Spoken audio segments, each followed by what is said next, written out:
Chapter 1 The husband returns with his mistress. Once more? Themons voiceus depan melodious. Amidst huskiness lay an unquenched desire, imbued with an intoxicating galor. John Sayu cast a glance at the floor, where lay ceiling aerially intertwined with patterned dress and a pair of high heels rolled beneath the sofa, all bearing witness to thirst and fervor and madness. No, I'm tired, John Sayu declined. This man's stamina waste remarkably just moments ago, she had nearly begged for mercy. Yet, despite her words, her small hand audacious ro amid of her sculpted abs. He seized her mischievous, his voice lay said with a hint of unfulfilled longing, yet still magnetic Dante's might not be able to hold back. John Sayu smiled. Her enchanting face, with its star-like dark eyes and fired lips, framed by cascading waves of glossy black hair against her porcelain skin, resembled a contemporary Doji, capably of offending hearts. The corners of her petalic lips curled lazily, accentuating Gatney beauty market Hideo Ferrai. With that smile, she seemed to embody temptation itself. The man gazed at the languid woman in his arms, feeling an overwhelming urge to devour her once more. Don't be sostingi I don't met touch you anymore, illmiserably. John Sayu remained cheerful. But suddenly, Themon's expression froze, his demeanor darkening. What do you mean? John Sayu tossed aside the light blanket and swiftly dressed. Shethen retrieve a dashik from airbag and approach them. Darling, here's 5 million as compensation, and of course, this fillets yours too. She placid the check in hishend. However, Themon showed no signs of what the substantial gift. John Sayu, are you trying to break up with? His voice was slow and menacing, clearly struggling to contain his rage. John Sayu maintained a serene expression, gently grasping a skin to plant a kiss in his lips. My husband is back, and it's not convenient for me to play around anymore, let's get quits. His face darkened further. John Sayu picked his beautiful lips again. Be good if you encounter any difficulties in the future, you can still come. With that she stood and, clutching her bag, walked out of the room. After just a couple of steps, she heard something shatter behind her. John Sayu did not pause. She smiled helplessly. After 3 years of nurturing him, she felt no genuine affection, only a semblance of it. This abrupt, unforeseen breakup was indeed hard to accept. Up and leaving Thevilla, John Sayu drove straight to the airport. Her husband Yen Feng had been abroad with his mistress for 3 years, and now, unable to withstand familial pressure, he was finally returning. John Sayu, although for a record who'd sweet the arts and dated for 2 years, he have no feelings for you whatsoever. I only love selling. If it weren't for my grandfather's insistence, he wouldn't have married. I want to she offices me promisito selling. All I can affirm is fetidly of Mrs. Yen, if I can attend der laniliness, feel free to find a boyfriend I want to interfere, of course, you cannot midline my affairs with selling. These were Yen Feng's words on their wedding night. Thought 3 years had passed, each word weighs a shed clear lie in her memory. The giant Gandian familia shadal waste maintained a closer relationship, with 3 generations of family heads being our friends. In John Say's generation, the Jiang family had a daughter Wiley Tian family Hedison, and from birth that 12 familia shade arranged a marriage between them. To foster their bond, they had been encouraged to play together since secondhood, alternating stays at Tiakothershime during holidays. Their relationship had always been harmonious, natural, evolving into a romance during their university years. The tis, until Xiaolin intervened. Ikwasuho had done wedding Lepush Jianfen Jinto Xiaoling's arms. Xiaoling was their high school classmate. Coming from a poor family, she was timid but attribute excelled academically, being the only student awarded a scholarship at their prestigious school. Like a little wider obiten during a coliseum, she had been relentlessly believed Bethirogantellite. John Sayu had repeated like a meteorite, even fighting for her. The 2 had become best friends during high school. Later, they both enrolled in some university. As John Sayu's school best friend, Xiaoling naturally became well acquainted with Yen Feng. However, at the time, there were signs of romance between them. During the summer of their sophomore year, John Sayu and Yen Feng signed up for a summer camp organized by their school. As temperature approached, John Sayu sprained her and cleaned gave her spot of Xiaoling. Neither of them wanted to go, but John Sayu insisted that Tian Feng accompanies Xiaoling to look after her, fearing she would be bullied. As she to carry over, the ended up together. That summer, John Sayu faced the greatest setback of her life. John Xiaoxio returned. In her darkest hour, Yen Feng suddenly proposed a breakup, declaring his intention to with Xiaoling. Overwhelmed by Theblos, she attempted to take her own life. Surviving the attempt, however, led to so few unexpected turns. Yen Feng's parents were heartbroken, having watched her grow up past their future daughter-in-law. Old Master Yen even threatened to withhold family shares, compelling Yen Feng to marry her. Beatless 10 months later, he applied for an exchange program at Yale University in the Fourth United States. Of course, Xiaoling accompanied him. 3 long years. Soon, the car pulled up outside the airport. John Sayu's thoughts quickly focused. Today, the old master had summoned her to pick up Yen Feng. She glanced at her watch, the timing was just right. Looking up, she indeed spotted Yen Feng emerging from the airport terminal, pushing a suitcase. Dressed in a white shirt and black trousers, he exuded a refined elegance, every gesture reflecting the poise of fashion of a prestigious family. However, the warmth that Tansa Grace had his face dark in Japan seeing John Sayu. John Sayu smiled brightly as he stepped out of the car and approached them. Husband, long time no see, he hope you've been well. Her smile was radiant. With her background in broadcasting, her voice was naturally melodious, enhanced by a deliberate likely tone. She exuded charmant allure, drawing the attention of those nearby who couldn't help but be her respond. Yet, Yen Feng's brow furrowed even deeper as she regarded the woman before him. Today, John Seo looked stunning as if she had meticulously prepared for their meeting. She appeared different from 3 years ago. On soon adorned and innocent, she now wore exquisite makeup, her hair styled into glamorous waves, draped in designer attire they radiate to narrow flang with luxury. Don't call my husband. Yen Feng stone waisisi. A glance at the woman beside him, clad in a flowing white dress. Before exciting thicker, John Seo had noticed at her. Xiaoling had returned with him. Dressed in a loose-fitting cotton white dress, Xiaoling wore no makeup, yet her petite face, paired with hair naturalish and innocent eyes, remained captivating. One hand linked with Yen Feng's arm, while it he her instinctive lyre stood on her slightly rounded belly. This gesture was soon mistakable. John Seo, you smell a dand inquired, Xiaoling, are you pregnant? Chapter 2 John Seo, you are truly despicable. The woman named Xiaoling turned pale in an instant. A flicker of anxiety crossed her face. She hurriedly apologized, Seo, saw Zarithis was merely an accident. Before long Harrius reddened, her expression resembling that of Simeona who had been deeply wronged. It was almost laudable. John Seo's expression remained largely unchanged. She continued to smile brightly, well, then, congratulations to both of you. Onlookers might have mistaken this enough for a genuine exchange of heartfelt wishes among friends. Only John Seo understood the true irony of it. 3 years had passed, and her temperament had transformed significantly. Seo, can I keep this child? Xiaoling's voice quivered, as if she were making a humble plea. Indeed, this tactic proved effective with Yen Feng. Xiaoling, there is no need to explain to her this child belongs to both of us, do we really need to seek her permission on whether to keep it? Yen Feng's words were sharp as she showed John Seo a fierce glare, as though she were Rathiona who had bullied Xiaoling. All she had done was offer a simple congratulation. How ridiculous. Of course, go ahead where your family know why act like a strangers. In ancient times a concubine bearing children for the family was considered a blessing when the child is born they'll sorella call him mother, won't they? John Seo, what nonsense are you spouting? Yen Feng sang her was palpable. John Seo laughed even more heartily, oh dear, it was just a joke, why so serious? Grandfather wants me to bring you back to the old house, are you coming with me or with her? Yen Feng fulselen for a few seconds. Then ha place a suitcase into John Seo's trunk. Take us to Kyoto Grand Hotel first. John Seo complied, driving Thetwolf to the hotel entrance.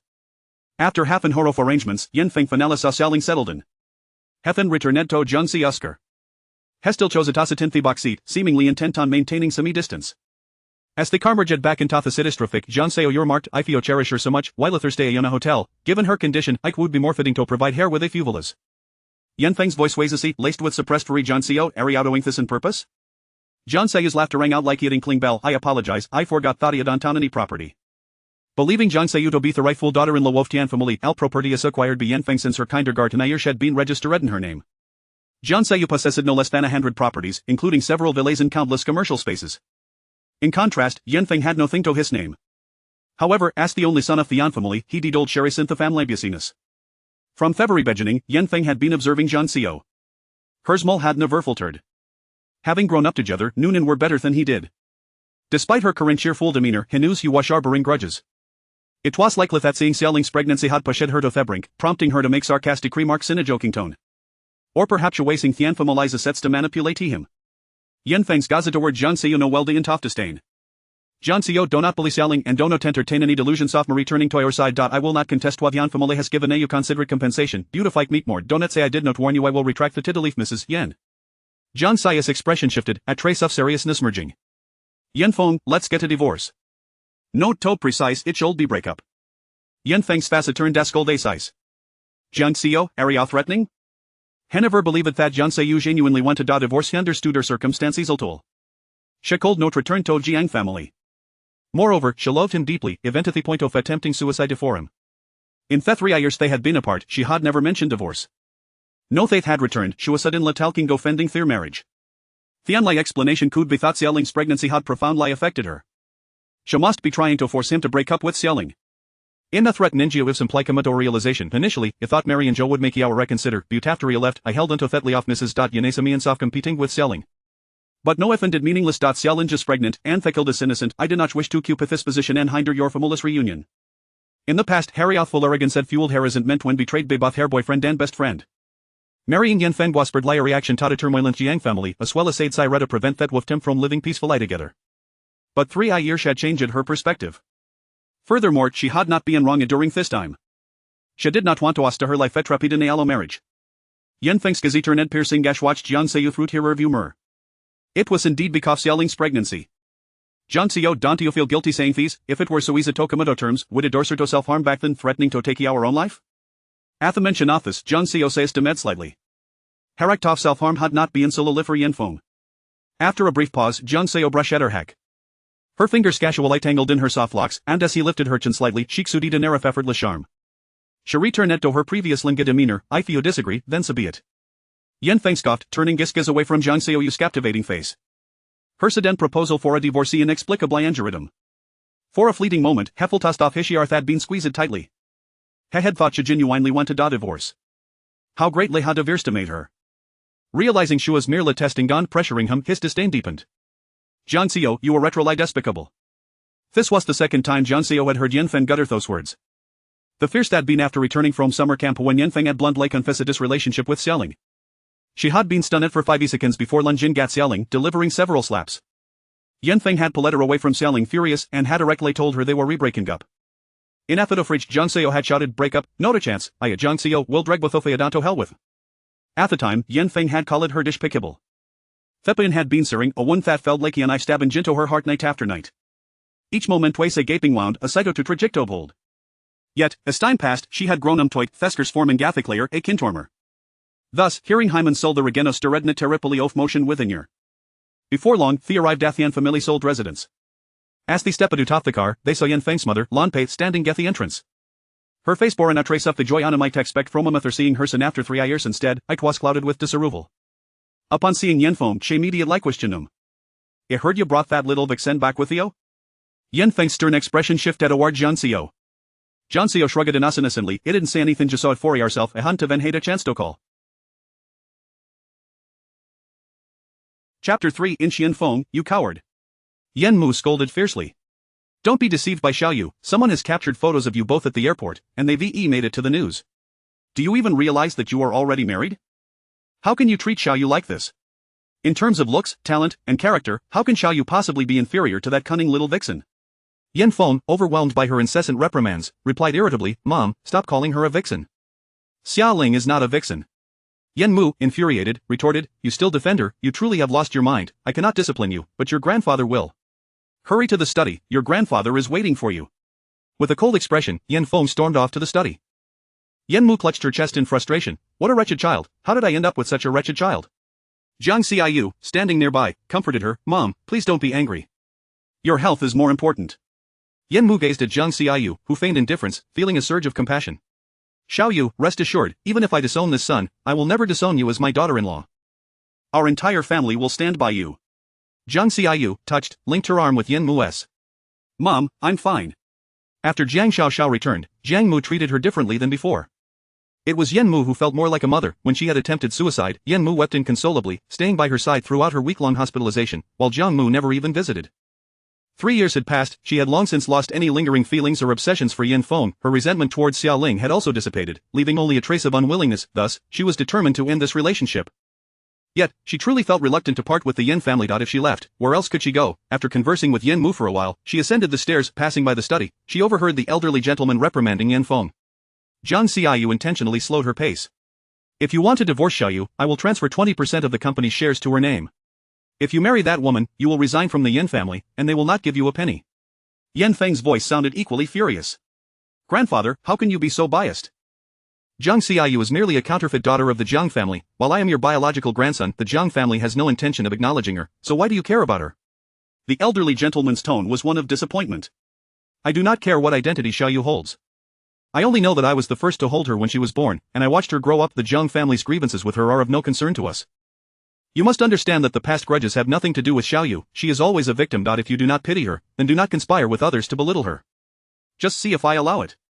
Yan Feng attempted to say more but was interrupted by the elderly gentleman.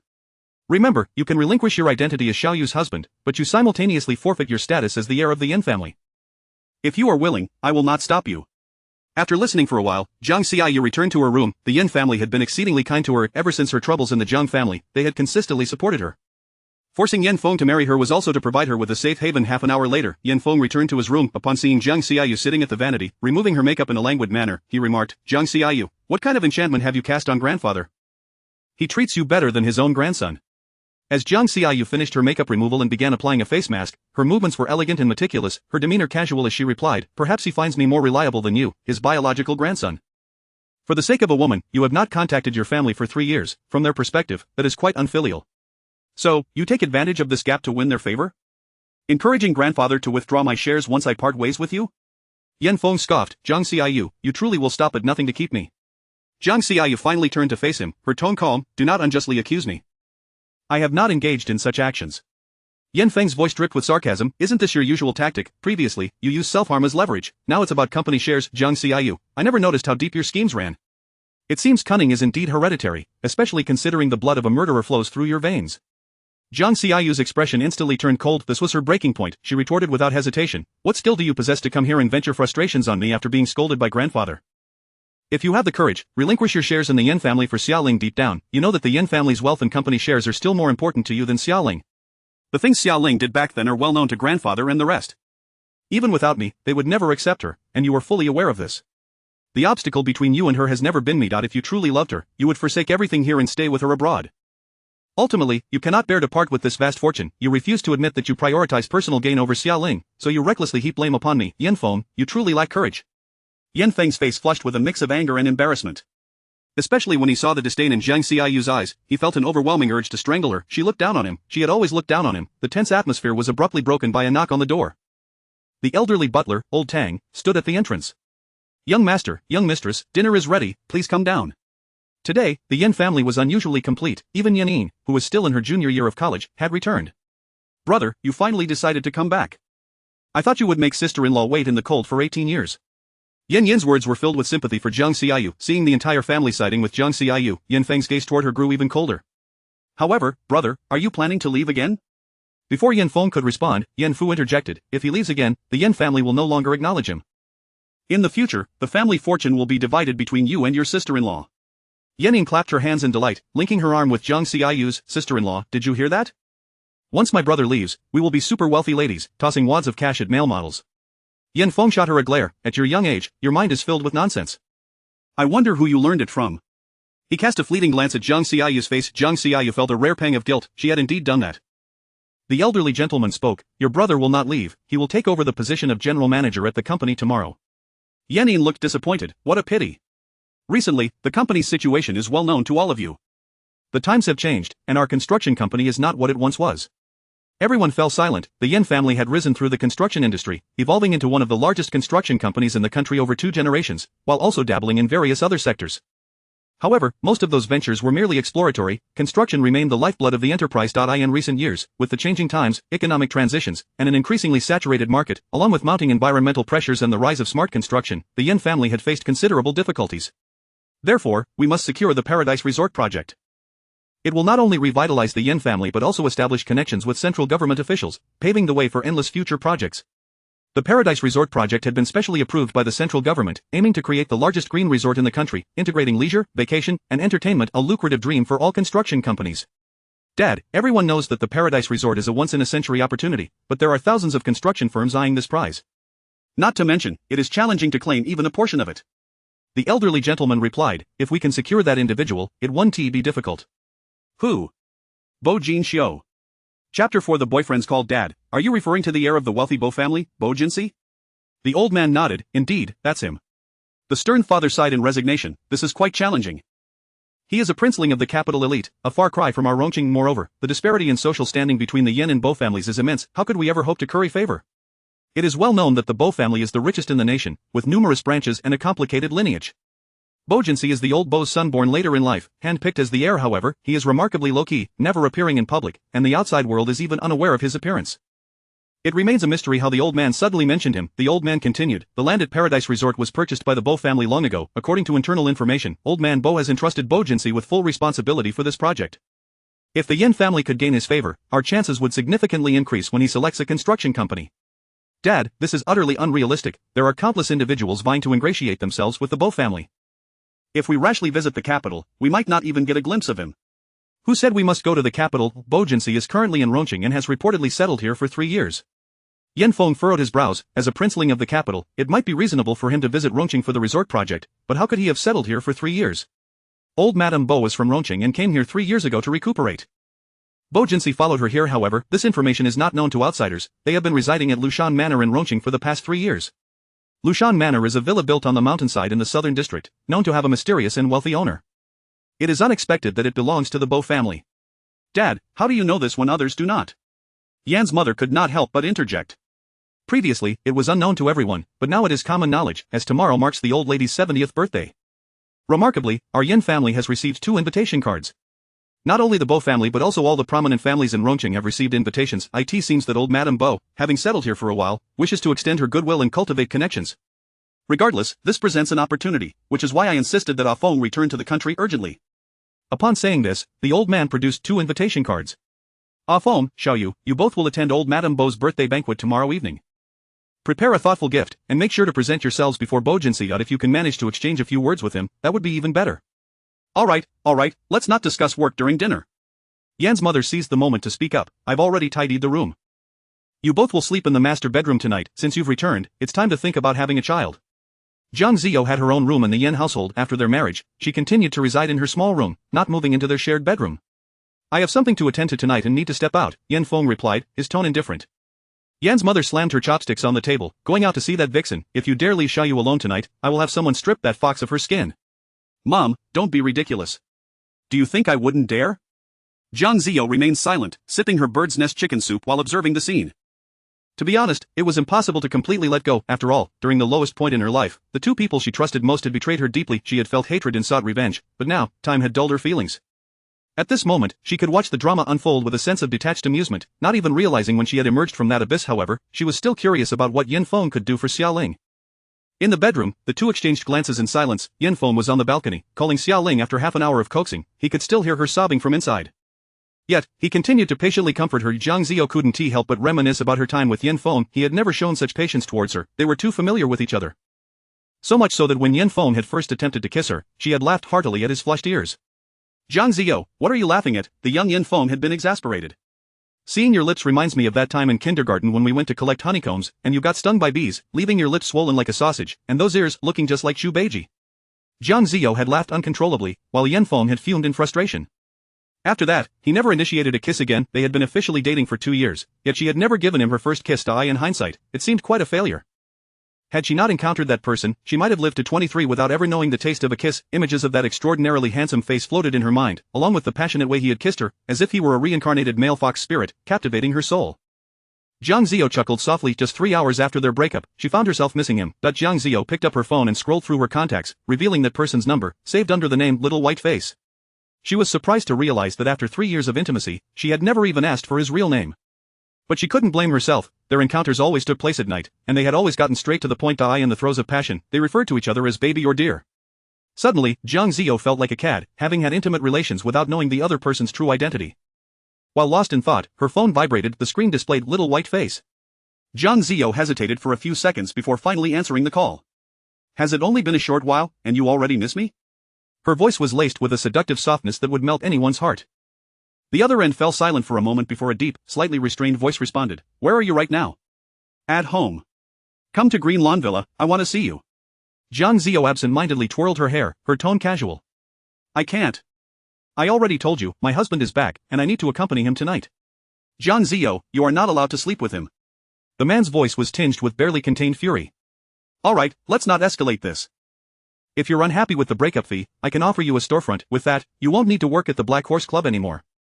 Jiang Ziyou, it's not about that. Do you even know who I am? Whoever you are, it doesn't matter. Our relationship has ended. Compared to the anger radiating from the man on the other end, Jiang Ziyou's voice remained gentle, almost as if she were soothing a child. At that moment, Yin Feng finally finished his call and entered the room from the balcony. Jiang Ziyou deliberately smiled brightly. Alright, my husband's here now, you should get some rest. The man on the other end let out an enraged shout. Jiang Ziyou, if you dare hang up, click. The call was disconnected. Jiang Ziyou promptly silenced her phone and placed it face down on the balcony. Yin Feng shot her a glance, frowning. Whose call was that? Jiang Ziyou smiled, her eyes sparkling. My boyfriend's. Chapter 5. Enigmatic allure. Yin Feng gazed at Jiang Ziyou's face for a moment, a hint of sarcasm curling at the corners of his mouth. Have you found yourself a boyfriend? Indeed, didn't you say that if one feels lonely, they should seek companionship? After 3 years of solitary confinement in this empty house, wouldn't it be unreasonable not to find a boyfriend? Jiang Xiaoyu replied, a smile gracing her lips. What's the deal?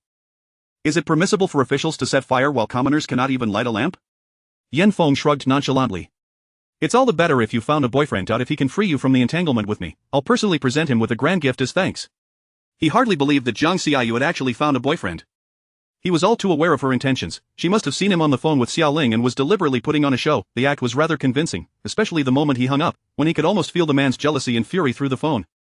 It was likely intended for him to overhear such a remark. Naturally, the two did not share a bed that night. Jiang Xiaoyu slept on the bed while Yan Feng took to the floor, maintaining a semblance of gentlemanly decorum. Before sleep, Jiang Xiaoyu intentionally set the air conditioning to its lowest setting and hid the remote. When she awoke in the middle of the night to find Yan Feng curled up on the floor, clutching a pillow and shivering, a sense of satisfaction washed over her. The following morning, Yan Feng caught a cold. Jiang Xiaoyu paid him no mind and promptly left for the television station. As a host, she was primarily responsible for the midday news and had a column titled Midday News Eye. She had garnered a modest reputation in the industry. However, with the recent departure of the primetime anchor, Lin Jia, Jiang Xiaoyu was vying for the coveted position of lead female host. After her regular midday broadcast, she found herself free for the afternoon. By 4 o'clock, she returned to the Yan residence, just as Yan Feng was coming back from an outing, presumably having visited Xiao Ling. Upon his return, Jiang Xiaoyu had just changed into a new outfit and applied an exquisite makeup. Today, she wore a cheongsam made of fragrant cloud silk. The intricate embroidery adorned the neckline and waist, yet due to its monochromatic tone, it was hardly noticeable from afar. Up close, however, one could appreciate the artistry, as if crafted by divine hands. Seeing Yan Feng enter, Jiang Xiaoyu stood and purposefully spun around elegantly before him. What do you think? Is it beautiful? Despite his deep-seated disdain for Jiang Xiaoyu, Yan Feng could not deny her beauty. She was stunning. Standing at a height of 1.7 meters and donning high heels, she appeared exceptionally striking. The cheongsam was custom-tailored, fitting her like a glove. The hem brushed her ankles, her snow-white, delicate ankles evoking an impulse to grasp them, while her waist was slender yet curvaceous, possessing just the right amount of softness. Yan Feng's gaze drifted from her bosom to her breathtaking visage. Of the cheongsam, though understated in color, combined with her captivating face, created a unique charm. It was reminiscent of a fox spirit, having just transformed into human form, exuding both allure and a hint of innocence, enticing yet tinged with vulnerability. Yan Feng swallowed hard, yet maintained his icy demeanor. Unattractive, white simply does not suit you. Jiang Xiaoyu rolled her eyes and turned away, bending to apply lipstick in the mirror. So, in your eyes, only Xiao Ling is suited for white. Once she finished with her lipstick, she straightened up and flashed a radiant smile at Yan Feng's reflection in the mirror, her challenge unmistakable. I shall wear white, regardless. At that moment, Yan Feng found her vibrancy utterly captivating, her every move exuding charm. Particularly her spoiled yet playful tone, which seemed almost like a flirtation, igniting a fluttering sensation within him. However, Yan Feng quickly recognized her intentions. She was deliberately trying to entice him. Frowning, he warned, Jiang Xiaoyu, refrain from playing tricks in front of me. Even if you stood before me in nothing at all, I wouldn't spare you a glance. With that, he added curtly, I'll wait for you in the car, and exited the room. 10 minutes later, Jiang Xiaoyu joined him in the vehicle. Yan Feng leaned back against the rear seat, eyes closed. Old Chen, take us to Lushan Villa. An hour later, they finally arrived at the foot of Lushan. The car wound its way up the mountain road, flanked by lush, towering phoenix trees, their leaves creating a canopy that darkened the light, resembling a long tunnel. After an indeterminate time, the view suddenly brightened. A grand and magnificent structure, akin to a castle, gradually came into sight, and the surroundings became bustling with activity. A multitude of luxury vehicles was parked on the expansive lawn, while numerous waitstaff in white shirts and black vests greeted the guests. Under the guidance of a porter, their car was parked in the outdoor lot, and then they were ushered into the castle. The heavy, ancient doors swung open, revealing a red carpet stretching hundreds of meters, laid out for the guests. Jiang Xiaoyu marveled at the intricate patterns above, momentarily taken aback. This was a hand-woven Persian carpet from Isfahan, made from wool, cotton, silk, and strands of gold and silver, vibrant in color and complex in design.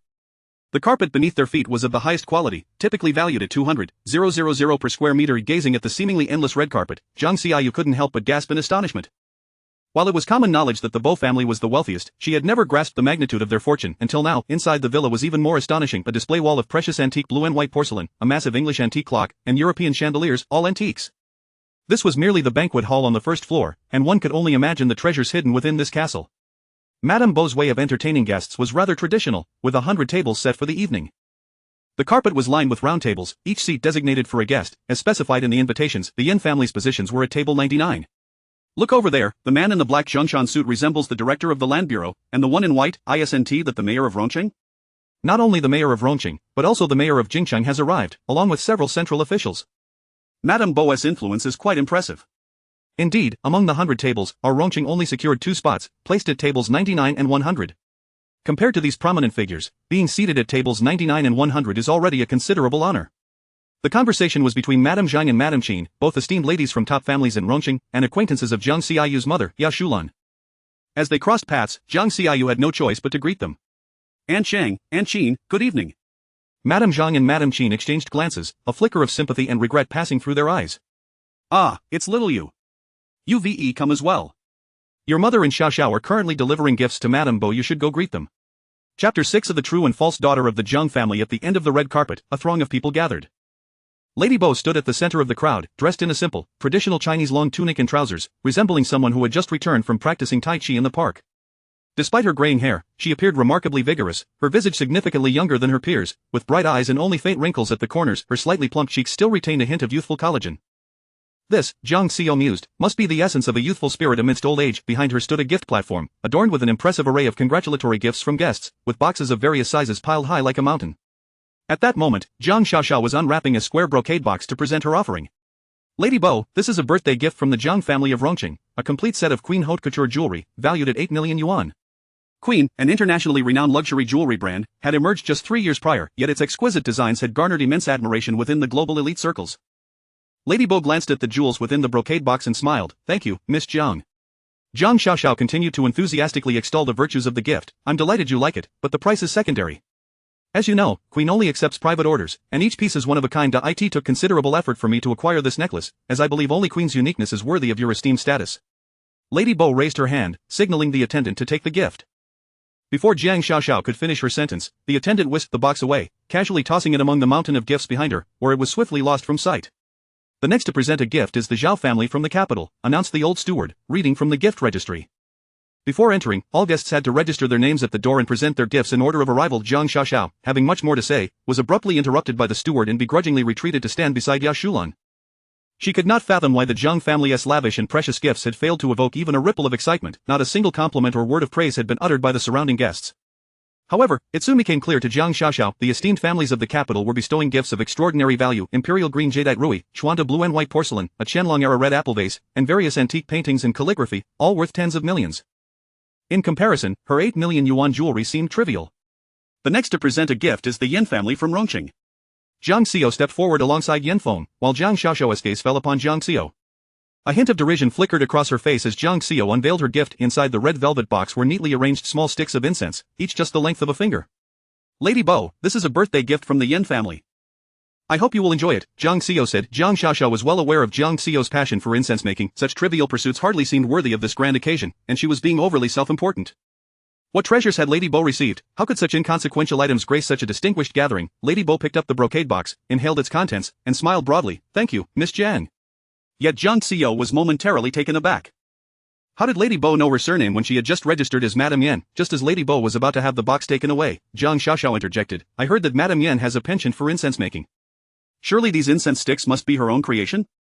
Zhang Xiao had already noticed her presence. With a smile, she responded, Indeed, this is a small hobby of mine. This particular fragrance is called Li Wanghua infusion, crafted from roses, agarwood, and various spices according to ancient methods. Before Zhang Xiao could finish, Zhang Xiaoxiao, brimming with self-satisfaction, interrupted, Madame Yan, to present your homemade trinkets as a grand gift for Lady Bo's 70th birthday seems rather disrespectful.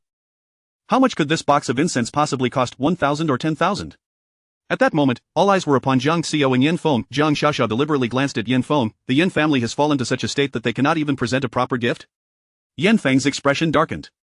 He had caught a cold from the air conditioning the previous night, feeling dizzy since morning. Thus, he had entrusted the task of preparing a gift for Lady Bo to Zhang Xiao. Last night, his grandfather had emphasized the importance of this meeting for the Yin family, indicating that there was no budget limit for the gift. He never anticipated that Zhang Xiao would present a mere box of her homemade incense as a substitute. Offending the Bo family with such a meager offering could jeopardize their resort project entirely. Just as Yin Feng was about to voice his frustration, Zhang Xiao calmly interjected, I heard that Lady Bo came to Rongqing 3 years ago to recuperate due to insomnia. This incense is specifically designed to have calming and sleep-inducing properties. I hope it can alleviate your insomnia and headaches. Earlier that afternoon, she had done some research and discovered Lady Bo's struggle with insomnia. Zhang Xiaoxiao scoffed, It's just a mere incense, Madame Yan, do not exaggerate it into a miraculous remedy. If incense could cure ailments, what need would there be for hospitals? Meanwhile, a red-haired woman standing beside Lady Bo leaned in to sniff the box. This is not the traditional Li Wanghua infusion. It seems to have a subtle medicinal aroma. Zhang Xiao replied nonchalantly, I altered the traditional formula's proportions and added several calming herbs like calamus and valerian, hence the slight medicinal scent. The red-haired woman smiled at Lady Bo. Grandma, I quite like this fragrance. If you do not wish to keep it, may I have it? The speaker was Bo Sini, Lady Bo's granddaughter, who had returned from abroad specifically for her grandmother's birthday. Who says I do not like it? Lady Bo turned to Zhang Xiao, examining her closely, and revealed a benevolent smile. This fragrance is refreshing. Old Zhang, please take this incense to my bedroom, lest someone else covets it. The steward, Old Zhang, promptly complied, carefully taking the brocade box from Bo Sunny's hands before turning to leave. Zhang Xiaoxiao watched this unfold, her expression frozen in disbelief that the 8 million yuan jewelry she had presented had received barely a glance from Lady Bo, while Zhang Xiao's homemade incense had garnered the elderly lady's favor and was taken away for safekeeping. Were all these wealthy individuals devoid of reason, the gift-giving continued, but many had already dispersed after presenting their offerings. Having just embarrassed herself, Zhang Xiaoxiao had no desire to linger. As she turned to leave, she overheard others discussing her. That seems to be Zhang family's daughter, the one they found 3 years ago. I heard she grew up in the countryside. No wonder she exudes such a rustic demeanor. She had to announce the price of her jewelry. Can she not see the imperial green jade bracelet worth 200 million on Lady Bo's wrist? Anyone can tell that her necklace is merely entry-level queen jewelry. I felt embarrassed for her when she emphasized the 8 million. You wouldn't know, but the one who just presented the incense is actually Zhang family's original daughter. That explains it. Deliberately making things difficult for her in such a setting is quite malicious. I find Madame Yan graceful and elegant, with an innate poise befitting her status. Speaking of which, that Li Wanhua incense truly is delightful. Even from a distance, I could sense its high-end fragrance. Now, this is true luxury, unlike some who only talk about prices. Zhang Xiaoxiao's fingers turned white as she clenched them tightly.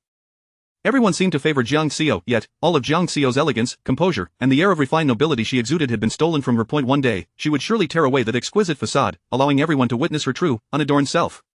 Chapter 7 On the one from the capital circle. After delivering the gifts, Jiang Xiao and Yan Feng made their way towards the seating area by the entrance. As no one had yet taken their seats, they found themselves waiting idly at the side. Midway through, Yan Feng's phone rang. He glanced at the screen and hurriedly headed towards the garden through the side door. Jiang Xiao knew it was a call from Xia Ling, yet she paid it no mind and began to admire the antique decor within the banquet hall. The entire wall adorned with Song Dynasty blue and white porcelain was truly breathtaking. Before long, a young girl approached them. Are you Mrs. Yan? Jiang Xiao elegantly turned around, inquiring, what is it? I am Bai Qian, the granddaughter of the commander of the military district in the capital. May I be so bold as to ask for the recipe of your Li Wanhua infusion? Before Jiang Xiao could respond, the girl continued, I can purchase the recipe from you. I am willing to pay any amount. Jiang Xiao smiled gently. This recipe is not a closely guarded secret. I concoct it for my own amusement. If Miss Bai likes it, I would be happy to gift it to you. The girl's eyes sparkled with delight. Really, you can give it to me? Yes, let us add each other on WeChat, and I will send you the recipe tonight. The young girl eagerly added Jiang Xiao on WeChat. At that moment, several other young ladies gathered around, exclaiming, I want it too. Mrs. Yan, could you please add my WeChat as well? Jiang Xiao was taken aback by the sudden attention but complied, adding each one and promising to send them the recipe later. It was amusing. These young ladies were either the daughters of mayors or the heirs of prominent tycoons, and even included the granddaughter of a central committee member. Zhang Xiaoxiao observed from a distance, watching the group of capital S elite ladies encircle Jiang Xiao as they added her on WeChat. Frustrated, she gritted her teeth and remarked to Yao Shulan, Mom, are they foolish? Why are these capital ladies trying to ingratiate themselves with Jiang Xiao? What do they hope to gain? Yao Shulan replied with a nonchalant expression, they are not foolish. Among the numerous gifts presented to the matriarch, only hers captured the old lady's favor. They are merely seeking the recipe to curry favor with the matriarch. With a soft sigh, Yao Shulan added, one among them will undoubtedly become the future mistress of the Bo family. Jiang Xiaoxiao snorted, what significance does it hold to win the matriarch's favor?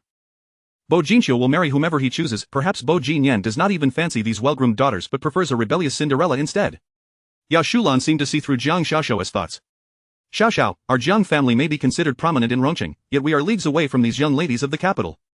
The Bo family is not a household we can aspire to. Yao Shulan comforted her, I will certainly find you a suitable match within Rongqing.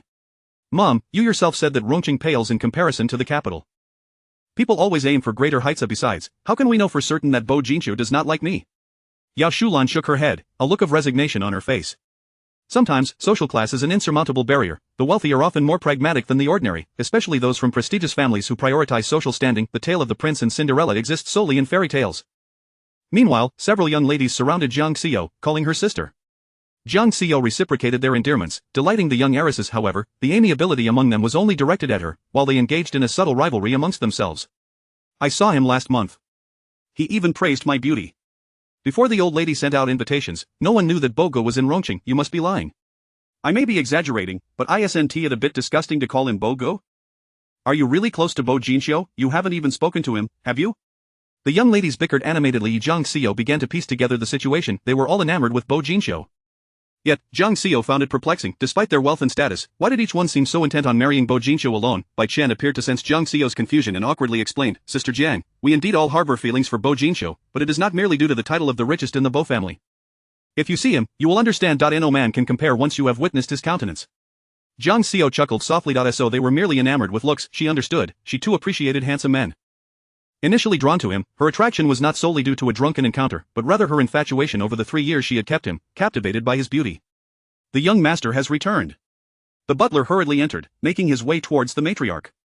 The once lively banquet hall fell into an immediate hush. All eyes turned towards the entrance. Could the young master referred to by the butler be Bo Jinxiu? It was said that the matriarch had 3 daughters, and this only son was born when she was over 40. The previously chattering young ladies fell silent, their eyes wide with anticipation as they gazed towards the doorway. Jiang Xiao followed their gaze. A tall figure stepped in. The man was dressed impeccably in a bespoke suit, complemented by a deep blue tie. He possessed a tall, athletic build, broad shoulders tapering to a narrow waist, with a straight posture and a perfect physique. Each step he took seemed to tread upon the very hearts of the young ladies. Indeed, his figure was extraordinary. Jiang Xiao silently praised him. Her gaze then traveled upwards, landing on his face. Upon recognizing his features, Jiang Xiao's body froze, as if ensnared by an invisible spell. Her blood felt as though it had turned to ice. His facial features were strikingly handsome, the angles of his jawline chiseled as if sculpted by divine hands, a masterpiece of beauty. His skin was pale, an ethereal white akin to exquisite porcelain, refined through the fires of time into a form of pure, unparalleled beauty, yet, his lips were tinged with a rosy hue, as if adorned with lipstick. This vivid color rescued him from the coldness of his pale complexion, reminiscent of a celestial being cast down to the mortal realm, yet still born into nobility, exuding an innate grandeur.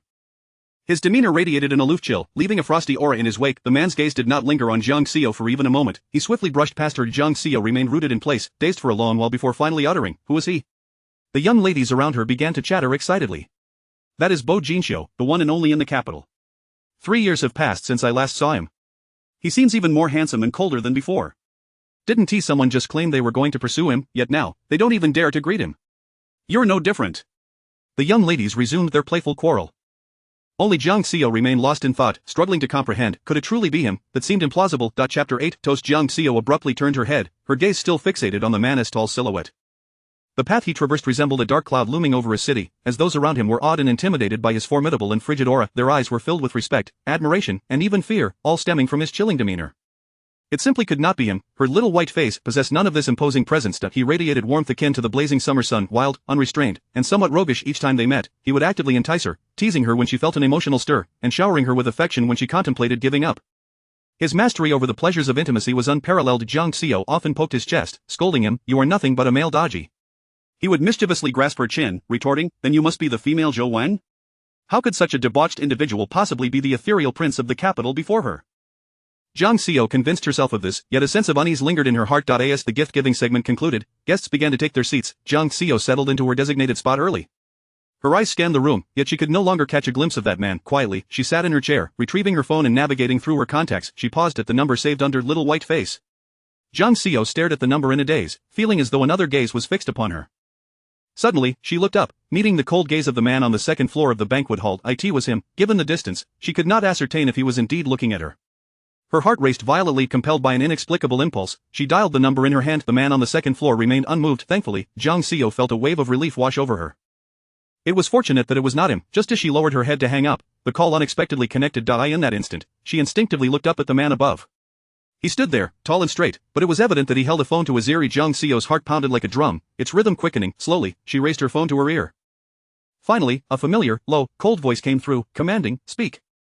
Jiang Xiao did not respond, her gaze fixed intently on the man upstairs, who was also staring back at her. After a few moments, she abruptly ended the call. As expected, the man on the second floor slowly tucked his phone into his pocket. Jiang Xiao's heart felt as though it were being squeezed, making it difficult to breathe. How could this be?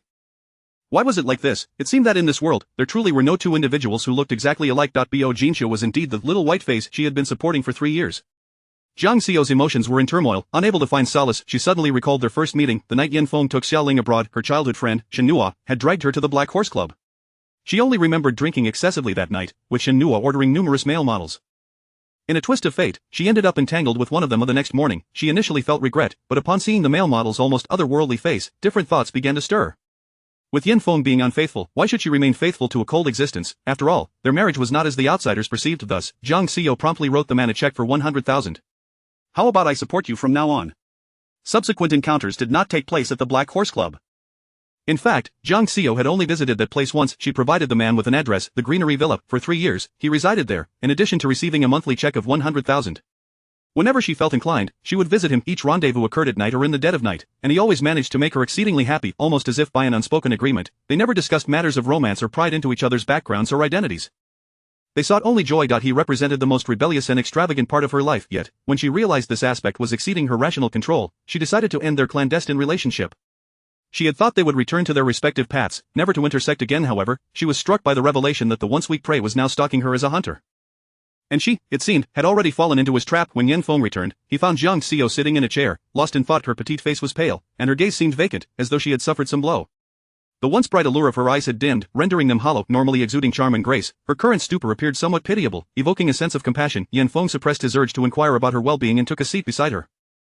However, it was evident that her distress stemmed from Yao Shulan and Jiang Xiaoxiao, once referred to as her mother for 20 years. They had now reached a point of unfamiliarity. Yao Shulan and Jiang Xiaoxiao were not seated at the same table as them. The banquet soon commenced. Yin Feng noted Jiang Xiao continuously pouring herself drink after drink, seemingly burdened by thoughts. As Jiang Xiao filled her glass for the third time, Yin Feng restrained her cup. "Are you even a girl, drinking so much?" Jiang Xiao, however, smiled at him, her voice teasing, "What's wrong? Concerned for me?" Yin Feng's tone turned serious. "Today is an important occasion, don't embarrass the Yin family by getting drunk." Jiang Xiao huffed, "Leave me alone, I just had a breakup. Can't I drink to drown my sorrows?"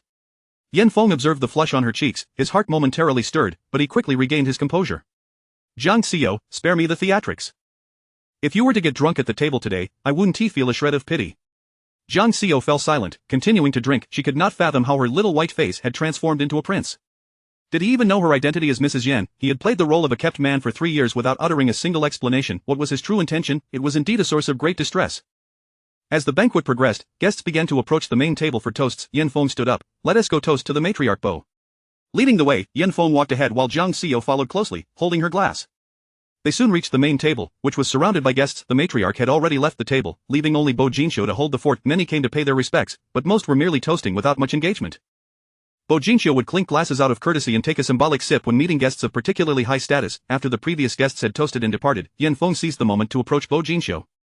"Fourth Master Bo, I am Yin Feng from the Yin family in Rongcheng. I have long admired your reputation, and I raise my glass to you."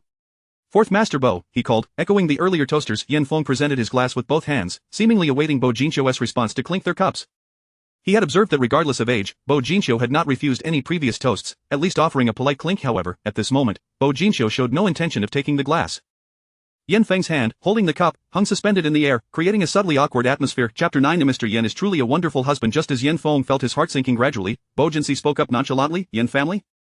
The one from Haifeng Construction?" Yin Feng's heart leaped with joy. He was aware of Haifeng Construction. "Yin Haifeng is my grandfather. He has often praised you, Sir Bo, as a prodigious talent in the business world, claiming that if the Yin family could collaborate with the Bo family on this development zone resort project, it would be an immense fortune and honor." Yin Feng had been troubled by the lack of an opportunity to broach the subject, and he was pleasantly surprised that Bo Jinxi would provide it. However, he certainly did not wish for Bo Jinxi to agree immediately. A project worth hundreds of billions could not possibly be settled in mere moments, yet, it was imperative that Bo Jinxi remembered the Yin family, as this would grant them an advantage in the future amidst countless competitors. Bo Jinxi casually twirled the wine glass between his fingers. Though seated, his presence loomed large, compelling those standing to look up to him. His voice was deep and indifferent, laced with a hint of derision. "The resort project can be partnered with anyone, except the Yin family." At this proclamation, those gathered were taken aback. Many had long coveted the lucrative opportunity presented by the development zone resort. Initially envious when Bo Jinxi had mentioned Haifeng Construction, their expressions swiftly morphed into one of schadenfreude. Curiosity also piqued. How had the Yin family offended this princeling of the capital? Yin Feng was equally astonished. Prior to this day, the Yin family had had no dealings with the Bo family and had never even met Bo Jinxi. What could have prompted such a sudden remark? A flicker of anxiety crossed Yin Feng's face. "Sir Bo, may I be so bold as to inquire if the Yin family has offended you in some way?" Bo Jinxi abruptly rose, his gaze drifting past Yin Feng to rest upon Jiang Xiao behind him. His expression was impassive, and his alabaster skin lent him an ethereal quality, as though untouched by the world. Yet, a subtle shift of emotion was perceptible in his voice. "That would be a question for Madame Yen." In an instant, all eyes turned to the woman behind Yin Feng. Madame Yen was stunning, arguably the most beautiful woman present that day. Many had noticed her from the outset. This woman in her qipao seemed to have stepped forth from the misty landscapes of Jiangnan. Her beauty was captivating, and even the most understated colors could not conceal her radiant allure. Countless scrutinizing gazes fell upon her. Jiang Xiao had not anticipated that this man would confront her so directly. Yin Feng, however, had already turned to face her, his eyes cold and his tone accusatory. "Jiang Xiao, explain yourself. What is the meaning of this?" Yin Feng felt as though he had been struck by a hammer. How could Jiang Xiao possibly know Bo Jinxi, let alone have offended him? Was there something between them? Composing herself, Jiang Xiao managed a gentle smile and stepped forward. "I did not realize Mr. Bo held such a grudge. 3 years ago, I accidentally brushed against Mr. Bo's prized car.at the time. I was unaware of your identity, so I merely left 1,000 yuan and departed. It is quite impressive that Amr.bo still remembers.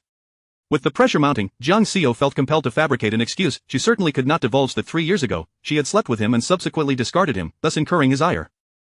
The crowd seemed to grasp the situation. Yin Feng felt a wave of relief wash over him. For reasons unknown, he had been tense, fearing that the two shared some sordid entanglement. Yin Feng coldly reprimanded, Mr. Bo's car must be worth a fortune. Your 1,000 yuan is nothing short of an insult. Shouldn't you apologize to Mr.bo? The onlookers observed Yin Feng's treatment of Jiang Xiao with a mix of astonishment and sympathy, lamenting that this young master of the Yin family lacked any sense of chivalry. Such a beautiful woman was being reprimanded so harshly. With no attempt at defense on his part, Yin Feng reasoned that Bo Jinsi could not possibly care about the repair costs and that Jiang Xiao's careless gesture of leaving 1,000 yuan must have been perceived as an affront, thus provoking Bo Jinsi's lasting resentment.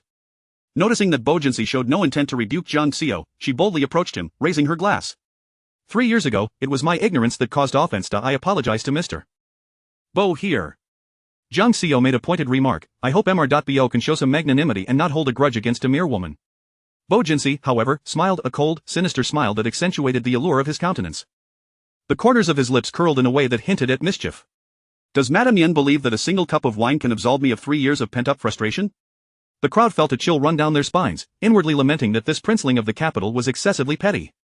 Over a mere scratch on his car, he had harbored grievances for 3 long years, now seeking to humiliate a young woman in such a public forum. Truly, he was a vengeful and terrifying figure.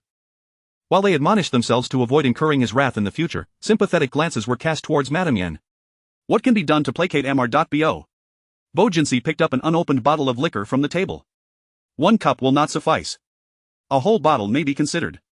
The crowd was left speechless. Forcing a delicate woman to drink an entire bottle of strong liquor was tantamount to risking her life, yet, before long, someone had already begun pouring. 10 glasses were perfectly lined up on the table, filled to the brim. Bo Jinsi's gaze remained fixed on Jiang Xiao. Madame Yen, please proceed. Jiang Xiao mused that if a bottle of liquor could sever the ties of their tumultuous past, it was indeed a fair trade. She stepped forward, lifting one of the glasses. Mr.bo, if you keep your word, I will drink this, and our grievances will be laid to rest. You must also cast aside any bias against the Yin family, allowing them a fair chance to compete. Of course. His voice revealed a hint of delight. Just as Jiang Xiao was about to drink, a voice piped up from the side. This Madame Yen is truly a remarkable woman, both beautiful and fierce, yet, her husband seems rather ineffectual. Indeed. At this moment, allowing a woman to take the front lines while he remains silent resembles a man living off his wife. Madame Yen is solely focused on the interests of the Yin family, while he appears utterly indifferent. A man who cannot even defend his own wife is hardly a man at all. These comments reached Yin Feng's ears with crystal clarity, causing his complexion to fluctuate between pallor and crimson. How could these individuals be so blind to the fact that this debacle was entirely Jiang Xiao's doing? Nevertheless, Yin Feng felt compelled to uphold his dignity as a man. He snatched the glass from Jiang Xiao's hand, declaring, "She is my wife. The fault is hers, and I will gladly apologize to Mr.bo on her behalf. I shall drink these." He had expected Bo Jinsi to refuse, but to his surprise, Bo Jinsi merely remarked, "Mr. Yen is truly a good husband. Drink up." Chapter 10. Did you not realize this is my room? Yin Feng found himself in a predicament. With steely resolve, he drained the glass of liquor in one swift motion. No sooner had he finished than another glass was presented to him, followed by a continuous stream of refills. Yin Feng was already feeling under the weather, his head pounding until the evening, and now, after several drinks, the excruciating headache returned with a vengeance. Upon reaching the 8th glass, he finally reached his limit, swaying precariously, on the verge of collapsing. Yin Feng's tolerance for alcohol was rather limited, a fact that Jiang Xiao was acutely aware of. In contrast, she possessed quite a commendable capacity for drink. "Just 2 more glasses, allow me," Jiang Xiao declared, striding confidently to the table. After Yin Feng set down his glass, without waiting for a response, she seized a wineglass and tilted her head back, finishing it in one go. She then picked up the final glass. The onlookers were taken aback. While it is not uncommon for women to drink, the elegance with which she did so was truly exceptional. Her delicate fingers, as if carved from jade, held the ordinary wineglass, transforming it into an exquisite work of art. As she slightly tilted her head, revealing a glimpse of her alabaster neck, she resembled a regal swan. Her drinking was unhurried, her demeanor poised, even exuding a hint of innate languor. It was as if she were not contending with the challenges posed by others but rather indulging in a private revelry, toasting and celebrating in seclusion. When Jiang Xiao finally set down her glass, the surrounding crowd spontaneously erupted into applause. After placing the glass down, her expression remained unchanged, though a slight flush adorned her cheeks, rendering her appearance even more vibrant and passionate, akin to a Damascus rose basking under the sun, breathtakingly radiant. "The wine is finished, Mr. Bo, you should have calmed down by now."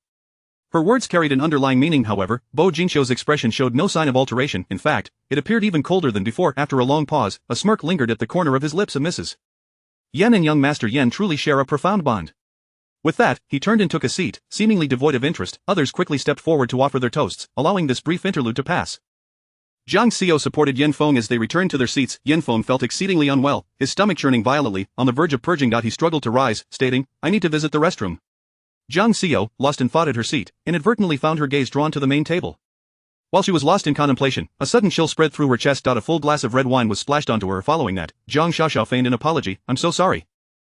I was just about to toast and accidentally tripped over the carpet while passing by you." Jiang Xiao looked up, a flicker of anger flashing in her eyes. It was evident that Jiang Xiaoxiao had done this deliberately.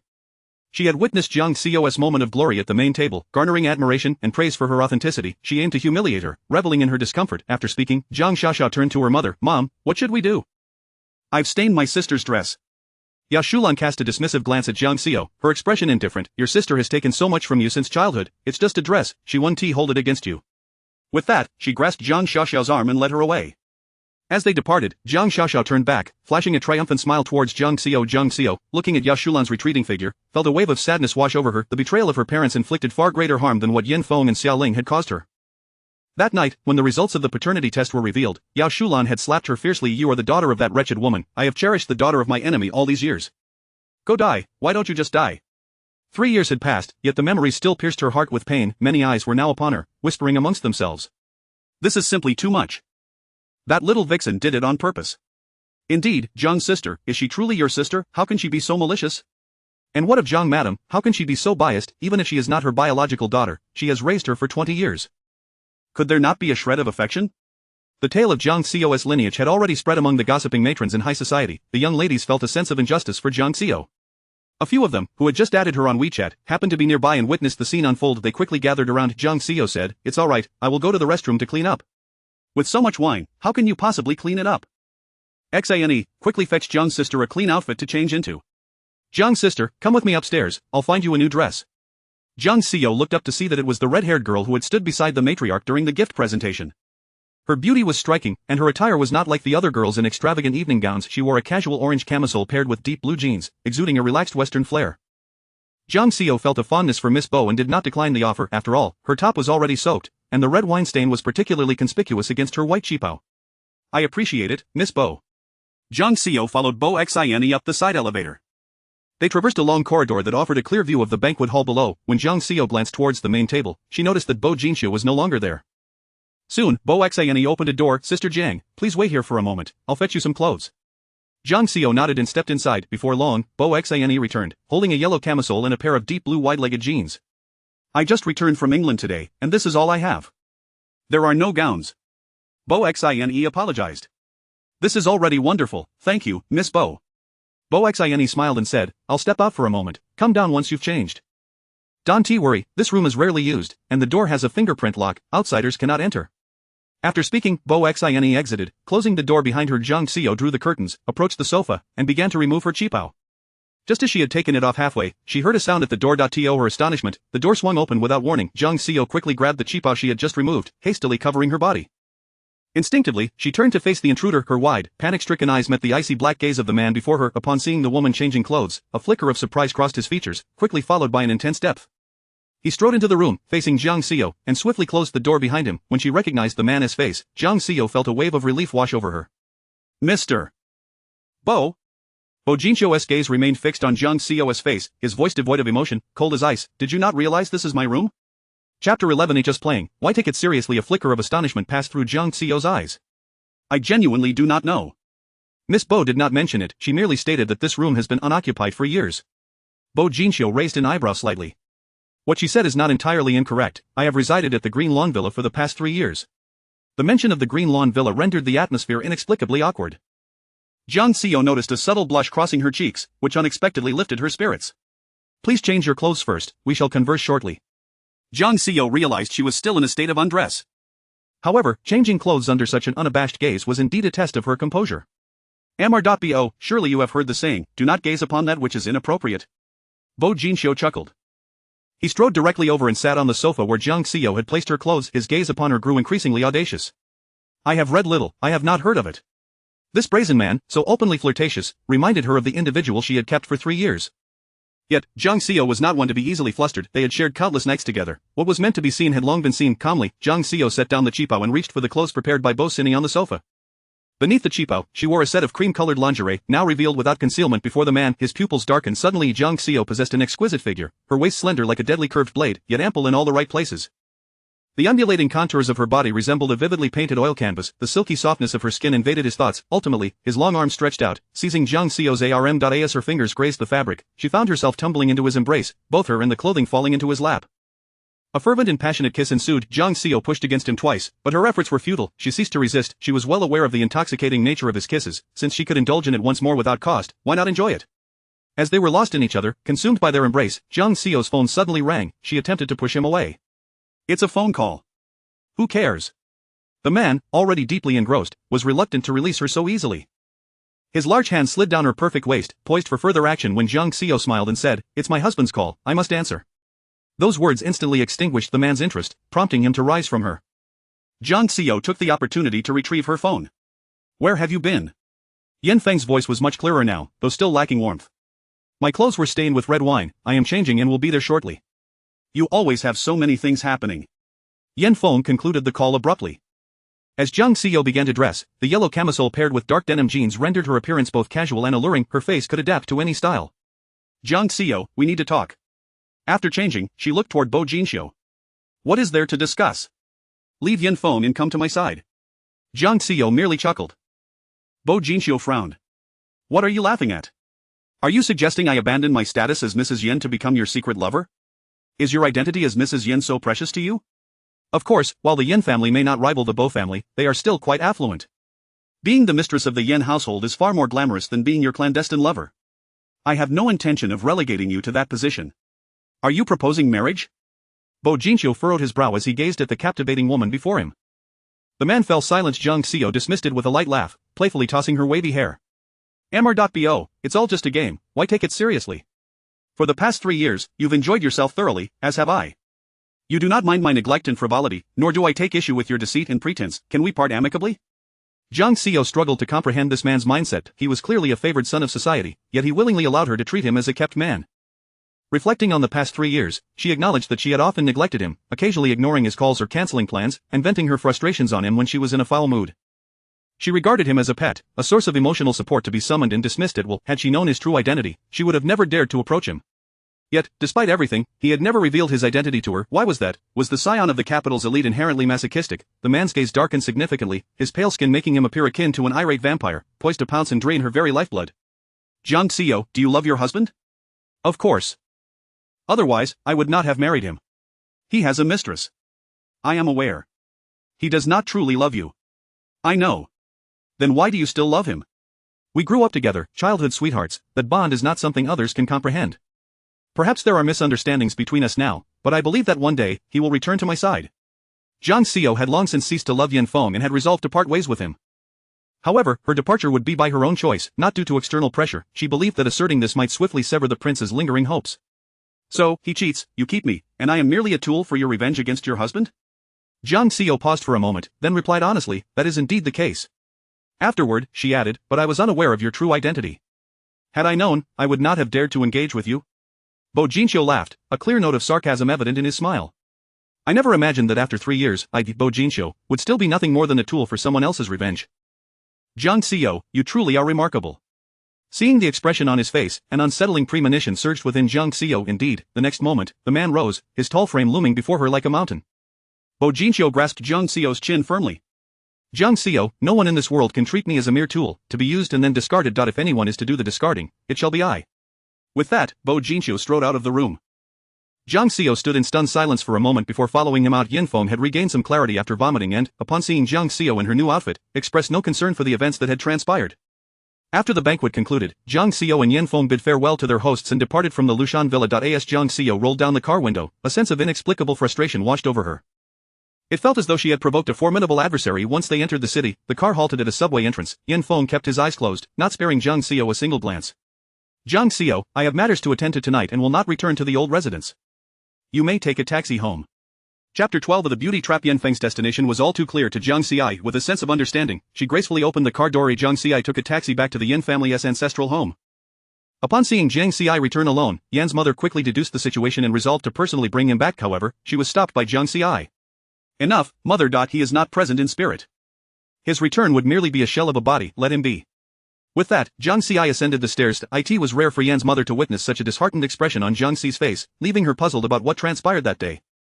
Yan Feng returned only a week later. During that week, Jiang Xi's life continued as usual, with the sole exception being that she no longer visited the Greenery Villa. Previously, she would frequent the place 2 or 3 times a week.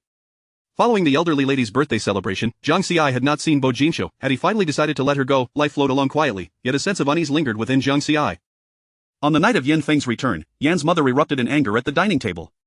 Do you even care about this family? From today onward, if you stay out late again, I shall consider you no son of mine. Yan's mother was furious, and Yan Feng felt a twinge of apprehension. With a sullen expression, he replied, Mother, I have been at the company these past few days, just returning now, still unfamiliar with the business stuff. I have been tirelessly working, even sleeping at the office. I only came back today due to work matters. Yan's father interjected, Indeed, I inquired with Secretary Zhang. Feng has been sleeping at the company apartment these past few days. Yan's mother's expression shifted as she changed the subject. Is work going smoothly?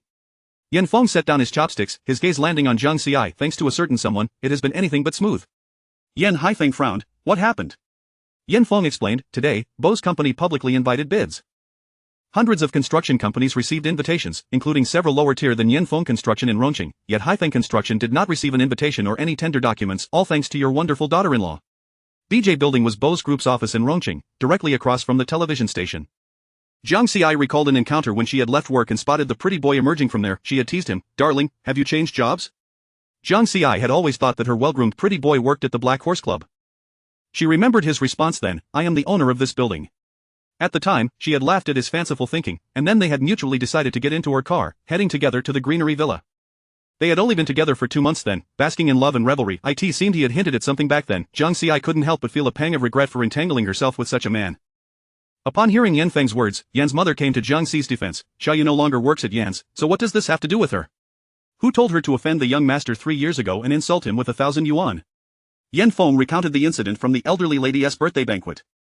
The atmosphere at the dining table fell into a heavy silence. Yan Feng shot a glance at Jiang Xi, a glimmer of schadenfreude flickering in his eyes. Until this matter is resolved, Bo's company will never consider Haifeng Construction. Jiang Xi, you have created this mess, you shall clean it up.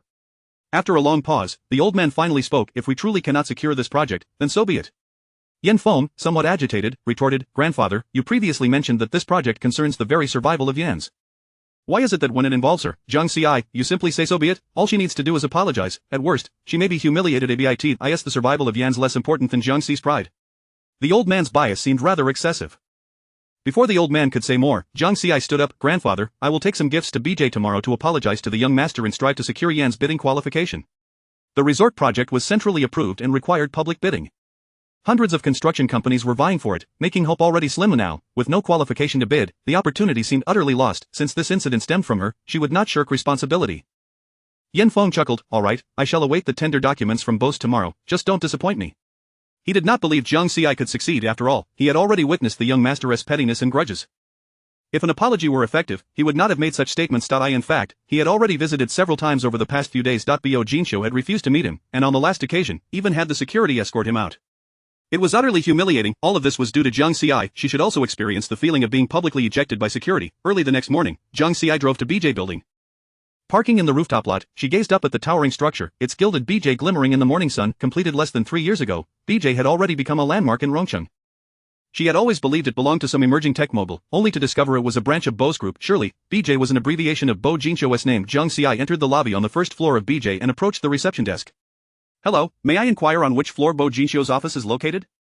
The 4 attractive receptionists exchanged varying expressions upon hearing the woman directly call Bo Jinxiu by name. The tallest, with a pointed chin, remarked, Is our president's name one you can address so casually? What is your relationship with him? Jiang Xi nearly blurted out a kept woman, but instead smiled and explained, Bo. The pointed chin receptionist's eyes glinted with disdain. Yan's is truly insidious, attempting to employ the beauty trap. Apologies, but our president has stated that no one from Yan's is permitted to step foot into BJ. With that, she raised her hand to summon security. Just before being escorted out, Jiang Xi said to the guard, Excuse me, I need to make a phone call first. The guard, unable to be too forceful with such a stunning beauty, could only stand by quietly as she made her call. The 4 receptionists whispered amongst themselves. Being beautiful has its advantages. She receives preferential treatment wherever she goes. Even the security guard is entranced. Where did Yan's find such a gem? She's even more beautiful than a movie star. What good is beauty? Yan's is up to no good. Their former general manager visited 4 times, and the president wouldn't even give him face. They have truly run out of ideas, sending a mere vase to us. Our president, wise and capable, would never fall for it. Jiang Xi ended her call. The pointed-chin receptionist eagerly instructed, "What are you all standing around for? Hurry and throw her out." At that moment, the front desk phone rang. The pointed-chin girl glanced at it, surprised to see it was the president's office calling. Having worked at BJ for 3 years, she had never received a call from the president's office before. Cautiously, she answered. A pleasant male voice came through. "Let her come up." Chapter 13 The Art of Seduction. Useless by day. The secretary hung up the phone, her expression shifting unpredictably, as if still in a daze. "Who was that on the line?" inquired a nearby colleague. It was the president. The president, in truth, was quite low-key, never accepting interviews from the outside world. Little was known about him beyond the confines of the company. However, as the most idle and gossipy receptionist, she was naturally well informed about the president's affairs. Thus, she could easily discern whose voice was on the other end. The sharp-chinned woman's gaze towards Jiang Xiaoyu transformed, now tinged with a hint of envy and jealousy. What was the nature of this woman's relationship with the president that warranted a personal call to the front desk? Was her previous call directed to the president himself? "The president's office is on the 32nd floor, the sharp-chinned woman reluctantly stated. Jiang Xiaoyu offered her thanks and proceeded directly to the elevator. It soon arrived at the 32nd floor. After traversing a corridor, Jiang Xiaoyu halted before the president's office door. Without hesitation, she raised her hand and knocked. The door swung open to reveal a gentleman wearing gold-rimmed glasses, exuding an air of refinement. He introduced himself. "I am the president's secretary, Gao Xian. The president is currently in a meeting. Miss Jiang, you may wait here for a while." Jiang Xiaoyu politely replied, "I would prefer to wait in the reception room." "Given your relationship with the president, Miss Jiang, feel free to treat this space as your own domain," Gao Xian remarked. Jiang Xiaoyu was momentarily taken aback, her ears flushing with warmth. Nevertheless, she graciously smiled. "Very well." It seemed that Secretary Cao was thoroughly acquainted with the intricacies of her relationship with Bo Jinxiu, thus rendering any pretense of modesty unnecessary. After pouring a glass of water for Jiang Xiaoyu, Secretary Gao departed the office. Sitting on the office sofa, Jiang Xiaoyu surveyed her surroundings. The office was expansive, resembling a suite, complete with various rooms, though the doors remained shut, leaving her unaware of their contents. Yet, the entire floor-to-ceiling window behind the desk captivated her attention. Rising slowly, she made her way toward it. This transparent window offered a breathtaking view of the cityscape below. The undulating skyline, with vehicles traversing the elevated roads, resembled the lifeblood of the metropolis, ceaselessly flowing. After admiring the scenery for a while, Jiang Xiaoyu turned around, her gaze landing on the imposing desk cluttered with neatly stacked documents. Amidst the paperwork, a crystal photo frame stood out prominently. Inside the frame was a picture of a 4 or 5-year-old girl, clad in a pink tutu, with adorable pigtails, joyfully clutching a plush bunny, her smile radiant. Although the photograph was of low resolution, reminiscent of an old snapshot from years past, the girl's face appeared slightly blurred. Nevertheless, her bright smile radiated warmth akin to sunshine, capable of dispelling any gloom. Although Jiang Xiaoyu did not recognize the girl, the image invoked a sense of familiarity within her. Just as she reached for the photo to examine it more closely, the door to the room swung open. A tall figure stood in the doorway. Their eyes met. Upon noticing the woman holding the photo, the man's brows knitted together. However, he did not enter, seemingly awaiting her to speak first. Jiang Xiaoyu smiled, gently waving the photo in her hand, and casually inquired, "Is she your daughter?" The man's brows furrowed even more tightly as he approached her, exasperatedly reclaiming the photo and placing it back in its original spot. "Your daughter? Nonsense," he scoffed. "How can the illustrious heir of the capital be so crude?" Yet, his words surprisingly made Jiang Xiaoyu feel a sense of closeness, as their previous exchanges had always been devoid of such decorum. The man's gaze shifted to her, his eyes regaining their icy demeanor. "What brings you here?" Bo Jinxiu's tone exuded a palpable chill and detachment. Over the past 3 years, Jiang Xiaoyu had never perceived this man as cold. Rather, she had always seen him as passionate, affectionate, and insatiable. Yet, the individual before her now radiated a starkly different aura, one of frigid aloofness. How could someone's demeanor change so drastically in just a few days? Which version of him was the true essence, the one from the past 3 years, or this current incarnation? Jiang Xiaoyu adopted a more businesslike tone. "Can we refrain from involving Yen Corporation in our affairs?" Yen Corporation is among the top 10 architectural firms in the nation. Surely, Bo Corporation would not deny them an opportunity to bid. The man settled into his office chair, casually picking up a document from his desk. His voice remained indifferent. "So, it was Yin Feng who sent you?" "I came of my own accord. I recognize that I have offended you, but I trust that the head of a vast commercial empire is a person who can distinguish between personal and professional matters." The man lifted his gaze, a smirk gracing his pale visage, rendering him somewhat alluring. "Madam Yen, there's no need for flattery. I excel in manipulating public and private interests to my advantage." A flicker of resignation flashed in Jiang Xiaoyu's eyes. "What must I do for you to grant Yen Corporation an opportunity?" The man patted his thigh. "Come here." Jiang Xiaoyu approached him, naturally settling onto his lap. His gaze darkened abruptly. Countless nights had begun in this very manner. Jiang Xiaoyu was acutely aware that this man was particularly susceptible to such gestures. He chuckled softly, then seized Jiang Xiaoyu's chin and pressed his lips to hers. For the first time, she was not the one in control, instead seeking to appease him. The man's demeanor shifted, visibly intoxicated by the kiss. Observing the growing daze in his eyes, Jiang Xiaoyu pulled back slightly, leaning closer to his ear, her voice soft and beguiling like a blooming lily, laced with an intoxicating fragrance. Would you send a tender bid to Yin Corporation? His gaze deepened, as if a mist was lifting from his eyes, gradually clearing. Despite their prolonged kiss, he could still strategize. The man grasped Jiang Xiaoyu's chin, their eyes locked. His expression was now starkly lucid. The art of seduction is ineffective against me by day. Jiang Xiaoyu abruptly stood, taken aback. You should have said so sooner. You made me maintain my act for so long. A surge of frustration welled up within him. This woman was utterly heartless. The moment he became useless to her, she had not hesitated for even a second. He had nearly succumbed to her charms, only to discover it was all an act. Is there truly no room for negotiation on this matter? The man fixed his gaze upon Jiang Xiaoyu. It was evident that a glimmer of resignation had flickered in her beautiful eyes. Should he assert definitively that there was no chance, she would undoubtedly leave without a backward glance. Her patience for him was clearly limited. The man spoke. Agree to one condition, and I shall offer Yin Corporation an opportunity. What condition? Move out of Yan's residence and into the Green Meadow Villa. The Green Meadow Villa belonged to her, yet she had bestowed it upon Bo Jinxiu during their recent breakup. Jiang Xiaoyu did not hesitate, replying readily, very well, then please send the tender documents to Yin Corporation now. Chapter 14 Jiang Xiao's concern. Do you dare to stand me up? Seeing Jiang Xiao agree so readily, a flicker of doubt crossed Bo Jinxiu's eyes. However, he found himself unable to verify anything at the moment. Since Jiang Xiao had given her consent, he proceeded to send the tender documents to the Yin Corporation as promised. Meanwhile, Yin Feng was in a meeting at the company. Among the dozen or so projects currently held by the Yin Corporation, half were suffering losses, with some incurring staggering deficits. If they failed to secure the resort project, the Yin Corporation would undoubtedly be in jeopardy. Yet, thousands of construction firms across the nation were vying for this lucrative opportunity, with dozens, if not hundreds, competing in Rongqing alone. Strangely, the Bo Corporation had not invited the Yin Corporation to bid. The prospects for this project seemed nearly impossible. For the past few days, they had been engaged in meetings from dawn till dusk, brainstorming ways to persuade Bo Jinxiu to change his mind, even delving into his preferences. However, what could they possibly do against such a prodigious individual who lacked for nothing? Suddenly, a secretary burst into the room, clutching a laptop, her expression brimming with excitement. General Manager, Yin Feng, already exasperated, snapped, what is it? Can't you see we're in a meeting?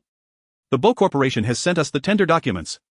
Yin Feng paused, momentarily stunned, before rising to his feet with palpable excitement. Is that true? Let me see. Upon reviewing the email, he confirmed that it was indeed the official tender documents from the Bo Corporation. This signified that Haifeng Construction finally had a chance to compete with other construction firms. Yin Feng exhaled a sigh of relief, but his face soon clouded with confusion. Why has the Bo Corporation suddenly changed its mind? The secretary was still buzzing with enthusiasm. I don't know. It just arrived out of the blue. Perhaps the young master was moved by your sincerity, General Manager. The others chimed in with compliments. Though the Yin Corporation can't compare to the Bo Corporation, the General Manager is a rare talent. He has visited multiple times in person, showing such earnestness. Though the young master hasn't met him, he must have felt it. Indeed, the General Manager's ability to adapt is commendable. His future achievements may well rival that esteemed young master from the capital. With the General Manager at the helm, our Yin Corporation is bound to prosper. Yet, Yin Feng suddenly furrowed his brow, deep in thought. Despite his 4 personal visits, he had failed to secure any opportunity from the Bo Corporation. And now, with Jiang Xiao's visit today, the Yin Corporation had unexpectedly received the tender documents. Could it be merely a coincidence? Having confirmed the tender documents had been sent, Jiang Xiao took her leave. She moved swiftly, but as she was about to exit, Bo Jinxiu felt an unsettling sensation in his heart. He called out to her retreating figure, I'll be waiting for you at the Green Lawn Villa tonight. Jiang Xiao disregarded his words and continued on her way. Watching the woman hasten away, Bo Jinxiu felt that something was amiss. At 9 that evening, Jiang Xiao had just emerged from the bathroom after a shower at the old residence when she received a call from Bo Jinxiu. The man on the other end was clearly suppressing his anger, his voice chillingly cold. Jiang Xiao, do you dare to stand me up? Jiang Xiao responded with a light-hearted tone, what do you mean by that? You clearly promised me you would move from the Yin residence to the Green Lawn Villa. Jiang Xiao spoke languidly, and Bo Jinxiu could easily envision her lounging comfortably while holding the phone. I did agree to move from the Yin residence to the Green Lawn Villa, but I never specified when. I plan to move in 5 years. 5 years. By then, the resort project would have long been completed. At that time, Bo Jinxiu would no longer be in Rongqing. The man was so incensed that he laughed. 5 years? Why not 50 years? Jiang Xiao maintained her cheerful demeanor. Is there anything else you need, Mr. Bo? If not, I'll hang up a good night. With that, she promptly ended the call. A man in the Green Lawn Villa stood on the balcony of the 3rd floor, enraged enough to throw his phone down. Jiang Xiao, truly remarkable. How had he never realized before that she could be so obstinate? Jiang Xiao was unafraid, for her task had been accomplished. The resort was a project sanctioned by the central government, necessitating a public tender process, thus disallowing any internal appointments. As long as the Yin Corporation received the tender documents, everything would proceed through official channels. Throughout this process, government agencies would oversee it, preventing the Bo Corporation from sabotaging the Yin Corporation's bid. If the Yen Corporation ultimately failed to secure the bid, it would be merely fate, bearing no relation to her. Jiang Xiao enjoyed a blissful night's sleep. The following morning, she headed to the television station. Although she was the host of the midday news, the station operated with a combined reporting and editing approach. Jiang Xiao was not merely a presenter, she was also a journalist, often gathering news material herself. Upon arriving at the office, she overheard colleagues gossiping. I heard the new arrival graduated from Columbia University's journalism school and even interned at NBC. Her credentials are impressive. With such a resume, she could easily host at a major station in the capital. Why would she come to our Rongqing TV? Does this mean Jiang Xiao's position as the golden news anchor is in jeopardy? At this juncture, the director hiring such an impressive individual must have ulterior motives. Perfect.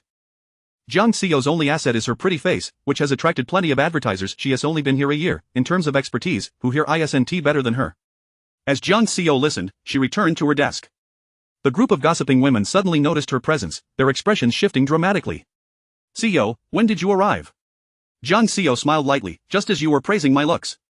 Her visage was indeed breathtaking, especially now, as her smile illuminated the room, dazzling to the point of being blinding. Curiously, there was not a hint of anger on her face, as if she genuinely believed she was receiving compliments. The women feigned smiles, their hearts seething with frustration. She always portrayed such grace and perfection, making the rest seem like mere clowns. Vivian, from the morning news segment, stepped forward. Xiao, we were just joking, please don't take it to heart. We were merely concerned that your status as the golden news anchor might be threatened. You may not know, but we have a newcomer at the station today, a graduate from Columbia's journalism program. The director seems keen on having her replace Lin Jie. A girl dressed in Chanel chimed in, the director is really something. Lin Jie's departure should have meant that position was yours, especially since you brought in so many sponsorships and revenue for the station. Vivian smiled sarcastically, but to be fair, the golden news slot requires a skilled presenter, not just a sales champion. Xiao, it seems you might genuinely be in danger this time. Jiang Xiao recognized their jibes about her being a sales champion, yet she remained unfazed. Being a sales champion is surely better than being a parasite. Furthermore, regarding the director's decisions, I shall follow his arrangements. I believe I heard that the advertising slots for the morning news Haven Tea sold out this month. The director is likely quite displeased, so perhaps you should focus on your own affairs. Jiang Xiao, who are you calling a parasite? Also, I present the 3 a.m. news. It's entirely normal for ad slots to go unsold. If you're so capable, how about you sell all the ad slots for the early morning news? It's easy to talk when you're not the one under pressure. What has all this commotion early in the morning? A man in his 40s, the news director Tang Fei, entered the room. We have a new colleague joining the station today. Tang Fei smiled warmly at the girl beside him. Xia, why don't you introduce yourself? Hello everyone, my name is Xia Ling. Chapter 15. The innocuous rabbit. All eyes in the room were fixed upon the woman who spoke. She was adorned in a white blouse paired with a khaki mid-length skirt and elegant white heels, a quintessential professional attire. However, the delicate lace trimming at the collar and cuffs of her blouse softened her appearance considerably. Her features, while not strikingly remarkable, coalesced into an overall delicate visage. The gentle smile upon her face radiated warmth and non-aggression, reminiscent of a pure and harmless rabbit, evoking an instinctive desire to protect her. Jiang Xiao's gaze also settled on Xia Ling, whose beautiful eyes were filled with a coldness. I am a newcomer, and as I embark on this journey, I kindly ask for the guidance of all esteemed seniors. Upon concluding her statement, Xia Ling bowed respectfully to everyone present. Despite possessing an impressive arsum, she adopted such a humble demeanor, referring to them as seniors. The individuals in attendance began to extend their goodwill towards Xia Ling. After greeting everyone in turn, she finally approached Jiang Xiao. Xiao, from this moment forward, we shall be colleagues. As I am new here and have much to learn, I sincerely hope you can offer me your support. A flicker of surprise coursed through the eyes of the onlookers. Vivian interjected, do you two know each other? Xia Ling smiled at everyone, saying, Xiao and I were high school classmates and once the best of friends. Jiang Xiao reciprocated the smile, yet her eyes remained frosty. Indeed, we were classmates, but I cannot claim the title of best friend. Xia Ling's expression shifted to one of embarrassment as she lowered her gaze. Yes, I am unworthy of being your friend. My humble origins render me unfit. The atmosphere fell silent in an instant. Xia Ling bit her lip, tears glistening in her eyes, her pitiful demeanor eliciting sympathy even from a mere bystander. True to form, Vivian stepped forward, addressing Jiang Xiao. What are you being proud about? Xia Ling is a top student from Columbia University. Her acknowledging you as a friend is merely an elevation of your status. You truly do not recognize a good opportunity. With that, Vivian grasped Xia Ling's arm, saying, do not mind her, she is notoriously disliked around here. We shall all be your friends from now on. Tang Fei's expression was somewhat awkward. Xia Ling, perhaps you should familiarize yourself with Vivian first. By the way, there is a meeting in the news department at 9. Watching as Xia Ling was surrounded by a throng of admirers, Jiang Xiao felt a fleeting disturbance in her heart, yet it quickly returned to its usual state. Xia Ling was exceptionally skilled at masquerading. Had it been otherwise, she would not have deceived Jiang Xiao for 3 years during their high school days. She always revealed her most vulnerable side to evoke a protective instinct in others, leading them to charge into battle for her, even shielding her from harm. Just moments ago, she had deliberately claimed her humble origins, hoping to incite disdain towards her, which Vivian promptly countered. Jiang Xiao certainly could defend herself, but she had no desire to explain herself in front of a group eager to witness her downfall. Moreover, she understood that no matter what she said, others' biases would remain unchanged. Indeed, she had a poor reputation at the television station. She had once attempted to mend relationships with her colleagues, but eventually, Jiang Xiao realized that her efforts were in vain due to the underlying conflicts of interest. The more she tried, the more she was criticized for her perceived cunning. Thus, over the past year, she chose to be herself, disregarding the opinions of others. Although her work had progressed smoothly over the year, the complex interpersonal dynamics left her feeling discontented. Being a news anchor was merely the fulfillment of a childhood dream. Leaving this place did not mean she lacked skills for survival. On the contrary, her interests were diverse, and she possessed numerous skills, each capable of sustaining her for the rest of her life. Not to mention, the annual dividends from Queen had already granted her financial freedom. Jiang Xiao was unaware of Xia Ling's true intentions for being there, but she had grown weary of competing with her. Perhaps leaving this place would be a blessing. At 9 o'clock, everyone gathered in the conference room for the meeting. Jiang Xiao was not only the host but also a news reporter. Tang Fei remarked, Sister Lin will complete her handover in a week and leave the television station. Therefore, we must determine the primetime anchor position within this week. Vivian chimed in, Director, I believe Xia Ling would be quite suitable. I just saw footage of her working at BNC and was astonished by her excellence. She even temporarily served as an international anchor, switching between English and Chinese with ease and professionalism. Tang Fei chuckled, Xia is indeed exceptional, but this position was originally designated for Xiao, as she possesses the most advertising contracts and the highest popularity. Our news department is not an advertising agency. We prioritize solid professional competence. If we merely compare advertising contracts, everyone will focus more on courting sponsors rather than on journalism, Vivian stated emphatically. The phrase courting sponsors carried a heavy insinuation. Jiang Xiao casually tossed her hair, feigning indifference. A couple of days ago, at a business dinner hosted by Tianheng Group, I overheard their employees discussing a girl with single eyelids from our television station who frequently sought out Mr. It was said that MRS.Li caught that girl sitting on Mr. Li's lap, calling him daddy, and slapped her across the face. Now, Mr.Li and his wife are embroiled in a divorce. I can't help but wonder if such a person truly exists in our station. Vivian's face fell instantly. Furiously, she stood up. Jiang Xiao, do not slander. Jiang Xiao smiled lightly. I never said it was you. Our station is quite large, and there is certainly more than one girl with single eyelids. I agree with you completely. The focus should indeed be on journalism. Pursuing sponsors can easily lead to disaster. MRS.Li is notoriously fierce and Rongqing, a secretary from Tianheng Group who once seduced Mr.Li was stripped of her clothes and left in a shopping mall. Coincidentally, I added MRS.Li on WeChat during the last business dinner, and just yesterday, she was inquiring about the girl with single eyelids. Vivian's expression shifted from anger to panic. What did you tell her? One sentence unveiled Vivian's hidden intentions. The eyes of the onlookers were filled with various emotions. However, at that moment, Vivian had no time to care. She was well aware of Mrs. Li's methods. Fortunately, she had escaped quickly last time, and Mrs. Li had not seen her clearly yet. She had not anticipated that MRS.Li would remember her single eyelid feature. Jiang Xiao gazed at Vivian with a smile illuminating her face. Just as Vivian was on the verge of being engulfed by fear, Jiang Xiao leisurely said, This pertains to the reputation of our television station. I have yet to respond as I have not investigated thoroughly. I had forgotten about this matter until you brought up the topic of sponsors. Vivian exhaled a sigh of relief internally. At that moment, her gaze toward Jiang Xiao was filled with wariness. Jiang Xiao was indeed shrewd, fully aware that Mrs. Jiang was inquiring about her but withholding this information to use as leverage. Unfortunately, she found herself utterly powerless. Reluctantly, Vivian returned to her seat, no longer daring to utter another word. Chapter 16 Seizing the primetime female host. Xia Ling smiled gently as she spoke. All of us in the news department are graduates from prestigious universities and have received a higher education. I believe there must be some misunderstanding here. Even if it were true, it certainly would not be one of our news department members. As for the position of the primetime host, I have no intention of competing with Xiaoyu for it. Let her have it. Xia Ling's voice was soft and soothing, reminiscent of a lark in the jungle. She deftly shifted the topic in just a few sentences. Vivian cast a grateful glance at Xia Ling. Not only had she defended her dignity, but she had also voluntarily given up the primetime hosting position to divert everyone's attention. However, Jiang Xiaoyu chuckled derisively. The way you speak makes it sound as if this hosting position were already yours, and now you're graciously handing it over to me. Xiaoyu, you misunderstand. That was not my intention at all. What do you mean, then? All right, everyone, let's not quarrel. Tang Fei finally interrupted, his head aching. Regarding this hosting position, here's the deal. Our television station is planning to interview a very important figure. Whoever secures the rights to this person's first interview will become the primetime host. Of course, the interview must be completed within a week, so you two need to act swiftly. Someone curiously inquired, Director, who is this important figure you speak of? Director Tang replied, the Prince of the Capital, Bo Jinshou. The crowd was taken aback. Isn't the Prince of the Capital supposed to be in the capital? Moreover, the Capital TV has never interviewed him. How could he possibly agree to an interview with our small station? Zhao Yuan from the photography department interjected, It's surprising that you all are news reporters and don't know this. The Prince of the Capital has been in Rongqing for 3 years. The most mysterious BK group in Rongqing is actually a subsidiary of the Bo family in the city. They are about to develop a central government-approved resort project, which he is officially responsible for, although it has not yet been made public. Since it hasn't been announced, how do you know? I don't have much information about the project, but my sister's classmate's cousin knows Zhang's daughter. The Zhang family's daughter recently attended the 70-year birthday banquet of the Bo family matriarch, where all the top families of Rongqing were invited, and that is how the news of the prince's seclusion in Rongqing became known. Tang Fei continued, indeed, everyone must have heard of who Bo Jinxiu is. The Bo family is the richest in the country, and Bo Jinxiu is the sole heir. To this day, he has yet to accept any media interviews. Since the prince has not accepted any interviews so far, it proves he is an extremely low-key individual. It might be quite challenging to succeed. The resort project is about to be unveiled. This is an opportunity. I believe we should give it a try. Of course, even so, it remains a tremendous challenge. If we fail, then so be it. If we succeed, our Rongqing TV station would have accomplished something that even the capital TV has not. Tang Fei's gaze sparkled. I have faith in both of you.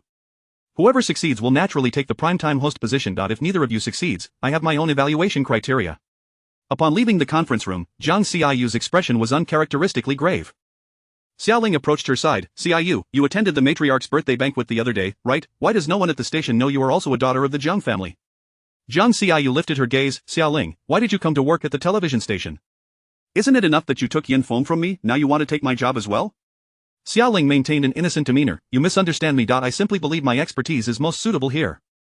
I have never intended to take anything from you. Yin Feng was not stolen from you either. Oh? Zhang Xiaoyu leaned back languidly in her soft leather chair. I've always been curious about what transpired during that summer camp with you and Yin Feng. I doubt he was such an easy target to steal from. When Yin Feng was with her, he treated her with utmost care, and Zhang Xiaoyu could sense his affection. However, after returning from the summer camp, he completely transformed. The love had vanished, replaced by disdain. Xiaoling's face flushed slightly, seemingly recalling events from years past. Zhang Xiaoyu seemed to have an inkling of what was on her mind. Forget it. I have little interest in such sordid matters. No, it's not as you think, Xiaoling hurried to clarify, yet, Zhang Xiaoyu had lost her patience and stood up. Xiaoling, don't trouble me. Otherwise, I might revert to who I was 3 years ago. Excuse me, I need to go prepare for the new news broadcast. Zhang Xiaoyu announced, as it was time for her to get ready. Xiaoling watched Zhang Xiaoyu vanish from her sight, her expression suddenly turning cold. Zhang Xiaoyu, I will seize everything from you, your husband, your job, your loved ones. I will take it all, and you will be left friendless and alone, disgraced and discredited. I await that day, then you will understand the true reason behind all my actions. That evening, Xiaoling returned to her suite at the Kyoto Grand Hotel. Yin Feng was already back. Xiaoling approached him with delight. Did you not say today that you would return to the Yin family's old residence? Yin Feng stepped closer, wrapping his arm around Xiaoling's shoulders, one hand resting on her abdomen. I missed you and the baby. A hint of shyness crept onto Xiaoling's face. With those words, I would be content no matter where you are. Yin Feng embraced her. Xiaoling, having you follow me like this, I feel I have wronged you. Xiaoling's voice was tender. As long as your heart is with me, I do not feel wronged. Ah Feng, once the baby is born, we will be a blissful family of 3. Yin Feng replied, rest assured, I will resolve matters with Zhang Xiaoyu as quickly as possible. I will ensure you and the baby receive due recognition. Mentioning Zhang Xiaoyu made Yin Feng's expression suddenly turn icy. He seemed to recall something. Today was your first day at the television station. Did Zhang Xiaoyu bully you? Xiaoling's gaze flickered momentarily. No. She knows that she resents me for taking you, so she has always treated me that way. She indeed bullied you. I knew it. I'm going back to confront her right now. Xiaoling grasped his arm, her voice gentle yet tinged with a hint of entreaty. Don't do that. If I can be with you, this little grievance is nothing. Going back will only escalate things, and your parents will dislike me even more. Some matters, I can endure. Thinking of his parents' prejudice against Xiaoling, Yin Feng halted in his tracks. He drew Xiaoling back into his embrace and said, you must tell me whenever you feel wronged. I will not allow Zhang Xiaoyu to continue bullying you, and remember, I do not belong to her. It is not you who took me from her, but rather, Zhang Xiaoyu simply does not deserve me. Xiaoling leaned against Yin Feng's chest, a glimmer of brilliance shining in her eyes. Then she spoke softly, Ah Feng, have you met Bo Jinxiu? Do you know anything about this prince of the capital? Chapter 17 The True and False Mrs. Yin Feng began. Previously, the company had been researching his preferences for the Paradise Resort project, but he is an exceedingly low-key individual with a mysterious presence, thus we do not know him very well. He then inquired, what prompted your question about him? Xiaoling replied, the station mentioned that if I could secure an exclusive interview with Bo Jinxiu, the position of primetime host at 7 o'clock would be mine. However, when I called the BJ office today, they informed me that the earliest appointment with the television station is 6 months from now. Yin Feng furrowed his brows, contemplating for a moment. The only information we've managed to uncover is that this young master has a habit of playing golf at the Royal Golf Club in the mornings. I believe you could leverage this to your advantage. Xiaoling maintained a sorrowful expression, but the Royal Golf Club is the most prestigious members-only golf course in Rongqing, with a membership fee soaring to 2 million. How could I possibly gain entry? Yan Feng responded, my grandfather is a member of the Royal Golf Club. I used to accompany him there frequently, and the manager recognizes me. Tomorrow, I will call the club, and you can go there as Mrs. Yan. A glimmer of excitement sparkled in Xiaoling's eyes. Really, I can enter as Mrs. Yan? Yan Feng looked at her with joy and anticipation, gently tapping her nose. Of course, in my heart, you are the true Mrs. Yan. While Xiaoling went to take a shower, Yan Feng called Jiang Xiao. Jiang Xiao, should you dare to bully Xiaoling again, do not blame me for being impolite. Jiang Xiao found the call bewildering. With a hint of amusement, she replied, what is this, did Xiaoling report me to you? Unlike you, Xiaoling would never present one face while hiding another behind your back. You already possess more than enough. Do not covet everything she has. After hanging up the phone, Jiang Xiao tossed her mobile onto her desk in frustration. At times, she felt a certain admiration for Xiaoling. It was ironic. Despite having taken something that rightfully belonged to her, it was she who ended up being portrayed as the villain. Jiang Xiao glanced at the document on her desk, where she had just written the words resignation letter. Suddenly, she slammed her laptop shut. Why should she resign simply because Xiaoling had arrived? She had fought tooth and nail to take Yan Feng away from her, embracing the role of the antagonist. Now, she was expected to relinquish her job as well. Naturally, there were numerous reasons behind her desire to resign, a notion she had contemplated long before. However, at this moment, she unexpectedly dismissed the idea. If she were to resign, it would only be after she secured the position of primetime host. After closing her laptop, Jiang Xiao picked up her phone again. She opened her contacts and found Pretty Boy. Without hesitation, she dialed the number. The call was quickly answered. Miss Jiang, is there something you need? The address was quite distant, likely a result of his irritation from their last encounter. Perhaps he had come to terms with it and wished to distance himself. This was exactly what Jiang Xiao desired. In a rare moment of seriousness, Jiang Xiao spoke, Mr. Bo, I am Jiang Xiao, a news reporter from Rongqing television station. I would like to schedule a personal interview with you. Might you have some time? A cold scoff emanated from the other end of the line. He had anticipated this would be the reason for her call. She would not reach out to him without cause. Bo Jinxiu remained silent for a few seconds before responding. Jiang Xiao, you truly have a thick skin. After standing me up last time, you now wish to arrange an interview? Jiang Xiao paused, then replied nonchalantly, that is an entirely different matter. Perhaps Bo was unaware, but I am quite adept at separating personal matters from professional ones. The other party seemed to find this amusing. If you wish to interview me, you must come to the Green Lawn Villa to apologize first, and we can discuss other matters afterward. Jiang Xiao glanced at the wall clock. It was 10 o'clock in the evening. She understood very well what could transpire if she went there now. That place was never a wasted trip. Jiang Xiao declined. Since this is a professional matter, let us meet during the day instead. Please suggest a time, Bo, and I will certainly come to apologize.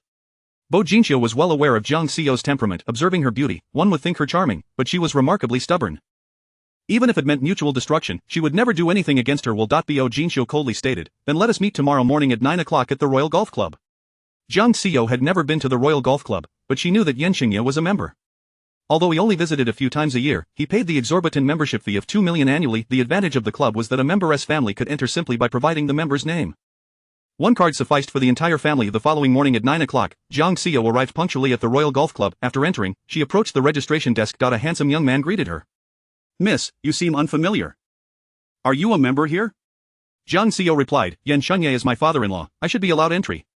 The young man displayed a look of astonishment. You are also Mrs. Yan? Also? Jiang Xiao's beautifully shaped brows furrowed. Are there other Mrs. Yans? The young man pointed to a figure in the distance. That lady claims to be Mrs. Yan as well. Mr. Yan is a prominent figure in Rongqing, with only one son and one daughter. It is impossible for there to be two daughters-in-law. Jiang Xiao followed the direction of the young man's finger and saw Xiaoling. Xiaoling spotted her too. Seemingly surprised, the young attendant was caught in a quandary. Please hold on. I will consult our manager. The manager quickly arrived, reprimanding the attendant. I already informed you that one Mrs. Yan would be visiting today. Young Master Yan had given prior notice. You should have let her in without delay. If you make her wait, you will have to answer for it. As the manager hurried over, he continued to scold the young attendant. The attendant, looking aggrieved, responded, but you only mentioned one Mrs. Yan, you didn't say there would be two. Two Mrs. Yans, how is that possible?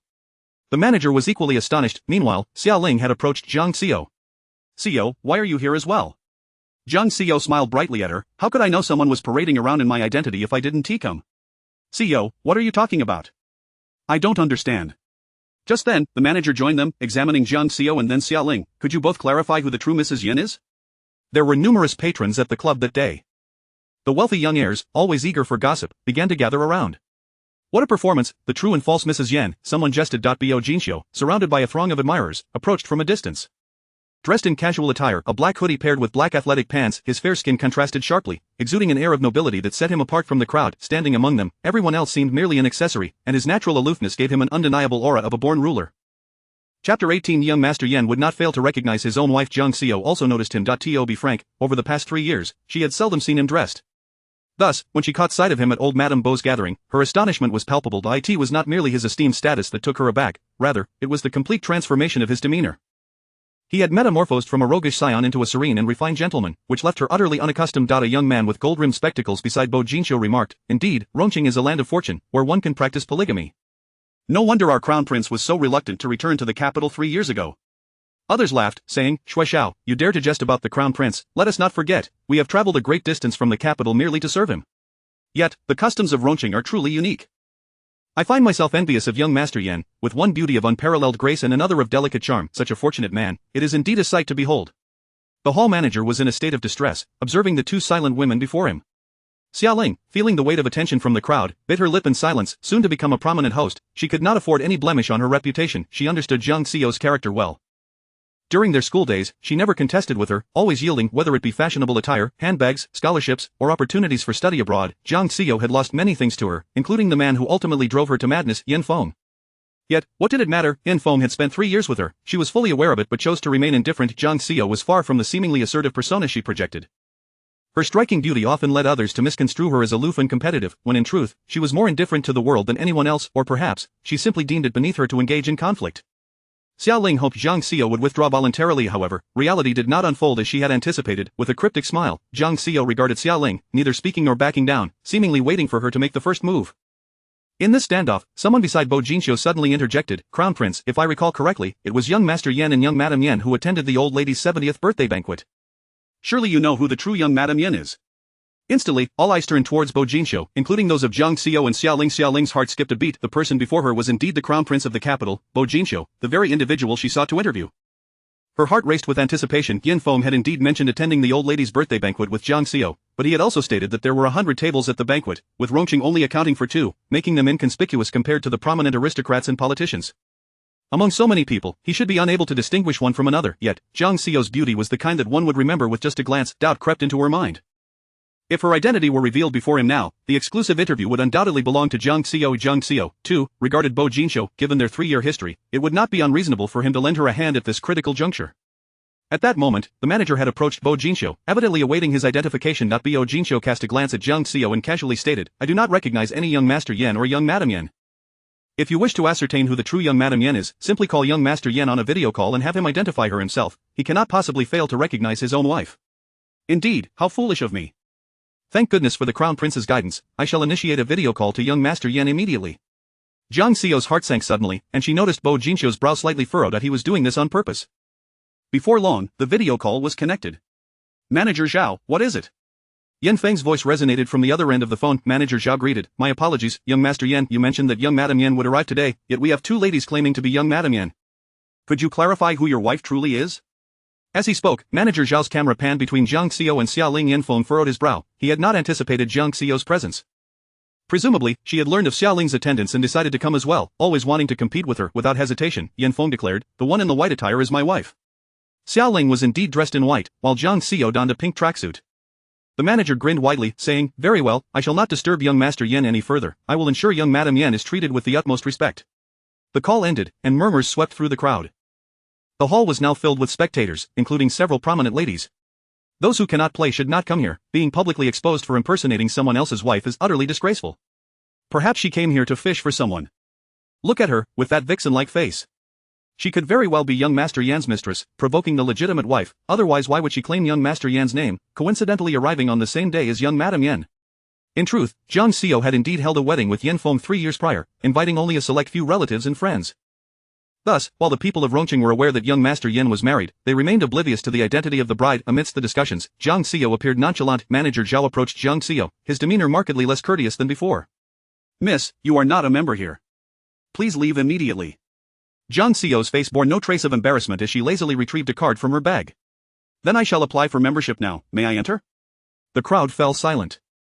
The manager was taken aback. "It is possible, but our membership fee, 2 million, I am aware. Please proceed with the transaction." Many were momentarily speechless, including the ladies who had just mocked Jiang Xiao.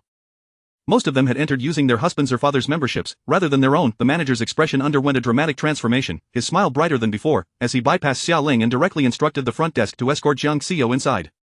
He then eagerly led Jiang Xiao to the VIP room to process her membership card. The young men surrounding Bo Jinxiu now exhibited heightened interest. That card appears to be the Cheetah Black Gold card, doesn't it? Only 500 exist globally, accepted by major banks, granting complimentary access to all 7-star hotels worldwide, truly a symbol of status. I recall the Crown Prince possesses one as well. Fewer than 20 individuals in Huagua hold this card, and none are of ordinary standing. What background does this Miss Jiang possess? Those who had previously derided Jiang Xiao now widened their eyes in astonishment. 2 million might not be extraordinary, but possessing that black gold card was exceedingly rare. Ordinary wealthy individuals could not attain it. The issuing institution's scrutiny was incredibly stringent, and even royal families worldwide rarely had more than 3 cardholders.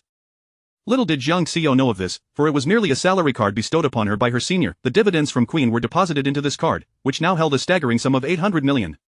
To her, 2 million was but a trifling amount. Chapter 19 The prelude to competition. Upon witnessing Jiang Xiao produce that card, Bo Jinxiu appeared contemplative. How could Jiang Xiao possibly possess such a card?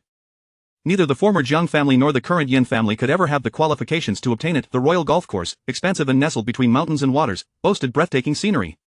Those around Bo Jinxiu eagerly grasped their clubs, poised to play, while he alone settled into a nearby rest pavilion. A server brought him a sandwich and exquisite pastries. He had grown accustomed to enjoying breakfast here. Xia Ling stood a short distance away, observing this man who seemed to dwell in the clouds. Clad in an all-black casual ensemble, his striking appearance was complemented by his pale, elegantly proportioned hands, which he casually used to lift a sandwich from the plate. His manner of eating was remarkably graceful, exuding a languid charm amidst his refinement. He possessed a demeanor akin to Jiang Xiao's, characterized by a natural, privileged nonchalance and confidence. Xia Ling approached him. Mr. Bo, may I take a seat here? Bo Jinxiu looked up, noticing a young woman standing before the chair beside him. This is a public rest area. Mrs. Yen is free to do as she wishes. His tone was neither warm nor cold, polite yet imbued with a sense of detachment and indifference. Xia Ling took a seat. Amr.bo, I actually came here specifically to seek you out. Bo Jinxiu maintained his nonchalant demeanor. Does Mrs. Yen have business with me? Amr.bo, allow me to introduce myself. I am Xia Ling, a news reporter from Rongqing Television. Our station wishes to arrange an exclusive interview with you regarding the Paradise Resort project.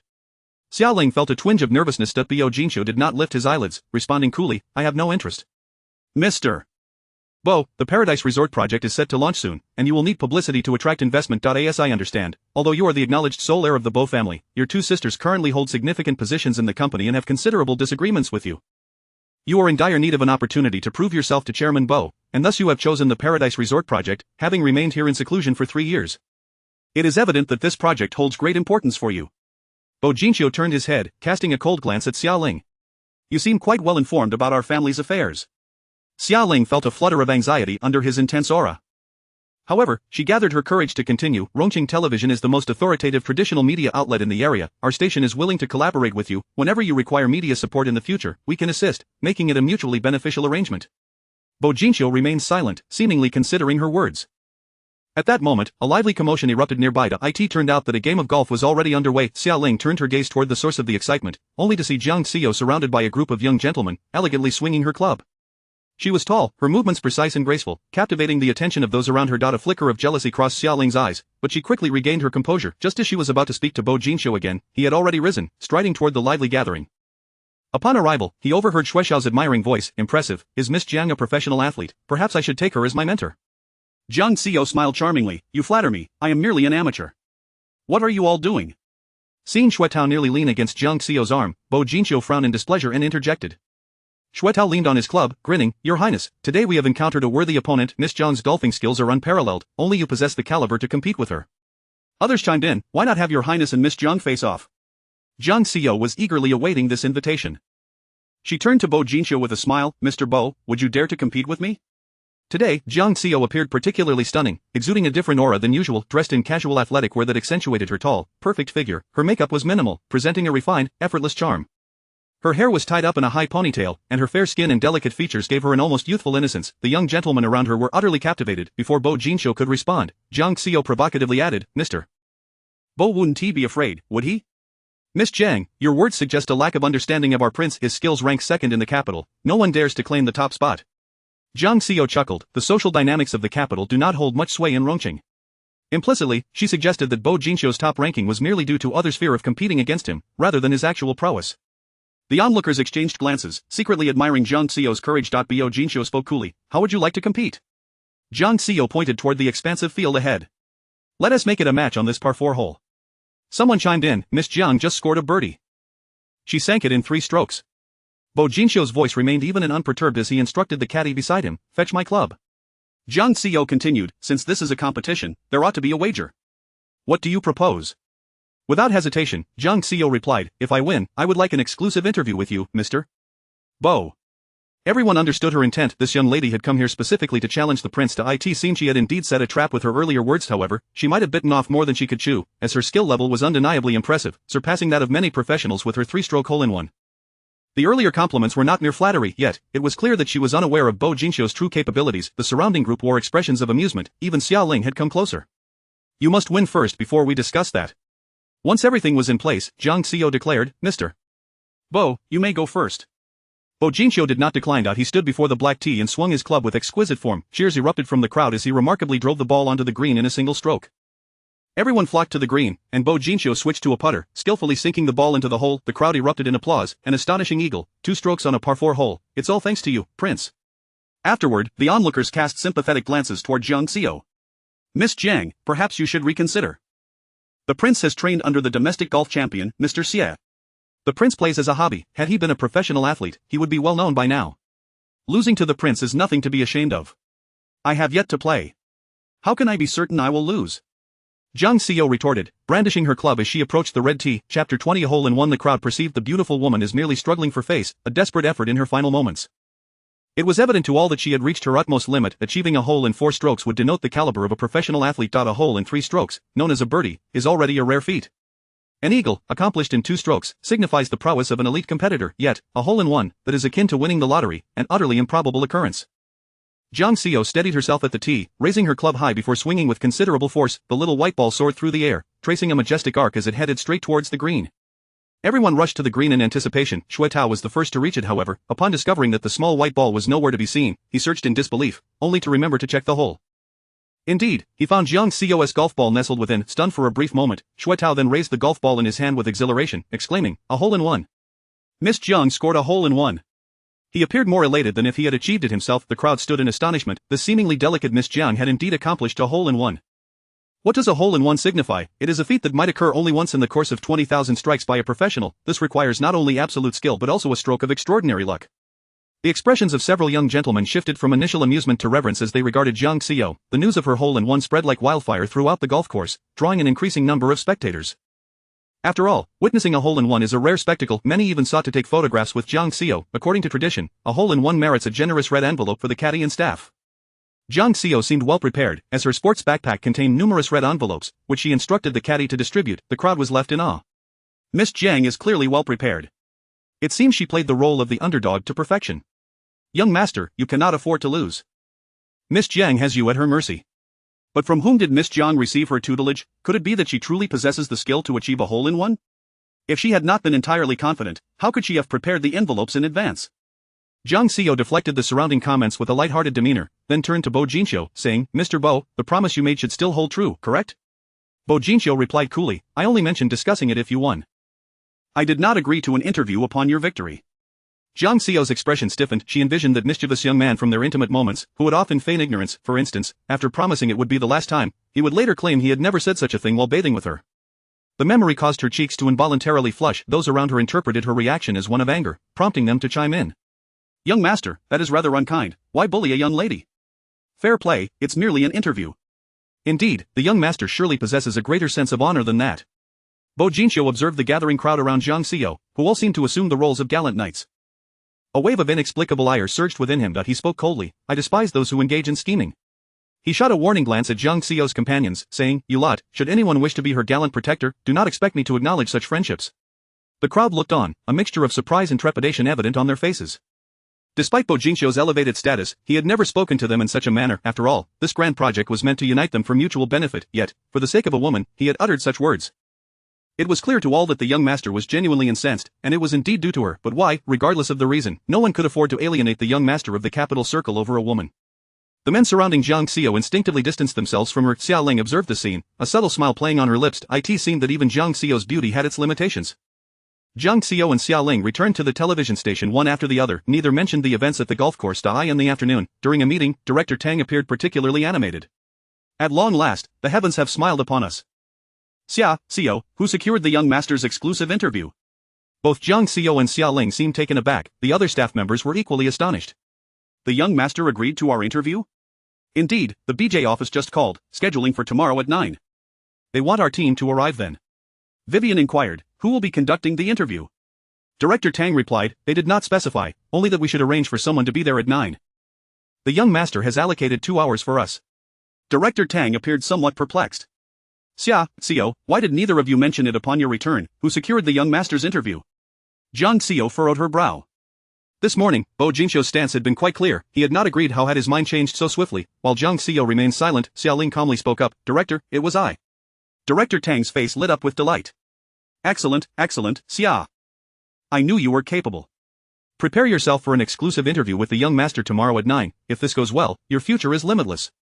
Director Tang excitedly grabbed his phone. I must report this to the station head. It is a significant matter, the head of BJ has repeatedly attempted to secure an interview with the young master without success, who would have thought we at Rome would achieve it? The head will surely be thrilled. Director Tang exited, and the others quickly gathered around Xia Ling. Xia Ling, you are truly impressive, how did you manage that? Indeed, a prestigious school graduate who interned at BNC. Your caliber is indeed different from certain mere decorations. Xia Ling, the position of primetime host must surely belong to you. Once you become the primetime host, do treat us to a meal. Xia Ling's smile bore a hint of shyness, yet her demeanor remained modest. I merely had a stroke of luck. Tonight, I will treat everyone to dinner at Taiku House. Taiku House is an upscale Japanese restaurant in Rongqing, renowned for its exorbitant prices. While they worked at the television station, their salaries were not particularly high, thus none had ever dined at such an extravagant establishment. The crowd erupted with excitement, praising Xia Ling's generosity. As the group arrived at Taiku House, Xia Ling had already reserved a private room. As they admired the opulent decor, they lavished more compliments upon her. Xia Ling, do you often dine here? Xia Ling humbly replied, no, I only come occasionally. This place is not for the ordinary. How can you claim your family is of humble means? How could Xia Ling afford to study abroad if her family was not well off? Xia Ling, do tell us the truth, which prominent family do you hail from? Xia Ling responded, I have not deceived you.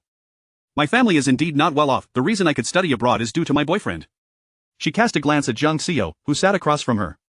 My boyfriend comes from a good family and loves me dearly. I went abroad to study alongside him. Chapter 21 A meal costing 980,000. A chorus of envious exclamations erupted from the crowd. We haven't even eaten yet, but we've already consumed a mountain of dog food. Vivian led the charge, when are you bringing your boyfriend around for us to meet? After all, a man of such caliber is indeed a rarity. Xia Ling smiled shyly, sure, when the opportunity arises. Although Xia Ling was responding to others, her gaze remained fixated on Jiang Xiao's face. However, Jiang Xiao maintained a placid expression, seemingly indifferent. A flicker of disappointment crossed Xia Ling's eyes. At that moment, a waiter arrived with a tablet of dishes. Xia Ling promptly handed the tablet to Jiang Xiao. Xiao, order whatever you fancy, don't hold back. Jiang Xiao graciously accepted the tablet and began to place her orders with remarkable speed. A few minutes later, she returned the tablet to Xia Ling. You should take a look. Xia Ling handed the tablet to the waiter without hesitation. Your taste, I am sure, will not disappoint. Before long, the dishes began to arrive. Initially, everything was delightful, and everyone enjoyed the meal. However, Xia Ling soon sensed something amiss. 2 hours had passed, yet the dishes continued to pour onto the table, accompanied by an array of alcoholic beverages. Despite the abundance, everyone remained engrossed in the sumptuous food and wine, showering her with compliments about her generosity, and Xia Ling chose to remain silent. When the meal came to an end, the waiter presented the bill. Xia Ling was taken aback upon seeing the total of 980,000. Staring incredulously at the waiter, she exclaimed, how could it be so expensive? The waiter patiently explained, you ordered every dish on our menu, including some rare hidden delicacies, which totaled 180,000. Additionally, you ordered 4 bottles of our red wine priced at 200,000 each, and we also charge a 5 service fee. Xia Ling nearly fainted, she simply did not possess such funds. When ordering, she had thought that even if she ordered lavishly, it wouldn't exceed 10,000. How could it amount to this? The others were equally stunned and began to cast accusations at Jiang Xiao. Jiang Xiao, are you deliberately seeking revenge? You ordered a meal for 980,000 without a hint of shame. Have you never tasted good food before, seizing the opportunity to take advantage? I believe Jiang Xiao should foot the bill. She ordered the food and must take responsibility. Jiang Xiao looked at them with a glimmer of amusement. When you were indulging in black truffle casserole and Kobe beef, why didn't you mention how precious the ingredients were? As for the wine, I only ordered 1 bottle, the rest was added by you all. Jiang Xiao, you're just making excuses. Jiang Xiao replied nonchalantly, since you all are so concerned for Xia Ling, why don't we split the bill? No one here has gone without a meal, and splitting is the fairest option. At the mention of splitting the bill, everyone fell silent even though splitting meant each person would owe nearly 100,000, equivalent to several months' wages. A girl standing next to Xiao Ling spoke up, with a boyfriend of such high standing, Xiao Ling will soon be a wealthy matron and 1 tea mind a meal's cost. Xiao Ling felt as though she were being put on the spot. In truth, her and Yan Feng's finances were not as ample as others might presume. After Yan Feng went abroad, the Yan family had ceased to support him financially. Their 3 years overseas were not as glamorous as others imagined. Yan Feng, proud as he was, refused to ask his family for money. Xiao Ling had merely a little over 100,000 in her account, earned through tutoring Chinese families over the past 3 years. She could not possibly afford the nearly $1 million bill. Reluctantly, she dialed Yan Feng. Having returned to the company, Yan Feng was presumably not short of funds. Upon hearing that she had spent nearly 980,000 on a meal, his voice tinged with irritation. Xiao Ling, are you dining on dragon meat? 980,000 for a meal? Xiao Ling's voice was filled with grievance. I secured an exclusive interview with Bo Jinsi and treated my colleagues. It was Xiao who ordered. I had no idea she would order so much and such expensive wine. Upon hearing Zhang Xiao's name, Yan Feng's brows knitted together. His tone softened considerably as he said, I'm sorry. I misunderstood you. It seems Zhang Xiao is behind this. After a brief silence, he added, I'm nearby, I'll be there shortly. 10 minutes later, Yan Feng arrived at the restaurant. He first settled the bill and then made his way to the private room. Upon seeing Yan Feng, Xiao Ling's eyes glistened with unshed tears, as if she had suffered a great injustice. She hurried to him, Ah Feng, you're finally here. Yan Feng gently draped his arm over Xiao Ling's shoulder in front of everyone. No need to worry. IVE settled the bill. Upon hearing that the bill was cleared, everyone exhaled in relief, their expressions transforming instantly. Vivian led the praise. Xiao Ling, you're so fortunate, your boyfriend is both handsome and wealthy. Xiao Ling blushed as she introduced, let me introduce, this is my boyfriend, Yan Feng. Vivian gasped in surprise, I've heard the name of the Yan family heir is Yan Feng. Could it be? Yan Feng replied coolly, just a name, nothing more. With that, he turned his attention to Zhang Xiao. Zhang Xiao, step outside. Everyone was taken aback. Zhang Xiao, carrying a small handbag and wearing high heels, walked up to Yan Feng, her tone languid, good dogs don't block the path. Yan Feng, furious, seized Zhang Xiao by the arm and pulled her outside. A quick turn brought them to an adjacent empty room, and the door closed behind them. The onlookers were left in a state of bewilderment. Xiao Ling's face flickered with embarrassment. Xiao Ling, do you know your boyfriend and Zhang Xiao? We're all high school classmates, so we know each other, and Xiao, back in high school. Xiao Ling trailed off deliberately. Vivian scoffed, I finally understand why Zhang Xiao dislikes you so much. She must have had a crush on your boyfriend in high school, but her love went unrequited, hence the jealousy. Xiao Ling, attempting to defend Zhang Xiao, replied, it's not as you all think, and besides, that was all in the past. Meanwhile, once inside the room, Zhang Xiao was confronted by Yan Feng, who coldly demanded, Zhang Xiao, I've told you countless times not to bully Xiao Ling. Have you taken my words lightly? Zhang Xiao casually took a seat on a sofa, admiring her freshly done nails. She wanted to treat, no one forced her. So you deliberately ordered such expensive dishes? You are well aware of Xiao Ling's financial situation, aren't you simply taking advantage of your wealth to humiliate her? What differentiates you from those petty individuals who leverage their riches? Zhang Xiao raised her gaze, her eyes bright yet tinged with anger. Indeed, I know her situation. I am fully aware that neither of you have money, so yes, I took pleasure in bullying her. As for my reasons, I merely returned the favor in kind. Chapter 22, What transpired that summer? Dare you to speak? Zhang Xiaoyu smiled coldly. 3 years ago, were you unaware of my predicament? Yet, even in my most desperate hour, you both chose to betray me, casting me into an abyss of despair. In comparison to your treachery, my little schemes are but trifles. Yan Feng's expression faltered. Zhang Xiaoyu, the plight you found yourself in was of your own making. You were the one who first betrayed me. Yan Feng glared at Zhang Xiaoyu with palpable disdain. What occurred during the summer of our freshman year? Do you dare to tell me? Zhang Xiaoyu's face turned ashen in an instant. Yan Feng, how could he possibly know? Yan Feng observed the pallor of her countenance, astonishment evident in his eyes. Infuriatingly, even in her utmost panic, her beauty remained strikingly exaggerated. So, to whom did you relinquish your innocence? Zhang Xiaoyu rose abruptly, her gaze transforming into a piercing glare. Silence. Yan Feng chuckled coldly. So, you've been provoked into a fury, Zhang Xiaoyu. You are nothing but a vile and filthy woman, hypocritical to the core. Why did you marry me, if not because you could no longer return to the Zhang family? If you were still a young lady of the Zhang household, would you have chosen to wed me? Your affection for me now is merely a fear of losing your last lifeline, the opulence that defines the latter half of your life. But why should I, Yan Feng, become the fool who takes on a tarnished woman like you? You are a hypocritical and despicable creature, unworthy even to be compared to a single strand of Xiao Ling's hair. Enough, Yan Feng. Zhang Xiaoyu's fingers trembled slightly. She harbored a secret within her, one that no soul knew. She had never confided in anyone, continually convincing herself that it was merely a nightmare. She had successfully erased that incident from her memory, believing that no one in this world would ever discover it. Yet, Zhang Xiaoyu never anticipated that Yan Feng was already aware. So, this was the reason for the drastic shift in his attitude towards her. The matter was one she wished to avoid revisiting. In truth, aside from a few remnants and physical scars, her mind remained a blank slate regarding that occurrence. Zhang Xiaoyu strode directly to the door and exited. As she opened the door in a flurry, Xiao Ling stood waiting at the threshold. Zhang Xiaoyu cast a deep glance at Xiao Ling, said nothing, and walked away. Yan Feng emerged from within. Ah Feng, what did you say to Xiaoyu? She appears quite distraught. Yan Feng replied, nothing of consequence. Merely spoke of that incident. Xiao Ling's expression shifted, you assured me you wouldn't bring it up in front of Xiaoyu. I had no desire to, but she was too overbearing. A little humbling is in order, lest she continues to bully you. Xiao Ling, you are far too kind, even at this juncture, considering her.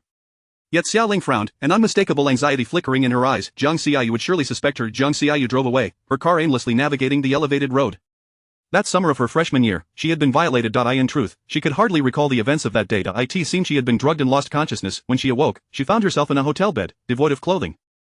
The discomfort in her body signaled that something was amiss. Subsequently, she had visited the hospital for an examination, and indeed, her hymen had been broken. However, due to the effects of the drug, the details of that day had vanished from her memory.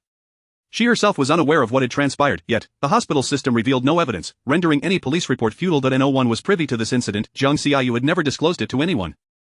Shen Nua remained silent, and Xiao Ling too said nothing. It was as if the event had never occurred, but how could Yan Feng know? It appeared he had known for quite some time. How he came by this knowledge, Zhang Xiaoyu could surmise. It must have been during the summer camp in her sophomore year, when Xiao Ling had exploited this to shatter her relationship with Yan Feng.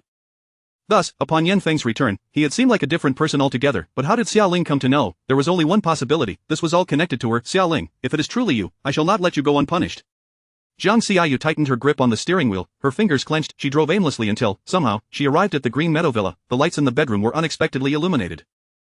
Zhang Xiaoyu drove straight in, parking in the courtyard. She exited the vehicle and entered the house. Bo Jinxiu heard the sound of the car parking downstairs. As he reached the staircase, he spotted Zhang Xiaoyu ascending. Fresh from a shower, Bo Jinxiu donned a set of gray sleepwear. The simple design, when worn by him, exuded an unparalleled charm. With his hands casually tucked into his pockets, he looked at Zhang Xiaoyu's silhouette and remarked sarcastically, weren't you quite spirited earlier? I thought you would never seek me out again. Zhang Xiaoyu maintained a stoic expression, her high heels clicking rhythmically against the white marble staircase as she ascended step by step. As she approached, Bo Jinxiu felt as though her heels were striking his heart, causing his heartbeat to quicken unbidden. It was all Zhang Xiaoyu's fault, her beauty was devastatingly captivating. Yet, as she drew nearer, Bo Jinxiu discerned that something was amiss with Zhang Xiaoyu today. Her face was devoid of color, her eyes ablaze with fury and intense hatred, as if she intended to incinerate everything in this world. Yet, paradoxically, this very intensity rendered her more vibrant, akin to a phoenix rising from the ashes. Bo Jinxiu furrowed his brow. Is it truly necessary to wear such a murderous expression just because I embarrassed you a little earlier? In the next moment, Zhang Xiaoyu ascended the final step, forcefully grabbing Bo Jinxiu's shoulder with one hand while pressing the back of his head with the other, and kissed him passionately. Zhang Xiaoyu's kiss was fierce and urgent, almost recklessly demanding. Bo Jinxiu was momentarily taken aback. In their 3 years together, such encounters had always been initiated by him. This bold, spontaneous advance was a first. However, the man quickly regained his composure, wrapping his arms around her waist and kissing her back with equal fervor. Her high heels were sent tumbling down the staircase as they stumbled and embraced, their lips entwined, until they reached the bedroom. The man seized her waist, lifting her effortlessly. Zhang Xiaoyu's long, slender legs instinctively wrapped around his waist. Her skirt had already been pushed up to her waist, his hands roaming freely, both of them lost in a haze of desire. They remained locked in an embrace against the door for what felt like an eternity before he finally carried her and pressed her onto the soft bed. Chapter 23. The journalist I invited is Miss Xia. In the dead of night, Bo Jinxiu awoke, instinctively yearning to draw the woman into his embrace, only to discover the space beside him was empty. He sat up, and was then met with the sound of an engine starting in the courtyard. Rising, he stepped onto the balcony and beheld Zhang Xiao driving away from the greenery villa. A flicker of irritation ignited in Bo Jinxiu's eyes. It was always like this. After her needs were satisfied, she would vanish without a thought for his feelings. However, recalling her fierce demeanor from the previous night, as if she were venting something, he sensed she must have encountered some troublesome matter. It could not possibly be something as trivial as an interview. Could it be related to him? Bo Jinxiu's expression darkened. The following morning, when Zhang Xiao arrived at the television station, she found everyone gathered around Xiao Ling. The news of Xiao Ling's upcoming interview with the heir of the capital had spread throughout the station. Her extravagant spending 88,000 for a single meal had become the talk of the day. Even individuals from other departments flocked over, eager to curry favor. Xiao Ling had thoroughly prepared for the interview, assembling an impressive team. Typically, an interview would require only a reporter and a cameraman, but this time, it boasted a contingent of over a dozen individuals, including 2 assistants for Xiao Ling. Given that this was a live interview, the station had even organized a team to assist. In fact, a special column titled Elite Figures had been created for this interview, with Bo Jinxiu featured as the inaugural subject, underscoring the station's commitment.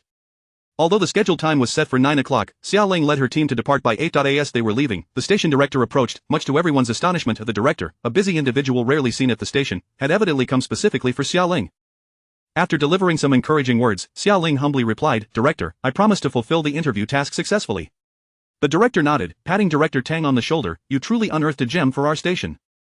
Yesterday, the capital station called me, and I finally had a moment to hold my head high in front of him." The director, in his 60s, spoke with a steady demeanor that exuded an air of authority. At 8 o'clock, Xia Ling departed punctually with her team. Zhang Xiao sat at her desk, reviewing her notes, while Vivian intentionally engaged in conversation with colleagues nearby. Xia Ling is truly impressive. She managed to secure an interview with the heir within just 2 days. Someone's title of interview god might soon be passed on. The director even came personally. It seems Xia Ling's position as the primetime host is all but assured. Next month is the Golden Microphone host competition, and with only one spot available, it seems it will likely go to Xia Ling. Zhang Xiao remains silent. Meanwhile, at 8:20, Xia Ling and her entourage arrived at the BJ building. Upon stepping out of the car, they were greeted by someone approaching them.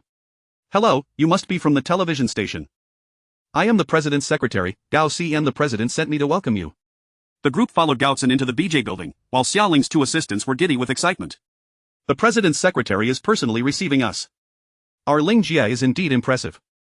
Indeed, could it be that Ling Jie and the heir are friends? Such treatment for a mere interview seems unlikely.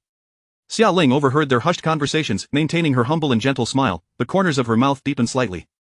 In truth, Xia Ling was uncertain. Neither she nor Zhang Xiao had managed to secure Bo Jinxiu's agreement to the interview the previous day. Why had he changed his mind and taken the initiative to call the station? After much contemplation, she concluded it must have been her earlier remarks about mutual benefit that had swayed him. After all, his disdain for Zhang Xiao had been painfully evident at the time, even humiliating her in front of everyone.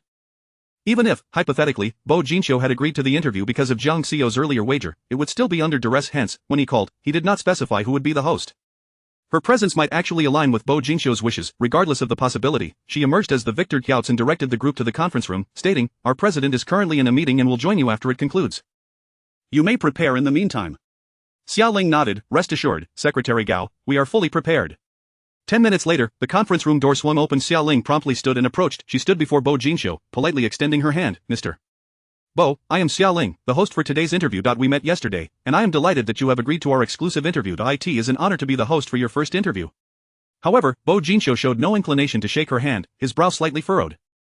This caused a sense of foreboding to stir within Xia Ling. To avert any unforeseen circumstances, she retracted her hand and sought to proceed directly to the matter at hand. "Mr. Bo, we are all set. Shall we commence the interview now?" "Wait." Bo Jinxiu's voice was cool and detached. "The host we had agreed upon does not seem to be Miss Xia." A wave of despair washed over Xia Ling. Yet, she maintained her composure, attempting to turn the situation around. "Did I not mention that Rongqing Television Station is eager to forge a mutually beneficial partnership with Bo's firm? Following this, we will fully cooperate with any requests from Bo's firm." Xia Ling clung to a flicker of hope, wishing her proposed terms could sway him. Yet, Bo Jinxiu remained utterly unmoved. "Yesterday, I lost a game to Miss Zhang, and agreeing to the interview was her reward for winning. Miss Xia was present at the time and should understand this better than anyone." His words were cold, laced with a hint of disdain. "I, Bo Jinxiu, am a man of my word, and I only agreed to Miss Zhang's interview. Therefore, she must be the host. If Miss Zhang does not come, then today's interview is off." With that, Bo Jinxiu turned and exited the conference room. Xia Ling felt a chill run through her limbs as whispers began to circulate behind her. So it turns out it wasn't Ling Jia who secured the interview with the heir. The Miss Zhang mentioned by the heir must be Xiao Jia, right? It seems he lost to her in a game, hence the interview. There is only one Jiang in the entire station. Xiao Jia truly is the interview god, with no interview too difficult for her to conquer. But if this was all Xiao Jia's doing, why did Xia Ling claim it was her achievement? To be publicly exposed like that is truly humiliating. Xia Ling felt as though the world was spinning around her. Yet, she gritted her teeth, feigning nonchalance as she turned around, casually stating, "I must have misunderstood yesterday, let's have Zhang host come over." One of the assistants quickly called Director Tang, relaying everything they had just witnessed. Upon hearing the account, Director Tang was equally astonished and promptly sought out Zhang Xiao. "Xiao Jiang, it was you who secured this interview, why didn't you clarify? We almost misunderstood everything." Chapter 24. The more you give, the more you resent. Zhang Xiao smiled softly. "Director, an interview is an interview, regardless of who conducts it. How can that be the case? Your contributions are uniquely yours. Now, even President Bo insists that it must be you. Hurry along," the director urged. However, Zhang Xiao remained seated, her smile still faint. "Since Xia Ling has already gone, I shall not go. I have faith in her abilities. We are all working for the station, and I will not dwell on such matters." The director, well aware of Zhang Xiao's formidable nature, understood that her declaration of indifference was merely a faade. She had heard him proclaim that the heir must have her, yet she remained unmoved. It was clear she wished for him to smooth things over before she would agree to proceed. "Very well, I shall ask Xia Ling to return and apologize to you," the director suggested, casting a tentative glance at Zhang Xiao. Zhang Xiao remained silent, and the director sensed an opportunity. He promptly called Xia Ling, instructing her to return to the station immediately and to invite Zhang Xiao. Xia Ling was acutely aware of the implications of that invitation, yet she found herself with no alternative. She had miscalculated this time, failing to foresee President Bo's steadfastness. Xia Ling returned to the station in short order. The director reproached her. "Xia Ling, what on earth happened? The heir clearly agreed to an interview with Zhang Xiao. Why did you claim it was yours?" Director, I apologize. I had a lengthy conversation with President Bo yesterday morning. He did not explicitly decline, and I mistakenly assumed his acquiescence, Xiaoling replied, her eyes glistening with tears, appearing pitiful and eliciting sympathy. The director instructed, you must go and apologize to Jiang Ziyou. Biting her lip, Xiaoling approached Jiang Ziyou's seat. Ziyou, I am truly sorry, this was a misunderstanding. I did not intend to usurp your opportunity. Please hurry to BJ, everyone is waiting for you. Jiang Ziyou looked up, her expression a blend of amusement and disdain. Xiaoling, do you think any matter can be resolved simply by labeling it a misunderstanding? In the past, when she and Yanfeng were entangled during summer camp, her explanations were similarly framed as misunderstandings. When she bore Yanfeng as child, she too referred to it as a misunderstanding. Now, once again, it was merely a misunderstanding. Xiaoling's eyes brimmed with tears, her large orbs innocent and aggrieved. What do you want me to do? I will comply with your wishes. It was precisely those innocent eyes that had once deceived Jiang Ziyou. She had genuinely cared for Xiaoling, had fought for her, had shielded her from harm, and even bore the scar of a knife on her shoulder, a testament to her sacrifices. The more one invests, the deeper the resentment, perhaps, yet now, Jiang Ziyou harbored a singular desire for confirmation. Rising, she said, Xiaoling, come with me. Jiang Ziyou led her into an unoccupied conference room, shutting the door firmly behind them, isolating them from the prying eyes outside. Upon entering, Xiaoling immediately knelt, grasping Jiang Ziyou's hand. Ziyou, please forgive me this once. If our station loses this interview due to my actions, I certainly cannot remain here. The station head had already boasted about the impending interview with President Bo. Should they fail to secure it, it would not only tarnish Xiaoling's reputation but also that of the station head. Jiang Ziyou withdrew her hand. Xiaoling, I have a question for you. Answer me honestly. Xiaoling continued to gaze at Jiang Ziyou with an expression of utmost innocence. During the summer of our freshman year, you revealed certain matters to Yanfeng, did you not? Xiaoling's eyes seemed to flicker with evasion. Jiang Ziyou, piecing together past events, was certain that Xiaoling had indeed incited Yanfeng against her. However, whether this had been a deliberate scheme orchestrated by Xiaoling remained uncertain. Xiaoling had anticipated that Jiang Ziyou would seek her out for answers. She had already devised a strategy. It was me, but I merely let it slip inadvertently. I did not intend to. Ziyou, please forgive me. Jiang Ziyou feigned surprise, merely sneering. Xiaoling, do not pretend any longer. Xiaoling fell silent, tears cascading down her cheeks, resembling a rain-soaked pear blossom, evoking pity. She knelt on the ground. Ziyou, I do not expect you to forgive me, whether you believe it or not. I have lived with this guilt for years. If you blame me, strike me. It would bring me some solace. She grasped Jiang Ziyou's hand and began to strike her own face. With each slap, distinct marks began to appear. Jiang Ziyou, witnessing this, felt a surge of irritation. Xiaoling, did you cause me harm? Was this entire affair orchestrated by you? Fear flashed in Xiaoling's eyes. No, I did inform Yanfeng, but this matter is beyond my control. I swear it was not my doing. Then how did you come to know? You spoke of it in your sleep. You were always talking in your sleep during that time. Jiang Ziyou fixed her gaze upon Xiaoling's eyes, which revealed no hint of guilt, appearing utterly sincere. Jiang Ziyou smirked. Xiaoling, I will uncover the truth. If I discover your involvement, I will ensure you pay dearly. With that, Jiang Ziyou stood and exited the conference room. Upon opening the door, she was met by a throng of gossipmongers. They were taken aback at the sight of Xiaoling kneeling inside, her face marked with unmistakable handprints. Vivian could not tolerate Jiang Ziyou's haughty demeanor. Jiang Ziyou, how outrageous, you actually struck someone. Xiaoling rushed forward. No, Ziyou did not hit me. I did this to myself. How could you inflict such marks upon yourself, Jiang Ziyou? Xiaoling merely made an innocent mistake in taking your interview, yet you have reduced her to this state. Vivian incited Xiaoling. Xiaoling, you could sue her for intentional harm. Jiang Ziyou raised an eyebrow, speaking coolly. I did not strike her. She slapped herself in an attempt to apologize. I could not possibly intervene. Who would believe you, Jiang Ziyou? You are a venomous woman, who knows what methods you employ to secure the heir's interview. At least Xiaoling is blameless. Jiang Ziyou chose not to engage further. She lifted her phone and snapped a photo of Vivian, then swiftly sent it to a contact in her address book. What are you doing, Jiang Ziyou? With a radiant smile, she replied, I am merely showing Mrs. Li the single-fold eyelid girl she has been searching for. Vivian was left utterly speechless. After delivering her message, Jiang Ziyou strode away. Having spared her once, she would not permit her to continue her insolence, as if she were easy prey. Director Tang, through a mix of persuasion and coaxing, finally succeeded in bringing Jiang Ziyou to BJ Tower. Gaotzen awaited her at the entrance. Miss Jiang, the president requests that you proceed to his office. Jiang Ziyou followed Gaotzen via the exclusive elevator to the president's office at BJ. Upon the elevator's arrival, they stepped out into a room resembling a bedroom. Jiang Ziyou finally understood what lay behind the two closed doors she had encountered on her previous visit. It was, in fact, Bo Jinxiu's resting area, indistinguishable from a home bedroom. At that moment, Bo Jinxiu reclined on the bedroom sofa. You finish your rest and run off. How can you be so irresponsible? Chapter 25. What kind of woman does Amr.Bo prefer? Before her stood a man impeccably dressed and strikingly handsome, akin to a celestial being. However, as soon as he spoke, Jiang Ziyou was abruptly pulled back to reality. Don't be coy. You re not at a loss. Jiang Xiao, far from feeling embarrassed, responded with poise. Clad in high heels, she took a keen interest in surveying the room's decor, noting that the layout was indistinguishable from that of the Green Lawn Villa.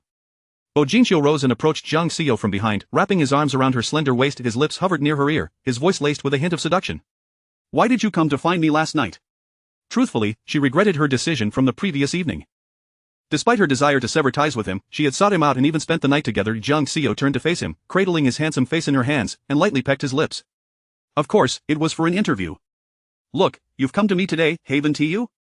Her smile was radiant, reminiscent of a rose blooming under the scorching sun, igniting a fire in his heart. Bo Jinxiu raised an eyebrow and replied nonchalantly, if you're unwilling to share, that is fine. However, since you have stirred my interest again, I won't let you off so easily this time. As soon as he finished speaking, a flurry of kisses descended upon her. Before long, Jiang Xiao found herself pressed against the sofa. Don't do this, I still have an interview to conduct, and my makeup will smudge. Bo Jinxiu made an effort to restrain himself, his voice husky as he suggested, let us go to the Green Lawn Villa tonight. Jiang Xiao seemed to ponder for a moment before responding, alright. Bo Jinxiu frowned slightly, you agreed just as readily last time. Jiang Xiao chuckled, rest assured, I won't stand you up this time. The office was connected to a large conference room. Jiang Xiao entered from the inside, so when others arrived, she was already there. She nodded to signal the start of the interview, and the team began their preparations in unison. Before long, everything was ready. Summer Ling's assistant hurried over, handing her a stack of papers. Jiang Jia, this is the interview script prepared by Ling Jia regarding the Paradise Resort. Jiang Xiao didn't even glance at it. Please put it away. I won't be using her script. The assistant was filled with concern. After all, Summer Ling had overshadowed Jiang Xiao's achievements yesterday, and now she had prepared a plethora of scripts, believing she could substitute her own work. These interview questions had been meticulously crafted by the entire team. Jiang Xiao's refusal to use Summer Ling's script seemed to stem from stubbornness. Moreover, today was a live interview, any mistakes would be irretrievable.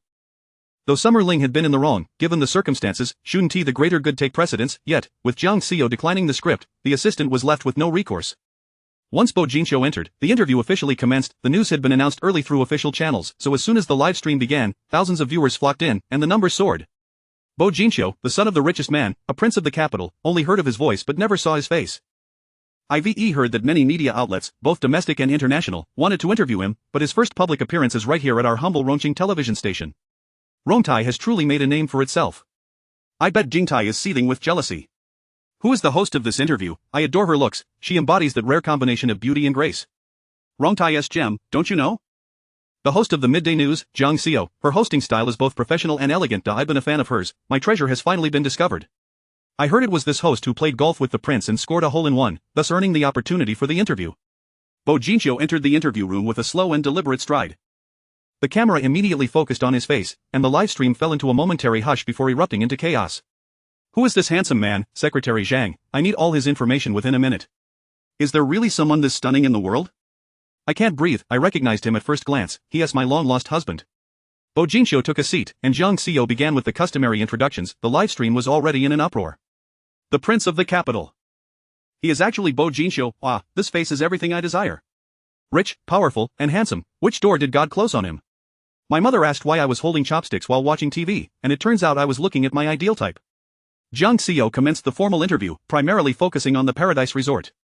Due to the Yin family's involvement, she had thoroughly researched the project and was well-versed in the details, allowing her to pose very professional questions. The assistant, who had initially been anxious, soon relaxed, tossing aside the interview script prepared by Summer Ling, which she had been gripping tightly. Jiang Xiao's questions far surpassed Summer Ling's in quality, more professional, in-depth, and sophisticated. Within a mere 20 minutes, the number of viewers in the live stream surged to 6 million. Finally, they reached the last segment. Jiang Xiao wore a professional smile.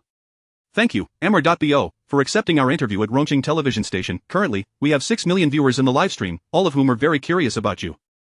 We will now select 3 questions from our enthusiastic audience for you to answer, shall we? Bo Jinxiu, ever the gentleman, smiled in agreement. Of course. Under the watchful eyes of many, the backstage team promptly captured the questions from the live stream. The first question, Mr. Bo, do you have a girlfriend? Upon posing the question, Jiang Xiao sensed it might infringe on personal privacy. To ease the atmosphere, she laughed lightly. It seems everyone is quite interested in Mr. Bo's personal life. If you find it intrusive, feel free to change the question. Not at all, Bo Jinxiu replied, appearing remarkably gracious. Indeed, the screen was filled with similar inquiries. I do not have a girlfriend, Bo Jinxiu stated succinctly. Jiang Xiao subtly curved her lips. His answer was precisely what she expected. Over the past 3 years, Jiang Xiao was confident that she was the only woman in Bo Jinxiu's life. This was a woman's intuition, yet she certainly could not consider herself his girlfriend. What was she then? A lover. That didn't seem right either. Lovers had emotional ties, they were merely drawn to each other's physical warmth. The second question appeared on the screen. Amar.bo, what type of woman do you prefer? Bo Jinchyo appeared to contemplate for a moment before responding. A woman whose cooking is terrible and has a mole at the corner of her eye. Jang Seo's heart stirred. It seemed Bo Jinchyo already had someone special in mind. She certainly wouldn't narcissistically assume he was referring to her, for over the past 3 years, she had never cooked for him, so he was unaware of her culinary skills. As for the mole at the corner of the eye, she indeed had a small one, which was completely concealed by makeup. Perhaps he had always had someone he liked, and his initial attraction to her had stemmed from the resemblance to his ideal, with that very mole? The live stream erupted once more. What a niche preference. My cooking is dreadful, and I have a mole too, Your Highness. Would you care to take a look at me? Isn't it obvious?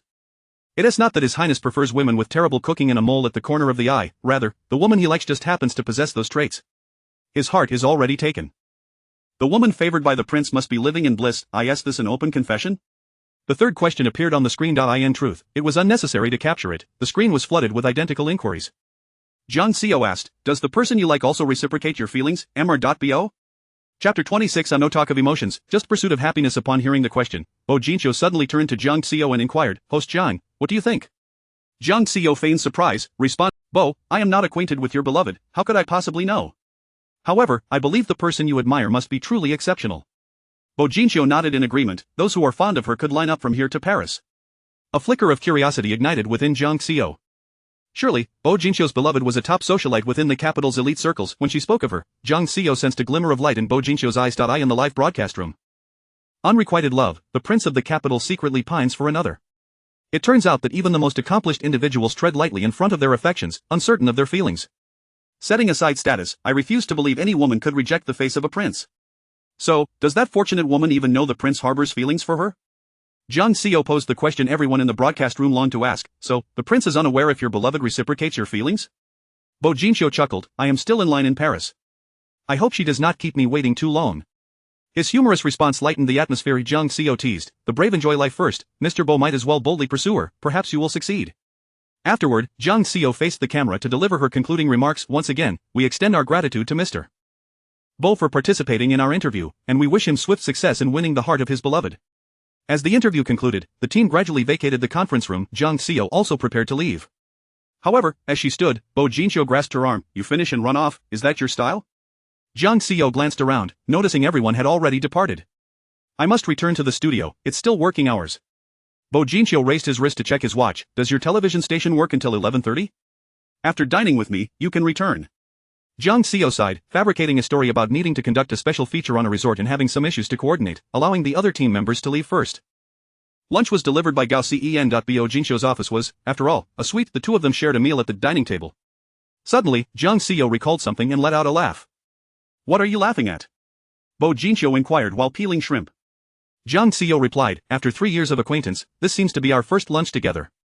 Indeed, they had known each other for 3 years, mostly meeting in the evenings and occasionally sharing dinner, but never lunch. Bo Jinchyo placed the peeled shrimp into Jang Seo's bowl, because you have only seen me as a tool for warmth. Jang Seo, sipping her soup, nearly choked upon hearing that. The atmosphere turned somewhat awkward. Mr. Bo, let's not revisit the past, shall we? The past can be left behind, but what about last night? What did you mean by suddenly coming over and being forceful with me last night? He spoke slowly, yet his tone was serious, as if discussing a matter of great importance.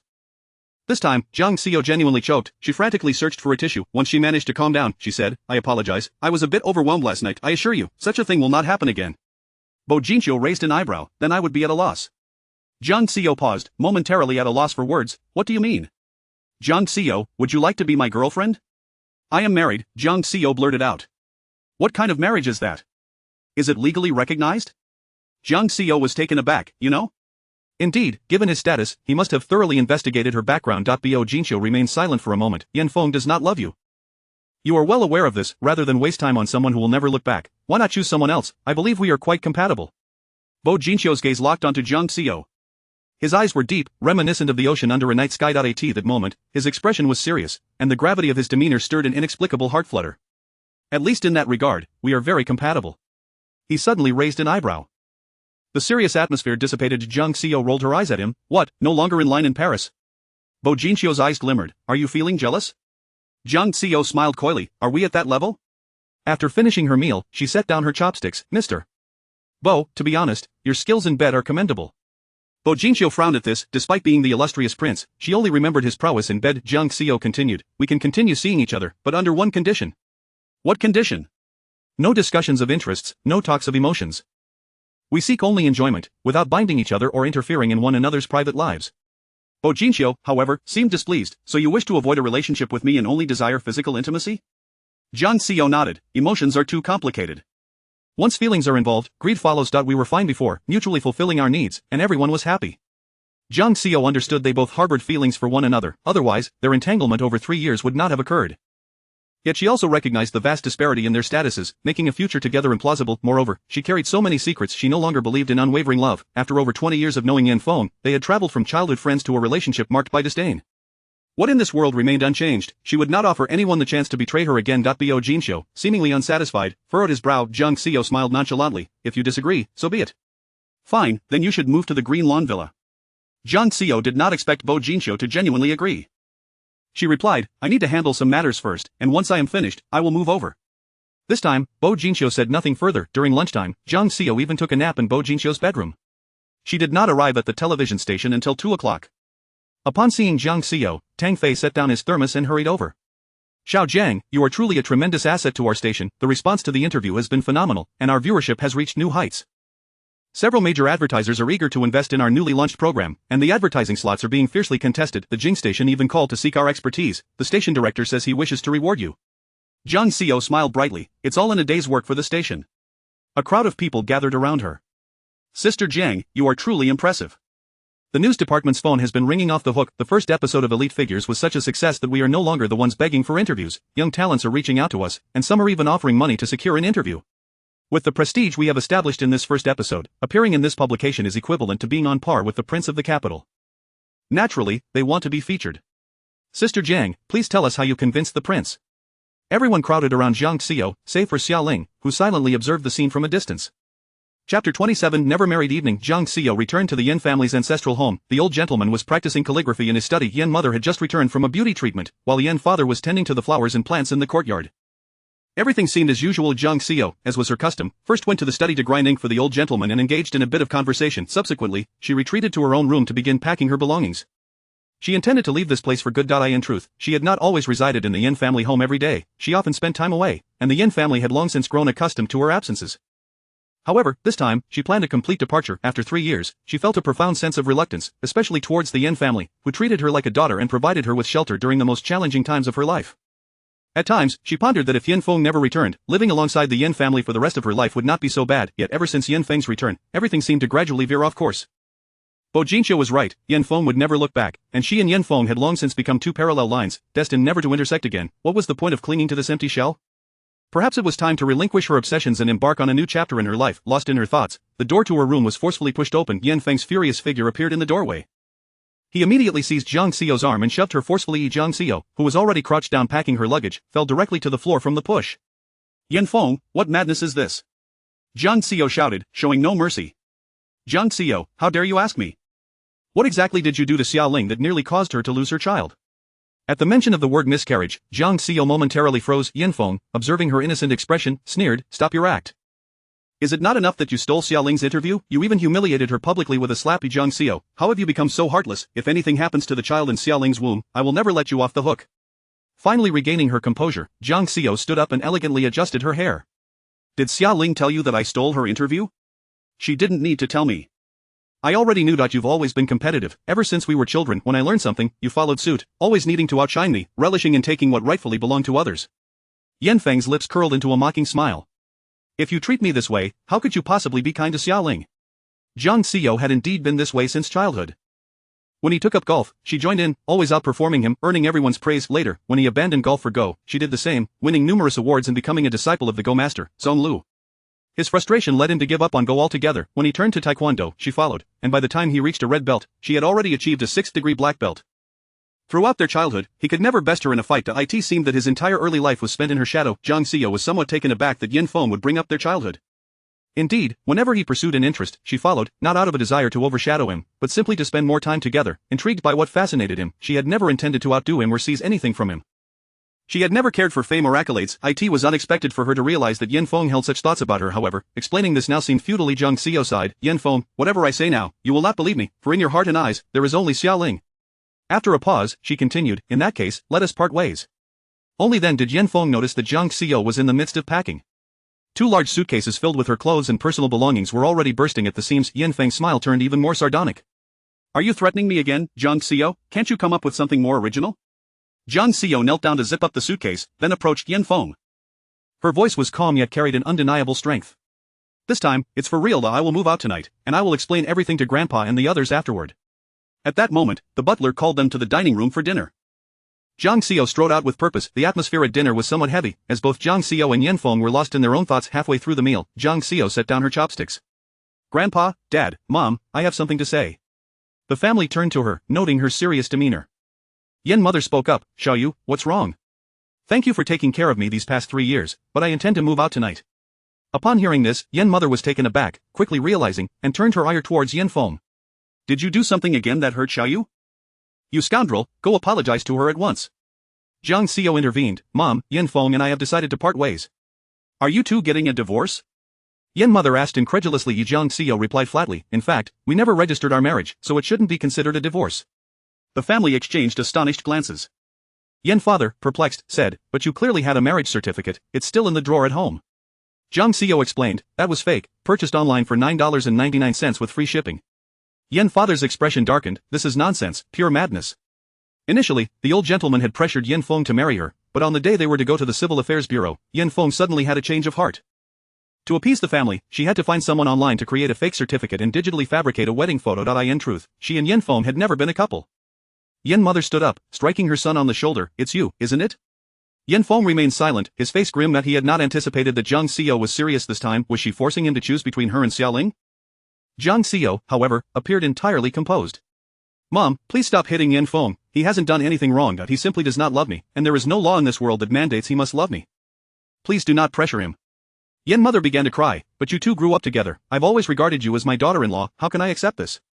Mom, Dad, Grandpa, even if Yan Feng and I part ways, in my heart, you will always be my family. But matters of the heart cannot be forced. Yan Feng loves Xiaoling, who is already pregnant. I do not wish to torment them, nor do I wish to torment myself. Therefore, I want to end this and give myself a fresh start. Yan mother was left in shock. Xiaoling is pregnant? Chapter 28. Celebrating Miss Zhang's enlightenment, Yan Feng's expression darkened. It was evident that Zhang Xiao did not genuinely wish to part ways. He had yet to inform his family about Xiaoling's pregnancy. Her revelation at this critical juncture was not intended to cast her in the light of someone who was using her condition to force Zhang Xiao into relinquishing her position. How could they possibly accept Xiaoling under such circumstances? As expected, upon learning the news, Yan's mother flew into a rage. Yan Feng, are you truly going to bully Xiao alongside that little vixen? Listen closely, regardless of whether she is pregnant or not, I will never allow her to enter the Yan family home. We absolutely refuse to accept that child.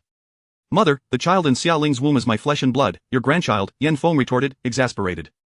The Yan family does not need such a vile lineage. Think back to how Xiao treated Xiaoling all those years ago. Xiaoling was kidnapped by ruffians, and it was Xiao who saved her, taking a knife for her and nearly losing her life in the process. She still bears a deep scar on her shoulder. What has Xiaoling done? At Xiao's most desperate and vulnerable moment, she snatched away her boyfriend. Does she possess even a shred of conscience? At that time, Zhang Xiao endured the triple betrayal of family, friendship, and love. In a moment of despair, she resorted to self-harm. Such a bright and cheerful person since childhood had contemplated suicide. Just the thought brought tears to Yan's mother's eyes. Yan Feng's gaze darkened further. I pursued Xiaoling. This matter has nothing to do with her. If anyone owes an apology, it is I who owe it to her. Enough, enough, even now, you still defend her, you must be bewitched. You'll come to regret this decision, Yan's mother exclaimed. Zhang Xiao grasped her mother's arm. Mother, it has come to this, I have let go, so you must as well. If I cannot be your daughter-in-law, I am willing to be your daughter. In the future, I will take care of you. Overcome with emotion, Yan's mother began to weep. The elder patriarch sighed heavily nearby. Very well, descendants will have their own fortunes. If they wish to part, so be it. He approached Yan Feng. However, I have told you, you can relinquish your identity as Xiao's husband, but in doing so, you must also forfeit your claim to the Yan family's inheritance and company shares. Grandfather, I do not want the company's shares or the Yan family's fortune. Zhang Xiao interjected earnestly, this has been your life's work. It cannot be used to compensate for the emotions of your children. I will not manage the company, fearing I would squander your hard work. I will not accept the shares, and as for the properties you purchased for me, I will return them to the Yan family. They were never truly mine. Yan's mother, heartbroken, protested, Xiao, what you say is merely in anger. Those properties were acquired piece by piece since your birth. Even if you no longer become our daughter-in-law, they will always belong to you. Jiang Xiao smiled softly. I lack for nothing, truly. If you must give me something, I only desire the Green Meadow Villa, the rest, please consider as a dowry for Yin. Despite Yan's mother's pleas for her to stay, Jiang Xiao ultimately moved out. Yan's father supported his weeping wife. Perhaps this separation is not a bad thing, allowing them to cool off may actually benefit their relationship. Yan's mother nodded through her sobs. Regardless, in this lifetime, I will only recognize Xiao as my daughter-in-law. After packing her belongings into the car and bidding farewell to Yan's father, mother, and grandfather, Jiang Xiao prepared to leave. Yan Feng remarkably followed her outside. As she opened the car door, he grasped her arm. Jiang Xiao, have you had your fill of this chaos? Jiang Xiao looked at him, puzzled. You think I am causing chaos? You deliberately revealed Xia Ling's pregnancy, intending to trap her in moral ambiguity. You still care about this, you do not genuinely wish to break up, you simply want to force the Yan family's hand, compelling Xia Ling to terminate her pregnancy. Jiang Xiao, you are truly malicious. With a helpless shake of her head, Jiang Xiao replied, Yan Feng, I have harbored hatred for you and Xia Ling, but I have never wished to harm your child. You will not believe my explanations, so I shall leave it to time. She freed herself from his grasp and entered the car. After starting the engine, Jiang Xiao rolled down the window, looking up at Yan Feng with a smile. Yan Feng, this time, I have truly let you go. I wish you and Xia Ling happiness. With that, she sped away from the Yan family estate. Yan Feng stood in the courtyard for a long while. In the past, when she clung to him, he had found it utterly detestable. Yet now that she had truly left, he felt an emptiness within, especially with the memory of her departing smile, which radiated a sense of relief, devoid of sorrow or joy, as if she had truly relinquished all grievances, left him feeling unsettled. Jiang Xiao, can you truly let go, or is this merely a performance for all to witness? After leaving the Yan family estate, Jiang Xiao drove directly to the Green Meadow Villa. The car came to a stop in the yard. By now, night had fallen, yet the entire house was aglow. Shortly thereafter, a tall figure emerged from within and upon seeing him, Jiang Xiao burst into laughter. What is the illustrious prince doing here? Bo Jinxiu, aware of her mirth, glanced down at the apron he wore. I prepared dinner, waiting for your return. Jiang Xiao was taken aback. You can cook? Wait, how did you know I would be back today? Bo Jinxiu quirked a smile, his usually cold gaze warming slightly. A man's intuition. Without further comment, Jiang Xiao opened the trunk of her car. Please help me with my luggage. After bringing her belongings inside, she didn't rush to unpack but instead followed Bo Jinxiu to the dining room. The table was laden with a feast of delectable dishes. Jiang Xiao exclaimed in astonishment, did you make all of this? Bo Jinxiu nodded, it took 3 hours, I will serve the chicken soup. Having barely eaten at the Yan family residence, Jiang Xiao felt genuine hunger upon seeing the tantalizing spread before her. They sat at opposite ends of the table and began their meal. When Jiang Xiao tasted the braised pork ribs, her eyes widened in surprise. This is delicious, how did you learn to cook? I was sent to study in England at the age of 13 and spent 7 years there. He offered a succinct explanation. Jiang Xiao understood immediately. England is known for its culinary desolation. British cuisine is notoriously unappetizing. To enjoy authentic Chinese dishes, international students often had to cook for themselves, resulting in many developing exceptional culinary skills. Do you usually cook for yourself? Jiang Xiao inquired. Bo Jinxiu shook his head. Rarely. Today is a celebration. A celebration for what? She asked. The man replied nonchalantly, to commemorate Miss Zhang's enlightenment. After dinner, Bo Jinxiu voluntarily began tidying up in the kitchen. Jiang Xiao stood at the doorway, cradling a cup of coffee, watching him wash the dishes. He possessed a model's physique, perfectly proportioned. Even from behind, he was enough to quicken one's heartbeat. In public, he always exuded an air of aloof elegance, as if he were untouchable. Yet in front of Jiang Xiao, he seemed transformed. Reflecting on the past 3 years, she realized she had never lifted a finger in this household. This man could handle household chores, fold laundry, and excel in their intimate moments, followed by tenderly bathing her. She had always thought him a meticulously crafted seducer, yet, paradoxically, he held such a prestigious status. Even now, Jiang Xiao felt a sense of dissonance. Once he finished cleaning, Bo Jinxiu emerged from the kitchen. Spotting Jiang Xiao with her coffee, he frowned. Drinking coffee this late, do you not wish to sleep? Jiang Xiao smiled. I have insomnia, it doesn't matter. She had a history of sleeplessness, often managing only 3 hours of sleep each night. This was something Bo Jinxiu, having shared her bed for 3 years, was well aware of. She frequently tossed and turned at night, and when sleep eluded her, she would rise. Many nights, when he opened his eyes, he found her on the balcony, gazing at the stars. Bo Jinxiu's brow furrowed slightly, his dark, profound gaze lingering on her. If you cannot sleep, we might as well engage in other activities. Chapter 29. The young master enjoys being supported. Having spoken, he stepped gracefully before Jiang Xiao, effortlessly encircling her slender waist. Although Jiang Xiao did not push him away, she turned her face slightly, saying, I have a few questions. Go ahead, he replied. Why disguise your identity? Bo Jinxiu gazed into Jiang Xiao's eyes, his expression nonchalant. It seems you have never inquired about my identity. Jiang Xiao pressed her lips together. Indeed, for 3 years, she had never cared for him, nor had she ever harbored curiosity about him. Despite often sharing a bed, she remained ignorant of his daily life. Did you know all along that Yan Feng and I are not truly married? Bo Jinxiu tucked a strand of Jiang Xiao's long hair behind her ear, casually remarking, I have no interest in someone else's wife. When did you find out? That night at the Black Horse Club, you were inebriated and rambled on for an entire evening. It was impossible not to overhear. Jiang Xiao was taken aback. So, nothing happened that night? Bo Jinxiu shook his head. Nothing at all, you merely complained until you grew weary and fell asleep against me. Jiang Xiao was at a loss for words. Why didn't you tell me that nothing happened? She felt an inexplicable surge of anger. Bo Jinxiu chuckled. Would you still support me then? Indeed, the notion of supporting Bo Jinxiu was tinged with a sense of reckless abandon, as if, since they had already crossed that line, she might as well embrace it. Jiang Xiao felt an unsettling sense of being manipulated. You, the illustrious young master of the capital, how could you possess such peculiar tastes? The idea of enjoying being supported was baffling. Bo Jinxiu tightened his grip around her delicate waist. Who among us lacks a few peculiar hobbies? She remained unaware that on that night at the Black Horse Club, he had recognized her immediately, while even now, she had yet to recognize him. Jiang Xiao rolled her eyes, yet with her naturally alluring gaze, it seemed almost enticing. Are you done asking your questions? If so, can we commence? The man leaned in, ready to kiss her lips. Jiang Xiao pressed her finger against his mouth. Times have changed, your identity is no longer what it once was. Since we have chosen to be together, we must establish some ground rules. He took her small hand and kissed it gently, displaying an air of great patience. Ground rules? First, we shall engage in frivolities without delving into emotions. Do not fall for each other. Second, respect each other's privacy and personal space. The second floor is yours, while the third belongs to me. Third, during our time together, neither of us shall entertain another partner. I refuse to share my man with anyone else. If you find a better option, inform me in advance, and I will gracefully withdraw. The man nodded in agreement. I have no habit of sharing my female companions either. It's a deal. Jiang Xiao's hand caressed the chiseled contours of his face, her eyes shimmering. If you have any requests, feel free to voice them. Bo Jinxiu leaned closer to her crimson lips, his voice laced with a hint of desire. I have but one request. I shall decide when this arrangement concludes. Jiang Xiao laughed softly. This man was rather possessive. It seemed her previous proposal to end things had wounded his pride. Jiang Xiao wrapped her arms around his neck. As long as you adhere to the rules of the game, the decision rests with you. Should you violate any of them, our relationship may end at any moment. His gaze darkened, his handsome face serious, as if in contemplation, yet the next second, a flurry of kisses descended upon her. He had acquiesced. That night felt familiar yet distinctly different. The heat was akin to that of her past dalliances, starting with seduction and culminating in insatiable desire. His warmth, the minutiae of his body, his habitual movements, the soft groan of satisfaction, and the way he enveloped her in his arms afterward, all were achingly familiar. But the difference lay in his altered status. From her kept man of 3 years to the unattainable young master of the capital. Psychologically, it felt markedly different. Jiang Xiao had always struggled with sleep. However, perhaps due to the exhaustion of the previous night, she slumbered soundly until dawn. Upon awakening, she found herself alone. Initially believing Bo Jinxiu had departed, she was pleasantly surprised to find him in the dining room, preparing a lavish breakfast.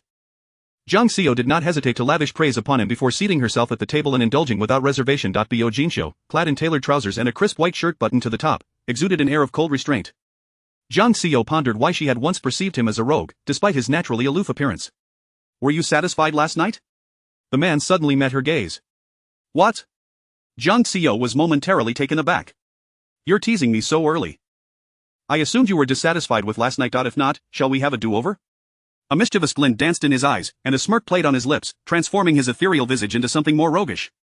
Jiang Xiao finally understood that the rogue was still very much a rogue. Jiang Xiao arrived at the television station, where everyone gathered to congratulate her on becoming the host of the prime time slot. Shortly after, Vivian emerged from Tang Fei's office, her face twisted in fury as she passed by Jiang Xiao. Jiang Xiao, I will not let you off the hook. With that, she stormed away. The crowd began to murmur. Vivian's affair with the president of Hangli was exposed by Mrs. Li. She had her clothes ripped off in public yesterday, which made the headlines and even involved the police. How dare she blame Sister Xiao? It is her own lack of decorum. She has tarnished the station's reputation. One bad apple has spoiled the bunch. How can she still show her face here? The television station was a place where the walls had ears, and once, the same crowd had spoken similarly about her. Jiang Xiao merely smiled, unbothered by their chatter. During the morning meeting, Director Tang addressed the group. There are 2 announcements today. First, Vivian has resigned due to personal health issues. Everyone knew she had been dismissed. Resignation was merely a courtesy extended by the station. The second announcement, Director Tang's gaze shifted toward Jiang Xiao, his expression complex. Zhang Xiaoxia, a news editor who had a good rapport with Jiang Xiao, chimed in. The second announcement must be about Sister Xiao becoming the primetime host, right? The others echoed their agreement, eagerly anticipating the accolades. Only Xia Ling sat quietly in a corner of the conference table. Tang Fei's face bore a troubled expression. I previously stated that whoever secured the exclusive interview with the young master would become the primetime host. However, this morning, Xia Ling obtained a 5-year advertising contract with Yan's company. Both Jiang Xiao and Xia Ling's contributions to the station cannot be overlooked, so I intend for you both to compete fairly and earn this position based on your professional merits. Chapter 30. What shampoo smells so divine?" Upon uttering these words, the crowd gasped in astonishment. The Yin family's 5-year advertising contract, with annual expenditures in the millions, right? Xiaoling, you are truly impressive. Xiaoling, I suspect you must be the Yin family's young mistress. Your boyfriend is Yin Feng, and the heir of the Yin family is also named Yin Feng. Last time you claimed it was merely a coincidence, but now you have nothing to say. Our Xiaoling prefers to keep a low profile, unlike you all, who would trumpet a mere 100,000 ad contract to the world. The entire conference room began to shower Xiaoling with compliments. The Yin family is one of the leading enterprises in Rongqing, and their advertising budget holds the weight of dozens of smaller companies combined. Moreover, Xiaoling had signed a 5-year agreement. Even the station director might personally pop the champagne to celebrate her success. It was evident that Xiaoling was the future mistress of the Yin family, and aligning oneself with her would undoubtedly yield numerous benefits. Thus, for the moment, no one cared about Jiang Xiaoyu. Jiang Xiaoyu was well aware that this place was inherently cold-hearted, where relationships were dictated by self-interest. After the meeting concluded, Tang Fei approached her with a token of consolation. "Xiaoyu, I still have faith in you. Your program has consistently garnered the highest ratings for our station, and I believe you won't fall short against Xiaoling. This hosting competition is merely a formality." This was indeed the case. In the following week, Jiang Xiaoyu and Xiaoling alternated as hosts of the primetime slot. The television station even organized a popularity vote for the golden hosts. Today was Sunday, marking the final day of their competition. The two had already taken turns hosting for 3 days each. By all accounts, Jiang Xiaoyu had decisively outperformed Xiaoling today. The station arranged for a dual hosting segment, allowing viewers to vote on who should assume the role of primetime host. Based on the current data, this position undoubtedly belonged to Jiang Xiaoyu. In terms of both appearance and professionalism, Jiang Xiaoyu was impeccable. Particularly, her prior hosting of the midday news had already garnered her a loyal fan base. Thus, from the moment the news broadcast commenced, Jiang Xiaoyu's voting numbers soared far above Xiaoling's. Just as everyone believed the primetime hosting was destined for Jiang Xiaoyu, an unexpected turn of events occurred. During their news presentation, a trending topic surged to the top of Weibo, swiftly claiming the #1 spot. The topic was titled "Primetime Host Jiang Xiaoyu's Murderer Mother." It was soon revealed that this individual was none other than Yin Ruyun, the suspect in a sensational husband-killing case from 3 years prior. The internet erupted in outrage, and a torrent of criticism aimed at Jiang Xiaoyu ensued. The daughter of a murderer as a primetime host, how can she deserve that? Her mother is a murderer, but that doesn't make her one. They are two different matters, alright? A crooked beam leads to a crooked roof. If her mother killed her father, surely the child's psyche must be warped? Having to watch the news presented by the daughter of a murderer daily will leave me with psychological scars. After about 10 minutes of escalating drama, the voting dynamics shifted rapidly. Jiang Xiaoyu's voting page saw little to no progress, while Xiaoling's numbers soared with astonishing speed. Jiang Xiaoyu, while broadcasting, could see the voting process unfold. Sensing something amiss, she suspected an incident had transpired. Nevertheless, she maintained her professionalism and completed the broadcast with composure. Upon finishing, Jiang Xiaoyu and Xiaoling exited the studio. The onlookers wore expressions of hesitance, their gazes towards Jiang Xiaoyu filled with complexity. "What is wrong?" Jiang Xiaoyu inquired. Camera operator Zhao Yuan spoke up. "Sister Jiang, you should check the trending topics on Weibo." Jiang Xiaoyu promptly took out her phone and opened Weibo, her expression growing increasingly frosty. Editor-assistant Xiao Zhao cautiously asked, "Sister Jiang, is what they're saying online true?" Others gathered around. "Sister Jiang, is your mother really Yin Ruyun? I heard you were present when your mother killed your father?" "Sister Jiang, you seem to have never mentioned your family or parents. Please don't ask her these questions. None of this is Xiaoyu's fault." Stepping forward was Xiaoling, her expression feigning concern as she gazed at Jiang Xiaoyu. "Xiaoyu, are you alright? Don't let what is online get to you. Your parents' lives do not define yours."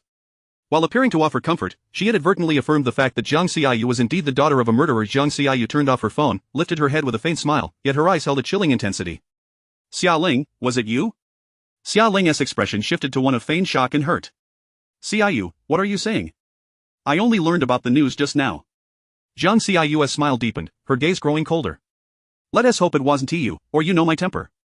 Xiaoling attempted to clarify, but Tang Fei had already approached. Tang Fei's brow was furrowed, his demeanor grave. "Xiao Jiang, your family matters are not your fault, but this situation has escalated too much, and the public's backlash is severe. I must also consider the station's reputation. The primetime hosting position will temporarily go to Xiaoling once the incident settles. We will reassess." Jiang Xiaoyu maintained a composed smile, upholding her dignity and grace. "Very well, I shall adhere to the director's arrangements." Tang Fei let out a sigh of relief. "You haven't taken a vacation in ages. I'll grant you a week off to rest properly." Jiang Xiaoyu left the television station and returned directly to the Green Lawn Villa. The light in Bo Jin Shou's study was still on. Jiang Xiaoyu made her way straight to the study. The man was seated at the desk, having evidently taken a shower and changed into a set of grey pajamas. He stared thoughtfully at the computer screen, his long fingers gliding over the mouse, his handsome face betraying little expression. Those hands were truly beautiful. This was Jiang Xiaoyu's first impression. As she walked in, her high heels clicking softly, she boldly perched herself on the man's lap. Leaning closer to Bo Jin Shou's ear, she inhaled softly. "What shampoo did you use today? It smells delightful." Bo Jinxiu's arm naturally encircled Zhang Xiaoyu, his gaze deepening as he observed the woman in his embrace, who resembled a languid, pampered cat. Feeling down? From the moment Zhang Xiaoyu had appeared at the door, Bo Jinxiu had sensed her emotional disturbance. Zhang Xiaoyu tilted her head and playfully nipped at his Adam's apple. Indeed, which is why I urgently need some comfort. Under normal circumstances, at this point, Bo Jinxiu would have turned the tables. However, today, he grasped Zhang Xiaoyu's hand, which was mischievously exploring beneath his clothing. Is this due to the posts online? Zhang Xiaoyu was somewhat taken aback, chuckling lightly. Even the princely heir with 1,000 affairs has the leisure to browse the internet? Bo Jinxiu wrapped one arm around Zhang Xiaoyu's slender waist and used the other to click on the computer. I've already traced the origin of the posts. Take a look. Zhang Xiaoyu glanced at the screen, surprised, as it displayed a video of a woman wearing a baseball cap, posting in an internet CAF. The content of the post was precisely the #1 trending topic. Chapter 31 Making a wedding dress for others. Bo Jinxiu continued, I have also ascertained this person's identity. Su Weiwei, whose English name is Vivian, is your colleague from the news department and was once the host of the morning news show. Do you have any grievances with her? Zhang Xiao's face bore no trace of surprise as she replied, indeed, there are some grievances. She gazed at the silhouette in the video, a mocking smile playing on her lips, yet she is merely making a wedding dress for someone else. However, Bo Jinxiu's attention was fixated on Zhang Xiao's flawless profile. Are you suggesting that she is acting on someone else's orders? Zhang Xiao's gaze suddenly turned icy. I know who it is. Bo Jinxiu spoke in a hushed tone. What do you plan to do about it? Do you need my assistance? Zhang Xiao concentrated for a few seconds before closing her laptop. She turned to cup Bo Jinxiu's face in her hands. No need, I can handle it myself, no need to trouble the prince. Upon hearing the prince, the man subtly furrowed his brow. Zhang Xiao leaned in, offering her crimson lips, her voice alluring. How about you come to my room tonight? Naturally, the man could not refuse her invitation. Zhang Xiao felt that he was particularly gentle today, seemingly striving to soothe her emotions and cheer her up. She relished this attention. Her initially dreadful mood gradually improved, and she eventually found herself lost in the tenderness. However, he merely kissed her and teased her, without any further advances. Zhang Xiao, ignited with desire, arched her body seeking more. Give me, call me, the man whispered sweetly in her ear. Darling. No. Baby, that's not what I want to hear. Zhang Xiao's consciousness began to blur, her heart fluttering as if brushed by countless feathers, leaving her restless. She had always called him that before. What did he wish to hear? Prince? Her voice was moist and melodious, like a cat's gentle purr. The man still resisted granting her wish. Zhang Xiao, say my name. Zhang Xiao slightly opened her eyes, her gaze misty and captivating, her crimson lips enchanting as blood. Her sweet voice was laced with unmistakable longing. Bo Jinxiu, her voice possessed an alluring charm that seemed to devour the soul. At this moment, Bo Jinxiu had reached the limits of his restraint. They melded together, indulging in the bliss of intimacy. The following day, Zhang Xiao called Vivian, requesting a meeting. Vivian remained as arrogant as ever. Sorry, the president of Liren has invited me for an interview today. I fear I am not as free as you. Vivian was well aware that Zhang Xiao had lost her primetime hosting position and had been forcibly placed on leave by the director. Though it was termed a leave, it was akin to being shelved. Not to mention, she was unlikely to retain her afternoon news slot. On the other end of the line, Vivian reveled in Zhang Xiao's misfortune. Yet Zhang Xiao's voice remained calm and elegant. If you're busy during the day, let us meet in the evening at Yun Ding Restaurant. How about I treat you? Yun Ding Restaurant was one of the most prestigious dining establishments in Rongcheng. After a few seconds of consideration, Vivian agreed. She knew it would be a trap. Presumably Zhang Xiao had caught wind of the situation and sought to hold her accountable. Nevertheless, she felt no fear. For a long time, everyone at the television station thought Zhang Xiao was a socialite of Rongcheng, always adorned in high fashion, embodying both nobility and grace. Although many were displeased with her prominence, they remained wary of her potentially formidable family background, reluctant to offend her. Little did they know her original family was so dismal, even if she knew those posts were penned by her. What of it? That evening, Vivian intentionally arrived an hour late. To her surprise, Zhang Xiao remained in her seat, patiently waiting. Zhang Xiao had secured an excellent table, with a large floor-to-ceiling window providing a sweeping view of the river. As she admired the scenery, her elegant and beautiful visage frequently drew the attention of passers-by, prompting them to stop and engage her in conversation. A flicker of jealousy crossed Vivian's eyes as she strode over. The director can be quite heartless. This past year, you have practically monopolized all the advertising contracts at the station. To turn against you so easily is truly disheartening. Vivian sat down directly opposite Zhang Xiao. I've just been appointed as the chief editor at Liren, and I happen to have an opening for an editorial assistant. Why don't you resign and come work with me? Although it's merely an assistant position, I will look after you. It's certainly better than being left to languish at the television station. Vivian's gaze was filled with mockery and disdain.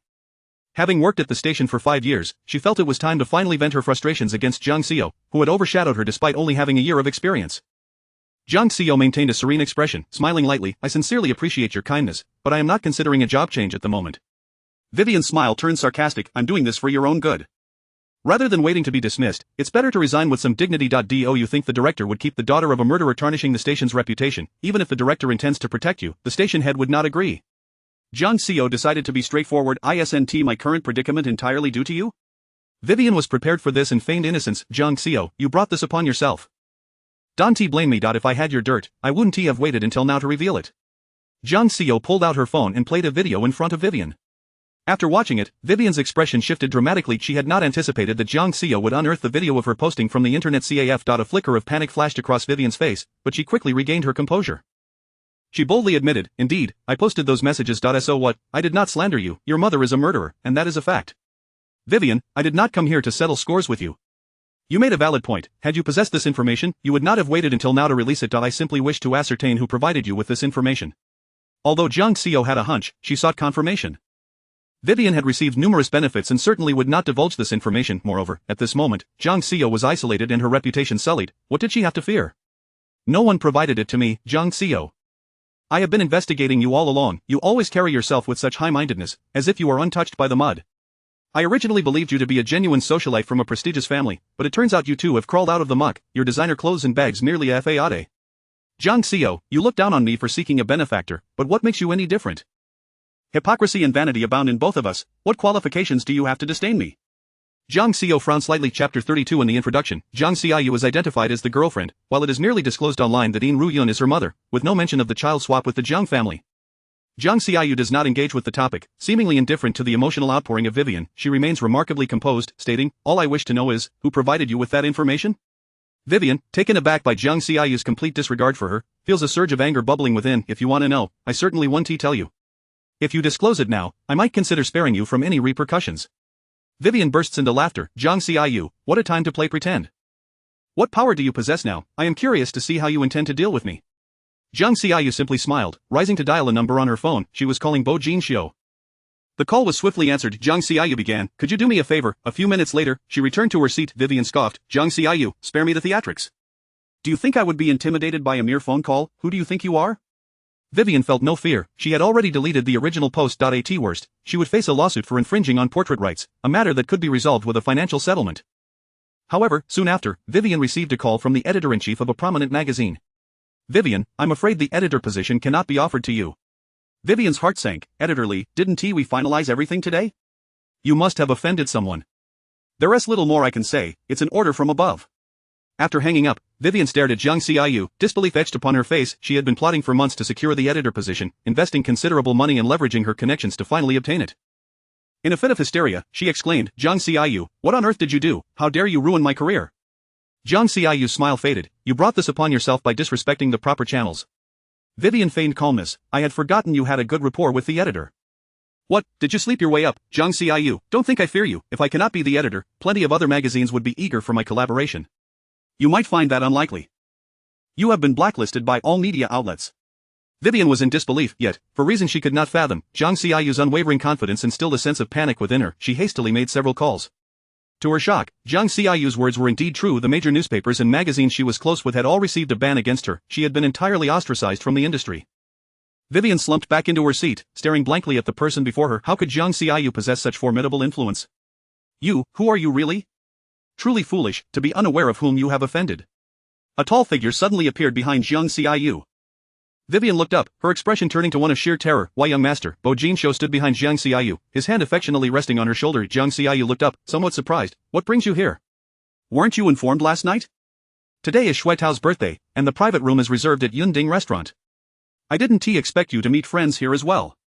Bo Jinxiu raised his gaze, locking eyes with Vivian. His expression shifted from gentle to fiercely cold. Vivian's complexion drained of color. From their demeanor and dialogue, she could discern that the relationship between these two was far from ordinary. Jiang Xiaoyu had actually aligned herself with the heir of the capital's elite.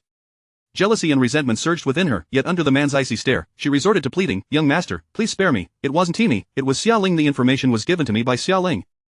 On my last day, she handed me a dossier, urging me to release it online on the final voting day to secure her prime hosting slot. I was merely a pawn in her game, a tool for Xiaoling. Vivian understood the dire consequences of offending this young master. Having attended university in the capital, she was well aware of the tales surrounding him, known to be ruthless, with a visage like a benevolent deity but a heart as fierce as a demon. Those who crossed him either vanished without a trace or met a fate worse than death. Bo Jinxiu's voice was chillingly cold. Even tools must face consequences. You have 3 days to leave Rongchang. Do not let me see you again, or I assure you, there will be no place for you in this vast land of Huaxia. Vivian's face blanched, despair rendering her speechless. Jiang Xiaoyu had obtained the answers she sought and rose to depart. Bo Jinxiu took her hand, his tone gentle. Your hands are so cold. With that, he removed his suit jacket and draped it over Jiang Xiaoyu's shoulders. As they exited the restaurant, Jiang Xiaoyu remarked, Thank you for your assistance, I owe you a favor. Only the power of the young master could have banished Vivian from the media circle. Her tone was tinged with unfamiliarity. It seemed that apart from their intimate moments, this woman maintained clear boundaries with him. Bo Jinxiu replied nonchalantly, Since you claim to owe me a favor, there happens to be an opportunity for you to repay it.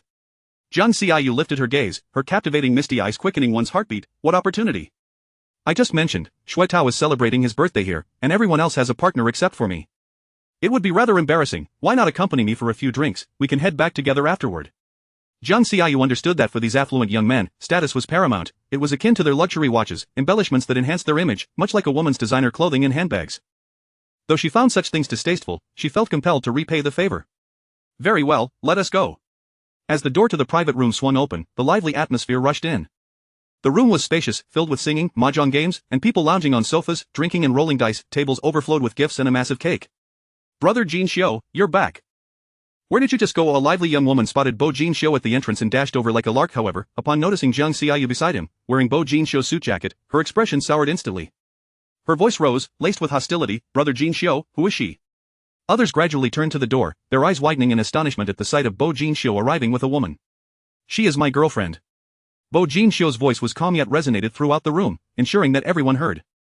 Chapter 33 His fiancée. However, everyone's jaws nearly dropped in astonishment. It was common knowledge that Bo Jinxiu, an esteemed gentleman of the capital, held no interest in the highborn ladies of the social elite, and the reason was that he harbored a woman deep in his heart. For her, he had maintained his chastity, living a life as ascetic as a monk. To evade his father's insistence on a family alliance, he even relocated to Rongqing, a small city 1,000 miles from the capital. Indeed, Bo Jinxiu had resided in Rongqing for 3 years, partly due to the Paradise Resort project, and partly because his father had arranged a marriage for him with Shui Qin, the sole daughter of the Shui family, one of the 4 prominent families in the capital. Girlfriend?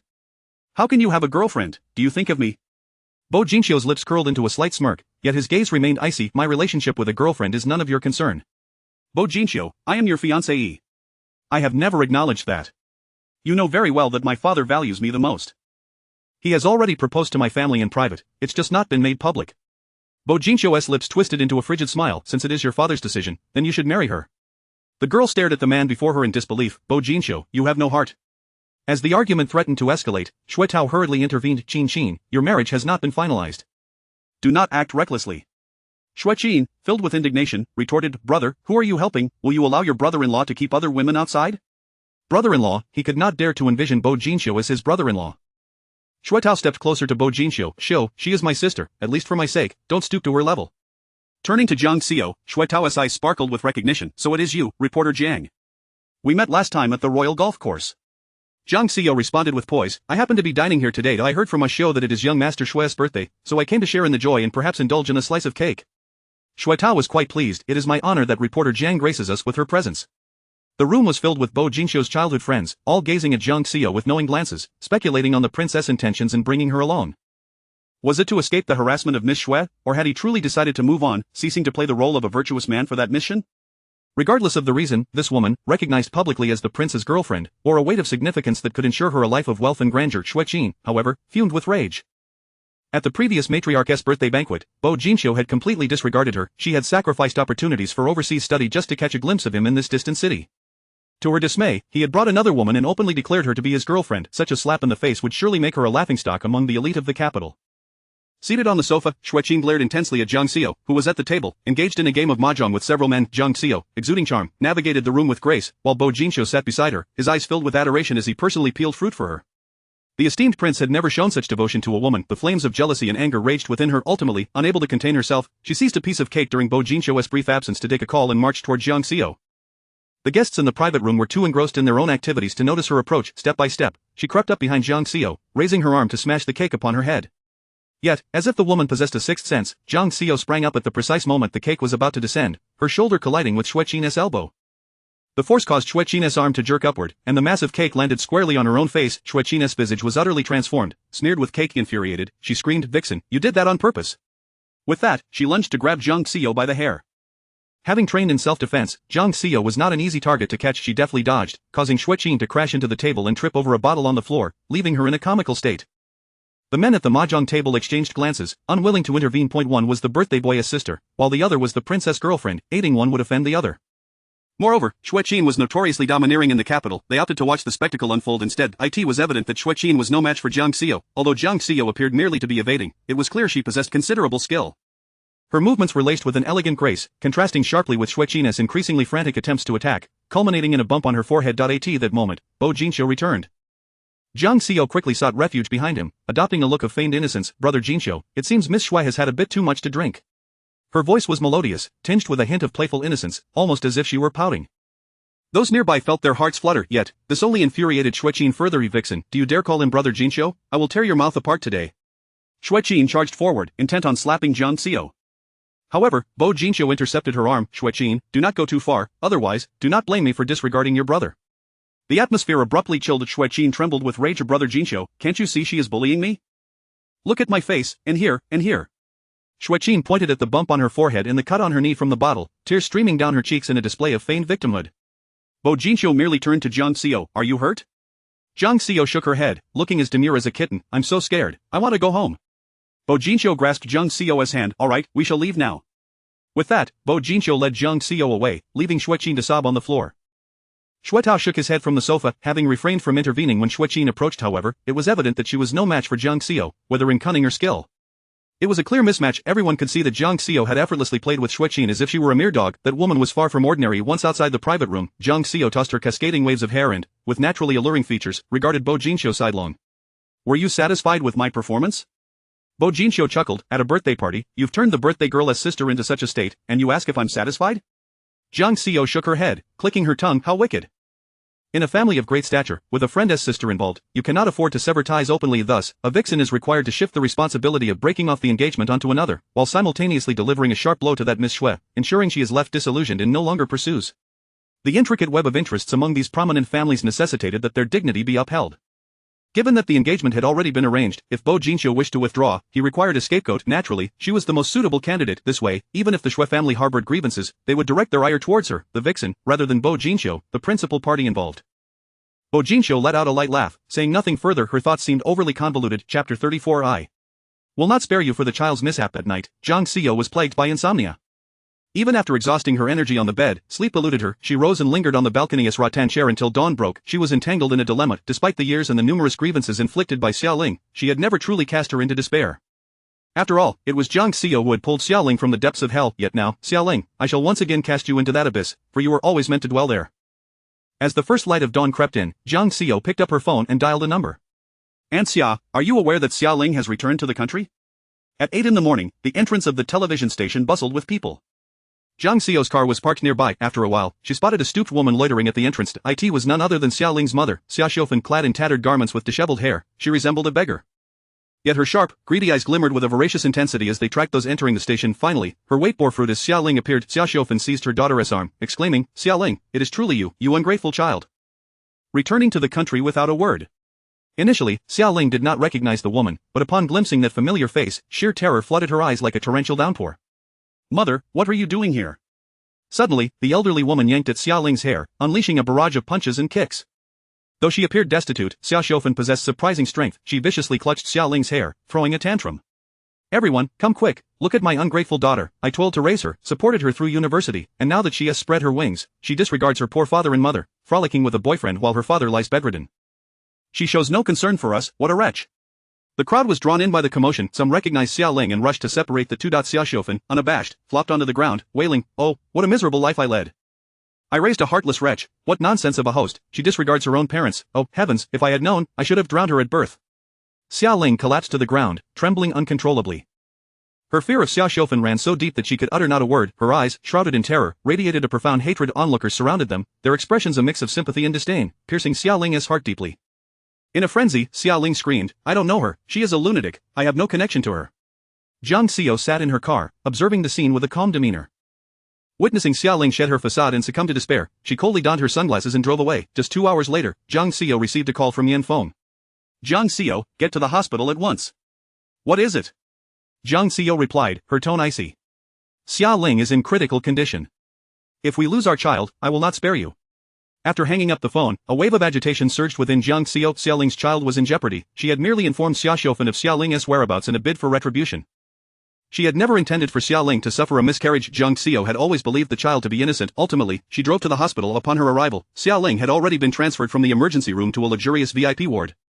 Jiang Xiao approached the door, which was slightly ajar, allowing her to see everything inside clearly. Xiaoling resembled a frightened rabbit, sobbing in Yanfeng's embrace. Only Xiao knows about my family situation. We don't even own a television, my mother can't read a word and has never followed the news. It must have been Xiao who told her. She knows full well that my mother is a parasitic demon. I have been controlled and tormented by her since childhood, nearly losing my life at her hands. Now she has caused a scene at the television station, and everyone knows my mother is a madwoman. In front of my colleagues, I can no longer hold my head high. Director Tang even called, merely advising me to rest and not to worry about the hosting duties at 7 tonight. I worked so hard to secure this hosting position. Why would Xiao do this to me? Her heart is so cruel. Yanfeng held her tightly, soothing her gently. It's alright, you still have me, even if you don't work, I will support you for a lifetime. Jiang Xiao knocked lightly on the door. Both individuals turned to the entrance. Upon seeing Jiang Xiao, Yanfeng's anger flared. Jiang Xiao, you dare to show up? Jiang Xiao remained composed. I inquired with the doctor, your child is fine. Yanfeng sneered, you seem rather disappointed. You would go to any lengths to harm our child, you venomous woman. Jiang Xiao's eyes darkened slightly. I never intended to harm your child. Xiaoling's eyes brimmed with grievance and innocence. Did you inform my mother about my situation? Jiang Xiao did not deny it, indeed. Tears streamed down Xiaoling's face. Xiao, why would you do this? You know my mother is a devil, why push me into hell, why treat me this way? Jiang Xiao replied coolly, it is merely tit for tat. Xiaoling was taken aback. She then cried, I know you must think I posted those things online. I didn't. I swear, I would never do such a thing. I could even swear on the life of my unborn child. Do not swear, Jiang Xiao interjected. I fear your retribution may fall upon your child. Xiaoling's complexion turned ashen. Yet Yanfeng could no longer contain his fury. He stepped forward, raising his hand to strike Jiang Xiao. However, Jiang Xiao seized his wrist with a firm grip, her smile enchanting yet chilling. Yanfeng, have you forgotten? You could never best me in a fight since childhood. Yanfeng's arm throbbed painfully in her grasp, yet he was aware that beneath Jiang Xiao's delicate exterior lay a fierce and violent spirit. Jiang Xiao, you are a lunatic. The greatest regret of my life is having cared for you, loved you, and indulged you to the point of recklessness, your heart now twisted. Jiang Xiao's smile deepened. Did you ever truly love me? If you had truly loved me, you would not have allowed Xiaoling's mere words to turn you against me. If you had truly loved me, you would not have stabbed me in the back at my most desperate moment. Have we arrived at this juncture today without you ever questioning Xiaoling? It was not without sorrow. They had grown up together, playing side by side in their childhood. Even without love, their decades-long camaraderie should have forged an unbreakable bond. Once, they had been inseparable friends, each other as first love, yet now they stood in mutual loathing. Chapter 35 Yanfeng uncovers the truth behind Xiaoling's betrayal. Yanfeng appeared momentarily stunned. Xiaoling is quite kind-hearted, unlike you, who has been putting on a facade all along. Jiang Xiao let out a cold laugh.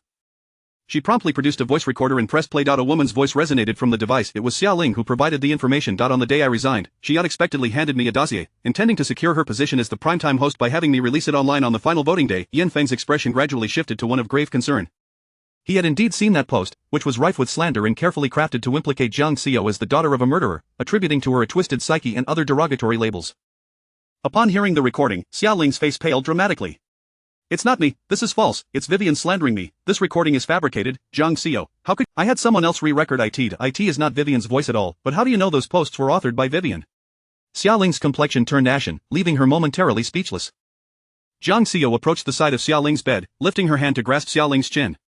Xiaoling, remember, this is merely the beginning. Should I discover any previous misdeeds of yours, the consequences will be dire. With that, Jiang Xiao departed. Yanfeng stood transfixed, gazing at the frail Xiaoling on the bed, for the first time refraining from offering comfort. Xiaoling wept bitterly. Ah Feng, you must believe me. It is Xiao who has framed me. This is all her scheme. You know how deeply she despises me. She wishes to harm me, to harm our child. Our child is such a precious gift. I have endured countless injections and medications to conceive. It hurts so much. Suddenly, Xiaoling clutched her abdomen. Yanfeng rushed forward, urgently calling for a doctor. Their child was a test tube baby, a hard-won blessing, and perhaps the only child they would ever have. Yanfeng took hold of Xiaoling's hand. I believe you, please, do not become agitated. Xiaoling, I have always believed in you. At last, Xiaoling sighed in relief, leaning into Yanfeng's embrace, sobbing. Yet, once the seeds of doubt are sown, they can sprout wildly. Yanfeng was no fool. While Xiaoling claimed Jiang Xiao had betrayed her, she could not refute the evidence Jiang Xiao presented.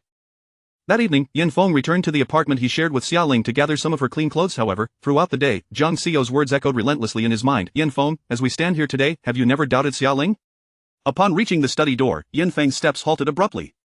Xiaoling's laptop lay on the desk for the first time. He opened her computer. It was password protected. After several attempts with Xiaoling's birthday, his own, and the date they had traveled abroad together, he was still unable to unlock it. Just as he contemplated giving up, a thought flickered in his mind, prompting him to input a string of numbers. Remarkably, the computer unlocked. The password was Zhang Xiao's birthday. What could it signify that she was so concerned about Zhang Xiao that she set her password to her birthdate? Yan Feng furrowed his brow as he accessed the computer. Without much effort, he discovered a folder filled with original images related to the recent posting incident, identical to those circulating online. However, these photos had been stored for over a year. Back when they were still abroad, this indicated that Xiaoling had deliberately gathered incriminating information about Zhang Xiao while overseas. Moreover, Yan Feng uncovered several other folders categorized within Xiaoling's computer, all pertaining to Zhang Xiao and containing material that could utterly tarnish her reputation. Most were taken out of context or fabricated sensationalist news, including allegations of high school bullying and tales of a troubled past. Yan Feng knew all too well that Zhang Xiao had never bullied anyone and was not the delinquent she was being portrayed as. In fact, during their high school years, she had been nothing short of radiant, sincere, and academically gifted, beloved by both teachers and peers alike. It was clear that these were malicious slanders. Should any of this information be exposed, it could plunge Zhang Xiao, a public figure, into an abyss of despair. The room was dimly lit. The flickering light cast shadows on Yan Feng's impassive face, hinting at the turmoil within. In recent days, Zhang Xiao found herself with rare leisure over the past year. Due to her daily midday news broadcasts, she had scarcely taken a day off. With an unexpected lull in her schedule, she felt somewhat at a loss. She slept in late, basking in the sun's warm rays, before turning her attention to designing jewelry. Her mentor had been persistently urging her for design drafts, and she seized the opportunity to create 2 sets to send him.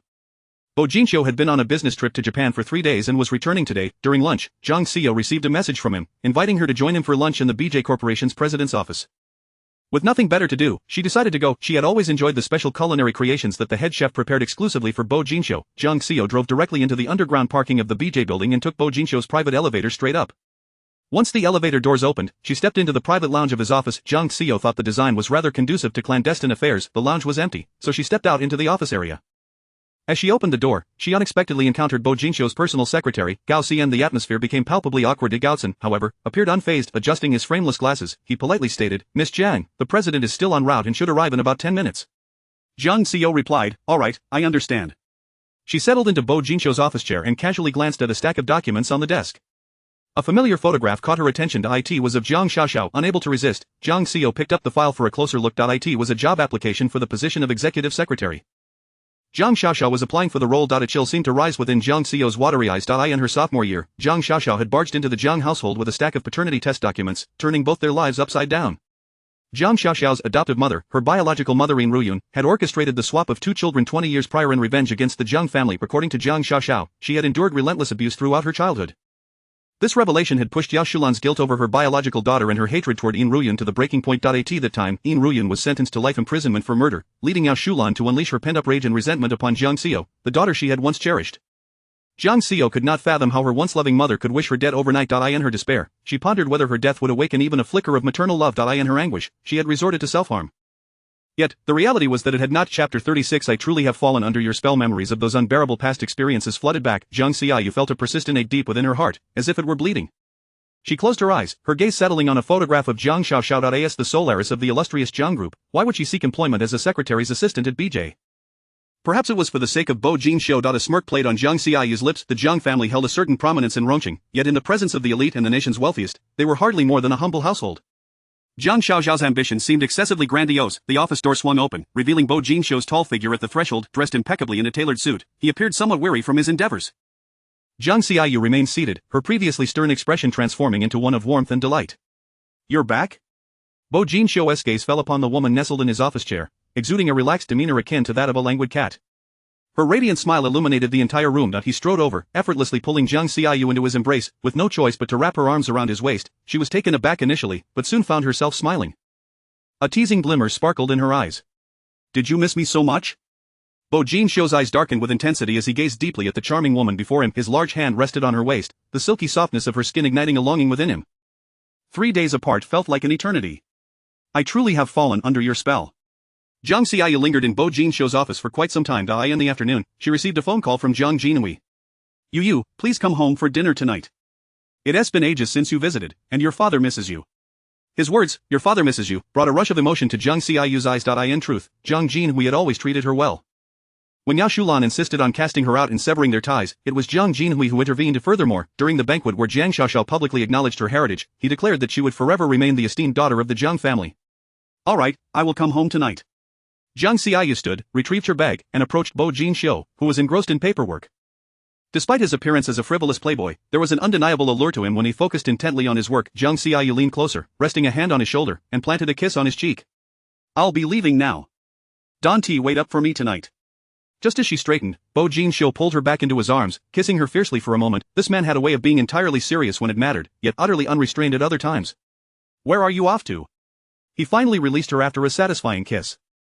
Jiang Xiaoyu felt ensconced in his embrace, soft as a kitten, yet her eyes sparkled with mischief like a cunning little fox. "It's a secret."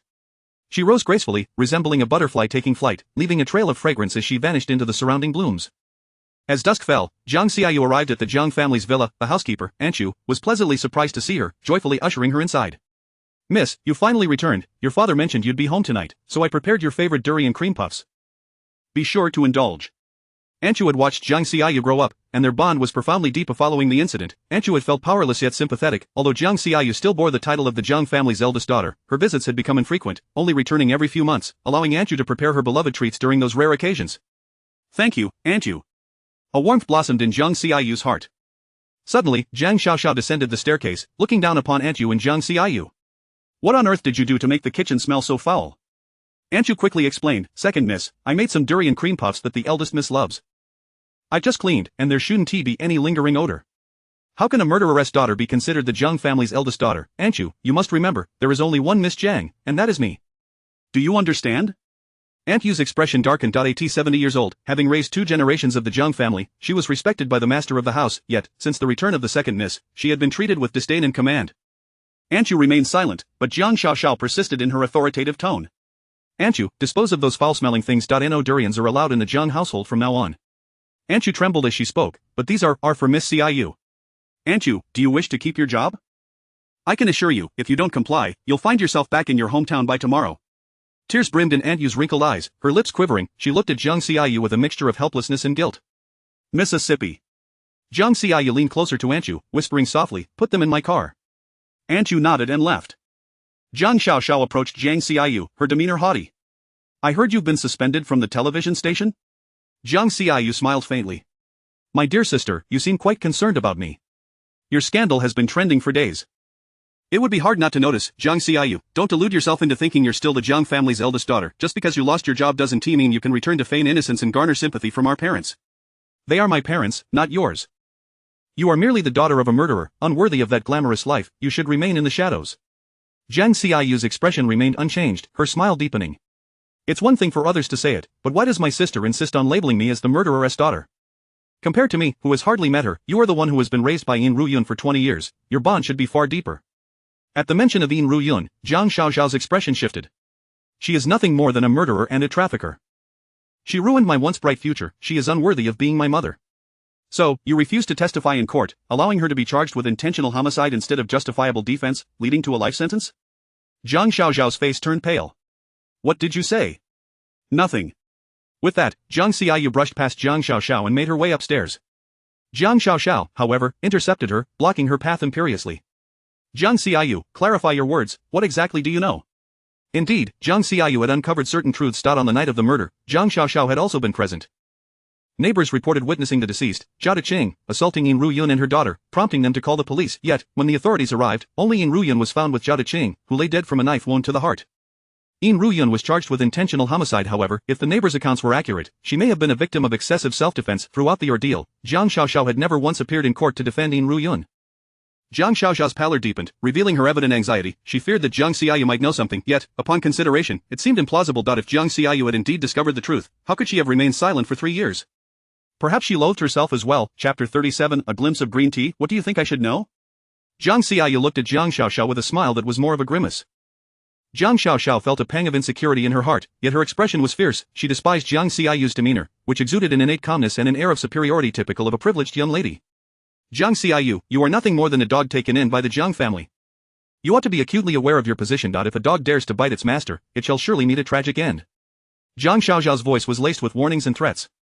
She aimed to convey to Jiang Xiaoyu that regardless of what she knew, if she dared to speak it aloud, her fate would be sealed. Jiang Xiaoyu, however, showed no sign of anger, merely chuckling lightly. "A tragic end?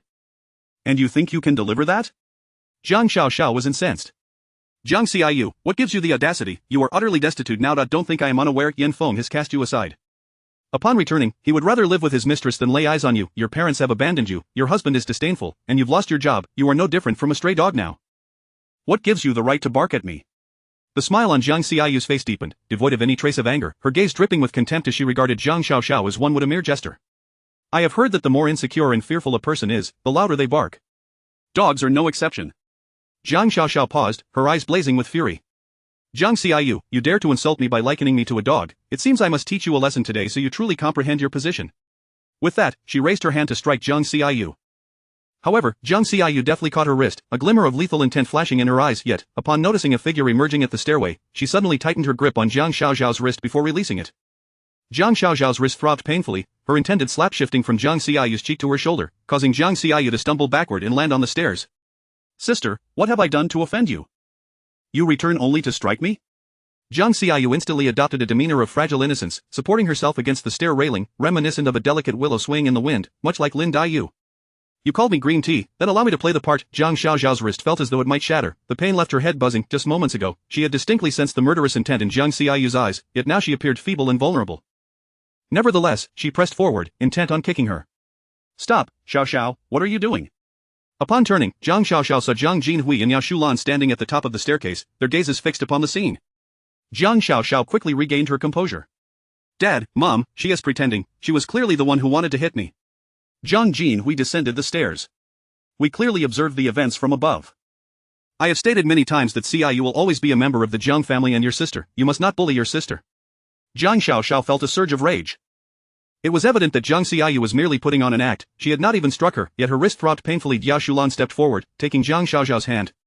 Why do you berate our daughter for the sake of an outsider? Hasn't Xiaoxiao suffered enough because of her over the years?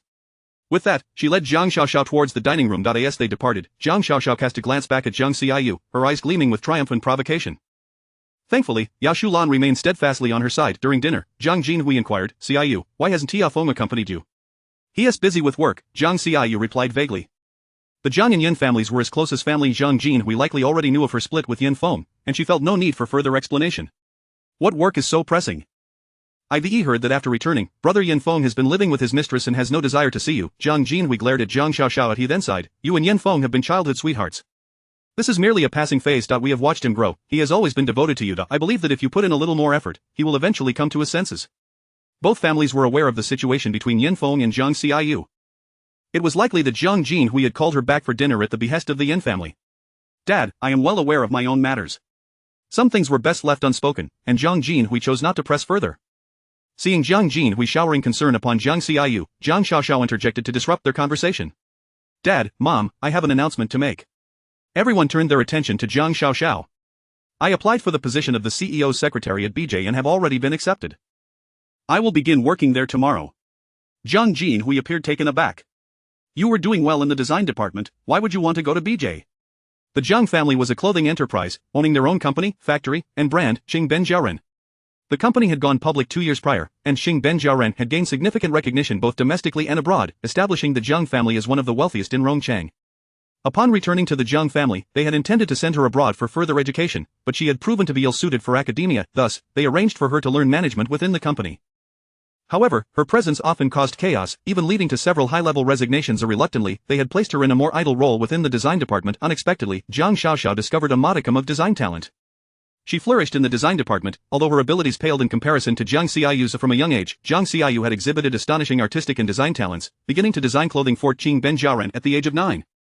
The brand's international success was partly due to her accolades in global design competitions. However, since Jiang Xiaoxiao's arrival in the design department, Jiang Xiaoyu had ceased contributing design drafts, resulting in the brand not having produced any groundbreaking designs for 3 years, relying solely on past classics to maintain its reputation. Consequently, the company's stock price had been steadily declining. Jiang Xiaoxiao declared, I am doing this for the company and the brand Xing Ben Jiaoren. Dad, you must be aware of the World Mall. If Xing Ben Jiaoren can establish a presence there, it will ascend to the ranks of international luxury and be sought after by socialites. At that point, the company's stock price will undoubtedly soar. Jiang Jinhui was well aware of the World Mall, the largest and most luxurious shopping destination in the country, and the only membership-based mall in the nation. Ordinary citizens could not enter, it catered exclusively to the elite. Every clothing brand within was a pinnacle of international luxury, situated in a prime location in the capital, favored by the city's aristocracy. The world is filled with international luxury brands, and there are no domestic clothing brands. For Qing Ben Jiarun to enter would be akin to a fool's dream. Chapter 38 at Zhang Xiaoyu. I miss you so much, Zhang Xiaoxiao began. This is precisely why I applied to be Bo Jinqiu's secretary. World is inherently a property of the Bo family, and Bo Jinqiu is the sole heir of the Bo clan. If he were to speak favorably, Qing Ben Jiarun would undoubtedly be the first domestic clothing brand to establish itself in world. You understand the significance of that, Dad? Zhang Jinhui shook his head. Xiaoxiao, it is not as simple as you imagine. The Bo family possesses its own clothing enterprise, vastly larger than that of the Zhang family. They have yet to allow their own brand into the marketplace, let alone a foreign one. Nevertheless, Zhang Xiaoxiao remained resolute. Dad, how can we know unless we try? Give me 3 months. I will surely win Bo Jinqiu over. Noticing her father's skeptical gaze, she added, what I mean is, I will ensure that the crown prince allows Qing Ben Jiaran to enter world. Jiang Xiao had been silently listening from the side, refraining from interjecting. Zhang Xiaoxiao's aspirations were exceedingly naive. Setting aside the fact that world has stringent collaboration standards for brands, it would be inconceivable for them to compromise their long-established reputation as the premier luxury in the nation for any single brand.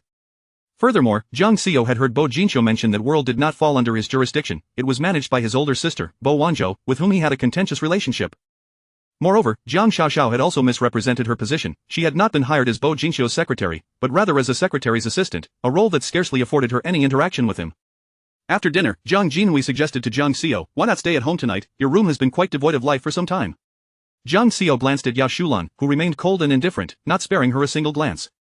A chill ran through Zhang Xiao's heart. Having faced death once, what hope could she cling to? Just as she was about to decline, her phone suddenly rang. It was a call from Yan Feng's childhood friend. Xiao Kai sister Yu. Yan Feng is drunk. You should come pick him up. Seizing the opportunity, Zhang Xiao replied, Yan Feng is inebriated. I will go retrieve him shortly. I won't be staying here tonight. Zhang Jinhui felt a wave of relief, sensing that his earlier words had been well received by Zhang Xiao. He quickly said, then go ahead, make haste. In the private room 1008 of the Blossom Club, Zhang Xiao pushed the door open. Inside, the atmosphere was raucous. Everyone was intoxicated, singing and drinking, yet, she recognized nearly everyone present. They were Yan Feng's childhood friends, and some had even formed closer bonds with her than with Yan Feng. Upon her arrival, the room fell silent. Xiao Kai hurried over. Sister Yu, you've come. Despite being 1 or 2 years younger than Zhang Xiao, they all referred to her as Sister Yu, a title earned from her fiery nature in childhood, never having lost a fight against the boys. Eventually, they grew to respect her and began to call her sister. Since Yan Feng returned to the country, I organized a gathering, but it seems he isn't in the best of spirits today and has consumed quite a bit of alcohol, Xiao Kai explained. Zhang Xiao glanced at the slumped figure of Yan Feng on the sofa. You should have called Xia Ling instead of me. They all knew the complicated history between the three of them. Xiao Kai jested, who is Xia Ling? I don't recognize her. You two were inseparable as children, and you are now the legitimate Mrs. Yan. Who else should I call? Zhang Xiao was too weary to engage in banter. She shot a look at Yan Feng. Can he even walk? Xiao Kai signaled for someone to help Yan Feng up and accompany Zhang Xiao out. Just as they reached the lobby of the Blossom, Yan Feng suddenly regained consciousness. He pushed away the two supporting him, declaring, let go of me, I'm not drunk, I can still drink. Zhang Xiao stepped in front of Yan Feng. If you can walk, then do so. I will take you back. Yan Feng, with bleary eyes, stared at Zhang Xiao for a moment before stepping forward and enveloping her in his arms. His voice trembled. Zhang Xiaoyu, I miss you so much. Zhang Xiao was momentarily taken aback, standing stiff as a board, her back rigid. It wasn't merely the sudden embrace, it was the long-lost name, Zhang Xiaoyu. This had been a term of endearment from Yan Feng, a name he had called her since childhood. Yet, she hadn't heard it in years. A wave of inexplicable sorrow surged within her. Yan Feng clung to Zhang Xiao, sobbing like a child, his shoulders trembling slightly. Zhang Xiaoyu, why did you abandon me? Why? Zhang Xiao was momentarily lost in thought before suddenly coming to her senses. Yan Feng was indeed intoxicated. Speaking nonsensically, she gently patted his back. Yan Feng, look closely, I am Zhang Xiao, not Xia Ling. Zhang Xiaoyu, you cannot leave me. Others may disdain me, but you cannot look down upon me. I have become this way because of you, all because of you. How could you be so heartless? Zhang Xiao listened, utterly bewildered, but a sense of intuition told her there was more to this. Perhaps she could unearth the motives behind Xia Ling's instigation. Adopting a coaxing tone, Zhang Xiao replied, don't worry, I will not abandon you. Tell me, what happened? Why do you say such things? Meanwhile, Bo Jinqiu and his entourage exited the elevator and halted their steps. As Bo Jinqiu stood still, the others dared not move. They followed his gaze and saw a couple embracing in the lobby of Blossom. Shuetao jested, the atmosphere at Blossom has certainly changed. In broad daylight, they are cuddling openly. Fang Bo interjected, that doesn't appear to be a Blossom girl, they look more like a couple in a petty quarrel, now drunkenly pouring out their hearts. That poor girl. A man 7 parts drunk is bound to leave you in tears. Just then, Shuetao suddenly sensed something amiss. Is that woman the crown prince's girlfriend? At this remark, everyone seemed to recollect something. Indeed, it's Jian the reporter. Just days prior, at Shuetao's birthday banquet, the crown prince had introduced a woman as his girlfriend, provoking Xueqin to tears. This was the same woman now wrapped in another man's embrace. Although many did not hold this couple in high regard, believing the crown prince was merely using her to dissuade Xue Qin, she was nonetheless the only girlfriend he had introduced publicly. Her actions now seemed to publicly humiliate the crown prince. The group turned to Bo Jinxiu, whose expression had darkened ominously. Xue Tao's keen eyes then made another observation. The man she is embracing appears to be young Master Yan from Haifeng Construction. No wonder she was eager to challenge Jiang Taijun at the golf course. She truly is young Master Yan's lover. Everyone was taken aback. So, this Miss Jiang is playing both sides, flirting with young Master Yan while also courting our crown prince? Chapter 39. The crown prince has developed feelings for that woman once again. Everyone turned their attention to Bo Jinxiu. This moment, his expression was devoid of emotion, yet an icy aura emanated from him, chilling to the bone. The crowd fell silent, hesitant to speak. Meanwhile, Jiang Xiu had failed to extract the answers she sought. Yin Feng had succumbed to intoxication once more, his entire form nearly slumped over her. Jiang Xiu had no choice but to assist him out of the vibrant hall. The onlookers carefully observed Bo Jinxiu's demeanor. Feng Bo, with his characteristic irreverence, remarked, in such a small place as Rongqing, it's surprising how brazen women can be, daring to toy with our crown prince. Why not leave her to me? I have my ways to deal with such women and ensure you vent your frustrations adequately. Bo Jinxiu remained silent, leading others to believe he tacitly agreed with Feng Bo's words.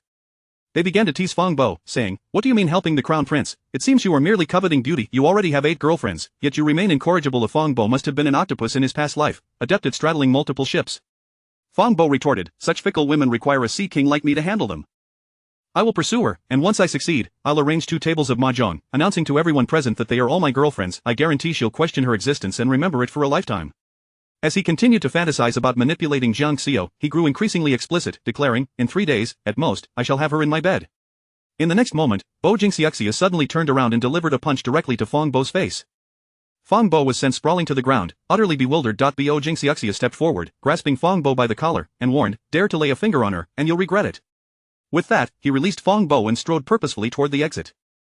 The crowd was left in stunned silence. Although the crown prince appeared aloof, he had always treated this group of childhood friends well, otherwise, they would not have followed him from the capital to Rongqing on a mere command. Yet moments ago, they had felt an unmistakable aura of menace in his gaze. Xue Tao sighed, the crown prince has truly developed feelings for that woman. After Bo Jinxiu exited, he happened upon Jiang Xiu assisting Yin Feng into a vehicle before driving away from the lively venue.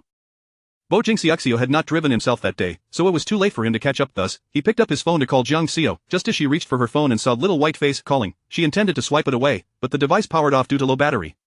As the car traversed the elevated road, Jiang Xiu took Yin Feng directly back to the old residence, where the Yin family had already retired for the night. She was left to escort Yin Feng to his room alone.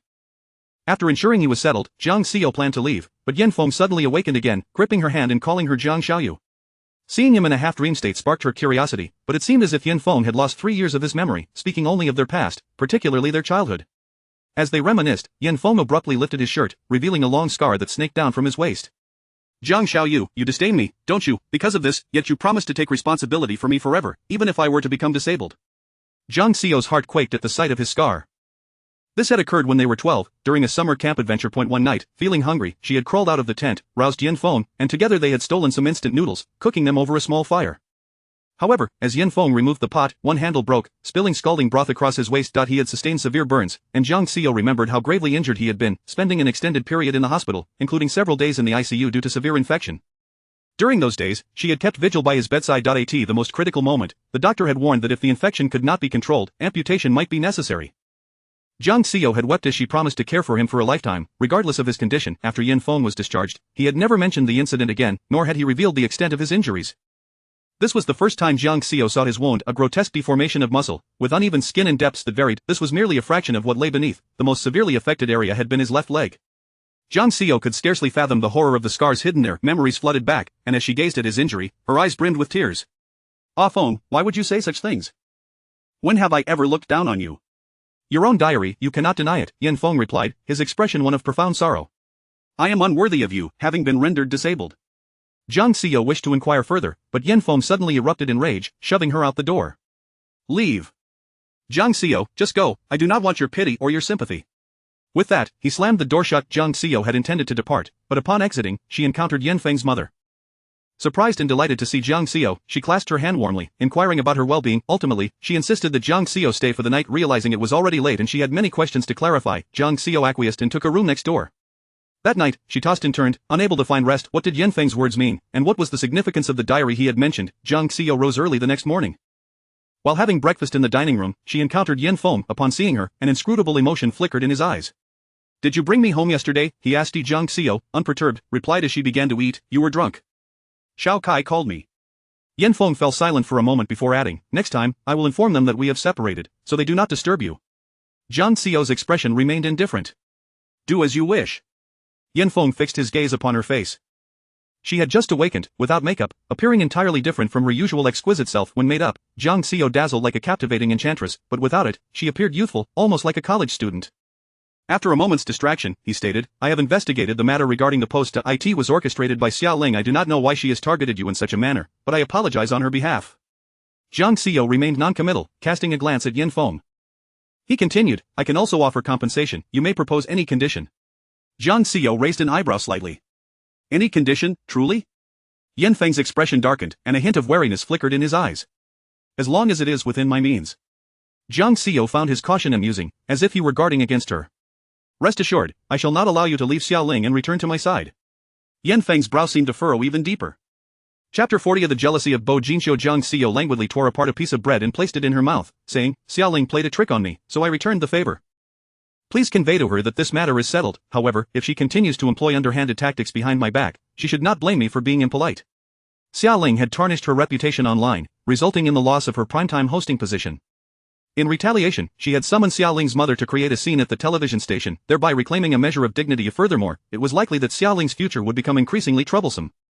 Yan Feng remained silent for a moment before finally speaking, I got drunk last night, did I say anything? Jiang Xiao's thoughts drifted to the scar on Yan Feng's waist, her gaze inadvertently landing on that very spot. Yan Feng seemed to sense it, his complexion paling. Did you see it? A hint of guilt surfaced on Jiang Xiao's face. I had no idea you were so severely injured back then. In Yan Feng's eyes, a flicker of anger and disgust seemed to flash. Jiang Xiao, do not look at me with that expression. He saw through the guilt and concern hidden in her gaze. If it were genuine, it would be one thing, yet, it was insincere, merely an act. She clearly felt revulsion but had to feign this semblance of remorse, which was utterly detestable. Compassion could already wound a man's pride, let alone when cloaked in hypocrisy. I am sorry, this injury is also my doing. Yet, Yan Feng suddenly erupted in fury. Jiang Xiao, spare me your theatrics. You are clearly filled with disdain, even wishing for my demise. You are a venomous woman, duplicitous in nature. What pretense is this of being a benevolent saint? Jiang Xiao discerned the crux of his words. What have I done to invoke such thoughts from you? Your diary from years ago made everything abundantly clear. Do you still wish to deny it? Jiang Xiao indeed had a habit of keeping a diary since childhood. However, she had no recollection of ever writing anything about despising Yan Feng or cursing him. Moreover, it seemed that one of her diaries from university had gone missing. Since then, she had not written another entry. You have read my diary? Tell me what I wrote that made you view me as such a wretch? Even after so many years, the mere thought of Jiang Xiao's diary entries caused Yan Feng a sharp pang of pain. You know full well what you wrote. If you refuse to speak, then produce my diary, and we shall confront each other directly. Jiang Xiao suspected that the lost diary was in Yan Feng's possession. Yan Feng scoffed coldly, I burned it long ago. The atmosphere grew unbearably tense, the air thick with an acrid tension. Jiang Xiao managed to calm herself. In the past, when I said Xia Ling was sowing discord between us, you may not have believed me, but now you should see that Xia Ling is not the innocent and unassuming person you imagined. However, since you have chosen her, the past matters little. A shadow flickered across Yan Feng's eyes. I am weary of this ongoing struggle with Xia Ling. Please inform her that I have relinquished my claim on you. She should cease troubling me, otherwise, I will reclaim what is rightfully mine, whether it belongs to me or not. Yan Feng lifted his gaze, fixing Jiang Xiao with an unwavering stare. His expression was frigid, his eyes glimmering with a cold light, his voice matched his demeanor. Jiang Xiao, I am a person, not a mere object to be discarded at will. Their conversation ended on an unsatisfactory note, leaving Jiang Xiao somewhat amused. Was this not the outcome they both desired? What more could she have expected? Upon exiting the Yan family villa, Jiang Xiao made her way to the Greenery Villa. She had slept poorly the previous night and intended to catch up on rest. However, upon entering the house, she spotted Bo Jinxiu descending from the second floor. Upon seeing Jiang Xiao, he paused. Jiang Xiao casually greeted him, Are you heading to the office? Bo Jinxiu did not respond but continued to regard her from his elevated position. When she passed by him, he finally spoke. Why did you not answer your phone? Jiang Xiao retrieved her phone from her bag and glanced at it. It died. Jiang Xiao sensed Bo Jinxiu's displeasure. Did you wait for me last night? I told you I had matters to attend to and that you need not wait. Bo Jinxiu fixed his gaze on Jiang Xiao's eyes. You did not mention you would be staying out all night. Jiang Xiao chuckled lightly, leaning closer to gently kiss Bo Jinxiu's lips. I apologize, darling. Next time I will inform you in advance. With that, she attempted to bypass him and ascend the stairs to rest. However, her arm was suddenly seized with force. Jiang Xiao, what do you take me for, your pet dog? His handsome face was evidently inflamed with anger. You touch me when you are pleased, but cast me aside when you are not? Jiang Xiao was perplexed by Bo Jinxiu's sudden outburst so early in the morning. After all, she had clearly stated the previous day that he should not wait for her, yet, over the past 3 years, he had occasionally displayed such childish behavior. Jiang Xiao patiently tried to soothe him. I truly had matters to attend to yesterday. How about I make it up to you tonight? Usually, at this point, Bo Jinxiu would relent, but this time, his expression grew darker instead. What you call matters is merely you flirting with Yin Feng in the lobby of Blossoming Flowers? Jiang Xiao quickly realized. You were also at Blossoming Flowers last night? It seemed Bo Jinxiu had seen her with Yin Feng, which explained his ire. After considering the situation, she decided to explain. He was drunk, and I was simply helping him get home. He was drunk. Why did he require your assistance, Jiang Xiao? What is your current relationship with him? Out of respect for the Yin family's kindness towards me, it is not unreasonable for me to assist him. He had heard every word. She had affectionately referred to him as a Feng and promised never to abandon him, comforting him as one would a child. Bo Jinxiu's lips curved into a sardonic smile. Your skills in soothing men are truly unparalleled. Bo Jinxiu grasped Jiang Xiao's chin. Am I not enough for you? Do you wish to reunite with Yin Feng so quickly? Jiang Xiao's gaze turned icy, yet her lips retained a trace of a smile. Bo, you are crossing the line. Bo Jinxiu's brows furrowed, his eyes dark and tempestuous. Jiang Xiao maintained her signature enchanting smile, her voice both lively and alluring. Our relationship does not necessitate that I account for my actions to you, thus, please refrain from adopting an interrogative stance. We are merely fulfilling our respective needs, seeking mutual happiness. We are neither husband nor lover. I can only assert that I have not violated our agreement. As for my heart and thoughts, you have no authority to interfere. Of course, if Mr. Bo finds this situation tiresome, you may terminate our relationship at any time, and I will vacate without delay. Bo Jinxiu gazed intently at the striking woman before him, her meaning was unmistakable.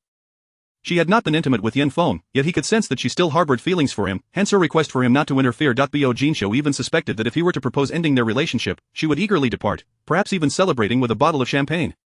Chapter 41. Is it true that if I do not seek you out, you will never reach out to me? Bo Jinxiu released Jiang Xiao and strode away. Jiang Xiao suddenly felt even more fatigued. After quarreling with the Yin family and Yin Feng, her current state was no different. She could understand that a man's possessiveness is quite normal. However, she had not violated the agreement between them. If anyone expected her to lower herself to placate them, it would be far too exhausting. A man was merely a tool for her happiness. She was unwilling to invest her heart in any man again. Jiang Xiao slept for half a day. When her phone finally charged, she opened it to find a screen filled with missed calls, all from Bo Jinxiu from the previous night. He had even called at 4 in the morning. He had waited for her the entire night. Jiang Xiao sighed, a wave of inexplicable emotions surging within her. In truth, she was not as carefree as she appeared. The reason she chose to part ways with Yin Feng upon his return was that she had discovered feelings for this pretty boy. She refused to allow herself to fall in love, which is why she sought to sever the relationship entirely. Yet, she had not anticipated that she had entangled herself with a significant figure from the capital S elite. The situation had swiftly reversed. It was not something she could simply terminate at will. The initiative rested in Bo Jinxiu's hands. The prince had not yet tired of the game, and thus she was destined to remain entangled. Nevertheless, deep down, she did not wish for excessive entanglement with him. Bo Jinxiu was a far greater pit of fire than Yin Feng. If their relationship were to deteriorate, perhaps it would be beneficial for Bo Jinxiu to let go voluntarily. As Jiang Xiao had predicted, Bo Jinxiu did not return to the Green Lawn Villa in the following days. Jiang Xiao also refrained from sending him a single message each night. She pondered whether their relationship had truly come to an end. As time passed, the weight in her heart gradually lifted, and she felt she had finally escaped from the grasp of a formidable figure. Yet, for reasons unknown, she could not quite muster joy. Jiang Xiao's annual leave was soon to conclude. Just as she was torn about whether to resign, Tang Fei called her, instructing her to return to work the next day and host the primetime news at 7. Jiang Xiao was puzzled. Tang Fei would not arbitrarily return the primetime host position to her without reason. Indeed, upon checking the internet, she discovered various twists surrounding the previous post. Firstly, it was revealed that Zhao Daqing was addicted to gambling and had a long history of domestic abuse. Furthermore, an individual claiming to be a champion of justice spoke out online, asserting that Yin Ruyan was a kind and compassionate person. Additionally, it was uncovered that Yin Ruyan had previously worked as a nanny, and the family she served came forward to vouch for her character, stating that she was not the ruthless murderer depicted in rumors. A neighbor gave an interview to the media, recounting that they had witnessed Zhao Daqing abusing Yin Ruyan on the day he died, suggesting that she may have acted in self-defense, resulting in an accidental death. There were even allegations that Jiang Xiao had been switched at birth in the hospital. Having grown up as the heiress of the Jiang family, suddenly, the internet was ablaze with discussion. One narrative questioned the verdict on Yin Ruyan's case, with some advocating for a reinvestigation and retrial. Another narrative reveled in the story of the true and false heiresses of the Jiang family. Jiang Xiaoxiao's identity was also uncovered, with both Jiang Xiao and Jiang Xiaoxiao trending on social media. Yin Ruyan is so pitiful. After enduring 20 years of domestic abuse, she accidentally killed her abuser while defending herself and now faces a life sentence. I despise the term domestic violence. It is clearly intentional harm. If Yin Ruyan had not resisted that day, would it have nearly been another family dispute? Host Jiang should not be affected by this incident. As the Jiang family's heiress, she could easily distance herself from the situation when criticized, yet she has not denied her biological mother. Is it really possible for a baby to be switched at birth in reality? That true heiress, Jiang Xiaoxiao, is also quite unfortunate, growing up in such an environment. Public opinion about her had turned sharply, many called for her return to host the primetime news. Her Weibo followers, once numbering only in the tens of thousands, skyrocketed to 3 million overnight. Tang Fei must have recognized this surge in popularity, prompting her return to the primetime slot. Jiang Xiao, of course, did not believe that the internet could simply shift without reason. There must be hidden hands orchestrating this. The detailed investigation into Yin Ruyun's case and the manipulation of public opinion were not feats achievable by ordinary individuals. Was it him? For the first time, Jiang Xiao felt conflicted. She took out her phone, contemplating several times whether to dial his number. In the evening, while still in turmoil, her phone rang suddenly. It was Bo Jinsi. Jiang Xiao gazed at the device, pondering for a few seconds before answering. Upon connecting, she did not speak first. After a few seconds of silence on the other end, a deep voice resonated. Is it true that if I do not seek you out, you will never look for me? Jiang Xiao responded, did you orchestrate what is happening online? In reality, the rumors circulating online would eventually dissipate over time, even without intervention. Addressing them would require immense human, material, and financial resources. She had initially intended to wait for the storm to pass on its own. Indeed, it cost me a considerable amount of money. How will you thank me? Jiang Xiao chuckled, how about I treat you to dinner tonight? They arranged to meet at the Cloud Peak restaurant. Jiang Xiao arrived first. As the private room had already been reserved, she had to dine in the main area. She chose a table by the window and began to order. What a coincidence, sister, you are dining here too. Jiang Xiao looked up to see Jiang Xiaoxiao, Yao Shulan, and Jiang Jinhui. Jiang Xiao stood up and addressed Yao Shulan, Dad, Mom. Yao Shulan cast her a cold glance, remaining silent. Jiang Jinhui, however, explained, we came to check the venue. Next Sunday is Xiaoxiao's birthday, and we plan to hold a grand celebration in the banquet hall here. Before Jiang Xiao could respond, Jiang Xiaoxiao eagerly interjected, next Sunday is also sister's birthday. Since we share the same birthday, why not celebrate together? Jiang Xiao had spent the past 3 years celebrating her birthday with the Yin family after marrying Yin Feng. She replied, no need, I do not wish to overshadow my sister. Let her be the unique little princess. Jiang Xiaoxiao scoffed, do you really think you can overshadow me? Realizing that Jiang Jinhui and Yao Shulan were nearby, she quickly changed her tone, wrapping her arm around Yao Shulan's. Mom, although sister is married, she is still the eldest daughter of the Jiang family. We must not allow outsiders to think that we treat our adopted daughter poorly. I am willing to celebrate my birthday with sister, showing everyone that the Jiang family children are harmonious, contrary to the rumors. Chapter 42. Jiang Xiao's infidelity. During this period, discussions surrounding the authenticity of the Jiang family's heiress have been incessantly circulating online, presenting various narratives. Initially, the truth regarding the Jiang family's true and false daughters was known only to a select few within their social strata. However, it has now become common knowledge among the residents of Rongqing. Naturally, the most incensed by this revelation is Jiang Xiaoxiao. She has finally achieved the status of a legitimate heiress to a prominent family, only to have the entire city learn of her unfortunate upbringing, including the fact that her mother is a murderer and her father a gambling addict.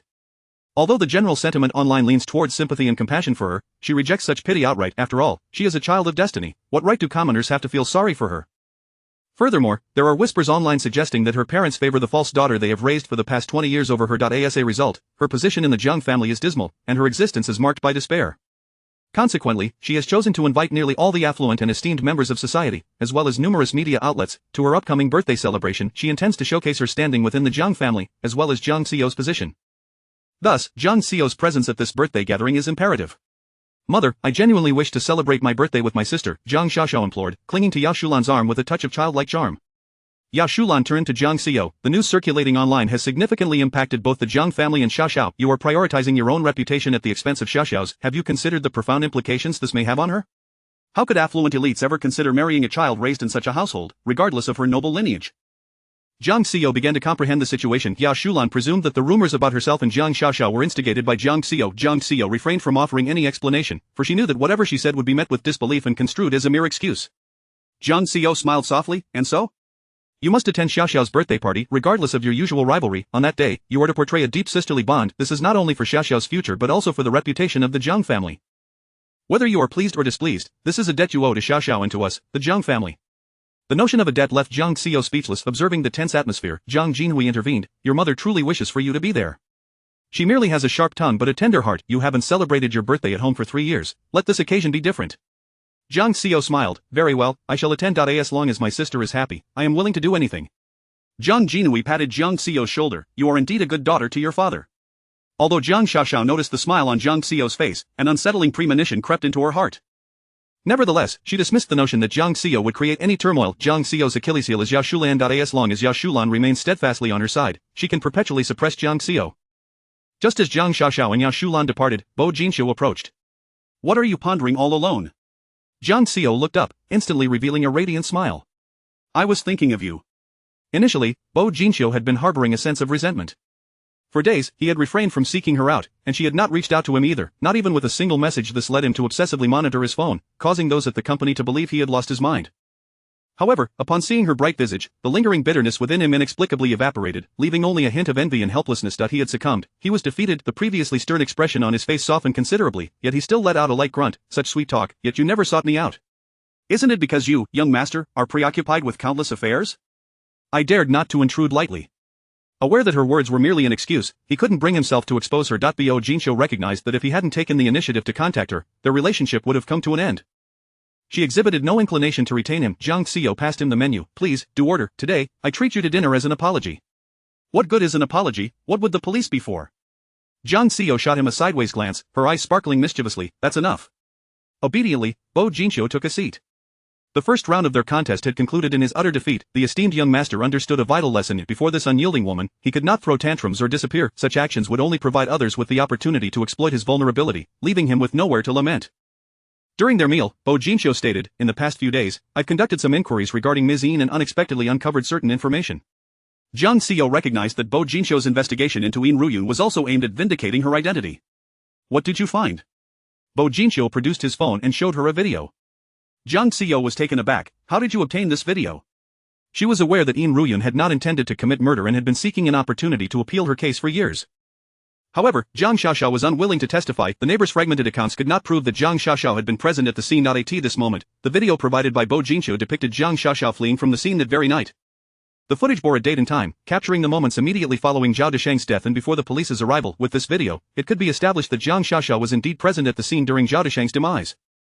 She must have witnessed Zhao Desheng's violent actions against Yin Ruyun, and it was quite possible that Yin Ruyun would be deemed to have acted in self-defense rather than with intent to kill.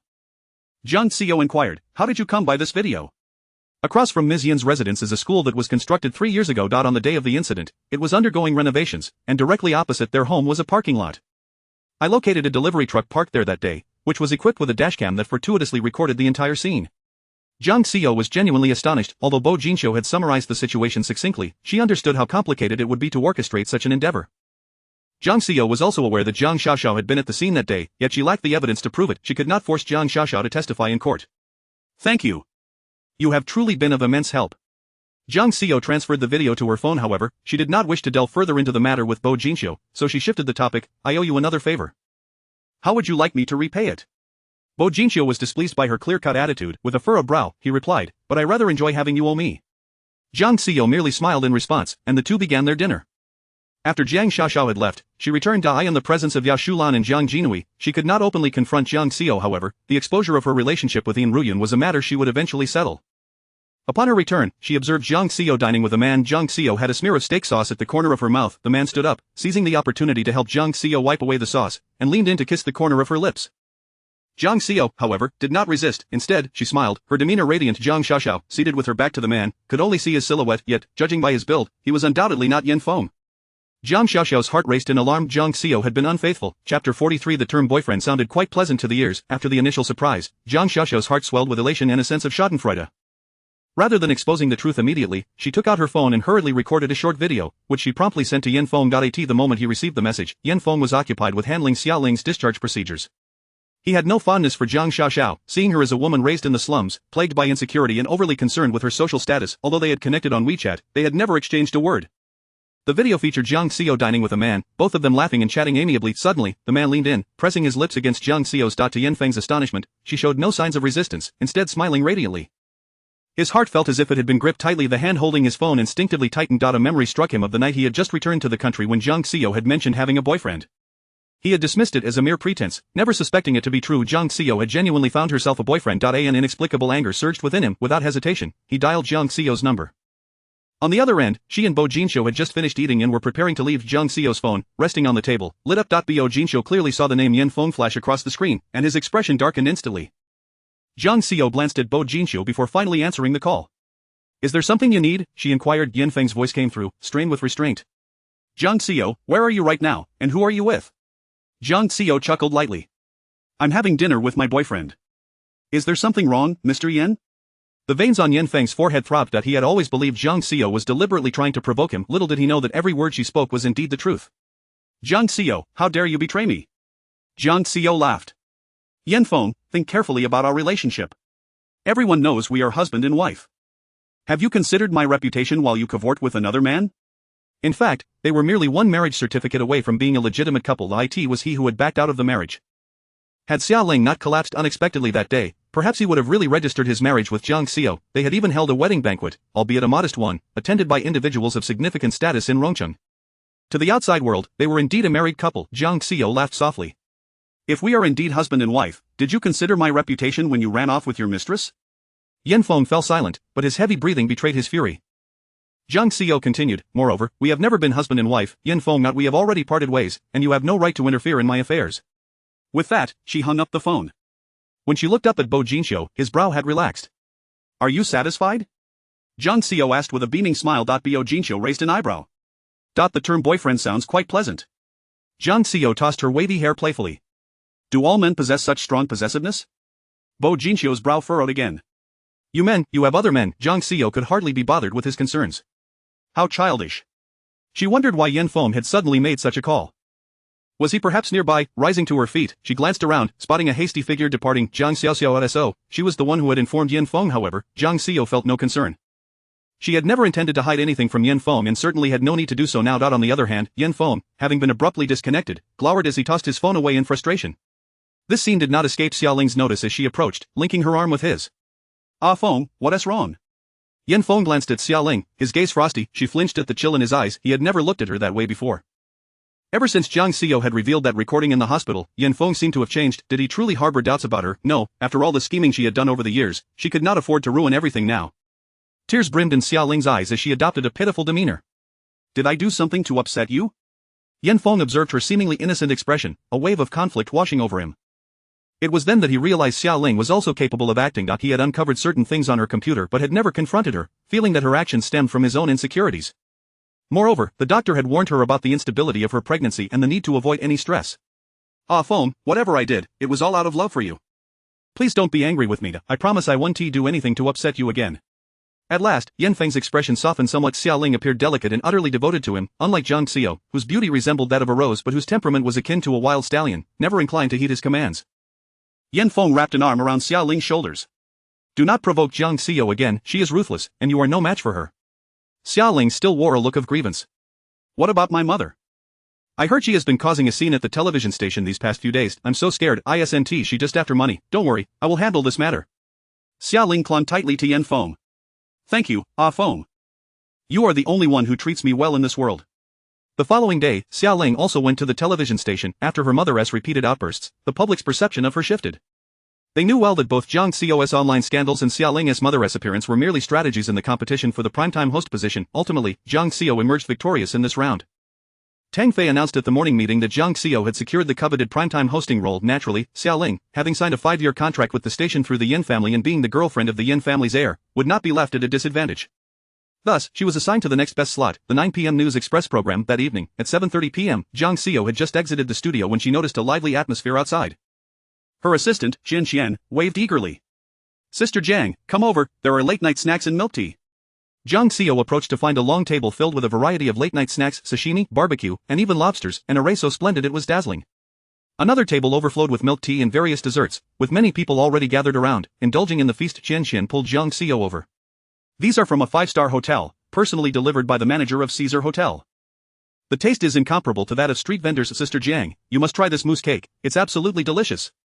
Jiang Xiao surveyed the impressive spread, realizing it must have cost a fortune. Who is treating us? It's Ling Jia's boyfriend, the young Master Yan from Haifeng Construction. While munching on a cake, Chen Qian pointed towards the entrance. Young Master Yan treats Ling Jia exceptionally well, coming to pick her up from work so early. Chapter 44. Young Master Yan, the scoundrel is indeed me. It was evening, and Xia Ling was hosting. She would finish work at 9:30. Arriving at 7:30 was indeed early. Xia Ling spotted Jiang Xiao coming out of the studio and promptly pulled Yan Feng over. Xiao, I specifically asked Yan Feng to order your favorite almond tofu. The chef at Caesar Hotel is quite skilled, so you must indulge a bit. Jiang Xiao smiled faintly, there's no need, I'm not hungry, you should enjoy it yourself. Xiaoling's smile brightened even further, Ah Feng advised me the same, but I've had little appetite lately, feeling nauseous all the time. Ah Feng worries that I'm not eating properly at the station and insists on picking me up and dropping me off every day. I can't tell if he's concerned about me or the baby in my belly. Xiaoling feigned jealousy. Yan Feng gently tapped her nose, his expression one of indulgence. Why are you jealous even of the baby? Xiaoling clung to Yan Feng's arm, playfully pouting, I just wish to be the sole focus of your attention. Xia Jia, you and young Master Yan are simply too sweet. I haven't even had a few bites of my cake, yet I've already been stuffed with your dog food. Our Xia Jia and young Master Yan are a perfect match, their future child will surely be exceptionally beautiful. Xia Jia, young Master Yan treats you so well. The Caesar Hotel is renowned for being both expensive and hard to book, yet the manager graciously delivers our supper as if it were takeout. The delightful food we are enjoying is all thanks to Xia Jia. The television station's atmosphere was quite intricate, with most individuals being quite adept in social maneuvering. Although they previously disapproved of Xiaoling's underhanded tactics against Jiang Xiao, they were now eager to speak well of her in light of tangible benefits. After all, who among them was not hypocritical? Moreover, Xiaoling was destined to be the future mistress of the Yan family. Jiang Xiao observed their deliberately affectionate display with genuine amusement. Xiaoling, with your belly so pronounced, when are you two planning to tie the knot? We are all eagerly awaiting your wedding sweets. Upon uttering this statement, Yan Feng's expression darkened involuntarily. Jiang Xiao's face bore no trace of jealousy, her concern seemingly that of an old friend. Yet, the words she spoke were laced with irony. Xiaoling's expression soured as well. Jiang Xiao was fully aware that she and Yan Feng could never marry, and she made this remark deliberately for others to overhear. Sure enough, those nearby began to chime in. Indeed, Xiaoling, your pregnancy is nearing 3 months. When do you plan to have the wedding? If you wait any longer, the wedding dress may no longer fit. The Yan family's wedding will surely be extravagantly grand. We will have the pleasure of witnessing it. Xiaoling, our entire team is unmarried. Why not let us be your bridesmaids? We wish to bask in your good fortune, hoping to marry soon ourselves. Xiaoling's expression turned increasingly grim. She awkwardly responded, if a wedding is to be held, I will certainly invite everyone. At that moment, someone in the crowd suddenly spoke up. Did I misremember? The Yan family supposedly held a wedding 3 years ago, albeit discreetly, without media coverage. Director Tang even arranged for me to sneak a few photos, but I was kicked out before I could get in. I remember it vividly. The bride's family was quite well off, rumored to be a business alliance. The speaker was Zhao Yuan from the camera department, known for his forthrightness. Instantly, all gazes turned towards him. Only then did he realize his mistake, scratching his head awkwardly. I might have remembered incorrectly. However, Zhao Yuan's comments seemed to jog others' memories. Indeed, there had been rumors circulating that the Yan family's heir was already married. Previously, the entertainment channel had conducted a ranking of eligible bachelors in Rongqing, and young Master Yan had been excluded due to his marital status. Whispers began to circulate. Could it be that Xiaoling is the mistress? I heard Zhao Yuan say the bride's family was particularly well off, a business union. It couldn't possibly be Xiaoling. If Xiaoling were the mistress, she wouldn't publicly refer to young Master Yan as her boyfriend. Though the discussions were hushed, they still reached Xiaoling's ears, causing her expression to darken. An oblivious intern piped up, Sister Jiang, you and young Master Yan both know Xiaoling, she can't possibly be the mistress, right? Jiang Xiao turned and playfully shot her a glance, Shen, you're so straightforward. How will you survive in this station?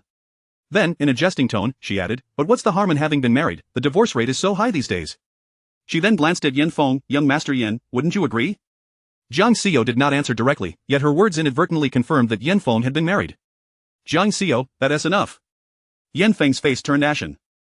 Jiang Xiao turned to greet everyone, you all enjoy your meal, I must take my leave. Sister Jiang, why are you leaving so early? Jiang Xiao smiled radiantly, the one at home is quite strict. Curfew is at 9. A chorus of teasing erupted from the office. Sister Jiang, you're in a relationship, oh no, our station's single gentleman will be losing sleep tonight. Jiang Xiao said nothing more, slipping away in her high heels. Yan Feng watched her retreating figure for a long moment before ultimately giving in and striding after her. Upon exiting the television station, Yan Feng seized Jiang Xiao's arm at the door. Jiang Xiao, clarify your words. Jiang Xiao turned, her smile tinged with sarcasm. Yan Feng, what is wrong? Didn't you long for me to return your freedom? Now that I've let go, you cling to me instead, enjoying the spectacle of Xiaoling and me vying for your affection, battling it out in jealousy? Yan Feng's expression darkened as he fixed his gaze on Jiang Xiao's eyes. Her naturally expressive features, even when displeased, exuded an irresistible allure. Jiang Xiao's eyes sparkled with amusement yet held a hint of disdain. She met his gaze boldly, unfortunately, I no longer desire you. But Yan Feng remained seething, who is the scoundrel? Ultimately, Yan Feng still found it hard to believe. He suspected Jiang Xiao was merely retaliating against him, employing cunning tactics. Their relationship had been one of mutual hatred for years, his feelings towards her were complex, and the mere thought of her made him gnash his teeth. It was precisely this intense and intricate emotion that had unwittingly become the sustenance of his life. If Jiang Xiao were to truly sever ties and exit his life, he would find it unbearable. Yan Feng's grip on Jiang Xiao's wrist tightened painfully. She attempted to break free, but he held her tighter. Faced with her nonchalance, he was on the verge of fury. Jiang Xiao, tell me, who is the scoundrel? It is I. A dark figure emerged behind Jiang Xiao.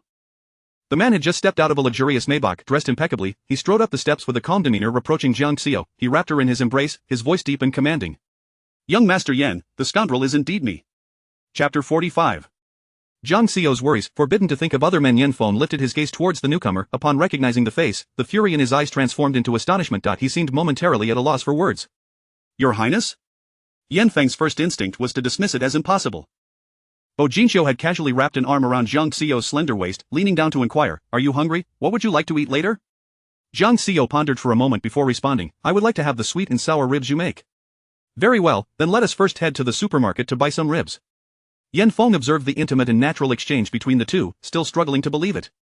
Yet, the other party was the crown prince of the capital. The project at Paradise Resort had not yet been secured by the Yan family. Yan Feng fought to suppress his emotions. Mr. Bo, may I inquire about the nature of your relationship with my wife? At the matriarch's birthday banquet, he and Jiang Xiao had attended as a married couple. With Bo Jinxiu's status, how could he possibly entangle himself with a woman he knew to be married? Bo Jinxiu, holding Jiang Xiao's waist, wore a cold smile that barely masked his derision. Cannot you see?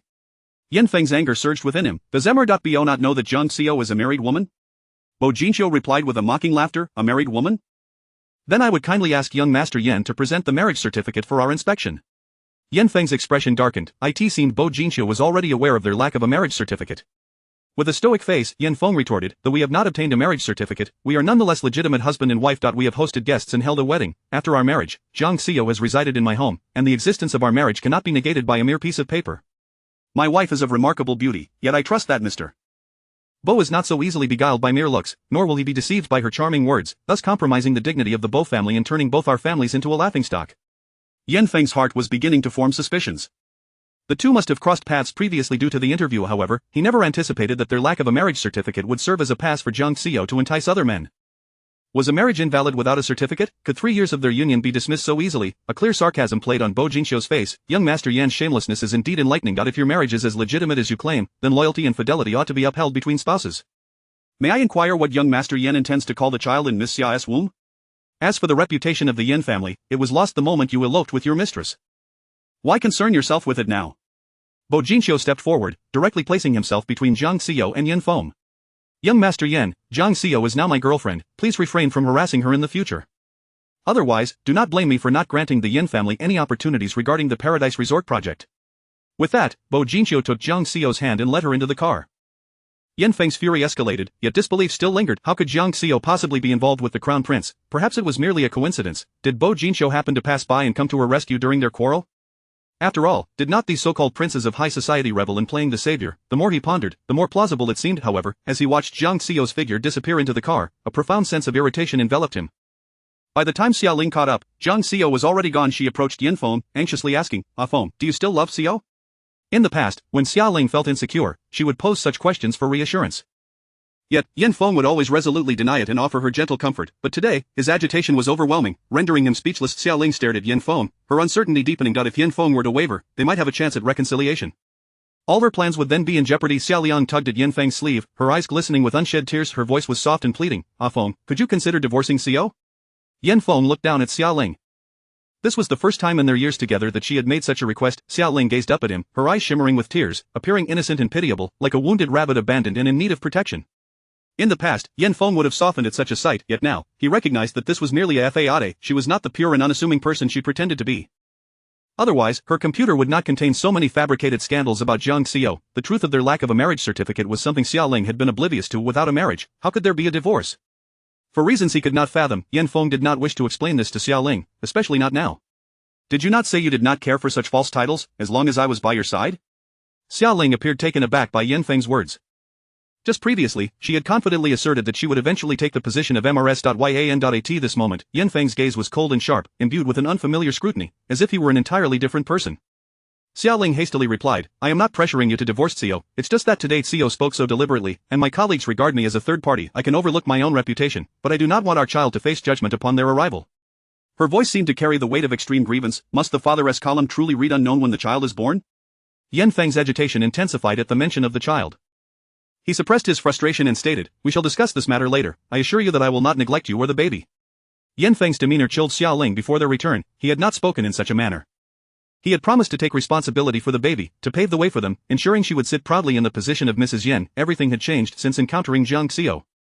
She could sense Yan Feng's indecision and ambivalence. He harbored resentment towards Jiang Xiao, as the incident remained an insurmountable hurdle in his heart. Should he come to realize that all their troubles stemmed from her, it would spell disaster for her. She could not afford to let them resolve their misunderstandings. She had to expedite their divorce. If Yan Feng's efforts failed, she would have to push from Jiang Xiao's side. A plan was already forming in Xia Ling's mind. On the other side, after Jiang Xiao entered Bo Jinxiu's car, she languidly leaned against the window, gazing out at the scenery. Bo Jinxiu, observing her relaxed demeanor, immediately sensed her unease. He grasped her delicate hand firmly. Jiang Xiao, you are forbidden to think of other men. Jiang Xiao turned her head to regard the striking profile of the man beside her, smiling as she said, I truly miss the days of old. Back then, you were so obedient and endearing. How did you become so domineering? Chapter 46. He actually wants to kiss Jiang Xiao. Bo Jinxiu's lips curved into a faint smile. That was my clever act. If you weren't a little unruly, how would you fall for it? Jiang Xiao couldn't help but chuckle. This fellow seemed rather pleased with himself. She tilted her head, propping her arm, and languidly gazed at the man beside her. He was truly handsome, his face flawless, resembling a protagonist who had stepped out of a comic. A small blue earring adorned his left ear, set with a minuscule sapphire. If one did not look closely, it was nearly imperceptible. However, Jiang Xiao had known from the very first day she laid eyes on him that he wore this blue earring, and he had never removed it. His visage exuded a cool and ethereal aura, yet the tiny earring imbued him with an air of reckless abandon. The juxtaposition of the aloof, ascetic demeanor and the carefree, wild spirit was a remarkable fusion, utterly captivating. Jiang Xiao suddenly felt a surge of curiosity. Her slender fingers gently pinched Bo Jinxiu's earlobe. This earring you always wear, does it have a story? From Bo Jinxiu's usual habits, Jiang Xiao did not perceive him as a man who dressed in a particularly eccentric manner.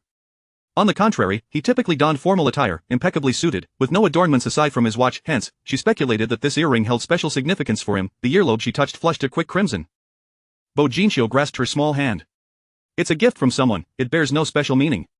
Jiang Xiao inquired, a woman? Bo Jinxiu turned to look at her, seemingly intrigued. Are you jealous? Jiang Xiao laughed like a playful kitten.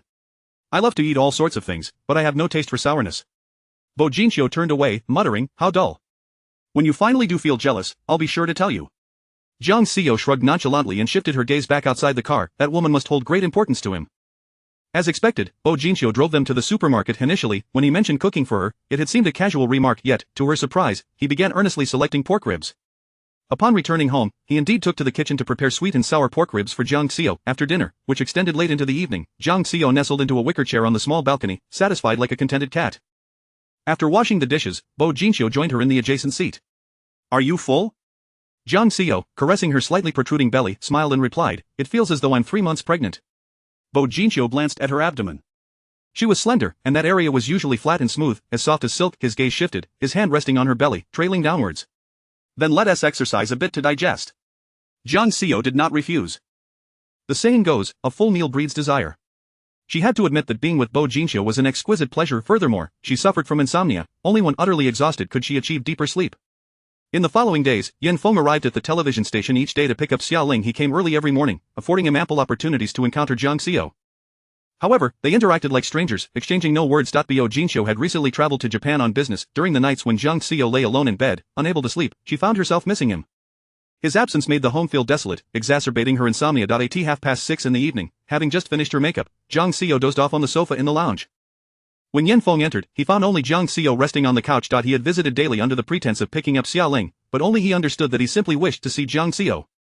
Fortunately, Bo Jinxiu had not returned since that incident, which only confirmed to him that their previous encounter was merely an anomaly. Jiang Xiao valued her position as Mrs. Yan so highly that she had even resorted to self-harm as a threat. How could she easily relinquish it? Everything she did now was merely a strategic retreat. Though he despised Jiang Xiao, he did not wish to grant her freedom. He intended to bind her to this position, even if it meant mutual torment for a lifetime. He could not bear to let her go. The woman on the sofa slept soundly, her exquisitely beautiful face reminiscent of a fairy tale sleeping beauty. Yan Feng unconsciously approached, kneeling beside the couch, entranced by Jiang Xiao's visage. He suddenly recalled how, in the past, he enjoyed gazing at her while she slept, for when awake, he rarely dared to look at her so freely. Her vibrant presence was akin to the midday sun, brilliant yet blinding. Yan Feng acknowledged that he had felt inferior in Jiang Xiao's presence since childhood. She was exceptional in every regard: appearance, academics, social grace, and myriad talents. He loved her while simultaneously grappling with uncontrollable jealousy. As a man, he had begun to tread carefully around her. In his memory, during their 2 years of dating, it seemed they had never shared a kiss. It wasn't that he did not desire it. Rather, he lacked the courage. He recalled a moment when he had mustered his bravery, leaning in slowly, only for her to burst into laughter, remarking that their familiarity reminded her of embarrassing childhood moments. He had instantly deflated, never attempting to kiss her again now. With her face so near, he felt an inexplicable surge within him. A fleeting thought emerged from the depths of his heart, burgeoning uncontrollably like spring bamboo after a rain. Yanfeng's lips inched closer, his heart pounding like a drum of the intense nervousness, unfamiliar after all these years, clenched his fingers into a fist. Just as his lips were about to brush against Zhang Xiao's cheek, the door to the lounge creaked open. Startled, Yanfeng's back tensed. In his panic, he forgot to stand. Zhang Xiao awoke to the commotion, opening her eyes to find Yanfeng's face mere inches from hers, while Xiaoling stood at the door. The office door had been ajar, and Xiaoling had been standing there for quite some time, witnessing Yanfeng inch closer to Zhang Xiao, right until the moment he seemed poised to kiss her. Unable to contain herself any longer, she pushed the door open. "What are you two doing?" Xiaoling's voice trembled with suppressed fury, though her expression bore a look of feigned innocence. A flicker of guilt flashed in Yanfeng's eyes. At that moment, as he and Zhang Xiao locked gazes, he found himself at a loss for words. Zhang Xiao furrowed her brow. She had barely slept the previous night and had just fallen into a deep slumber. The atmosphere felt decidedly off. Yanfeng's face flushed crimson, betraying a look of a guilty thief. Observing his demeanor, posture, and flushed cheeks, Zhang Xiao suddenly laughed, her eyes glinting with mockery and sarcasm. "Yanfeng, were you trying to kiss me?" Chapter 47 of the abnormal physiological response of a man. Yanfeng was suddenly jolted awake. He stood up, his gaze icy as it fell upon Zhang Xiao. Just moments ago, he had been ensnared by an inexplicable enchantment, contemplating kissing this woman now, with his intentions laid bare, his face was a canvas of embarrassment and discomfort. Yanfeng neither denied nor offered an explanation. Instead, he turned on his heel and exited the lounge without uttering a word. Even as he passed by Xiaoling, perhaps out of guilt, he did not so much as glance at her.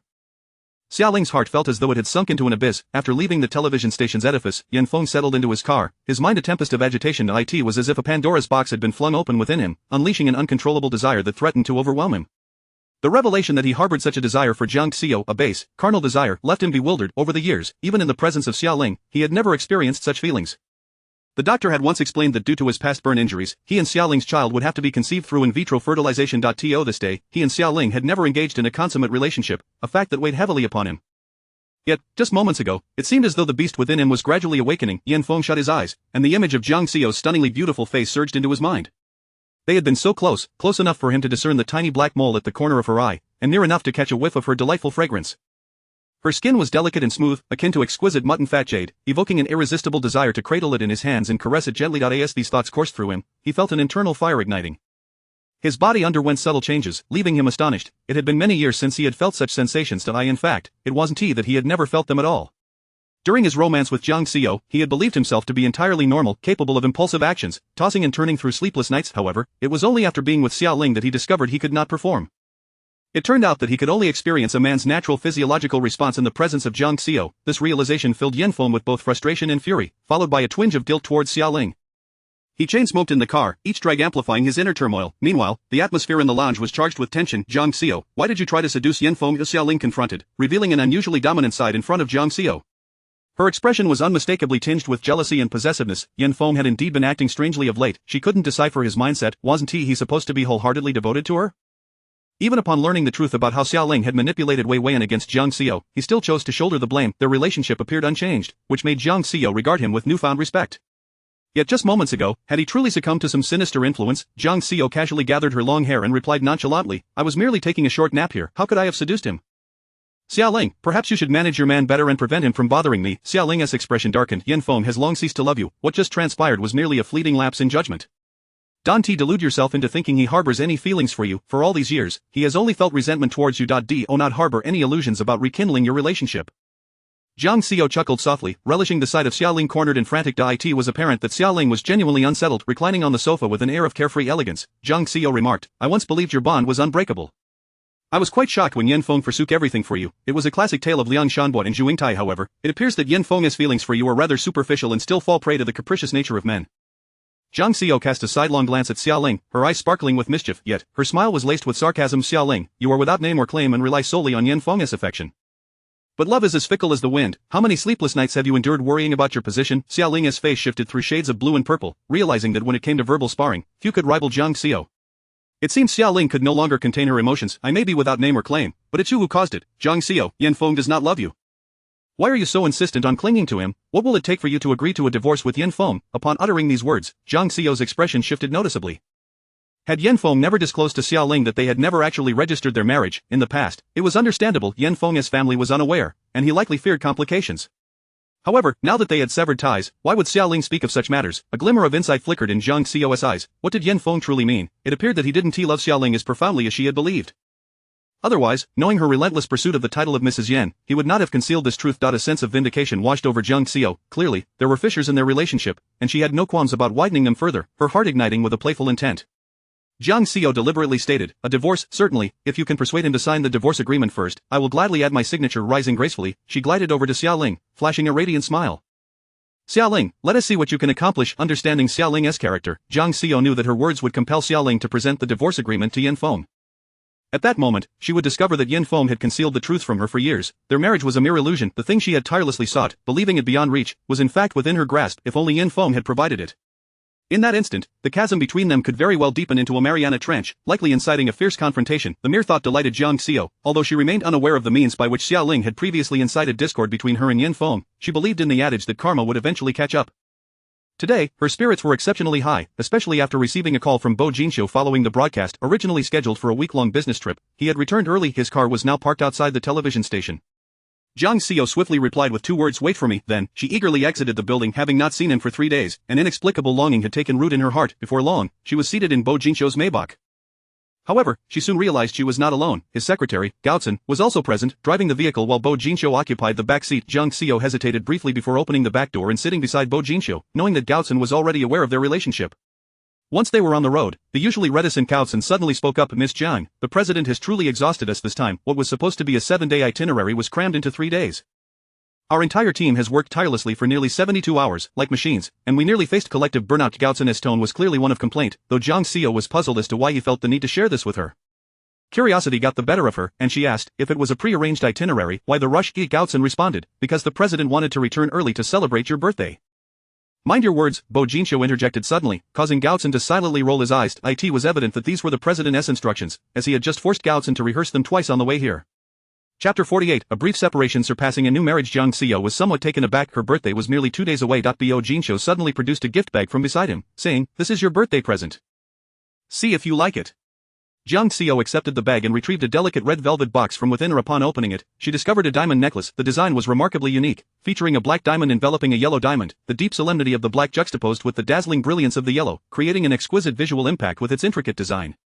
Undoubtedly, the centerpiece was the 5-carat natural yellow diamond, an exceptionally rare and precious gem. Zhang Xiao found herself momentarily speechless, not merely due to the gift's considerable value, but rather because this necklace was her design. Gaocan, still playing the role of a mere tool, interjected, "During our business trip, we made a special visit to the Kobe International Jewelry Exhibition, specifically to select this gift for Miss Jiang." "Mind your words," Bo Jinxiu retorted sharply. Gaocan fell silent. Bo Jinxiu then inquired, "So, what do you think? Do you like it?"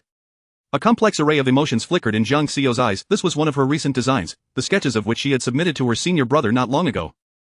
She had never anticipated that the finished piece would be showcased so soon, let alone purchased by Bo Jinxiu. Just days prior, her senior brother had called to inform her that this piece was priced at 50 million. Zhang Xiao closed the box and handed it back, saying, "This is far too extravagant, I cannot accept it." Bo Jinxiu replied, "Is my sentiment not worth as much?" He retrieved the necklace from the box, adding, "For some reason, when I saw this necklace, I thought of you. It seemed you would appreciate it." Zhang Xiao couldn't help but smile. Her own creation was akin to a cherished child. Of course, she adored it. She had designed numerous pieces for Queen but had never possessed one herself.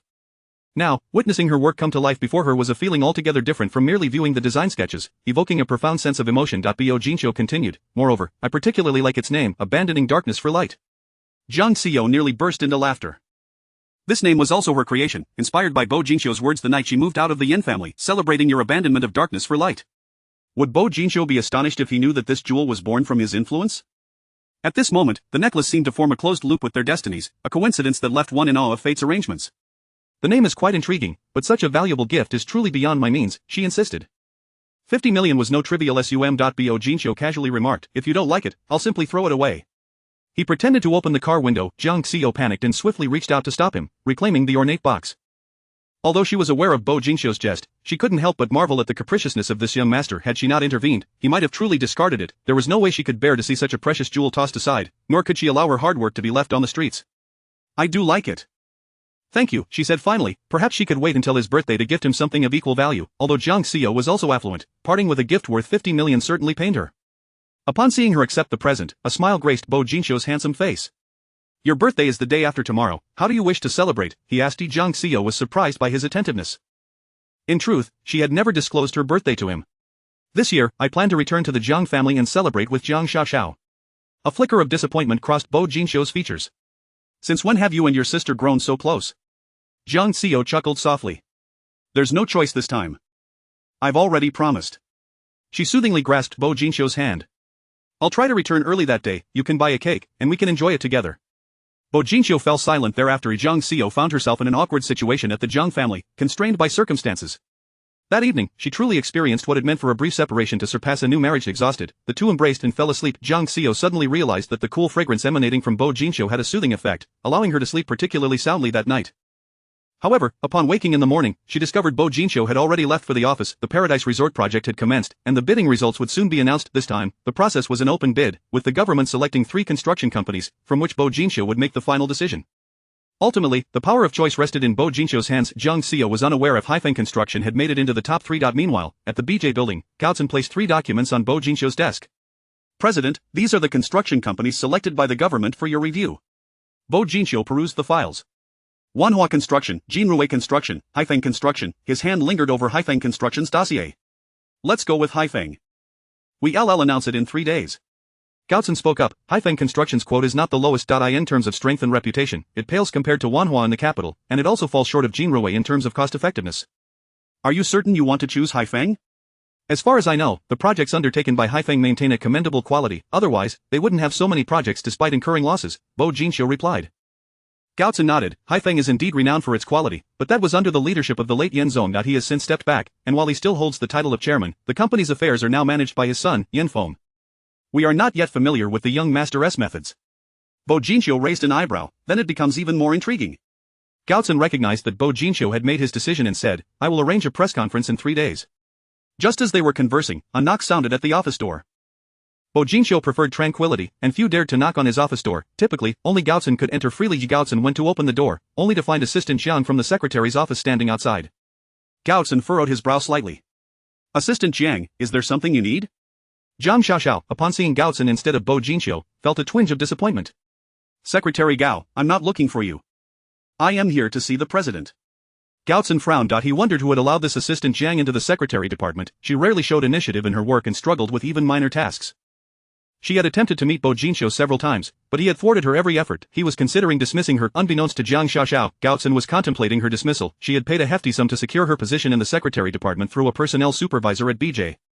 However, she had not anticipated that, despite being so close to Bo Jinxiu, she had yet to exchange a single word with him in the half-month since her arrival. Moreover, this stern secretary Gao had repeatedly blocked her attempts to see Bo Jinxiu.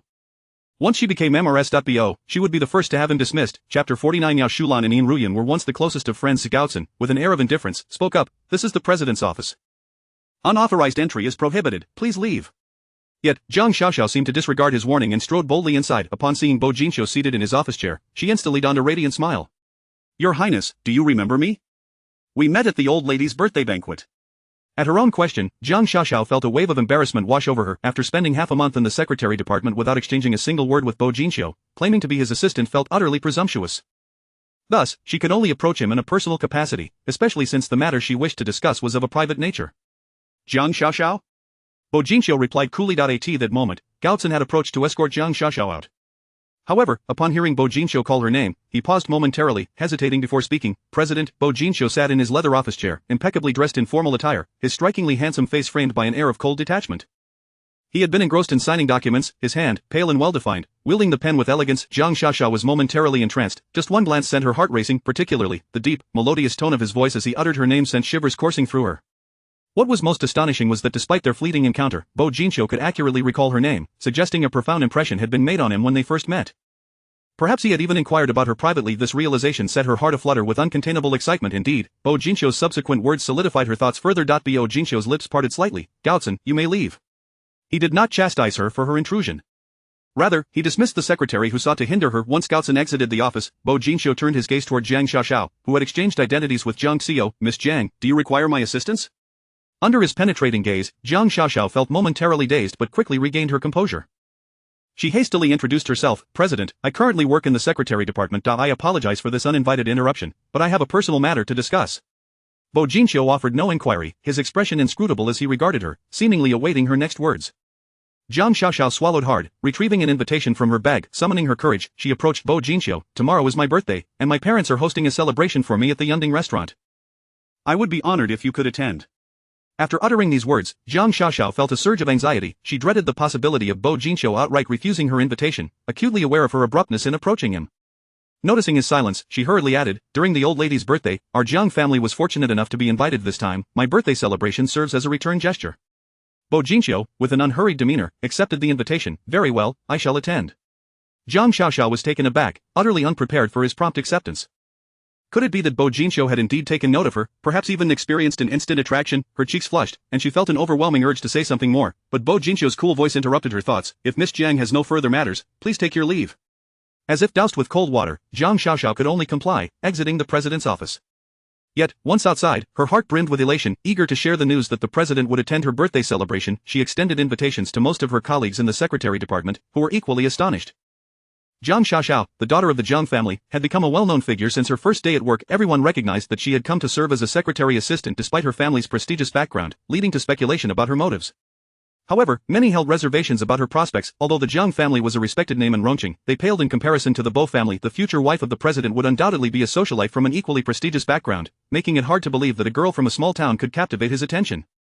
Moreover, Jiang Xiaoxiao's demeanor left much to be desired. Yet, upon learning that the president had agreed to attend her birthday party, the atmosphere shifted, and compliments began to flow. The women in the secretary department, evidently envious, even insincerely referred to her as young madam. For the entire day, Jiang Xiaoxiao floated on air, daydreaming that she might soon become the true mistress of the Bo family. That evening, after Jiang Xiao finished her broadcast, she received a gift box sent by Jiang Xiaoxiao. Inside lay a white gown, instantly recognizable as an older style from Grandma Xiang, valued at over 20,000 in the current market. The simple yet elegant design suited Jiang Xiao's taste perfectly. Accompanying the dress was a card in Jiang Xiaoxiao's handwriting. This dress is prepared by mother, you must wear it and not disappoint her good intentions. Jiang Xiao couldn't help but smile. Jiang Xiaoxiao's intentions were unmistakable. She had deliberately chosen a modest, simple gown to avoid overshadowing her at the upcoming birthday banquet. However, Jiang Xiao had no intention of stealing her spotlight. Thus, on the following evening, she donned the white gown and made her way to the 87th floor banquet hall of Yunding restaurant. The establishment boasted a total of 88 floors, with the highest levels designated for banquets. The pinnacle, known for its stunning glass walls and transparent dome, provided an unobstructed view, as if one could reach out and pluck the stars from the sky, creating an atmosphere akin to being in the clouds, where one could admire the moon above and gaze down upon the world below. This top-tier venue was typically reserved for significant national leaders, making Jiang Xiaoxiao's birthday celebration at the 87th floor banquet hall a remarkable affair. Hosting an event here was already a sign of prestige, with rental fees reaching 7 figures. Tonight marked the joint celebration of Jiang Xiaoxiao and Jiang Xiao's 23rd birthdays, with the Jiang family pulling out all the stops to host a lavish gathering for the city's elite. Naturally, the underlying reason for such extravagance was the recent rumors circulating online regarding the true and false daughters of the Jiang family. The upper echelons of Rongqing were well aware of the situation, despite the Jiang family's initial attempts to handle it discreetly. It was said that during childbirth, Mrs. Jiang had inadvertently exchanged her newborn with Yin Ruyun's child. Yin Ruyun's motives for swapping the two infants were not solely to elevate her biological daughter into high society but also stemmed from a desire for revenge against Ya Shulan. Among the older women in Rongqing, it was common knowledge that Yin Ruyun and Ya Shulan once shared a close friendship, having been the best of friends. Chapter 50, an astonishing entrance. The tale contained within is indeed long and intricately woven, involving the grudges of 2 generations. To summarize, Ya Shulan's father was unfaithful to his wife, engaging in an affair with Ya Shulan's private tutor, who happened to be Yin Ruyun's mother. This tutor brought her daughter, Yin Ruyun, along, allowing her to share a close bond with Ya Shulan, as they lived and dined together as intimate friends. However, when the affair was uncovered, Ya Shulan's mother was devastated and succumbed to depression within 6 months. Nearly 3 months after the passing of his wife, Ya Shulan's father intended to marry Yin Ruyun's mother. Yet, tragically, both met their demise in a car accident on the eve of their wedding. Had Ya Shulan's father truly married Yin Ruyun's mother, Ya Shulan's life would surely have been one of despair. The onlookers could only lament that fate had a discerning eye. Yet, it was unforeseen that the animosity between these two families would extend to their progeny, as if trapped in a cursed cycle. In the end, Ya Shulan inherited the entire Ya family fortune and found a loving partner, whereas Yin Ruyun was left with nothing. After losing her mother, she was forced to drop out of school and enter the workforce, becoming indistinguishable from the masses. It is remarkable that both women gave birth on the same day, weaving their fates together once more, thereby altering the course of the next generation. 3 years ago, the true heiress, Jiang Xiaoxiao, reclaimed her lineage. However, Jiang Xiao, having been nurtured by the Jiang family for 20 years, found it difficult to let go. Thus, publicly, Jiang Xiao was regarded as the eldest daughter, while Jiang Xiaoxiao was deemed the second. The nature of their relationship remains an enigma, with rumors suggesting they are either at odds or merely coexist peacefully. Today marks the first occasion when the 2 young ladies of the Jiang family will appear together, piquing the curiosity of many regarding whether Ya Shulan favors her biological daughter over her adopted one, whom she has nurtured for half her life. Jiang Zhou deliberately requested a leave from the television station, allowing her colleagues to cover for her. In the afternoon, she made her way to the banquet hall, having been informed by Yao Shulan that her assistance was required.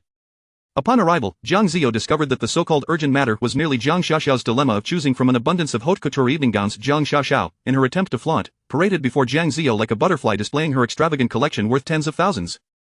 At times, Jiang Zhou found Jiang Xiaoxiao both laughable and pitiable. She resembled a beggar who, after an overnight fortune, felt compelled to boast. Jiang Xiaoxiao was acutely aware of her past, having grown up in a harsh environment marked by material scarcity.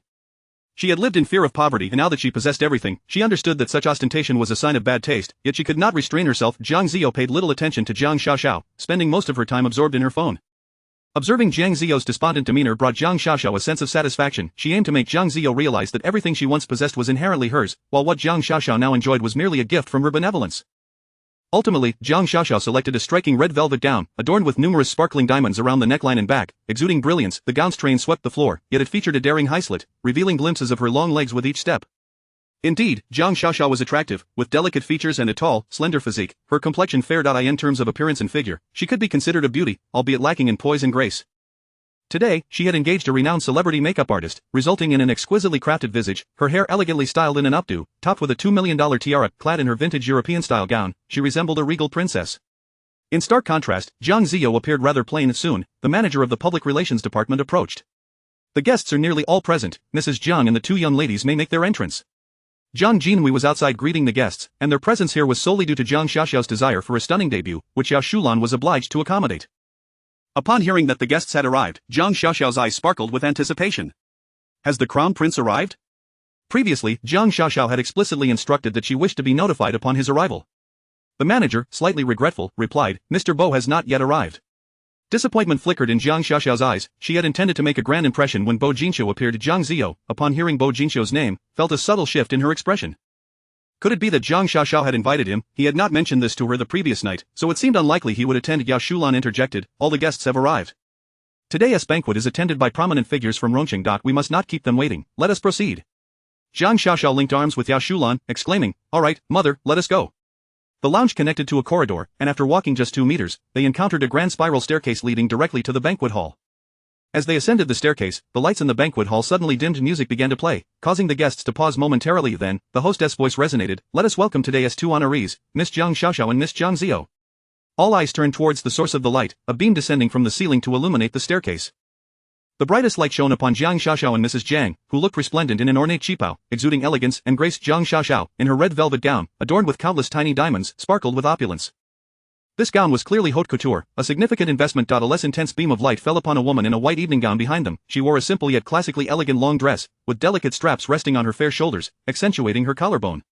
The flowing lines of the design embraced her exquisite form, particularly at the waist, where intricate cutouts showcased her slender figure. Breathtakingly beautiful, the woman's makeup was subtle, yet her eyes sparkled like the brightest stars, captivating all who beheld her. Her naturally wavy hair cascaded over her shoulders, and in light of her stunning visage, each strand seemed to glow. Although dressed simply, it only enhanced her allure, akin to a solitary white rose, pure and enchanting. The pristine white hue did not diminish her charm, rather, it rendered her the most radiant presence in the room. In an instant, Jiang Xiaoxiao's striking red gown appeared overshadowed, reduced to mere gaudiness against such unparalleled beauty. Whispers began to circulate among the crowd. The manner of entrance for these 2 young ladies from the Jiang family clearly delineates their status. It is evident that Mrs. Jiang favors her biological daughter. The attire and jewelry of her own flesh and blood must be worth millions, while the adopted daughter is clad in a gown from Grandma Xiang's collection years ago. Yet, one cannot deny that the false heiress is stunning in both appearance and demeanor. Indeed, she is breathtaking. At last, one understands what it means to possess innate beauty. As Jiang Xiaoxiao descended the staircase, she caught snippets of praise wafting through the crowd. Just as she was basking in her own pride, she suddenly realized that everyone seemed to be extolling Jiang Zhou. In an instant, her expression soured. Chapter 51. Jiang Xiaoxiao, I can make you even more humiliated. She had expended so much money and effort on her attire and makeup. Were these people blind? Jiang Xiao's ragged clothing, how could it be considered beautiful? Yet, deep down, Jiang Xiaoxiao knew that Jiang Xiao was indeed beautiful, so stunning that it stirred in her an impulse to throw acid at her face. A sudden wave of regret washed over Jiang Xiaoxiao for hosting the birthday banquet alongside Jiang Xiao. However, she quickly regained her composure. Jiang Xiao, let you revel in your pride for a while, for tonight, you shall be utterly disgraced. As the 3 descended, the lights in the hall blazed to life. Guests flocked around, extending their heartfelt birthday wishes to the 2 young ladies. Jiang Xiaoxiao had invited numerous friends, who surrounded her, showering her with compliments, soon pushing Jiang Xiao out of the spotlight. Meanwhile, Yao Shulan and Jiang Jinwei were busy entertaining important guests. Jiang Xiao, on the other hand, was enjoying her solitude. She deliberately distanced herself from the crowd and made her way to the buffet area. She took a glass of champagne from the tower and savored a sip, then grabbed a piece of mousse cake, finding a cozy sofa to leisurely indulge in her dessert. Despite being encircled by admirers, Jiang Xiaoxiao's gaze frequently drifted toward Jiang Xiao. Initially, she felt a thrill at seeing her isolated and forlorn, but soon, she noticed people approaching Jiang Xiao, either to chat or invite her to dance. Notably, these were young, handsome gentlemen. Although Jiang Xiao graciously declined, the stream of suitors persisted. Jiang Xiaoxiao seethed with frustration. She could not fathom how, in terms of status, she was the true heiress of the Jiang family, and in terms of attire, she was adorned in haute couture worth millions, yet Jiang Xiao, with her bare face, seemed to eclipse her. An idea struck Jiang Xiaoxiao. Suddenly, she called out loudly toward Jiang Xiao, "Sister." Jiang Xiao turned her attention in that direction. Jiang Xiaoxiao beamed a radiant smile and innocently exclaimed, "Sister, could you please bring me a glass of champagne?" Jiang Xiao set down her small cake and effortlessly fetched a glass of champagne from the nearby tower, moving toward her. Before the banquet commenced, Yao Shulan had specifically instructed them to display a deep sisterly bond. Since Jiang Xiaoxiao was to play a role, she would comply. As Jiang Xiao approached with the champagne, Jiang Xiaoxiao heard her mocking laughter directed at a group nearby.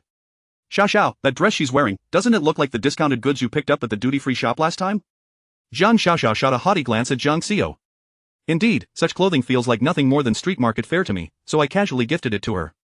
"Can you believe she wore clothes you discarded to attend such an important banquet? Isn't she ashamed? After all, she used to be the Jiang family's young lady, yet lacks even a decent outfit?" "She is nothing but a former Jiang family heiress. My parents long disowned her. She clings to our family, and now she is less than a maid in our household." The crowd's disdainful glances toward Jiang Xiao were unmistakable. "She just can't bear to part with the Jiang family's wealth and glory. How shameless." Jiang Xiaoxiao's gaze toward Jiang Xiao brimmed with provocation. "It matters not, I'll treat her like a pet dog. Look how obedient she is, doing whatever I ask." The people surrounding Jiang Xiaoxiao erupted in laughter, their voices deliberately loud, as if meant for Jiang Xiao's ears. Yet Jiang Xiao's expression remained unfazed. She elegantly approached Jiang Xiaoxiao, holding the champagne glass. Jiang Xiaoxiao knew that in such a setting, Jiang Xiao would not dare to embarrass her, for otherwise, Yao Shulan would not let her off lightly. Thus, she grew bolder in humiliating Jiang Xiao. "Sister, my shoes are dirty, could you clean them for me?" She extended a foot toward Jiang Xiao and reached for the champagne glass in her hand. She savored the champagne while delighting in the sight of Jiang Xiao cleaning her shoes, even hinting for someone nearby to record the moment. Jiang Xiao remained silent, seemingly obedient as she offered the glass.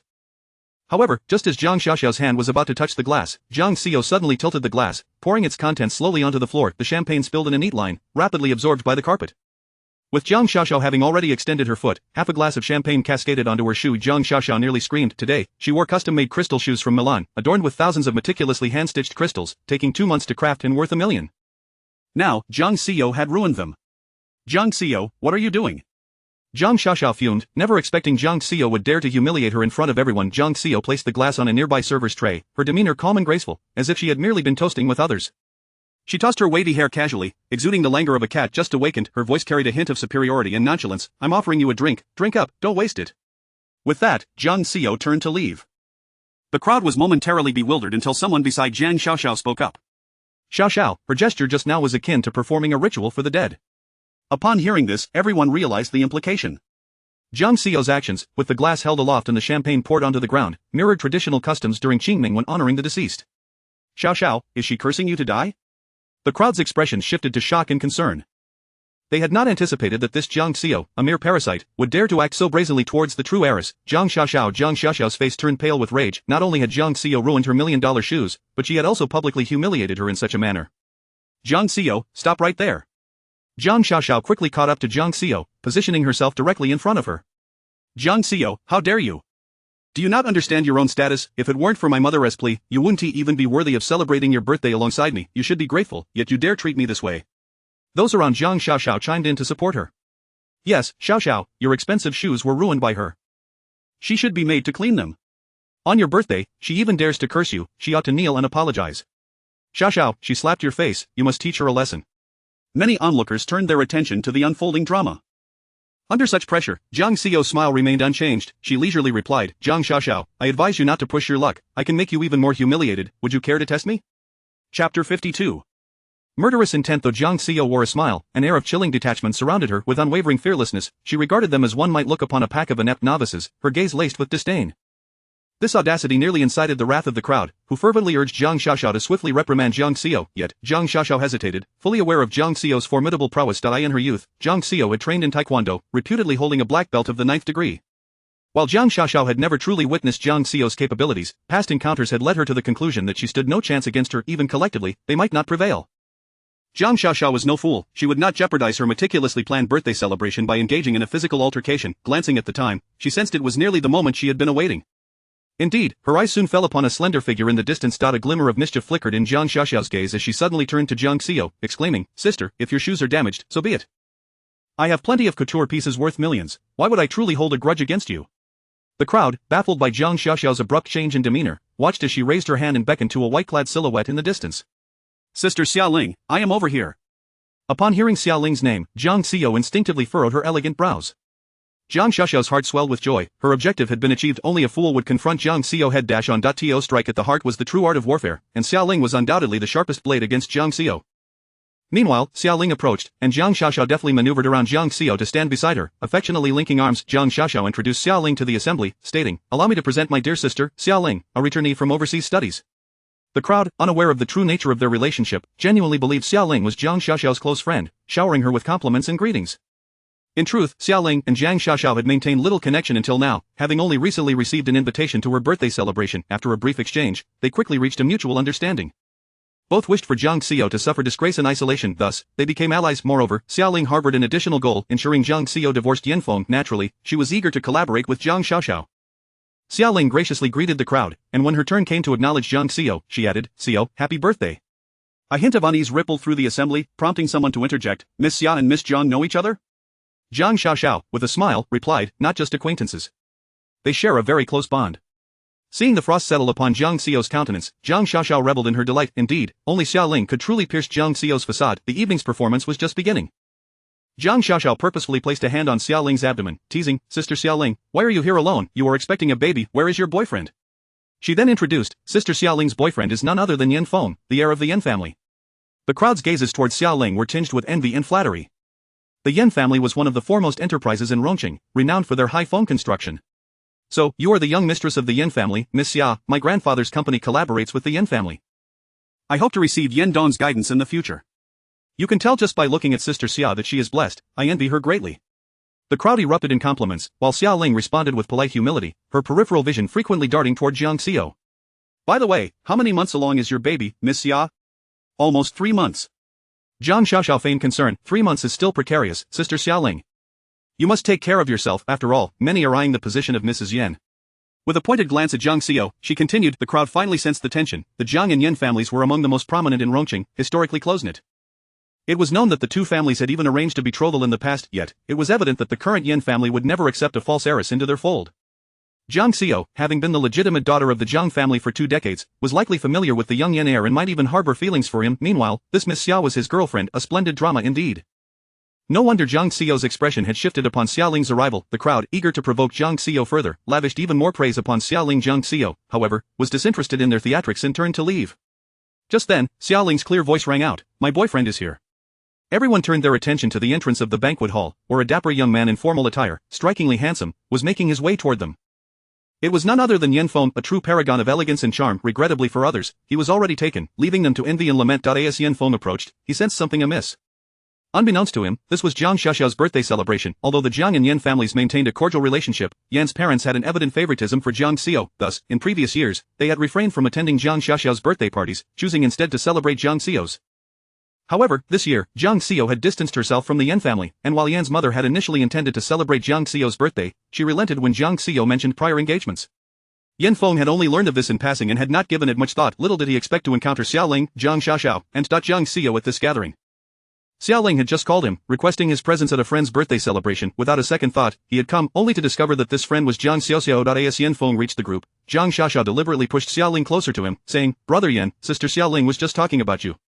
"What a coincidence." Yan Feng's expression darkened, his brows furrowing as he scrutinized Xiaoling. Xiaoling felt a pang of guilt. She had deceived him, failing to mention that it was Jiang Xiaoxiao and Jiang Xiao's birthday celebration. She wondered if he would be angry. In the past, Yan Feng would not have been upset, even in front of a crowd. He would assert their relationship. Compared to Jiang Xiao's secretive status as a wife, Xiaoling had always basked in the sunlight of their relationship. He had publicly declared her as Mrs. Yan before, yet today, Yan Feng seemed particularly displeased, emanating an aura of low pressure, his gaze icy. After surveying the gathering, his eyes ultimately settled upon Jiang Xiao. Chapter 53 As a mother, my heart is shattered. Xiaoling gently looped her arm through Yanfeng's, cautiously uttering, "Ah Feng." At last, Yanfeng's gaze was drawn away from Jiang Xiaoyu. He lowered his head to look at Xiaoling, his tone unmistakably displeased. "When did you and Jiang Xiaoxiao become friends?" Xiaoling was aware of Yanfeng's disdain for Jiang Xiaoyu, yet her feelings towards Jiang Xiaoxiao were even less favorable, purely out of dislike. Hastily, Xiaoling began to explain, "Ah Feng, the reason I came today is due to a matter of great importance." With that, she turned her attention to Jiang Xiaoxiao. Jiang Xiaoxiao interjected, "Indeed, brother Yanfeng, today is a momentous occasion. Sister Xiaoling and I have an extraordinary connection, so I plan to have my mother adopt Sister Xiaoling as her goddaughter." In fact, Jiang Xiaoxiao had broached this subject with Yashulan the night before. However, she merely mentioned having a friend with a pitiable background whom she wished to have her mother adopt as a nominal goddaughter, without revealing that this friend was Xiaoling. After much persuasion, Yashulan finally acquiesced. Upon hearing this news, Jiang Xiaoyu's expression darkened considerably. Jiang Xiaoxiao truly possessed a talent for vexing her, yet both the Jiang and Yan families were aware of the deeds Xiaoling had committed in the past. She remembered the Jiang family's betrayal and glee in her misfortune with disdain. Jiang Xiaoyu understood that Yashulan, despite harboring some grievances towards her, did so because of the conflicts between their parents. Yashulan was not the sort of woman who could not discern right from wrong. On the contrary, she had always showered Jiang Xiaoyu with affection, nurturing her with care and taking an active role in her upbringing, never leaving matters to a nanny. Jiang Xiaoyu had grown up in a cocoon of happiness, cultivating a profound bond with Yashulan. This emotional depth was also the reason Jiang Xiaoyu found it so hard to accept reality back then. The Yashulan of today was a stark contrast to the one of yore. She remained gentle and compassionate towards others, yet was acerbic and hypercritical towards Jiang Xiaoyu. Nevertheless, deep down, Jiang Xiaoyu clung to a flicker of hope that the mother who had raised her for 20 years was still her mother. The hatred and revulsion directed at her were born from the depths of a love that had once been profound. There must still be a sliver of affection within her heart. If she held even the slightest semblance of feeling for her, however minuscule, she would never accept Xiaoling as her goddaughter. Yanfeng was taken aback as well. Due to Xiaoling's interference, the Yan family, including Yan's parents and the elder, regarded her as a viper. Even with Xiaoling carrying the Yan family's bloodline, they would rather forsake their own progeny than acknowledge her. How could the Jiang family possibly accept Xiaoling as a goddaughter? After all, Jiang Xiaoyu was their daughter, raised for 20 years. It was inconceivable that they would disregard her feelings entirely. If that were the case, it would be exceedingly cruel to Jiang Xiaoyu. Yanfeng could not help but let his gaze linger on Jiang Xiaoyu. Suddenly, he found himself worrying about her, even feeling a pang of sympathy for her. From Xiaoling's perspective, this was undoubtedly a fortuitous turn of events. At that moment, Jiang Xiaoxiao unexpectedly ascended the stage in the banquet hall. She took the microphone from the host's hands. "Ladies and gentlemen, may I have your attention, please? I am Jiang Xiaoxiao, and I sincerely thank you all for attending my celebration." Seizing this opportunity, I have an important announcement to make. The banquet hall, filled with hundreds of guests, fell into a hushed silence, everyone gravitating towards the stage. Standing there was none other than the true daughter of the Jiang family, Jiang Xiaoxiao. She then pulled a girl dressed in a flowing white gown to the center of the stage and proclaimed, "This is my dear sister Xiaoling. We share a special bond, and on this joyous occasion, our Jiang family will adopt her as our goddaughter. From this day forth, Sister Xiaoling will also be considered a daughter of the Jiang family, and I kindly ask all uncles and aunts to look after her." A flicker of confusion crossed the faces of the crowd, and murmurs began to circulate. "Which family does this Miss Xia belong to? She seems quite unfamiliar. Why is the Jiang family suddenly adopting a goddaughter? Madame Jiang truly has a heart of gold, adopting the daughter of her enemy as a foster child, and now another goddaughter." Adopting a goddaughter is indeed a joyous matter, yet judging by the expressions of Madame Jiang and Mr. Jiang, they appear more shocked than we are, almost as if they were unaware beforehand. At that moment, Yashulan and Jiang Jinhui stood upon the stage. Yashulan was in the know. She had been informed of Jiang Xiaoxiao's insistence on adopting a goddaughter the previous night, yet was not told who it would be, only that it was a friend. Yashulan had not anticipated that this friend would be Xiaoling. How could she possibly be unaware of Xiaoling's name? 3 years prior, Jiang Xiaoyu had attempted to take her own life because of her. Jiang Xiaoyu and Yanfeng had grown up together, yet this young lady, Xiaoling, had suddenly appeared, captivating Yanfeng utterly. Although he had been compelled to marry Xiaoyu, he had still eloped with Xiaoling abroad. In truth, Yashulan was already aware that Yanfeng and Jiang Xiaoyu had never obtained a marriage certificate, thus their union could not be deemed legitimate. She harbored no fondness for Xiaoling and looked down upon her manipulations. Jiang Jinhui was furious, striding over to Jiang Xiaoxiao's side. He reprimanded sharply, "Xiaoxiao, what nonsense are you up to?" Yet Jiang Xiaoxiao replied, "Father, mother has already agreed." Jiang Xiaoxiao knew that this matter would not sit well with Jiang Jinhui, which was precisely why she opted for a preemptive strike. Fortunately, Yashulan would not blame her. Even if she felt a twinge of displeasure, she was confident that in the end, Yashulan would acquiesce to her wishes. After all, Yashulan felt guilty towards her. Although on the surface, Jiang Jinhui was the head of the family, he invariably deferred to Yashulan's judgment. Jiang Xiaoxiao had already grasped Yashulan's arm, softly pleading, "Mother, everyone is watching. Please agree. Besides, it is merely a nominal goddaughter, which incurs no loss. Mother, this is my birthday wish. If you fulfill it, I shall comply with your wishes from now on." Observing Jiang Xiaoxiao's beseeching demeanor, Yashulan felt a pang of discomfort in her heart. Yashulan was an astute woman. She could easily discern that Jiang Xiaoxiao's desire to have Xiaoling adopted as a goddaughter was rooted in the intent to cause Jiang Xiaoyu distress. Over the past 3 years, despite her relentless efforts to make amends with Jiang Xiaoxiao, the latter still perceived Jiang Xiaoyu as the usurper of all she held dear. This was not the first instance of such behavior. During Jiang Xiaoyu and Yan Feng's wedding banquet, Jiang Xiaoxiao had caused an uproar, preventing her from attending in Jiang Xiaoxiao's presence. Yao Shulan had to maintain a harsh demeanor towards Jiang Xiaoyu, if only to slightly alleviate the grievances she had endured over the years. In truth, Yao Shulan's heart ached for Jiang Xiaoyu. The daughter she had painstakingly raised for 20 years had become a tool for Yin Ruyun's revenge against her. She felt anger towards Yin Ruyun, and she had also misdirected her ire towards Jiang Xiaoyu. However, upon reflection, she recognized that Jiang Xiaoyu was the most innocent party in this entire saga. At the time of her self-harm, as a mother, her heart had shattered into a million pieces. Chapter 54 of the high school era of Jiang Xiao and Xia Ling. During the period when Jiang Xiao was hospitalized, the doctors advised her against any form of stimulation. Consequently, she refrained from appearing before Jiang Xiaoxiao, fearing that it might provoke her to despair once more. Yet, during the night, while Jiang Xiao was lost in slumber, she would stealthily visit the hospital. After 2 decades of nurturing their bond, her carefully cultivated rose could not simply be severed. However, she dared not reveal even a hint of her emotions in front of Jiang Xiaoxiao. Her biological daughter, over the years, had endured the torment inflicted by Yin Ruyun and her husband. The guilt and heartache overwhelmed her. Even though she was aware of Jiang Xiaoxiao's narrow-mindedness and lack of genteel upbringing, it was not her fault. It was she who had failed to protect her, who had allowed her to be secretly swapped away. Her little princess should have grown up blissfully, blossoming into a refined and beautiful socialite akin to Jiang Xiao herself. Yet, she had suffered so much from a tender age. Merely contemplating this caused her heart to bleed. She never harbored the illusion that Jiang Xiaoxiao and Jiang Xiao could truly coexist as sisters, for she understood that such a notion was impossible. The circumstances that had transpired between her and Yin Ruyun were indicative of a curse. The tragedies of her life were being replayed in the next generation. All she wished for was for these two to coexist like water and oil in the future, perhaps never to cross paths again in their lifetimes. Thus, she made every effort to fulfill Jiang Xiaoxiao's desires, hoping that after appeasing her thirst for vengeance, she might spare Jiang Xiao, just as she had once found solace after exacting her own revenge on Yin Ruyun. She knew that only by releasing all the malice within could she turn the page. She had indulged Jiang Xiaoxiao for 3 years. This was the final occasion.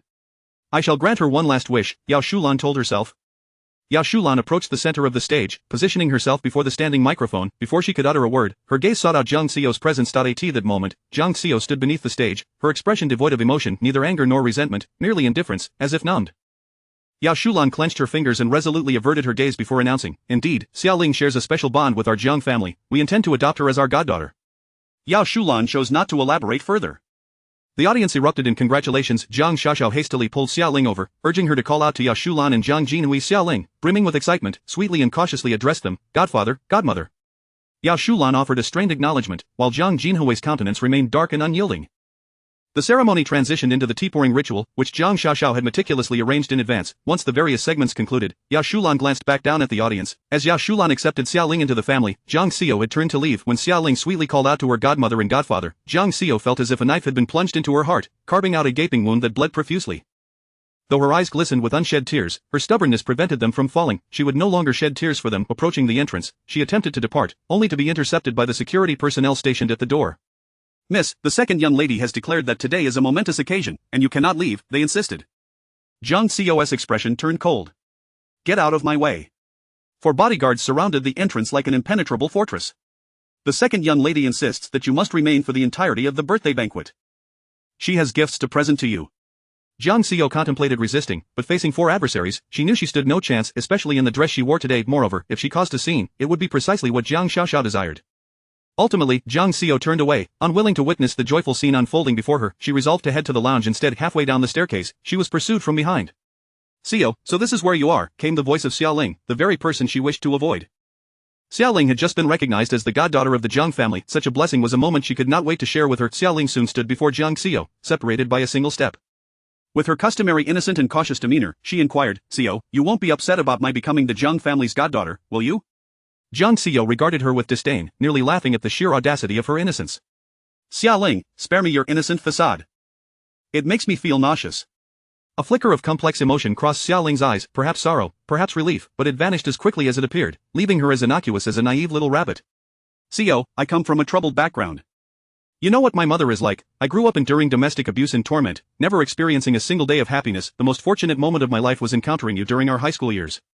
Xia Ling's expression was filled with sincerity, her eyes shimmering with tears, seemingly overflowing with profound gratitude. "Back then, when I was admitted to Tongfu International High School, I was looked down upon by everyone and bullied mercilessly.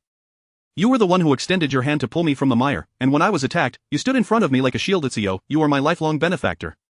Jiang Xiao's brow furrowed in confusion. She could not fathom why Xiaoling was suddenly sharing these sentiments. Indeed, there was a time when Xiaoling was perpetually isolated, always walking with her head bowed, forever the target of others' bullying and frustrations. The school felt like a cruel primordial forest, with Jiang Xiao perched atop the pyramid while Xiaoling languished at the bottom. When did she first take notice of Xiaoling? Perhaps it was the day Xiaoling failed to arrive at school, prompting Jiang Xiao, as class monitor, to accompany the teacher on a home visit. They discovered Xiaoling's home in a dilapidated area, akin to a slum. The house was beyond repair, devoid of any semblance of a decent living space. Xiaoling's parents were embroiled in a heated argument, with Xia Xiaofan hurling curses at Xiaoling's father, spewing a torrent of insults so vile they were almost incomprehensible. Meanwhile, Xiao's father sat in a wheelchair, devoid of emotion, resembling a living corpse. The room was a wreck, with every throwable object shattered. Xiaoling sat on the floor, her expression one of numbed acceptance as she methodically cleaned up the debris, as if this chaos were the norm.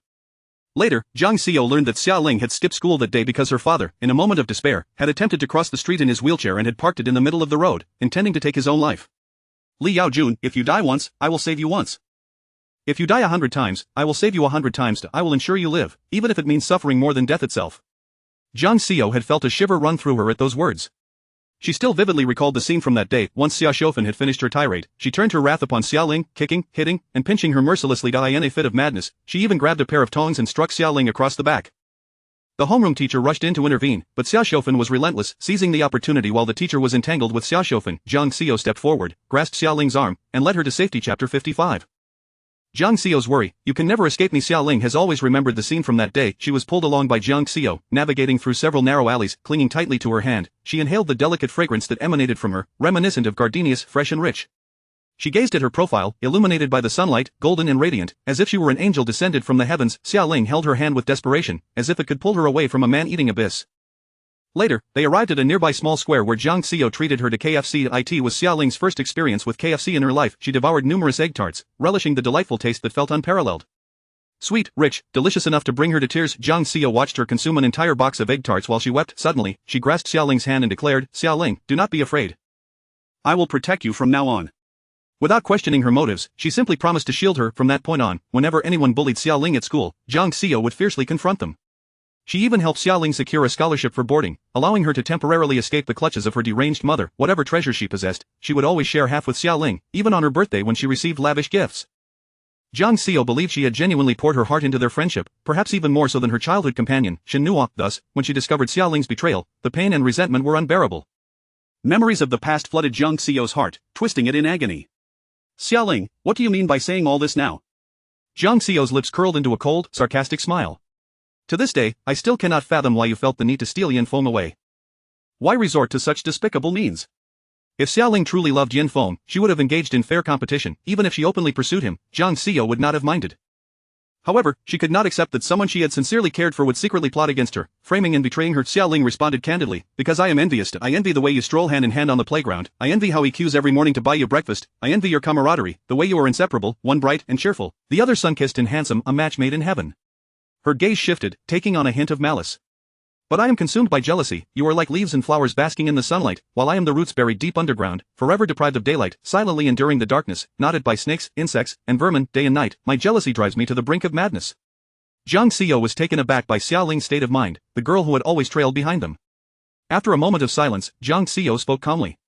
It is your own insecurities that torment you. Every heart is like a seed, whether it grows into leaves and blossoms or remains forever buried in the earth is a choice of one's own making. Xiaoling, your plight is unfortunate, but there are those far worse off than you. Must everyone share your envy for all that is beautiful, turning against their genuine friends? What distinguishes this from the snake in the farmer's tale? A wave of inexplicable sadness washed over Jiang Xiao. You performed admirably in school and gained admission to a prestigious university. You are no longer that weak and helpless Xiaoling, controlled by her mother. You were already on the path to a prosperous life, capable of standing proudly in the sunlight. Yet, you chose the most vile and shadowy path, sacrificing your sincerity and betraying friendship. Your life remains dark and hypocritical, but this time, it is a cold dampness of your own choosing. Jiang Xiao sighed deeply, gazing at Xiaoling. To discuss this with you now is utterly pointless. I have no regrets about how I treated you in the past. At this juncture, your loss of me is your own misfortune, not mine. The past was but a wisp of smoke, and Jiang Xiao had let it go. She wished to sever any lingering ties with Xiaoling, whether in hatred or resentment. She did not wish to expend any more time or energy on her. Just as Jiang Xiao attempted to leave, Xiaoling abruptly seized her arm. Xiao, you can never escape me. It is impossible. Jiang Xiao turned, attempting to shake off Xiaoling's grip. However, before she could exert any force, Xiaoling stumbled backward, falling down the stairs. Instantly, she clutched her abdomen and cried out, it hurts so much. My baby, Jiang Xiao, why did you push me? Jiang Xiao's heart began to race, an ominous premonition taking hold. Almost simultaneously, a throng of people surged toward them. Jiang Xiaoxiao was at the forefront. Sister, why did you push Sister Xiaoling? She has a baby in her belly. Sister, I know you have a bias against Sister Xiaoling, but you must not harm the baby. Sister, is it because the child in Sister Xiaoling's womb belongs to Brother Yanfeng that you cannot tolerate it? A barrage of questions bombarded Jiang Xiao like a hail of arrows. She suddenly realized she had fallen into a trap. Ensnared by Xiaoling and Jiang Xiaoxiao's scheme, she had anticipated that Jiang Xiaoxiao would create trouble for her, that she would make things difficult. She thought Jiang Xiaoxiao's maneuver to make Xiaoling the adopted daughter of the Jiang family had fulfilled her goal, yet she had not foreseen such a deep pit awaiting her. Their malice exceeded her imagination. Surrounded by a throng, Jiang Xiao found herself cornered. Others in the banquet hall had heard the commotion and were also drawn over upon hearing Xiaoling's cries. Yanfeng rushed toward them. Pushing through the crowd, he found Xiaoling lying on the ground, clutching her abdomen, appearing in excruciating pain. At that moment, Jiang Xiao stood on the staircase, her expression one of indifference. The crowd pointed fingers at her, blaming her for pushing Xiaoling. Yanfeng had no time to ponder. He hurriedly stepped forward to help Xiaoling sit up. Xiaoling, are you alright? I'll take you to the hospital. Xiaoling continued to clutch her abdomen, tears glistening in her eyes. Feng, I'm fine, it doesn't hurt as much anymore, it's just, she looked at Jiang Xiao with tear-filled eyes. But I don't understand why Xiao would push me. She ultimately cannot accept our child. Xiaoling burst into tears. Feng, if anything happens to the baby, I cannot go on living. Thankfully, heaven has blessed us, but I am so scared that she will not let me go. This is not the first time. Xiaoling buried her head in Yanfeng's embrace, quietly sobbing. Yanfeng's gaze toward Jiang Xiao was filled with fury. He raised his hand, pointing at Jiang Xiao, nearly exploding with rage. Jiang Xiao, you are utterly malicious. Chapter 56.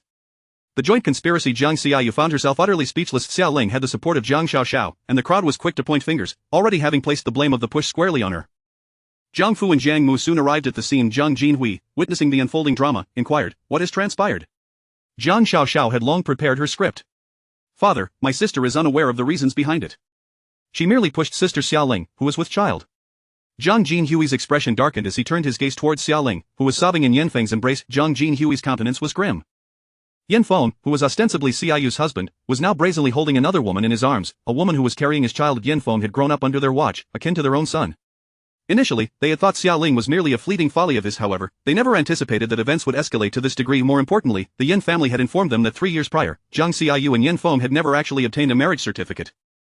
Just days ago, Jiang Xiaoyu had declared a complete separation from Yanfeng, even vacating the Yan residence. It was entirely possible that Yanfeng had secretly wed Xiaoling long before. Now, this woman, Xiaoling, had inexplicably become the goddaughter of the Jiang family. Jiang Jinhui felt a pang of guilt towards Jiang Xiaoyu, yet, given her intolerant nature, he considered it plausible that she had indeed pushed Xiaoling. A decision had formed in his mind. With the prominent figures of Rongcheng present, he could not allow the Jiang family to be ridiculed. Thus, he approached Xiaoling, his voice cold and imbued with an air of authority. "Xiaoling, are you certain that Xiaoyu intentionally pushed you, rather than it being an unintentional mishap?"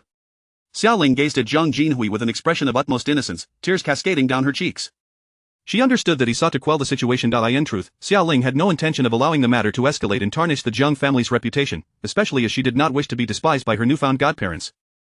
Her goal was to instill in Yanfeng the belief that Jiang Xiaoyu had repeatedly attempted to harm the child she carried, thus extinguishing any rekindled feelings he might have harbored for her. Clearly, she had succeeded in her intentions. The disdain and hatred emanating from Yanfeng's gaze towards Jiang Xiaoyu mirrored that of 3 years ago. However, she was not about to allow this matter to simply fade away. Xiaoling's tears flowed like pearls scattered from a broken string, a mix of shock, realization, disappointment, and profound grievance washing over her, culminating in a resolute determination. With a quavering voice, she said, "Godfather, you are correct. Xiaoyu did not intend for this to happen, she merely pushed me by accident." Jiang Xiaoyu observed every nuance of Xiaoling's expressions with keen interest. It was only now that she recognized the remarkable prowess of Xiaoling's acting skills. The way she portrayed the forced concession under pressure was masterful. While she claimed that Jiang Xiaoyu had not acted with malice, her expression accused the latter of being coerced into this facade to preserve the dignity of the Jiang family, thus willingly downplaying the incident. This served to inform everyone present that Jiang Xiaoyu had indeed pushed her while simultaneously evoking sympathy for Xiaoling's plight, showcasing her willingness to yield and garnering Jiang Jinhui's respect for her apparent understanding. It was a trifecta of accomplishments. Indeed, Xiaoling's performance captivated all those present. Jiang Jinhui's expression softened slightly, revealing a hint of remorse, while Yanfeng held her even tighter, his concern palpable. Surrounding whispers filled the air. It appears that the eldest daughter of the Jiang family truly did push her. After all, the woman is with child, how could she be so malicious? Like mother, like daughter. I hear her biological mother is a murderer, and her father a drunkard. Her mother swapped the Jiang family's true daughter for her own, and now she seeks to harm the unborn child of another. Truly, malice runs deep in her veins. But why would the eldest daughter of the Jiang family push Miss Xia? Are you not aware, the Jiang and Yin families were once betrothed? The eldest daughter of the Jiang family harbors affections for the eldest son of the Yin family, the very one holding Miss Xia. It is evident that jealousy drives her, yet to endanger another's child out of envy is truly wicked. Only the Jiang family, with their benevolence, could harbor such feelings. I believe the daughter of an enemy should have long been cast out. Otherwise, they may invite disaster upon themselves. Meanwhile, upon hearing Xia Ling's words, Jiang Jinhui finally breathed a sigh of relief. Often, the truth of a situation is less important than a mere fig leaf to cover it. As long as the victim did not pursue the matter, it could be swiftly forgotten. However, Jiang Xiaoxiao was evidently unwilling to let Jiang Xiaoyu off the hook so easily. She had orchestrated this once-in-a-lifetime opportunity and would not be satisfied until Jiang Xiaoyu was thoroughly humiliated. Father, now we are all your daughters, how can you show favoritism? Sister pushed Sister Xia, and you cannot favor her. Jiang Jinhui felt a fresh wave of frustration rise in his chest.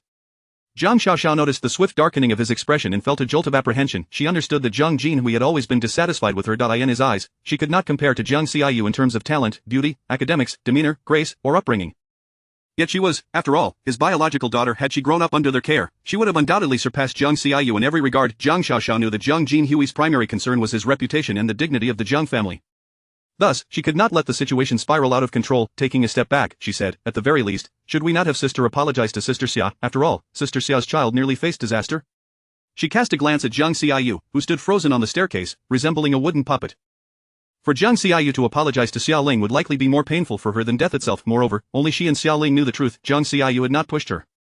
She was eager to see whether Jiang Xiaoyu, under such pressure, would still possess the spirit to stand firm. As the crowd grew larger and the murmurs intensified, it was evident that the Jiang family risked becoming a laughingstock. This was the last thing Jiang Jinhui wished to witness. He was more concerned with the family's dignity than the petty squabbles of his children. He simply wished for the matter to pass swiftly. Addressing Jiang Xiaoyu, he stated, Xiaoyu, although you did not intend for this to happen, Xia Ling's fall is still partly your responsibility. Come and apologize, and we shall consider the matter resolved. Jiang Xiaoyu would never apologize. She scoffed coldly, why should I apologize for something I did not do? Chapter 57 Tearing the skirt, severing ties. A tumultuous uproar erupted beneath the staircase, voices buzzing with discussions about her. This young lady from the Jiang family is utterly obstinate. Such a conspicuous staircase, yet she refuses to descend. Clearly, she has been spoiled by the Jiang family, believing herself to be their true progeny. It's simply outrageous. How can Mr. Jiang, a man of repute, have raised such an ungrateful daughter? These remarks reached Jiang Jinhui's ears, darkening his expression. He was exasperated by the incessant chatter. Why could they not preserve the Jiang family's dignity instead of allowing so many to witness this farce? With rare composure, Jiang Jinhui addressed Jiang Xiao, I command you to apologize to Xia Ling. I will not apologize, Jiang Xiao replied resolutely. Jiang Jinhui's frustration mounted. For the first time, someone dared to openly defy him, a direct affront to his authority. Others whispered about his failure as a father, lamenting his lack of control over his children. Jiang Jinhui's tone grew heavy, imbued with an air of menace. Xiao, if you do not apologize today, I shall disown you as my daughter. The gravity of his words cast a heavy silence over the hall, onlookers silently relishing the unfolding drama, proclaiming it a spectacle of extraordinary proportions. Jiang Xiaoxiao, however, reveled in her own misfortune, knowing that, irrespective of her own intentions, Jiang Xiao's tenacity would only escalate the situation. In the end, she would find herself utterly disgraced, earning her father's disdain. Jiang Xiao stood at a height, gazing calmly at Jiang Jinhui. Their bond had never been particularly close, especially in comparison to her relationship with Yao Shulan. Within this household, he was the patriarch, a remote figure. Forever preoccupied with business and social engagements, he showered her with expensive gifts but seldom spent time with her. Nevertheless, Jiang Xiao held a mixture of respect and affection for him. Particularly when Jiang Xiaoxiao returned and Yao Shulan sought to sever ties, Jiang Jinhui intervened, declaring that Jiang Xiao would always remain the young lady of the Jiang family. This gesture had touched her deeply. Yet that night, eavesdropping on a conversation between Jiang Jinhui and Yao Shulan, she learned the truth. Should he ever cast her out, it would merely serve as a source of ridicule for the Jiang family. It was preferable to maintain her title as the young lady of the Jiang family, for to them, it was as inconsequential as having an extra pair of chopsticks. That same night, Jiang Jinhui drafted a will, designating Jiang Xiaoxiao as the sole heir to the family's wealth and company shares. In that moment, Jiang Xiao understood that his retention of her presence was not out of paternal affection but rather for the sake of the family's reputation. This realization had been the reason for her prolonged absence from the Jiang household over the past 3 years. She believed she had buried that memory, convincing herself that their achievements were commendable enough without dwelling on the past. However, the events of that night echoed the present. All was for the sake of the Jiang family's facade. Her feelings were inconsequential, her identity as a Jiang was insignificant. What truly mattered was the preservation of the family's honor. Yet, the Jiang Xiao of today was no longer the Jiang Xiao of 3 years prior. She would no longer subject herself to indignities. Slowly, she descended the staircase, step by step, until she stood before Jiang Jinhui. He assumed she had finally relented and was prepared to apologize to Xia Ling, softening his gaze. To his surprise, Jiang Xiao approached him directly, her expression calm yet exuding an undeniable intensity that sent a chill down Jiang Jinhui's spine. Father, this is the last time I shall call you father. In ancient times, there were those who severed ties. Today, I shall emulate them. Turning to the crowd, she declared, a father unaware of his daughter, a daughter ignorant of her father, I announce that from this day forth, I, Jiang Xiao, shall have no further association with the Jiang family of Rongqing. Henceforth, I am no longer the young lady of the Jiang family, whoever covets that position may take it, it is of no concern to me. Today, I, Jiang Xiao, tear the skirt and sever ties. Let all bear witness. With that proclamation, Jiang Xiao grasped her skirt and tore a piece from it with great force, casting the fabric to the ground before Jiang Jinhui. His face turned pale with rage. In contrast, Yao Shulan displayed an uncharacteristic demeanor, refraining from her usual scorn, and instead, her eyes glistened with tears. Surrounding spectators whispered among themselves. Tearing the skirt to sever ties, Jiang Xiao truly committed to this act. Remarkably, her resolve is commendable. The Jiang family is among the most affluent in Rongqing, yet she willingly relinquishes the identity of a wealthy heiress? Perhaps Jiang Xiao has indulged in too many dramas, truly believing herself to be the heroine, merely putting on a show. She may well return in tears by tomorrow. Jiang Jinhui had not anticipated that Jiang Xiao would reach such a point. His expression darkened. The act of tearing ties was an embarrassment for the Jiang family, severed by their own adopted daughter. Such news would undoubtedly become a grand joke. Jiang Xiaoxiao felt elated, everything unfolding as she had wished, even surpassing her expectations. Furiously, Jiang Jinhui pointed at Jiang Xiao, do not regret this. Do not come crying back tomorrow. Suddenly, Jiang Xiao knelt, her expression still icy, her resolve unwavering. Thinking she had changed her mind, Jiang Jinhui was taken aback when she bowed 3 times. Mr. Jiang, these 3 bows are a repayment of your and Madame Jiang's nurturing grace. From this day forward, we owe each other nothing. Having completed her bows, Jiang Xiao rose and strode toward the exit. Jiang Jinhui's face fluctuated between white and red. After 20 years of raising her, severing ties was indeed painful, yet, his greater ire stemmed from Jiang Xiao's public defiance, showing him no respect. Just as Jiang Xiao had taken a few steps outside, she was suddenly blocked by someone. Looking up, she beheld an extraordinarily handsome face, Bo Jinxiu, dressed in a suit. His tall figure exuded a casual elegance, one hand casually tucked into his pants pocket, yet his countenance was strikingly ethereal. At that moment, he appeared as a celestial being, nonchalantly surveying the mortal realm, observing everything with detached indifference. The crowd's attention shifted to him, particularly Jiang Xiaoxiao, whose eyes sparkled with joy and excitement upon seeing Bo Jinxiu. The banquet had progressed significantly, and she had feared he would not arrive. To her delight, he had not broken his promise. Surely, some important matter had delayed him. The thought that Bo Jinxiu might have rescheduled a critical engagement just to attend her birthday celebration made her heart soar like a lark. She rushed towards him as if she had sprouted wings, her voice taking on a playful tone. Prince, why did you arrive so late? I've been waiting for you for quite some time. Chapter 58. Just how much injustice has she endured? Jiang Xiaoxiao and Bo Jinxiu instantly captured the attention of the entire gathering. Present were the prominent figures of Rongqing, all well acquainted with the title of the Crown Prince. Notably, he was no ordinary crown prince but the son of the nation's wealthiest individual, the sole heir of the Bo Group, and the esteemed scion of the capital. The capital was certainly not comparable to the small city of Rongqing. Everyone was aware that the reason the crown prince was in Rongqing was to personally oversee the Paradise Resort project. This Paradise Resort was not merely a venture in the construction industry but a coveted prize sought after by various sectors. This colossal project, said to be worth trillions, spanned numerous industries. Even a mere hint from the Crown Prince could propel their families to unprecedented heights. Daily, countless individuals devised schemes and broke their heads to make the acquaintance of this Crown Prince, yet almost all were met with rejection. However, who would have thought that the true daughter of the Jiang family would be so closely acquainted with him? Some noble young ladies were consumed with envy. What is the relationship between second Miss Jiang and the Crown Prince? How could he possibly attend her birthday banquet? Look at second Miss Jiang's bashful expression, she might as well have "I adore you" written across her face. The Jiang family is truly fortunate. Should second Miss Jiang manage to align herself with the Crown Prince from the capital, the Jiang family will surely ascend to greatness. I doubt that.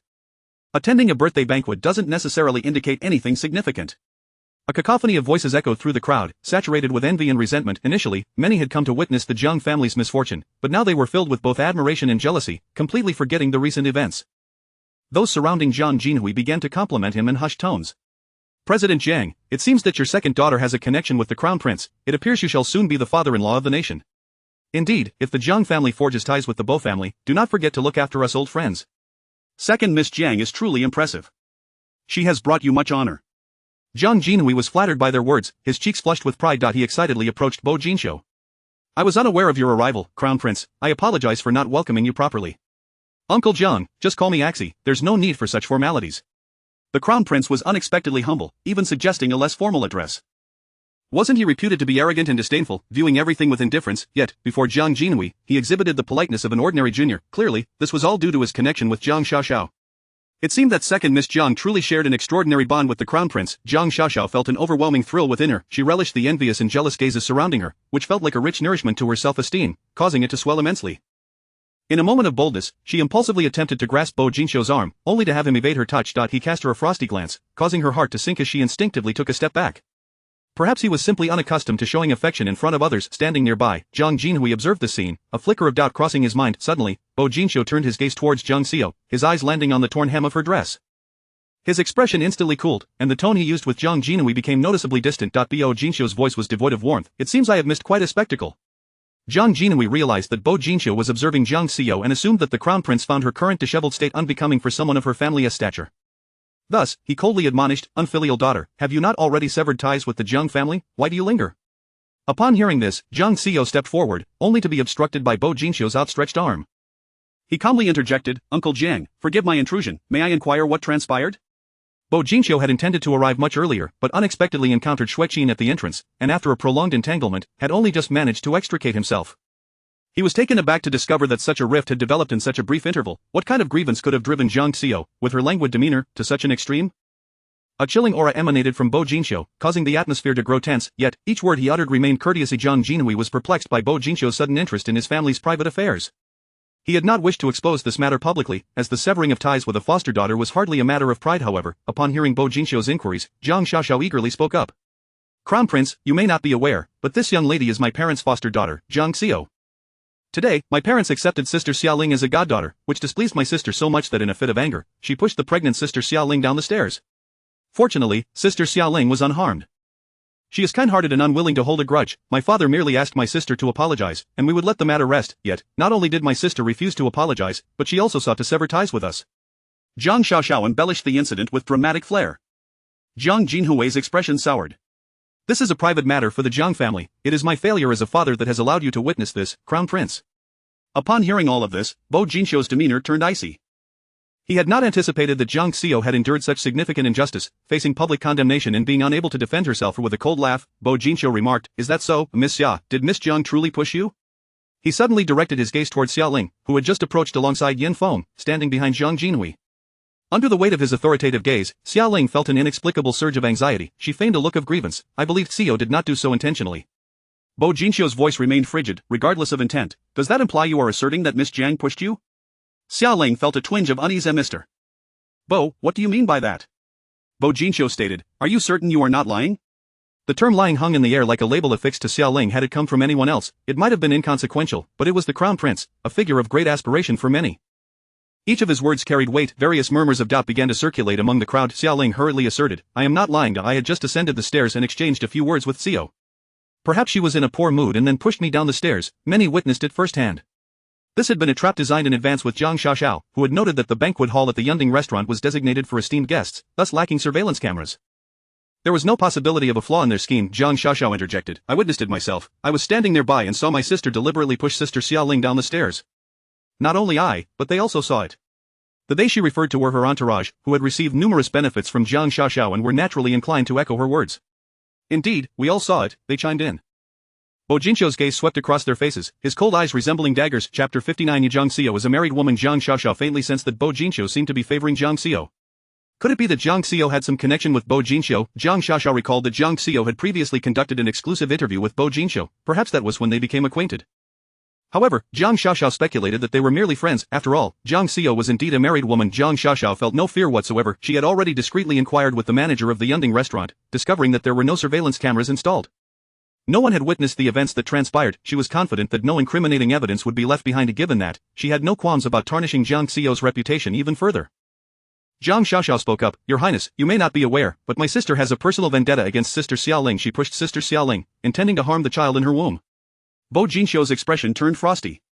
His voice was cool and indifferent. "From my understanding of Miss Jiang, she would have no reason to act in such a manner." Whispers began to circulate among the onlookers. At this juncture, it was clear to the discerning that Bo Jinxiu was acquainted with Miss Jiang, seemingly showing her favoritism. Jiang Xiaoxiao noticed this as well. What did he know about Jiang Xiao? She cast a glance at Jiang Xiao and scoffed, "Your Highness, you are unaware that my sister has every reason to do so. The man my sister loves is Brother Yin Feng, while Brother Yin Feng is enamored with Sister Xiaoling, who is also carrying his child. My sister, consumed by jealousy, acted irrationally against Sister Xiaoling." The crowd was suddenly enlightened. It turned out the rumors circulating were indeed true. All eyes turned towards the illustrious young Master Yen, heir of the Yen group, who was undeniably handsome and possessed an extraordinary demeanor. It was no wonder that Miss Jiang was driven to madness by love, resorting to such reckless actions. If Jiang Xiao were truly the legitimate daughter of the Jiang family, she might have been a worthy match. But she was merely a false heiress, belonging to an unworthy family. How could she be deserving now? Bo Jinxiu remarked. Are you suggesting that Miss Jiang harbored intentions towards young Master Yin, which led her to take action against Miss Xia? Jiang Xiaoxiao certainly could not reveal that Jiang Xiao was Yin Feng's wife, and that Xia Ling was merely the interloper. However, such a disgraceful truth would never be disclosed by Jiang Xiao herself. Her inherent pride and disdain would never permit it. Jiang Xiaoxiao keenly seized upon this point and began to fabricate without restraint. Of course, brother Yin Feng is so exceptional. My sister has long coveted him, while brother Yin Feng and sister Xia Ling are in love. My sister has always sought to become their mistress. At this moment, Jiang Xiaoxiao cared little for the Jiang family's reputation. She was determined to ensure that Jiang Xiao was thoroughly discredited before Bo Jinxiu. Bo Jinxiu suddenly smiled. Then that makes no sense. How could my girlfriend possibly covet another man? His words rendered the entire room silent.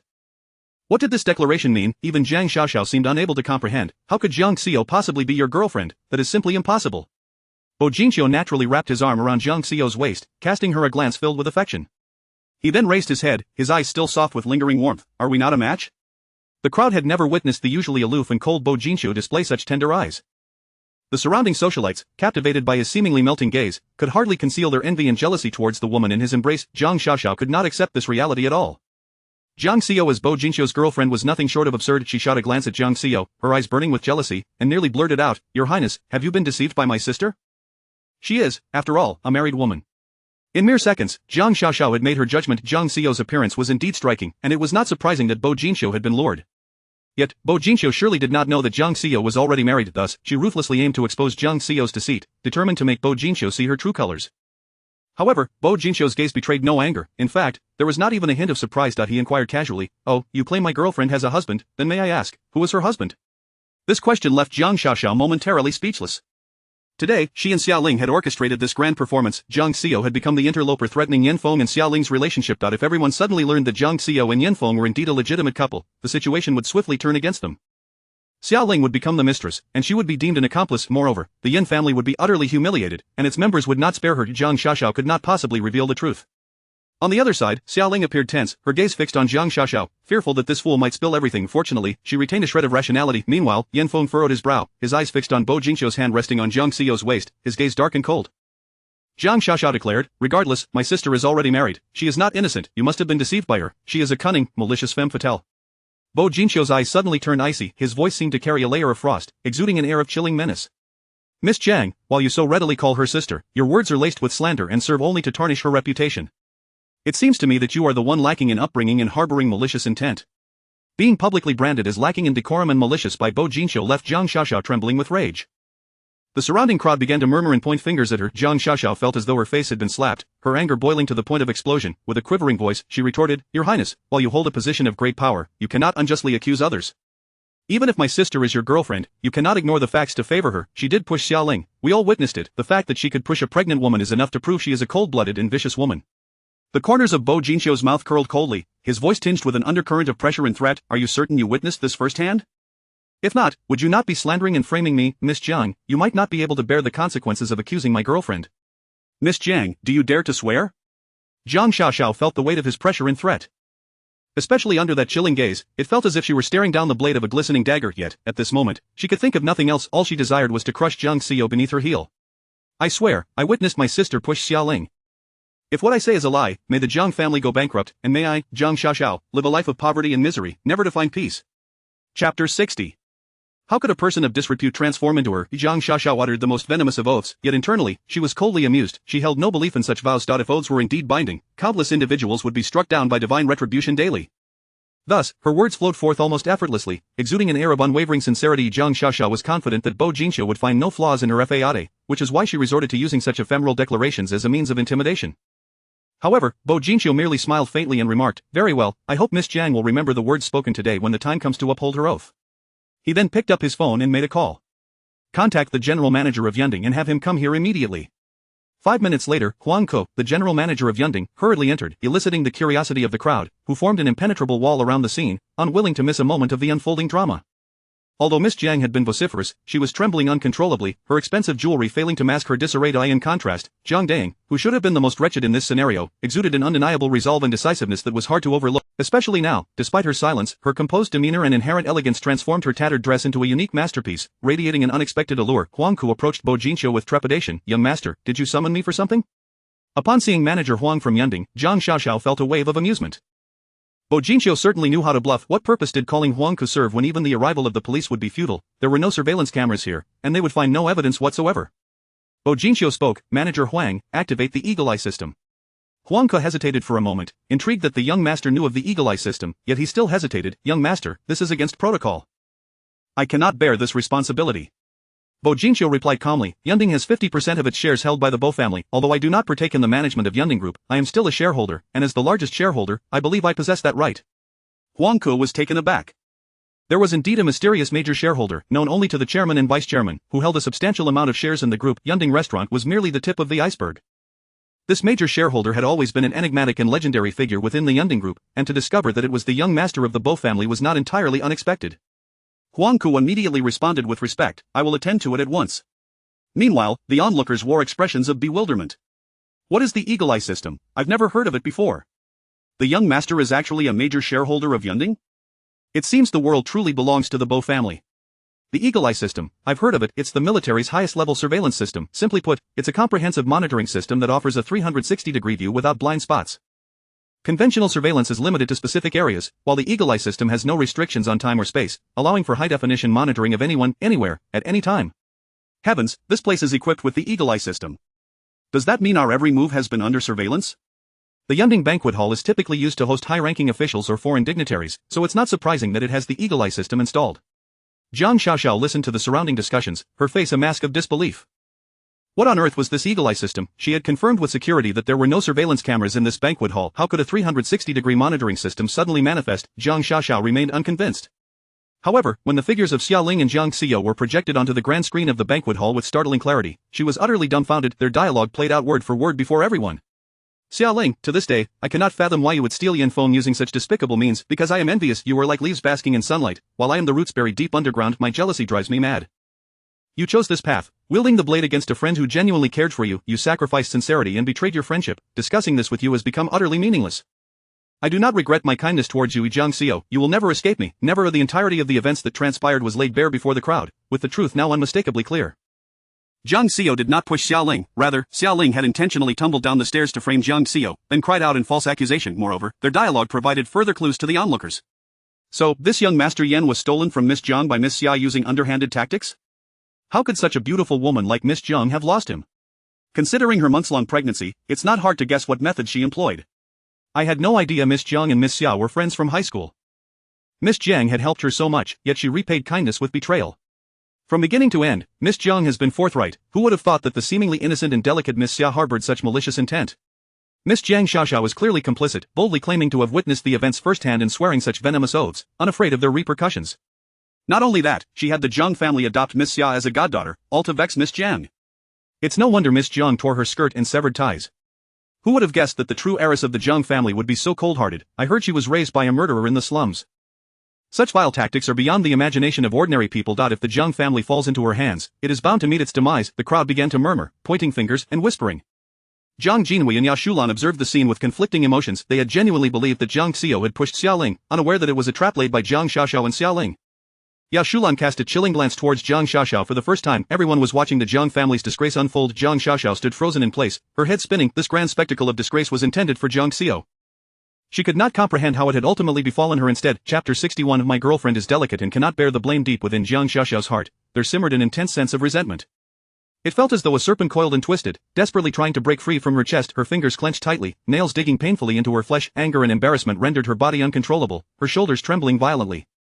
Like a bowstring pulled to its utmost tension, she bellowed at the screen, "This is all a fabrication, all of it is false. It was Jiang Xiao who orchestrated this scheme to ensnare me." She screamed frantically at the crowd. Yet, the gazes of those around her turned increasingly peculiar, as if they were observing a madwoman. Some even took a few steps back in disdain. Jiang Jinhui could no longer tolerate the spectacle. He strode forward and delivered a resounding slap across Jiang Xiaoxiao's face. "Jiang Xiaoxiao, have you not caused enough chaos? You have brought disgrace upon the Jiang family." In an instant, Jiang Xiaoxiao fell silent, tears cascading down her cheeks. She could not fathom how events had spiraled so out of control. Jiang Jinhui, his face flushed, turned to the onlookers and offered an apology. "I sincerely apologize for the antics of my two daughters, which have turned into a farcical display for everyone." He continued, "Today, we have misunderstood my eldest daughter, Jiang Xiao.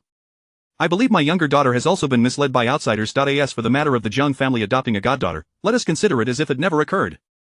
The Jiang family will never adopt someone with ulterior motives. Jiang Jinhui approached Xia Ling directly. Miss Xia, please take your leave, you are not welcome in the Jiang household. Xia Ling, already in a state of disarray, was taken aback that her actions had been laid bare for all to see, akin to being publicly shamed and stripped of her dignity. Initially, she had intended to use the wrestling match to tarnish Jiang Xiao's reputation and shatter Yin Feng's illusions, yet now, that tarnished reputation had fallen squarely upon her own head. The opinions of bystanders had long ceased to concern her. Having been subjected to her mother's humiliation since childhood, she had endured the torment of being stripped and tied to a tree for beatings during her adolescence, with the entire neighborhood gathered to gawk, as though witnessing a circus. From that moment on, her sense of self-worth and shame had long been extinguished. What she truly feared was that Yin Feng, upon witnessing the truth, would reignite his affections for Jiang Xiao. She dreaded the prospect of their reconciliation, having labored for so many years to keep them apart. Xia Ling looked up at Yin Feng, but his gaze remained fixed on Jiang Xiao. Though he appeared calm on the surface, Xia Ling could discern the tempest raging beneath. Jiang Jinhui, witnessing the closeness between Yin Feng and Xia Ling, felt an overwhelming surge of indignation. If it were not for this scoundrel abandoning Xiao for the enchantress Xia Ling, such a humiliating debacle would never have unfolded. In a fit of anger, Jiang Jinhui issued an ultimatum. Young Master Yan, I will not keep you here any longer. Finally, Yin Feng tore his gaze away from Jiang Xiao and Bo Jinxiu. He cast a cold glance at Xia Ling before turning away, striding purposefully toward the exit of the banquet hall. Xia Ling hurried after him. With the departure of these two, Jiang Jinhui's expression softened slightly. He approached Jiang Xiao, his tone gentle. Xiao, it seems I have misunderstood you. He then turned coldly to Jiang Xiaoxiao. Xiaoxiao, come here and apologize to your sister. Jiang Xiaoxiao, covering her face and gritting her teeth, trudged forward. She understood that there was no turning back. At this moment, she had no choice. I'm sorry, sister, truly, I was merely joking with you. Her apology dripped with reluctance. Jiang Jinhui attempted to smooth things over. Xiao, your sister has not been raised in our midst, naturally lacking the refinement and grace of a proper young lady. Her momentary outburst was merely a lapse in judgment. As her elder sister, you should forgive her. After all, we are family, and there are no genuine grievances between us. Since Bo Jinxiu's arrival, Jiang Xiao had remained largely silent, her demeanor calm as that of an aloof observer. When she finally spoke, her voice was both cold and distant. She may have been jesting, but I am not in the mood for jesting. Mr. Jiang, I have severed ties with your family.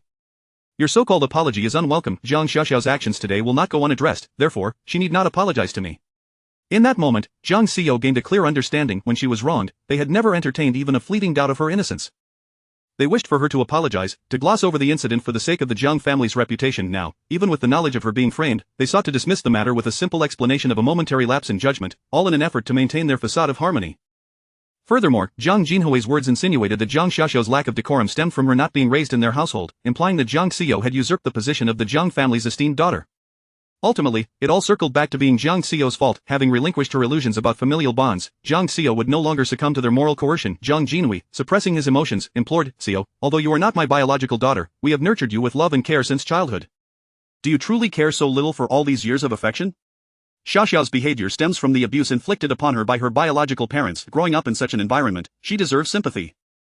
Can you not consider her suffering on your behalf, given that you have enjoyed a life of comfort for so long? Jiang Xiao chuckled. Mr. Jiang, your words are rather amusing. I was merely an infant at birth. What could I possibly control? The swapping of the two children was not my doing. If you seek retribution, it is the responsibility of you, the guardians, to confront Yin Ruyun, not to hold me accountable for Jiang Xiaoxiao's losses. Moreover, I believe in karma. The exchange of children was a consequence of your own actions, yet the bitter fruit falls solely on my shoulders. In the end, I too am a victim of this situation. Following the incident, your treatment of me has been nothing but superficial and insincere. If this is what you call fortune, then such fortune belongs entirely to Jiang Xiaoxiao. Mr. Jiang, I have no further ties to the Jiang family. As I just stated, from this day forth, we owe each other nothing and shall not interact. Each word from Jiang Xiao struck like a precious gem, leaving Jiang Jinhui trembling with rage. Unfilial daughter, you have gone too far. Yet, at that moment, Bo Jinxiu suddenly enveloped Jiang Xiao in his embrace. Mr. Jiang, my girlfriend is delicate and truly cannot bear the enormous burden you have thrust upon her. Chapter 62 Everyone goes to celebrate Jiang Xiao's birthday. Bo Jinxiu said indifferently, in that case, we shall take our leave. With that, he wrapped an arm around Jiang Xiao and strode towards the exit of the banquet hall. After walking for a short while, he suddenly halted. Turning around, Bo Jinxiu addressed the crowd surrounding him. Ladies and gentlemen, today marks the birthday of my girlfriend. I have arranged a banquet on the 88th floor of Yunding. If you do not mind, you are all welcome to join us. Today's gathering is for esteemed guests only. A stir rippled through the crowd. Who would dare refuse an invitation from the young master? Countless individuals longed to curry favor with him but seldom found such an opportunity. Consequently, several people stepped forward eagerly. Your Highness, we shall go celebrate with Miss Jiang. I'm going, so am I. IVE heard that the banquet hall on the 88th floor of Yunding is reserved for state leaders and is never open to the public. The view there is said to be akin to a celestial paradise. I must see it for myself. The guests of the Jiang family quickly surged after Bo Jinxiu. Within 5 minutes, the once lively banquet had become desolate, nearly devoid of attendees. Only a handful of Jiang family's close relatives remained. They approached Jiang Jinhui with sighs of discontent. Who would have thought that the heir of a wealthy family would be Jiang Yu's boyfriend? This was a golden opportunity that seemed destined for us. How did it suddenly slip away? Jiang Yu has always excelled in her studies and possesses a remarkable design talent. Aren't the award-winning pieces from the beautiful maiden all her creations? The company's current designs are lackluster at best. Although she has not designed for the company in recent years, she still produces works to represent the company at the Milan exhibitions. With relations so strained now, will she still assist in showcasing our designs during the upcoming summer fashion week? If only we had managed to climb the tree of the Bo family, our Jiang family would have soared to great heights, free from worries for eternity. It is as if a cooked duck is flying away right before our eyes. What a disgrace! Jiang Xiaoxiao listened as her uncles and aunts lamented. Their hearts heavy with regret. Anger surged within her as she interjected. What is so remarkable about Jiang Xiao? Do you truly believe that the young master values her? She is a married woman. He must have been deceived by her. Just wait until he realizes he has been played. I wonder if he will spare her a glance. Furthermore, I can represent the company in the Milan fashion design competition. I refuse to believe I would be outdone by Jiang Xiao. Bo Jinxiu must be blinded by infatuation. He will soon awaken to reality. I am now his personal secretary, seeing him daily. It is not impossible for me to establish connections with the Bo family. Silence. Jiang Jinhui could no longer contain his frustration. Jiang Xiaoxiao, do you still have the audacity to speak? Today's disgrace for the Jiang family is entirely your doing. Your designs are laughable. Do you think it appropriate to represent us abroad with such mediocrity? It is one thing to embarrass yourself domestically, but to do so internationally? Look at yourself. Not even the finest brands can mask your humble origins. Compare yourself to your sister. After all those etiquette teachers your mother hired for you, this is the best you could manage? You are forbidden from going anywhere. Stay at home and do not disgrace us any further. Jiang Xiaoxiao stood frozen. Although Jiang Jinhui had never been particularly close to her, he had always treated her kindly. She had believed he recognized her design talent, which had led to her placement in the design department. Did he truly consider her creations beneath notice? Despite Jiang Xiao's current predicament, in their eyes, she was still deemed superior, even in her worst moments. Deep down, Jiang Jinhui harbored disdain for her. No matter her efforts, she could never measure up to Jiang Xiao. Tears welled in Jiang Xiaoxiao's eyes. She turned to Ya Shulan, who, in the past, would have rushed to defend her. However, in this moment, she merely stood silently by, witnessing Jiang Jinhui's harsh reprimands and humiliation. Ya Shulan appeared vacant, lost in her thoughts. The humiliation Jiang Xiaoxiao suffered seemed inconsequential to her. She was likely preoccupied with Jiang Xiao, convinced that she could never measure up. Their regret stemmed from the fact that Jiang Xiao had climbed to such lofty heights by associating with the young master. If Bo Jinxiu's girlfriend were her, she would be the one basking in validation, praise, and adoration. She would undoubtedly become Bo Jinxiu's girlfriend, no matter the means. Jiang Xiao, I shall never concede to you. Meanwhile, on the other side, Xiaoling chased after Yan Feng. After he exited, Yan Feng walked briskly, indifferent to Xiaoling lagging behind. Rage and coldness enveloped Xiaoling as she observed his retreating figure. Fear gripped her heart. She had always been the image of perfection, generosity, and kindness in Yan Feng's eyes. How would he perceive her now, having witnessed her attempt to frame Jiang Xiao? Upon reaching the parking lot, Yan Feng opened the car door and entered, leaving Xiaoling behind as he drove away. She ran after him, calling out his name. In the rearview mirror, Yan Feng caught sight of Xiaoling's slender, solitary figure, and irritation surged within him. Suddenly, Xiaoling stumbled over a stone and fell to the ground. Yan Feng slammed the brakes, ultimately exiting the car and sprinting to her side. When Xiaoling saw him return, she lifted her tear-streaked face, resembling a wilted flower. Ah Feng, I was wrong. Please forgive me just this once, will you? Xiaoling trembled, desperately clutching Yan Feng's wrist. Ah Feng, I love you so much. I am terrified of you returning to Jiang Xiao's side. I know you two share a history. I know you have yet to fully let her go. I thought I could be indifferent, but I realize I cannot bear it. Without you, I cannot survive with the child. Please forgive me this once, just this once. Seeing the terror in her eyes, as if the world were crumbling around her, he finally softened slightly, yet his voice remained frosty. Xiaoling, this is not the first time. I have already forgiven you once for using Vivian to frame Jiang Xiao, and then there are those files on your computer. Xiaoling, you have disappointed me greatly. Xiaoling's eyes widened in shock. He had seen her computer. He must have deciphered her password. A flicker of unease crossed her mind. What else might he discover? But such concerns paled in comparison to her current situation. Tears streamed down her face. Ah Feng, I admit it. I orchestrated everything against Jiang Xiao because I love you. I am terrified of losing you. Jiang Xiao is so much, while all I have is you and our baby. I can't let our child lose their father before they even arrive. Ah Feng, for the sake of our baby, please forgive me, just this once, will you? Chapter 63 of the 14-year-old Xiaoling and Jiang Xiao. Xiaoling mentioned the baby in her womb, and Yan Feng's expression finally softened. His gaze fell upon Xiaoling's slightly protruding belly. You've fallen twice today, are you alright? Xiaoling was still half lying on the ground, one hand clutching her abdomen. Ah Feng, my stomach hurts a bit. Yan Feng hurriedly helped her up. Subsequently, Xiaoling took her seat in the passenger side of the car. Yan Feng's countenance remained grim, as if he were still restraining his emotions. Xiaoling, after all these years, I thought I knew you well, but today I realize how foreign you seem to me. Were your gentleness, kindness, and innocence merely a fade in my presence? Xiaoling, you make me feel so estranged now. Xiaoling lowered her head, tears streaming down her cheeks in large droplets. Anyone witnessing her pitiful demeanor would undoubtedly feel a pang of heartache. Yan Feng absent-mindedly handed her a tissue. Xiao Ling took it, cautiously glancing at Yan Feng before quickly averting her gaze again. Clutching the tissue, she spoke in a hushed voice. Ah Feng, I grew up in a place like Yenyu Alley. If I were truly just gentle, kind, and pure, I fear I would have perished countless times by now. Yan Feng's eyes flickered. Although the name Yenyu Alley sounded pleasant, it was, in fact, the most impoverished slum on the outskirts of Rongqing, rife with violence, bloodshed, and all manner of sordid dealings. He was aware of Xiao Ling's past but had never inquired further. Xiao Ling continued to weep as she spoke. My mother is a madwoman, and my father is disabled from the moment I can remember. My mother has tormented both me and my father. I have never had my own room. My clothes, shoes, and even my school backpack were all scavenged from garbage heaps. I feel as though nothing in this world belongs to me, and I am unworthy of any beautiful things. Her voice was laced with despair, as if it could draw one into that tragic realm, breaking hearts with its mere utterance. At 14, I saved money for half a year by collecting scraps, and then secretly bought a dress from a clothing store. It was white, adorned with lace at the neckline and sleeves, and I adored it immensely. I hid it under my bed and would wear it whenever my parents were away. One day, my mother returned home early and caught me in the pristine white dress. She insisted I had stolen money to buy it, and I will never forget that day. Xiao Ling's head hung low, tears cascading down as her shoulders trembled increasingly. She stripped me of my clothes and bound me to a large tree in the yard. In front of me, she cut the white dress into rags with scissors and then set it ablaze, before taking a belt and whipping me mercilessly. That day was in the afternoon. Many people heard the commotion and gathered to watch. I was already 14, bloodied and beaten, like a monkey on display for a crowd that offered no intervention, only amusement. They pointed fingers at me with those disgusting, judgmental gazes, laughing, clapping, and urging my mother to strike me harder. I lost consciousness several times from the beating. Hearing Xiao Ling recount these horrors, Yan Feng felt his heart constrict painfully. He understood that Xiao Ling's family background was abysmal, with Xiao Shoufen frequently beating her, but he had never imagined her life had been so brutally harsh. Unbidden, his thoughts turned to Jiang Xiaoyu. What was Jiang Xiaoyu doing at the age of 14? He recalled that she had represented Huaguo at the United Nations, speaking fluently in English and earning thunderous applause from an audience worldwide. At 14, she had graced the stage of the Paris Opera House in a ballet costume, chosen on the spot by the Royal Ballet of England, only to decline their invitation, citing her distaste for British cuisine. At that age, Jiang Xiaoyu was surrounded by countless beautiful princess dresses and expensive jewelry, adored by everyone, embodying the radiant vitality of youth. Xiao Ling and Jiang Xiaoyu were like two extremes of existence, one shining in the heavens, the other struggling in the mire. Sympathy and sorrow overtook reason, and Yan Feng's expression had completely softened. He turned slightly, enveloping Xiao Ling in his embrace, his voice tinged with compassion. Xiao Ling, that is all in the past. Your future will not be any less than Jiang Xiaoyu's. Xiao Ling leaned against Yan Feng's shoulder, looking pitiful. Ah Feng, I know I am unworthy of you, just like that white dress. I desire to be close, to possess, but it comes at a tremendous cost, yet you are the best thing in my life, a beacon of light in my dark existence. No matter the price, I will not allow anyone to take you from me. I know you and Xiaoyu have been childhood friends, and you have not fully let go of those years of feelings. I am terrified of the rekindling of your old romance, which is why I acted so foolishly. Xiao Ling straightened, her tear-filled eyes searching Yan Feng's gaze. Ah Feng, I love you. No one in this world loves you more than I do.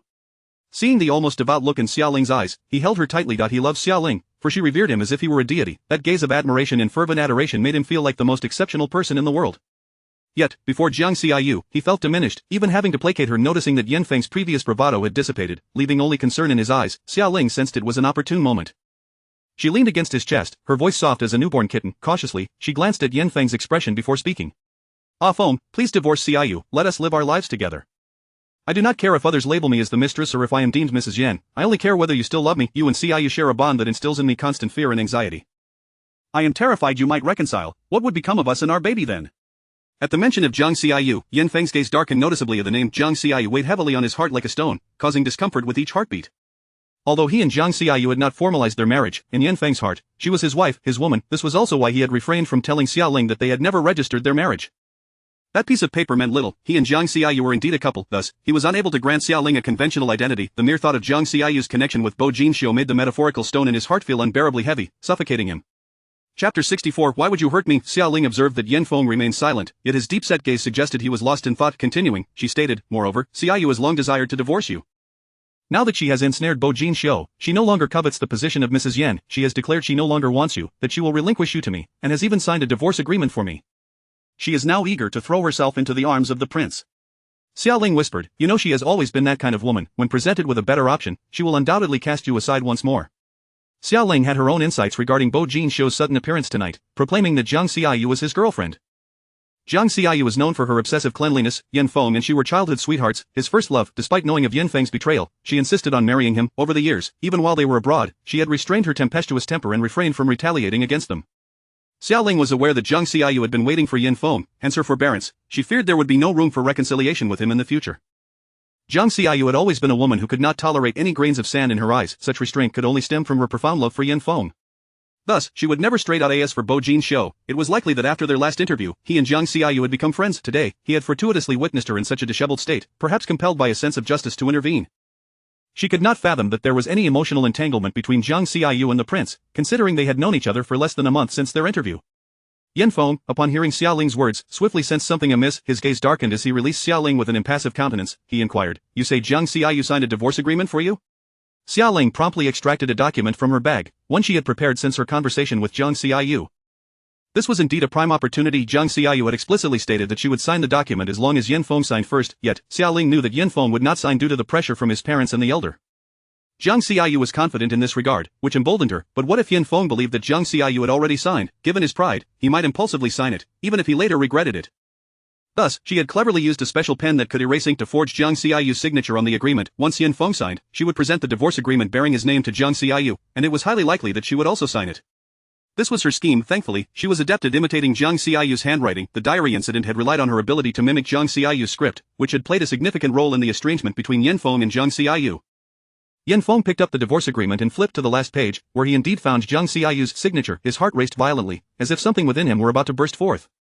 Zhang Xiaoyu could not possibly have signed such a divorce agreement, for they had never officially registered their marriage, and thus there was no need for divorce proceedings. Moreover, Zhang Xiaoyu had unilaterally declared their separation and had even moved out of the Yin household. Yet, none of this was known to Xiaoling now. There was only one possibility: Xiaoling had drafted a divorce agreement without knowing these facts, intending to coerce him into signing, which in turn would pressure Zhang Xiaoyu to do the same. In Xiaoling's view, this would achieve her goal of their divorce. It was evidently a meticulously orchestrated deception. If he truly had registered his marriage with Zhang Xiaoyu, they would mistakenly believe that the other had signed the divorce agreement first. With their mutual pride, they would undoubtedly sign. Yin Feng's fingers clenched the agreement tightly, nearly crumpling the document. Xiaoling was deceiving him again. However, that was not the most pressing concern. Yin Feng's eyes were fixed intently on the name Zhang Xiaoyu. Her handwriting was distinctive. Having been trained by a master since childhood, her calligraphy melded the formality of standard script with the fluidity of semi-cursive, producing a unique style that was easily recognizable. Having grown up alongside her, Yin Feng could identify her handwriting at a glance. The signature before him was indeed entirely consistent with Zhang Xiaoyu's personal style, including the subtle hook at the end of her strokes, which matched in both angle and pressure. Yet, it was inconceivable that Zhang Xiaoyu could have signed it. Seeing the grim expression on Yin Feng's face, Xiaoling felt a flicker of uncertainty about whether he would sign. However, retreat was no longer an option. Grasping Yin Feng's arm, she implored, "Ah Feng, Xiaoyu has already signed. For the sake of our child, please sign as well. The child needs a legitimate father." At last, Yin Feng raised his head, his gaze piercing through Xiaoling. The unfamiliar detachment in his eyes sent a jolt of alarm through her. She could almost sense the tightly restrained fury simmering within him. His voice was chillingly cold as he asked, "Xiaoling, are you certain that this was truly signed by Zhang Xiaoyu?" Xiaoling faltered momentarily. Why would Yin Feng pose such a question? Her expression was earnest, even innocent, making it difficult to suspect her of deceit. She replied, "She signed it in front of me, writing her name without any hesitation." Yin Feng's gaze bore into Xiaoling's eyes, as if something within him were struggling to break free. He seemed to grasp a revelation. Suddenly, memories of their last drunken conversation about the diary resurfaced. How Zhang Xiaoyu had urged him to confront her regarding the diary, her demeanor so forthright and devoid of guilt, prompting him to marvel at how adept she had become at masquerading. But now it seemed highly probable that she was genuinely unaware. Xiaoling could mimic Zhang Xiaoyu's handwriting with astonishing accuracy. It was entirely possible that the various elements of that diary had also been fabricated by Xiaoling. Yin Feng experienced a sudden clarity, feeling the blood rush to his head, his heart pounding furiously, nearly exploding with rage. The veins on his forehead bulged as his temples throbbed. He looked at Xiaoling, who appeared as innocent as a rabbit. In that moment, Yin Feng felt a surge of foolishness, akin to a cow being led by the nose. All these years, he had been manipulated emotionally and brainwashed by Xiaoling. Now, as she stood there with a look of feigned innocence, her dried tears still visible on her cheeks, she appeared both fragile and pitiful. Gazing into her disingenuous eyes, Yin Feng's fury ignited. He seized Xiaoling by the neck and exclaimed, "Xiaoling, I have treated you with such kindness, and yet you would betray me in this manner." Chapter 65. Yin Feng, gone mad. Xiaoling was suddenly seized by the throat. For a moment, she was at a loss, unable to comprehend why Yin Feng, who had seemed perfectly fine moments ago, had undergone such a drastic change in demeanor.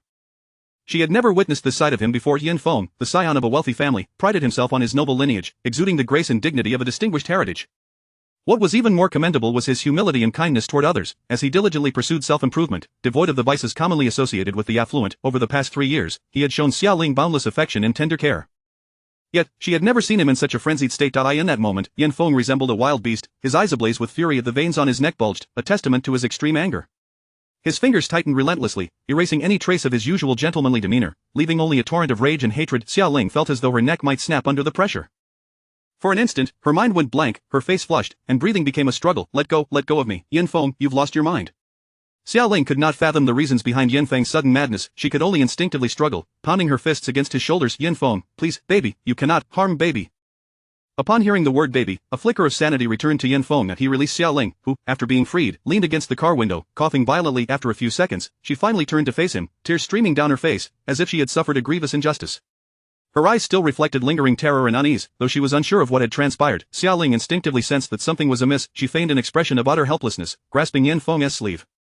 Ah Feng, what is wrong with you? Did I do something wrong? No matter what I did wrong, it was only because I love you too much. You will forgive me. One to you? Yanfeng looked at her, finally discerning her facade and innocence. Xiaoling, I will never trust your tears again. With that, he forcefully shook off her grasp. In the next moment, he flung open the car door and dashed out. Yanfeng ran frantically, re-entering the Cloud Peak restaurant. His thoughts were a chaotic whirlwind, memories crashing over him like a tsunami, yet, amidst the tumult, his heart was clear. Suddenly, everything fell into place. All the misunderstandings of the past were orchestrated by Xiaoling. The events that had led him to despise and loathe Jiang Xiao were all schemes laid by Xiaoling. He had been foolish enough to fall for it, standing in opposition to Jiang Xiao. In that instant, he yearned only to see Jiang Xiao. He had no idea how he would explain himself upon seeing her or what words would escape his lips. He wished to confess that he had loved her all along, that she had never left his thoughts for even a moment, that their current predicament was nothing but a misunderstanding. He silently pleaded with her to return to his side. These thoughts flashed fleetingly through Yanfeng's mind. He had no clue what he should say. Nevertheless, in that moment, a singular conviction resided in his heart. He must see Jiang Xiao, immediately, without delay. Yanfeng burst into the Grand Hall of Cloud Peak and then stepped into the elevator. As the doors closed, with each ascending floor, his heart grew increasingly heavy. The elevator soon halted at the entrance to the banquet hall on the 87th floor. He knew that Jiang Xiao's birthday celebration was still ongoing, and Jiang Xiao should still be inside. However, upon entering, Yanfeng was taken aback. The once bustling banquet hall was now nearly empty. Jiang Jinhui and a group of relatives were scolding Jiang Xiaoxiao, who was crying and wailing in protest. Yanfeng paused for a moment before approaching Jiang Jinhui and the others, suppressing his emotions, whereas Xiaoyu, Jiang Jinhui and Yao Shulan were taken aback by Yanfeng's unexpected return. After all, the events of the day had entangled him too. Jiang Jinhui, incensed, glared at him. Yanfeng, what are you doing back here? We raised you like our own son, yet you have repaid our kindness by hurting Xiao and associating with dubious characters, leading Xiaoxiao astray. You've brought shame upon the Jiang family. Yanfeng had no time to listen to these accusations. He was solely focused on finding Jiang Xiao. Uncle Jiang, it was all my fault. I will make amends. Where is Xiao? Tell me, where is Jiang Xiao now? Jiang Xiaoxiao caught a glimpse of the suppressed, tumultuous anger swirling in Yanfeng's eyes and assumed he was there to confront Jiang Xiao. With a disdainful expression, she exclaimed, Jiang Xiao is on the 88th floor of Cloud Peak. The young master is lavishly celebrating her birthday. Brother Yanfeng, I know you do not care for my sister, but she is, after all, Mrs. Yan, she is out there flirting with men left and right. Don't you feel uneasy about wearing a green hat? A few days prior, Jiang Xiaoxiao had inadvertently discovered Jiang Xiao on a date with a younger man and had sent the scandalous photos to Yanfeng, expecting a dramatic uproar. To her surprise, there had been no reaction whatsoever, leading her to believe that Yanfeng truly did not love Jiang Xiao, yet, as a man, he surely could not relish the thought of being cuckolded. Indeed, Yanfeng's expression darkened further. He cast a cold glance at Jiang Xiaoxiao before turning to leave. Meanwhile, on the 88th floor, the grand banquet hall was alive with festivities. Though the celebration had been hastily organized by the young master, the staff at Cloud Peak had mobilized entirely, executing the arrangements with remarkable flair, as if meticulously planned in advance.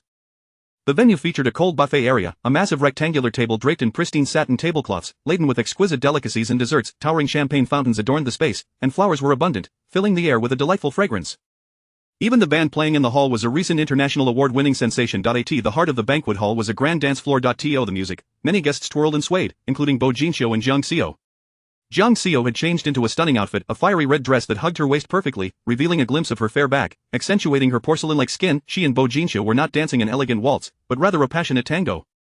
In her student days, Jiang Xiao had once dazzled everyone with her dance. Although she had primarily trained in graceful ballet, she had always preferred modern and Latin dances. Though she hadn't danced in a while, the moment the music played, her body instinctively remembered every movement. She was surprised to discover that Bo Jinxiu could dance as well, and an inexplicable chemistry flowed between them. Whether in long strides, side steps, spins, leaps, or pauses, they moved in perfect harmony, as if they had danced together countless times before. For reasons unknown, dancing with him evoked a strange sense of familiarity within Jiang Xiao. A vague shadow flickered through her mind, but before she could grasp it, it was swept away by the tides of memory. Chapter 66 The Crown Prince seeks recognition. As the revelers in the dance hall gradually came to a halt, they began to admire the exquisite performance of Jiang Xiao and Bo Jinxiu, who twirled and leaped in the center of the floor. Their movements were at times fervent, at times languid. Jiang Xiao was breathtakingly beautiful, her crimson gown swirling around her like a phoenix reborn from the ashes. The two of them presented a striking contrast, one radiating beauty that seemed to transcend the heavens, and the other exuding a handsomeness that could move mountains. Together, they formed a dazzling spectacle that captivated all eyes in attendance. Even those elite ladies who secretly envied and resented them could not deny the undeniable harmony between the pair. Yan Feng, too, found himself unconsciously merging with the crowd. His heart stirred as he beheld Jiang Xiao dancing so intimately with Bo Jinxiu. An indescribable feeling welled up within him, a desire to rush forward and separate them, yet in that moment, he found himself devoid of courage. As the music came to an end, the two ceased their dance, and a thunderous applause erupted throughout the banquet hall. Bo Jinxiu led Jiang Xiao to the center of the stage and proclaimed, "Today marks the birthday of my girlfriend, Jiang Xiao. Anyone who offers a birthday wish shall become a lifetime member of the Cloud Peak restaurant, enjoying all the privileges of a VIP member." The crowd erupted into excitement. The Cloud Peak restaurant was the most prestigious establishment in Rongqing, notoriously difficult to access, requiring reservations made a fortnight in advance. However, VIP members could enter anytime, relishing numerous privileges. Despite the exorbitant annual membership fee, the affluent citizens of Rongqing flocked to it. Most notably, the restaurant had ceased accepting new members last year, rendering money ineffective for those seeking entry. Eager voices began to rise from the crowd, offering their well wishes. "I wish Miss Jiang a happy birthday, may all her dreams come true. I wish Miss Jiang success in all her endeavors, may she remain forever youthful and beautiful. I wish Miss Jiang and the Crown Prince a lifetime of love and an early blessing of children." The voice belonged to Zhang Xian, the youngest son of the Zhang family. Laughter erupted among the crowd, with someone teasing, "Young Master Zhang, that's a birthday wish, not a wedding blessing, perhaps you should spend more time with your books." As the crowd chuckled at Zhang Xian's expense, Bo Jinxiu unexpectedly interjected, "Young Master Zhang, please leave an address when you depart. I have a small gift for you." The crowd fell into stunned silence, taken aback by the Crown Princess' personal gesture. It soon dawned on them that Zhang Xian's earlier words had struck a chord with Bo Jinxiu. Clearly, the Crown Prince had been eager to hear such sentiments. Following this, everyone eagerly joined in. "I wish Miss Jiang and the Crown Prince a love that knows no bounds. I wish the two of you weather every storm together, forever immersed in love. I wish Master Bo and Madame Bo may hold hands through life, enjoying a bountiful family and wealth beyond measure." Jiang Xiao found the escalating titles and blessings amusing, though they grew increasingly absurd. Nevertheless, the festive atmosphere dispelled the feelings of grievance and sorrow that had settled within her heart. The actions of Zhang Jinhui and the indifferent gaze of Yao Shulan had obliterated her last vestiges of hope for familial affection. From this day forth, she truly severed all ties with the Jiang family. Amid the merriment, a tremendous sound shattered the night sky. A grand firework burst forth from the darkness, resembling a radiant rose of midsummer, its fiery red brilliance illuminating the night before cascading down like a waterfall, setting the sky ablaze. Following this, more red fireworks ascended, blooming in a dazzling display, resembling strings of glimmering red lanterns swaying gracefully in the air, an exquisite sight to behold. The crowd began to disperse, as the entire banquet hall featured transparent floor-to-ceiling glass walls, with an all-glass dome overhead. The fiery red fireworks erupted above them, a spectacle unlike any other, pure and fervent in its beauty. "It's the Rose of the Heart," someone shouted. The name of the fireworks was unmistakable, as this brilliant red display was easily recognizable. Yet, while many had heard of the grand Rose of the Heart fireworks that lit up Mingzhu Plaza in Kyoto 3 years prior, few had witnessed it in person. Reports claimed that its cost was calculated by the second, with that 2-hour display costing a staggering 200 million. It had since become one of the top 10 legendary events of the past 30 years, though the identity of its sponsor remained shrouded in mystery. Enthralled by this visual feast, the crowd gathered around the glass dome, marveling at the enchanting spectacle outside. Meanwhile, Bo Jinxiu took Jiang Xiao's hand and led her through a side door. They quickly entered an elevator. Jiang Xiao suddenly inquired, "Where are you taking me?" Bo Jinxiu draped his arm over her shoulder, replying, "You'll know when we arrive." The elevator soon reached its destination. As the doors opened, they found themselves on a modest open-air platform, devoid of any adornments, resembling an abandoned space. However, with each resounding explosion that echoed through the night, fireworks blossomed before their eyes. Jiang Xiao finally understood this was the perfect vantage point to witness the fireworks. The breathtaking view felt within arm's reach, as if she could pluck a firework rose from the air. The unrestrained visual impact made her blood surge with exhilaration. "How beautiful!"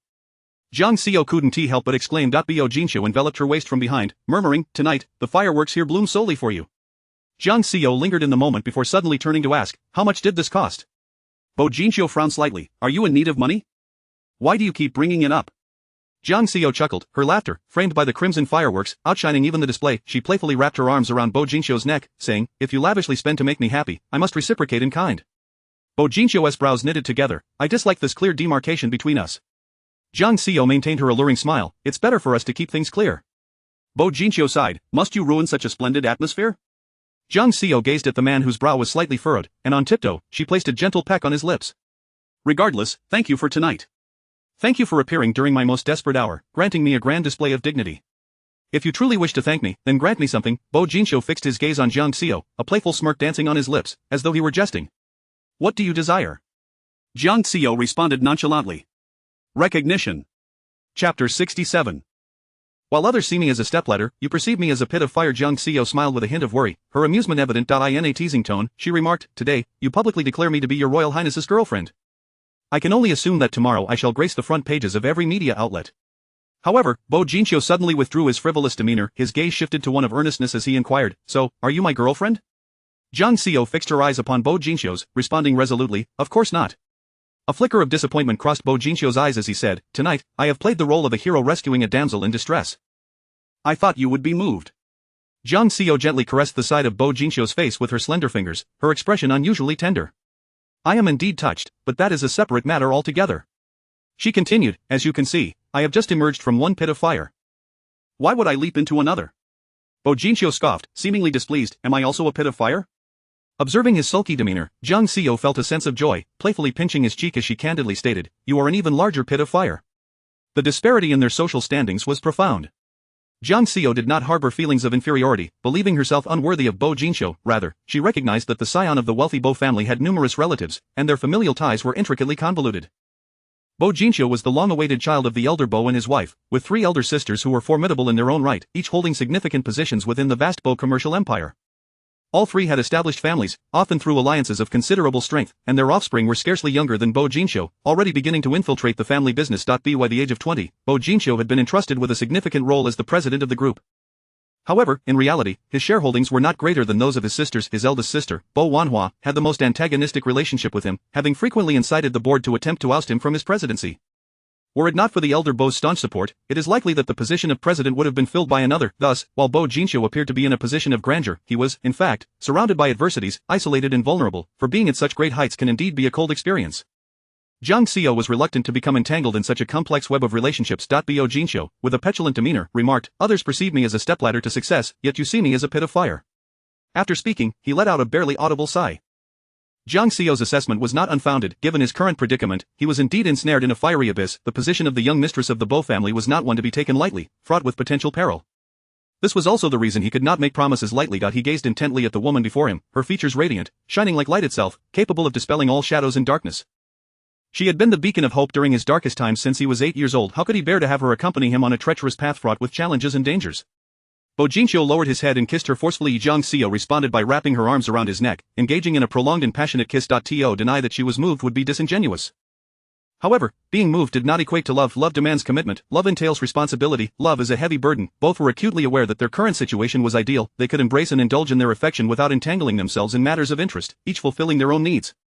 They were merely 2 intersecting lines, and when fate inevitably pulled them apart, they would part ways gracefully, without lingering attachments. To outsiders, the nature of their relationship held little significance as long as they remained clear in their hearts. Jang Seo felt that they shared this understanding. Bo Jinchyo's kiss was exceedingly passionate, infused with an intensity that surpassed his usual fervor. The brilliant red fireworks erupted around them, enveloping them in a sea of flames, a scene so beautiful it resembled a magnificent painting. This moment was also observed by Yin Feng, who had initially intended to depart from the crowd. However, upon witnessing the fireworks, he inexplicably followed suit. Eventually, he arrived at this spot, where the sky was ablaze with fireworks, rendering him unable to hear their whispered sweet nothings. Yet, he knew they were undoubtedly exchanging tender words. The sight of them locked in an embrace and sharing a kiss pierced his heart like a dagger. From a young age, he had recognized Jang Seo as his future wife. They had been inseparable since they first learned to walk, experiencing countless firsts together, first hand-holding, first time skipping class, first waltz, first taste of alcohol. But looking back, those memories were some of the most beautiful of his life. When did his mindset begin to change? Perhaps it was when he suffered burns on his waist and thigh. Gazing at the horrific scars on his body, he began to feel insecure. He feared that Jang Seo would look upon him with disdain, thus, he made every effort to conceal his scars, even donning 2 t-shirts in the summer to prevent any accidental exposure. Yet, the more he concealed, the more his insecurities festered. When Xia Ling brought that diary before him, he erupted in fury, completely losing his reason, unable to discern fact from fiction. He felt certain that Jang Seo would despise and loathe him. When this truth came to light, he perceived it as an affirmation of his deepest fears. The beast born of his insecurities and fears broke free, consuming his rationality and composure. He did not confront Jang Seo now. Yin Feng understood that he had imposed his inner demons upon Jang Seo. The first to feel disdain, to abandon, to forsake him was himself. It was he who had pushed Jang Seo away and inflicted harm upon her. In truth, a significant part of his initial relationship with Xia Ling was driven by a desire to retaliate against Jang Seo. In this moment, Yin Feng experienced a profound awakening, yet, it was too late. He turned away, ultimately leaving the rooftop. Of the following day, Jang Seo arrived early at the television station. Upon her entrance, nearly all her colleagues gathered around her. "Seo, you are actually the girlfriend of the Royal Highness. Why didn't you mention this sooner?" The Heart of Roses from last night was utterly breathtaking. The international media is going wild with coverage, destined to become a legend in Rongcheng. Seo, at least we are colleagues. Why didn't you invite us to your birthday? We would have loved to witness the Heart of Roses spectacle in the Sky Dome banquet hall. Chapter 68 Settling Accounts After Autumn. This sudden compliment did not surprise Jiang Xiao, for the morning's trending topic across major media outlets was none other than Rose Burning Heart. A dazzling display of crimson fireworks had illuminated the night sky for an entire night beneath the celestial dome. Just then, Xia Ling happened to approach. As she passed by Jiang Xiao, she lowered her head and quickened her pace, intending to hastily return to her designated spot. Someone called out to her, "Xia Ling, did you take leave last night as well? You wouldn't have secretly attended Xiao's birthday banquet, would you?" In the eyes of those at the television station, the relationship between Jiang Xiao and Xia Ling was rather peculiar.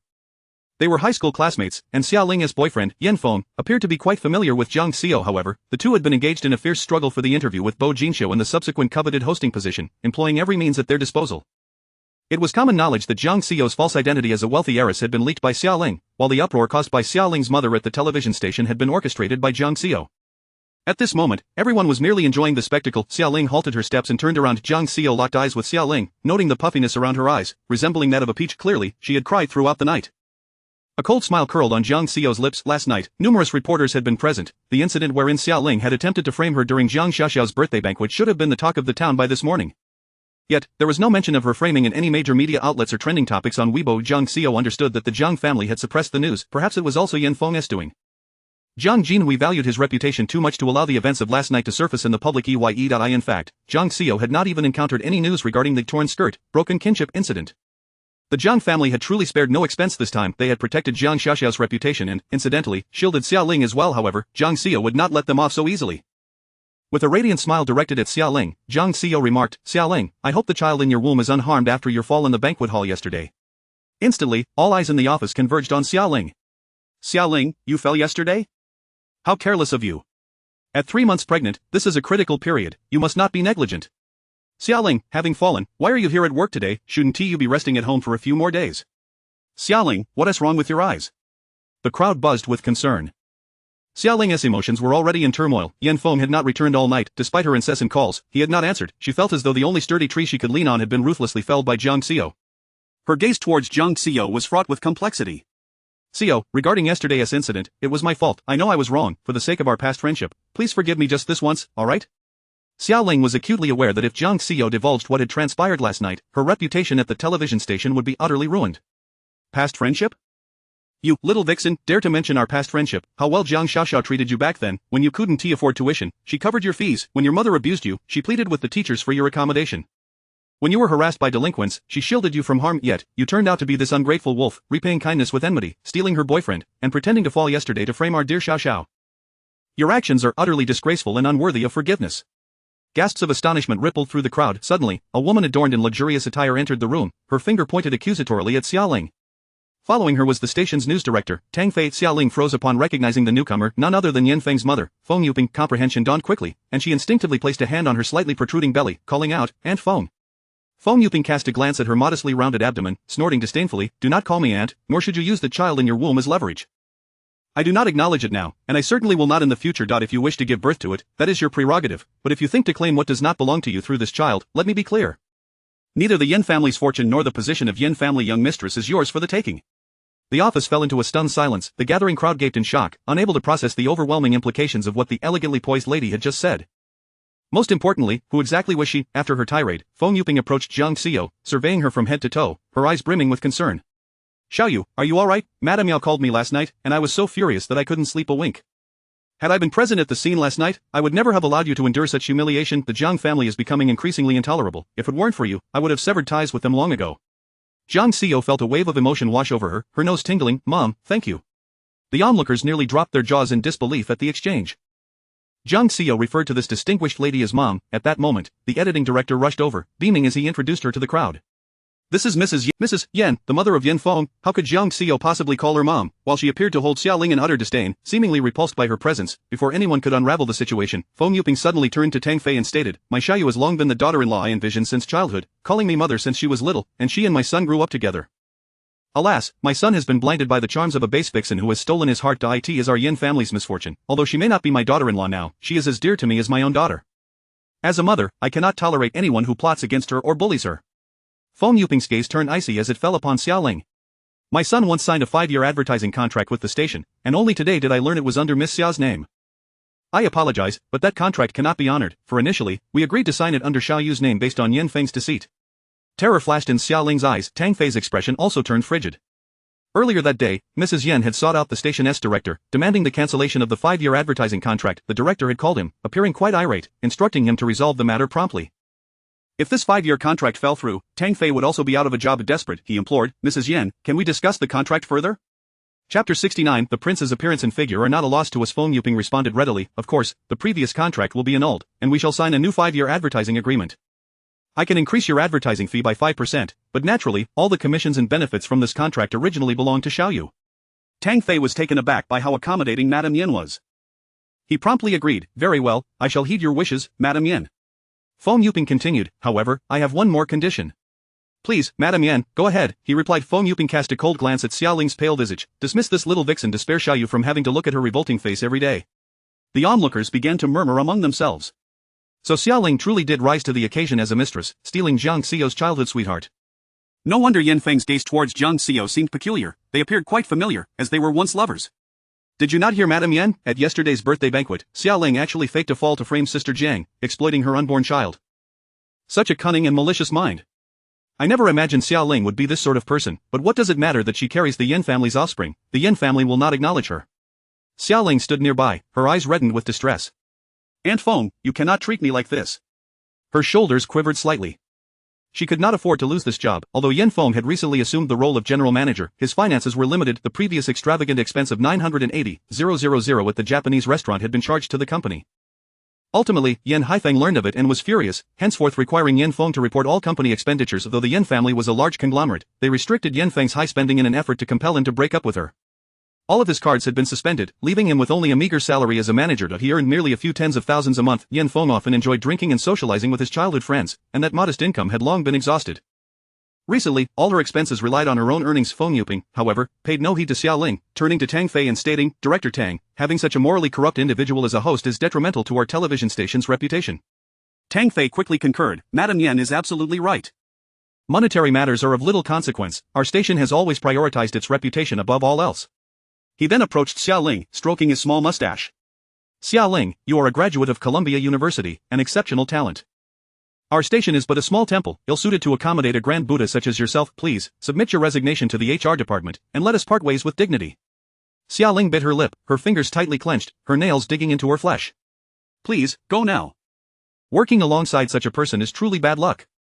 No wonder she is close with Wei Weian, they are of the same ilk. Are you not going to leave before you are dismissed? The audacity of a mistress truly knows no bounds. Xia Ling realized there was no room for negotiation in this matter. Not wishing to remain where she was the subject of scorn, she promptly made her way to the HR department. Once Xia Ling departed, Feng Yuping took Jiang Xiao's hand and walked into the corridor. Jiang Xiao suddenly spoke, I'm sorry, Mom. Feng Yuping was taken aback. Why are you apologizing all of a sudden, you foolish child? Jiang Xiao explained, last night, I specifically asked Madame Yao not to call you. Last night, Madame Yao had also moved from the 87th floor to the 88th. She had initiated a conversation with Jiang Xiao, who had requested her not to disclose today's events to Madame Yen. Madame Yao was astute enough to understand the implications. Upon returning home, she immediately embellished the evening's occurrences to Madame Yen, captivating her with the tale for half the night. Jiang Xiao understood her mother's temperament. Once she learned of this, she would undoubtedly storm the television station this morning. Thus, everything that transpired today was within her expectations. After being framed by Xia Ling, she would surely seek retribution. However, she had utilized Feng Yuping for her own ends, hence the apology. Upon hearing this, Feng Yuping was not at all angered. Instead, her eyes brimmed with compassion. I stood up for you. It was only right, however, you ought not to have involved Madame Yao. Had you called me last night, I would have rushed over to confront that vixen publicly, and I would have relished breaking that ungrateful boy's leg to avenge you. How could I allow you to endure such humiliation? Tears nearly spilled from Jiang Xiao's eyes as she embraced Feng Yuping tightly. Thank you, Mom. Feng Yuping held her close inside. It is that wretched boy, Yan Feng, who has brought misfortune upon himself, disappointing you. Even now, he remains obstinately infatuated. I cannot demand that you forgive him, therefore, I shall treat you as my own daughter from now on. You may continue to call me Mom, and I shall consider you and Ain as my daughters, and we shall remain a harmonious family. Jiang Xiao nestled against Feng Yuping, playfully saying, Mom, you will always be my mother. Feng Yuping smiled with satisfaction, suddenly recalling something. Are you truly in a relationship with the heir of the Bo family? At this, Jiang Xiao felt a twinge of embarrassment on her face but ultimately said nothing more than a nod. Feng Yuping affirmed, you ought to experience more romances, you wasted too much time on that boy. Yan Feng, enjoy it well, even if it leads nowhere. With the prince's looks and figure, we shall not be at a loss. Jiang Xiao nearly choked on her own saliva, coughing violently. Feng Yuping, however, remained unperturbed. Dear girl, do not be overly reserved, engage in a few more romances, in due time, discerning a scoundrel will be effortless. Her standards for her daughter and daughter-in-law were undoubtedly different. When Jiang Xiao was merely her daughter-in-law, she naturally did not wish for her son to be cuckolded, but now that Jiang Xiao was her daughter, her only desire was for her happiness. Feng Yuping understood that Jiang Xiao's romance with Bo Jinsi would likely not culminate in a lasting union. Though they came from affluent families, the Bo family was a lofty establishment, difficult to ascend to. I understand, Mom. Feng Yuping seemed to recall something else. I have good news to share with you. The Tiantang Resort project has been secured by Haifeng Construction. Jiang Xiao was somewhat surprised. That is indeed good news. Feng Yuping continued, we must thank the prince for this. It is said he chose the least competitive Haifeng Construction out of 3 firms, but it appears he did so out of consideration for you. Jiang Xiao replied, I genuinely had no knowledge of this. Haifeng has always pursued quality, and I believe that he recognized this aspect. Feng Yuping nodded. Regardless, we must express our gratitude. Since he is now your boyfriend, why not invite him over for dinner tonight so we can properly thank him? Jiang Xiao agreed. Chapter 70 of the capitalized social death. After Feng Yuping departed, Jiang Xiao returned to her office, only to encounter Xiao Ling emerging from the door, cradling a neatly packed box. Xiao Ling gazed at Jiang Xiao with an almost pleading expression, devoid of resentment. Xiao, are you pleased with the way you have brought me to this state? Jiang Xiao nearly laughed. Xiao Ling was indeed a master of disguise, perpetually presenting herself as a victim. Xiao Ling, you have brought this upon yourself. Xiao Ling, tears streaming down her face, implored, all I wanted was for you to divorce Yanfeng. Can't you show me a modicum of pity? Do you truly wish for the child in my womb to be born illegitimate, forever taunted and scorned as a bastard? Jiang Xiao scoffed, her expression one of disdainful indifference. If your child is born illegitimate and subject to ridicule, it is solely due to your own actions, not mine. It is your sordid and filthy deeds that have led to this. I actually feel pity for the child, condemned to face a mother like you. You despise Xia Xiufen for her twisted psyche, yet you resent the circumstances of your birth into such a family. But how much better are you than Xia Xiufen? Your child may one day resent having you as a mother. Xiao Ling, this is your comeuppance. Xiao Ling's eyes reddened. At the mention of Xia Xiufen, fear and loathing flickered in her gaze. She cradled her belly, declaring, I will never treat my child like Xia Xiufen treated hers. I love my child more than anything. He is the fruit of my love with the one I cherish most. Jiang Xiao, you will never understand how deeply I love him. Jiang Xiao's demeanor remained calm, even exuding a sense of languor. I need not understand, nor do I care to. Yanfeng and I have long since severed ties, and I am indifferent to whether you thrive or suffer. Xiao Ling's eyes flickered with curiosity. What do you mean? A sly smile crept across Jiang Xiao's lips, reminiscent of a cunning little fox, her eyes glinting with mischief. This expression was one Xiao Ling often witnessed during their school days. It was the look of someone who plotted against others. Indeed, Jiang Xiao continued, Xiao Ling, has Yanfeng not informed you that we never registered our marriage? Thus, our union is non-existent. Xiao Ling's eyes widened in astonishment, rendered speechless. Jiang Xiao pressed on, igniting the flames further. If we were never married, why has Yanfeng withheld this information from you? The position of Mrs. Yan you so covet is one he refuses to grant you. If he truly loved you, he would have married you long ago, rather than leaving you pregnant and anxiously waiting for him to extricate himself from a marriage that never was. Xiao Ling stood in stunned silence, her emotions a tumultuous storm swirling within her. However, Jiang Xiao's tone remained casual, as if engaged in friendly gossip. A man who gives you what he possesses does not necessarily love you, while one who hides what he is surely does not. Jiang Xiao, tall and imposing, bent slightly to meet Xiao Ling's gaze.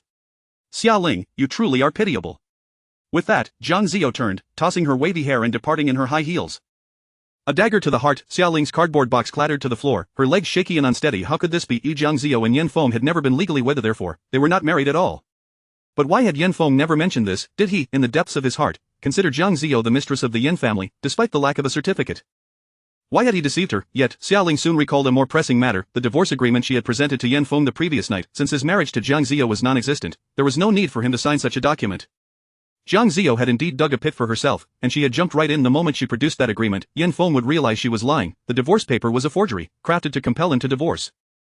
Such a deception was utterly transparent. No wonder Yanfeng had suddenly turned violent last night, gripping her throat in a fit of rage. He must have discovered something, the signature. He must have seen through her imitation of Jiang Xiao's handwriting. If she could replicate Jiang Xiao's signature, then the diary that had driven a wedge between him and Jiang Xiao could also be a forgery. Yanfeng must have pieced everything together, leading to his explosive change in demeanor. So it was. Xiao Ling sank to the floor, her entire being as if plunged into an icy abyss. At noon, Jiang Xiao intended to call Bo Jinxiu to discuss her plans to visit the Yan residence that evening. However, considering the proximity of the BJ building to the television station, she decided to go directly to Bo Jinxiu's office to share a meal and inform him of her visit. Today, Jiang Xiao did not enter via the exclusive elevator in the underground parking lot but rather through the main entrance of the BJ building, aiming to blend in as an ordinary office worker. To her surprise, she was immediately recognized by the security personnel at the door. Hello, Miss Jiang. Please, come in, Miss Jiang. Once inside, everyone she encountered greeted her warmly. Good afternoon, Miss Jiang. Hello, Miss Jiang. Hi, Miss Jiang. Jiang Xiao was taken aback. Why did it seem as though everyone she met was familiar with her? She, who did not recognize them at all although she had gained a modest fame as a host, it hardly warranted such recognition. Previously, when she had visited the BJ building, even the front desk staff had not known her. Could it be due to the trending topic from last night? Although she and Bo Jinsho had indeed made headlines, only her name had appeared, without accompanying photographs. Most media outlets had featured images of the dazzling fireworks rather than her face, thus, it was implausible that anyone could recognize her at first glance. What could possibly be happening? However, as Jiang Zio took a few steps forward, the truth became clear. The grand lobby of the BJ building boasted a massive LED screen, typically used for promotional displays. At that moment, it was filled with her photographs. Some were candid shots of her dancing with someone, while the majority were personal photos. Her hosting the news, watering flowers on her balcony, lounging in a wicker chair gazing at the stars, and even sleeping peacefully. Each image appeared almost artistic, exuding an ethereal beauty. Judging by the angles and settings, it was evident that Bo Jinsho had surreptitiously captured these moments during their time at the Green Shade Villa. Jiang Zio had been utterly oblivious to the fact that he had secretly taken so many flattering photos of her over the past 3 years. Though the photographs were indeed lovely, their incessant replay on this screen was a definitive social death. Chapter 71. Do not indulge in beauty, avoid excessive pleasures. Jiang Zio hastened into the elevator, her mind troubled. Soon, she found herself outside the president's office. The secretary's room adjacent to it was bustling with noise today. Jiang Zio seemed to catch a glimpse of Jiang Xiaoxiao's voice amidst the clamor. After pausing for a few seconds, she proceeded to Bo Jinsho's office. Bo Jinsho was intently focused on his laptop, his expression serious. Upon noticing Jiang Zio's entrance, his eyes brightened noticeably. He immediately rose, approached her, and placed his hands on her waist, leaning down to plant a kiss on her lips. His tone was laced with evident joy and surprise. What brings you here? Jiang Zio chuckled. I came to mooch a meal. Bo Jinsho feigned displeasure. Couldn't you say you missed me? Alright, I missed you, she replied. Oomph, you're just being perfunctory. Jiang Zio retorted. Bo Jinsho. Bo Jinsho quickly backtracked. Just teasing you, Miss Jiang. If you have deigned to visit me, it would be truly ungrateful of me not to be satisfied. After saying this, he leaned down to peck her red lips again. Wait a few minutes. I'll be ready shortly. It was then that Jiang Zio realized Bo Jinsho was in the midst of a video conference. She felt a bit dazed. Had their flirtation just now been audible to everyone on the other end of the call? It seemed mortifying. However, her embarrassment faded within moments as she composed herself and settled onto the couch to wait for Bo Jinsho. Today's video conference was a company-wide meeting, connecting almost 10,000 employees of the Bo Corporation. The president had abruptly stepped away, yet the voices carried clearly. It was rumored that the president's girlfriend had arrived. While this was not particularly extraordinary, they had never witnessed the cold, calculating air display such aside. Had he just acted coy? The heir was renowned in the business realm as the gentleman of death, known for his icy demeanor and ruthless nature. He was like a distant star, solitary and unattainable. Yet, he possessed this tender, capricious, almost childlike side. The aloof facade of the heir silently shattered in the minds of countless onlookers. 5 minutes later, Bo Jinsho closed his laptop. What would you like for lunch? Jiang Zio replied, let us just eat the food from the small cafeteria. I am too lazy to go out. Bo Jinsho usually indulged in meals prepared exclusively for him by the BJ cafeteria, delivered daily by senior staff. Jiang Zio had sampled it a few times and found it delightful, rivaling even Michelin-starred establishments. Bo Jinsho raised an eyebrow slightly. That works. If we go out, we'll miss our chance for a nap. Seeing Bo Jinsho's expression, Jiang Zio understood his thoughts. They often found themselves entangled together each night, and she was beginning to feel overwhelmed. She did not wish to expend her energy during the day.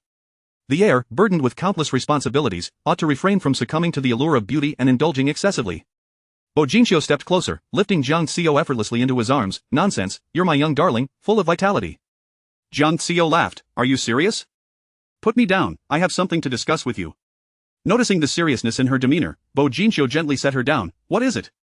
Come with me to the Yin family this evening. At the mention of the Yin family, Bo Jinsho's casual demeanor shifted. What is the purpose of visiting the Yin family? Jiang Zio recounted the events of the morning to him.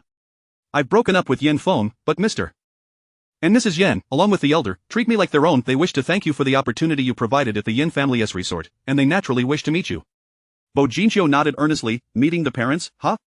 I should prepare accordingly. At that moment, a knock sounded at the president's office door. Come in. Gaotzen entered, holding an exquisite lunchbox. He neatly arranged the meal on the dining table and, as he turned to leave, suddenly added, President, I think there is something I should report to you. Bo Jinsho responded with a hint of indifference. What is it? I dismissed Jiang Xiaoxiao, but she has been causing a scene outside all morning, insisting on seeing you. Jiang Zio furrowed her brow slightly. So the commotion she had heard upon entering was indeed Jiang Xiaoxiao. Upon hearing Jiang Xiaoxiao's name, a flicker of disdain crossed Bo Jinsho's eyes. Have the security throw her out. However, Jiang Zio interjected, wait a moment. Bo Jinsho turned his gaze to her. Jiang Zio continued, let her in.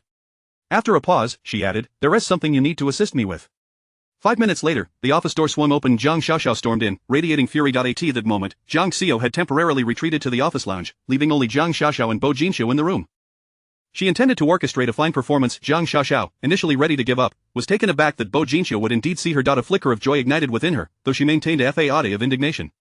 Striding confidently before Bo Jinxiu, she adopted a righteous stance. It's true, I framed Jiang Xiao yesterday. She has taken my identity since childhood, seizing everything that rightfully belongs to me. My resentment towards her is palpable. However, I take full responsibility for my actions. My friends merely acted out of indignation on my behalf. Why must the heir direct his ire at them, instead of confronting me? This morning, Jiang Xiaoxiao had received numerous calls from friends she typically socialized with. Some were minor actors, others were daughters of affluent families. They had all been eager to curry favor with her. Jiang Xiaoxiao soon discovered that her acquaintances were in turmoil. Some were being pursued for gambling debts by gangsters, others had their cosmetic surgery photos leaked online, while others faced exposure of their chaotic private lives. If only one person had encountered trouble, it might have been dismissed, yet, the collective misfortune of these individuals, all of whom had supported Jiang Xiaoxiao in accusing Jiang Xiao of wrongdoing the previous day, was too coincidental. It was clear that Jiang Xiao was involved. However, Jiang Xiaoxiao understood that Jiang Xiao did not possess such power. Behind the scenes, it was undoubtedly Bo Jinxiu orchestrating these events. Initially, she had no intention of intervening, as she had never genuinely considered these individuals her friends. Yet, a comment from one of them struck her. How can the heir do this? We merely lent our voices in support, and he retaliates with such severity. Clearly, this was your instigation. How come you remain unscathed? This remark illuminated Jiang Xiaoxiao's mind. Indeed, she was the true mastermind. Yet, online, there was no trace of her misdeeds. She was aware that Jiang Jinhui had spent considerable sums to bribe the reporters present at the scene the night before.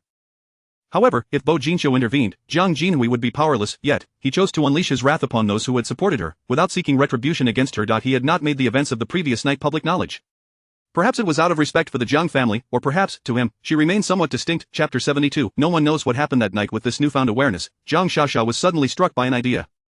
Without hesitation, she dashed to the company. To her astonishment, upon encountering Gaotzen, she was immediately informed of her dismissal. She didn't even have the chance to see Bo Jinxi. In a fit of fury, she caused quite a commotion. Ultimately, Bo Jinxi relented and allowed her to enter. If it had been anyone else, they would have likely been expelled long ago. Her position in his heart was indeed unparalleled. Jiang Xiaoxiao was, however, self-aware.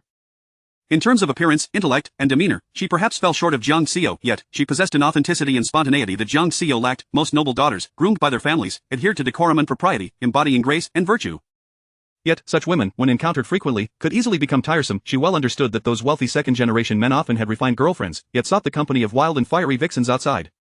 She grasped their psychology all too well. Now, she had also adopted a persona of righteousness. Aware of the complexities within Bo Jinxi's family, rife with deceit and treachery, she recognized how rare genuine emotions were for him.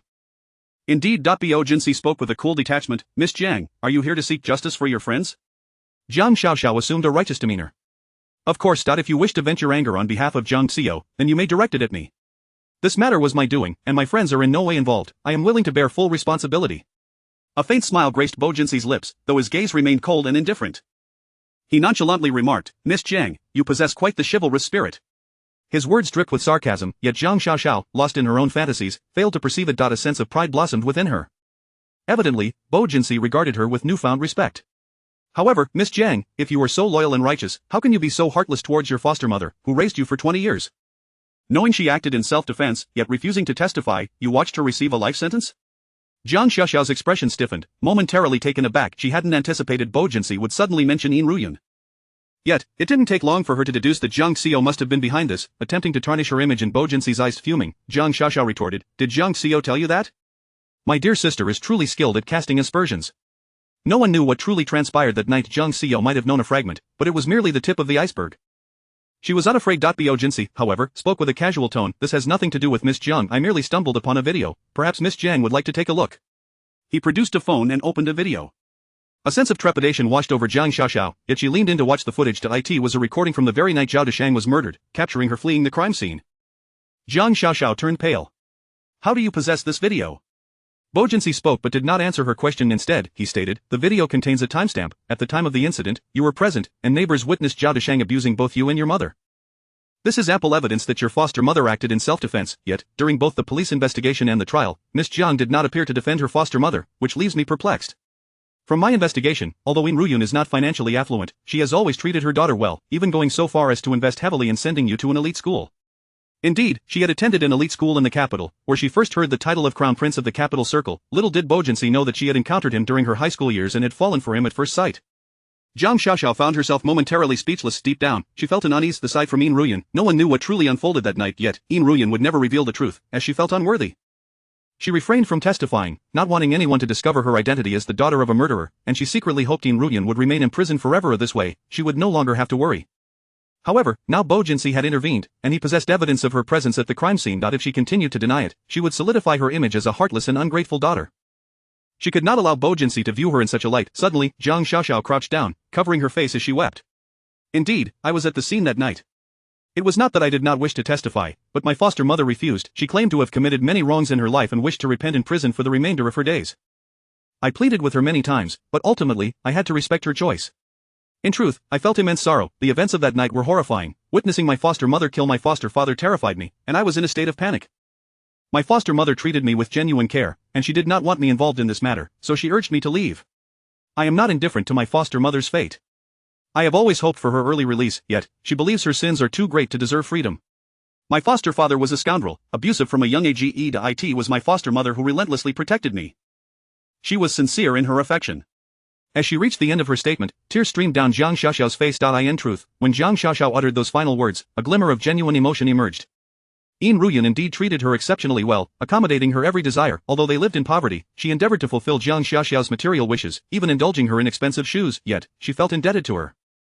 Having switched 2 children at birth, guilt and regret gnawed at her heart. Once a wealthy heiress, she had grown up in destitution. This was her debt to In Ruyan. Now, Jiang Xiaoxiao sought to recall every detail of In Ruyan's kindness, desperate to make her tears more authentic. Bo Jinsei remarked with an indifferent tone, I see. I nearly misconstrued your intentions, believing you wished to sever ties with your foster mother for the sake of your reputation. Jiang Xiaoxiao quickly replied, I am not that kind of person. The grievances between my mother and my foster mother are not for me to meddle in. My foster mother has treated me well. If she were to be released, I would certainly care for her in her old age. Bo Jinsei interjected, if that is the case, I believe Miss Jiang would be willing to appeal at the second instance court, to vindicate her foster mother's unjust conviction. Jiang Xiaoxiao was utterly stunned. To appeal on behalf of In Ruyan, to clear her name, wouldn't everyone in the world discover her identity as the daughter of a murderer? Moreover, Yao Shulan loathed In Ruyan with a passion. If she were to rush in to appeal for In Ruyan, it would surely infuriate Yao Shulan. Most importantly, Jiang Xiaoxiao was perplexed as to why Bo Jinsei was so invested in Ruyan's case. Chapter 73 Bo Jinsei meets the parents. Jiang Xiaoxiao wiped away her tears and tentatively inquired, Your Highness, what compels you to take such a keen interest in my adopted mother's case? Could it be due to Jiang Ziyou's influence? Did Jiang Ziyou desire for In Ruyan to be released? Yet, Jiang Xiaoxiao felt this notion was improbable. Jiang Ziyou had scarcely laid eyes on In Ruyan. When Jiang Xiaoxiao returned to the Jiang household, In Ruyan had already been imprisoned. They had not even exchanged a single word, so how could there possibly be any emotional connection between them? Furthermore, Jiang Ziyou must harbor resentment, for she too had suffered greatly because of In Ruyan. She bore the stigma of being the daughter of a murderer, enduring public scorn. Surely, she would not wish to be associated with In Ruyan in any capacity. Bo Jinshou's demeanor remained impassive as he stated, Your adoptive mother served as a live-in nanny for the Shin family in the capital for 3 years, and there was a good rapport between her and the family.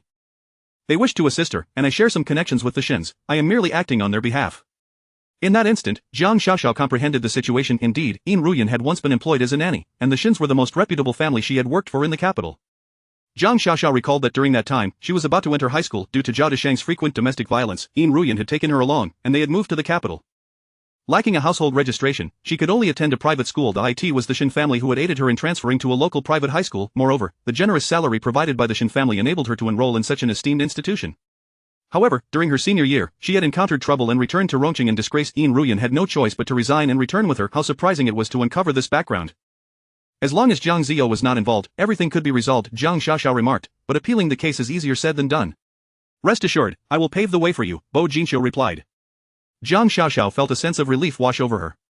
My adoptive mother's imprisonment has always been my deepest regret. I am profoundly grateful that Your Highness is willing to help rectify this sorrow. In truth, even if you had not offered, I was already preparing to appeal on her behalf. It's just that the path ahead is fraught with difficulties. Now that you are assisting me, I feel reassured. With resolute determination, Jiang Xiaoxiao decided to pursue the appeal for In Ruyan. This was, of course, a calculated decision. While there were drawbacks to consider, they were not insurmountable. She knew that her actions would likely displease Yao Shulan, and her past upbringing would be scrutinized, potentially inviting ridicule. Yet, at this moment, such concerns were of little significance to her. This endeavor would bind her closer to Bo Jinsei. They shared a common goal, and during this time, they would inevitably engage in discussions about the case, strategizing together, possibly even sharing meals and living arrangements, which could foster a deeper emotional connection. Furthermore, she could restore her image in Bo Jinsei's eyes. In addition, even if In Ruyan were to be released, it would not greatly affect Jiang Xiaoxiao's life. Jiang Ziyou, being her biological daughter, would naturally be responsible for her mother's future. This would also create a significant dilemma for Jiang Ziyou, an opportunity not to be missed. As for Yao Shulan, a little charm or perhaps a heartfelt display of emotion might suffice to placate her. Jiang Xiaoxiao felt buoyed by her thoughts. She had initially intended to seek Bo Jinxiu's attention, yet she had stumbled upon unexpected gains. Seizing the moment, she suggested, "It is already noon. Let us share a meal together and continue our discussion regarding the case." Upon entering, Jiang Xiaoxiao noticed the dishes laid out on the table, appearing untouched. Would His Highness invite her to dine with him? She observed that the table was set for two. However, Bo Jinxiu replied, "There is no rush regarding the appeal, we can discuss it at length later. The hour grows late, I must ask Miss Jiang to take her leave."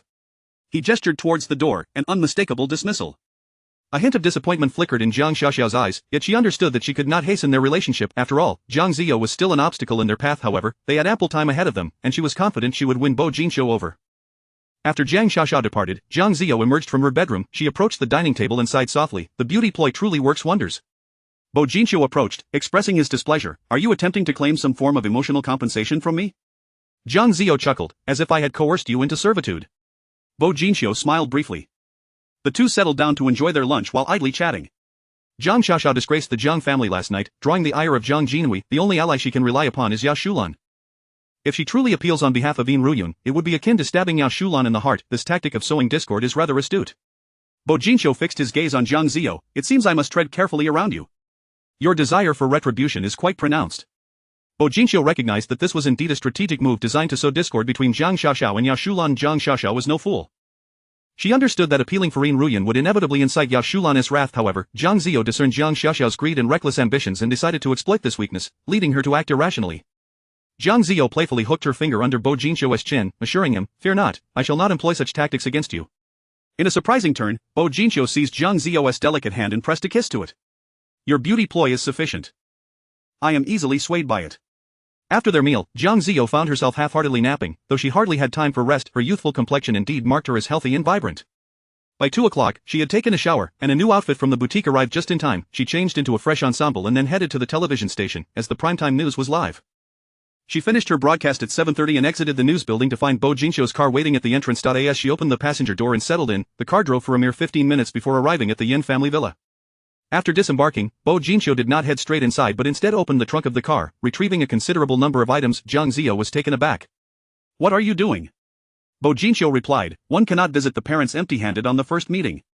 Jiang Ziyo laughed softly.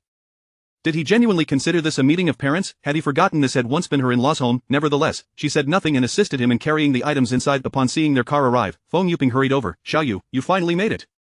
Jiang Ziyo greeted, "Mother," and then introduced, "This is Bo Jinxiu." Feng Yuping greeted warmly, "I have long heard of your highness. Today is my first time meeting you." "Feng Ai, you may call me Axio," he said, handing over the gifts. "These are golden masks developed by our cosmetic company, known for rejuvenating the skin, although, given your youthful appearance, you may not find them necessary." Chapter 74. Long live the brother-in-law. Feng Yuping was overjoyed by a single phrase. She had heard of the golden facial mask, a renowned product of the cosmetics company under the Bo family, which boasts numerous top global brands. The most famous offering is the golden mask from the sub-brand, BJ. However, this mask is not something an ordinary person can afford. It is said to be a medical product developed by the world's leading medical team, utilizing cutting-edge technology that has even garnered a Nobel Prize in medicine. Due to the extremely precious materials used, its production is exceedingly scarce, with availability limited each year exclusively for the VIP clients of the BJ brand. Last time, Mrs. Yao received one from a friend in the capital, and during afternoon tea, she had flaunted it to everyone. Now, Bo Jinxiu had unexpectedly gifted her an entire box. Yes, a whole box. Feng Yuping was ecstatic. Unable to put down the box of masks, she planned to host a tea gathering the next day, distributing 2 pieces to Mrs. Yao, Mrs. Zhang, and the others. Feng Yuping welcomed the 2 individuals into the room, saying, "You must be hungry, let us head to the dining room for a meal." Soon, the family was seated at the dining table. Yanyin had returned as well. Bo Jinxiu had prepared gifts for everyone. Yan Xingye, who loved tea, received a premium De Hong Pao the Elder, fond of calligraphy, was presented with an antique scholar's 4 treasures set and a rare piece of Hui ink, bringing a smile to his face. Yanyin, with eager anticipation, looked at Bo Jinxiu and asked, "What about me? Did you get a gift for me?" Bo Jinxiu smiled, "Of course, little sister, you have a ticket to the Si Yufeng concert." "Ah!" Yanyin suddenly squealed. Si Yufeng was a national film emperor, and not only that, but also a music king. Her idol. Tickets to his concert were incredibly hard to come by, and she had previously tried for ages without success. "And it's a VIP seat." "Brother-in-law, I adore you." Bo Jinxiu paused momentarily. "What did you just call me?" Yanyin blurted out, "You are my sister's boyfriend. Is there anything wrong with me calling you brother-in-law?" Yanyin was well aware of the family dynamics. Just yesterday, their mother had declared that Jiang Ziyo would henceforth be considered her biological sister rather than a sister-in-law. Moreover, Yanyin had always regarded Jiang Ziyo as an elder sister, feeling closer to her than to Yin Feng. Feng Yuping felt a twinge of anxiety. Yanyin had a boisterous nature, although Jiang Ziyo was currently dating Bo Jinxiu, calling him brother-in-law felt rather presumptuous. Would that not lead to misunderstandings about Jiang Ziyo seeking a formal title? But the next moment, Bo Jinxiu's expression softened, and he cheerfully remarked, "I'll send you Si Yufeng's WeChat later." Yanyin was so thrilled that she nearly overturned the dining table. Brother-in-law is the best. Long live brother-in-law. She felt that having a brother-in-law was far superior to her disappointing brother. Feng Yuping shared her sentiments, reveling in the joy of having a son-in-law, yet, deep down, she understood that Jiang Ziyo and Bo Jinxiu's relationship might not endure. If they were truly determined to be together, they would undoubtedly face numerous challenges. Still, as an elder viewing Bo Jinxiu, he was truly impeccable. While feeling happy for Jiang Ziyo, she also experienced a pang of sadness, considering Jiang Ziyo had always been her chosen daughter-in-law.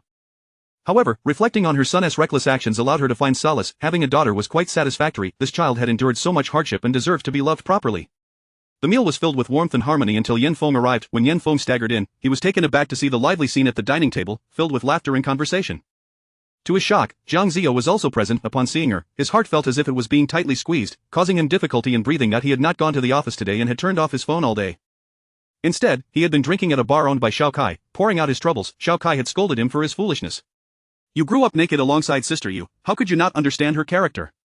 Just because a woman sets a trap and whispers a few words, you start doubting Sister Yu's love for you. Shouldn't you feel ashamed?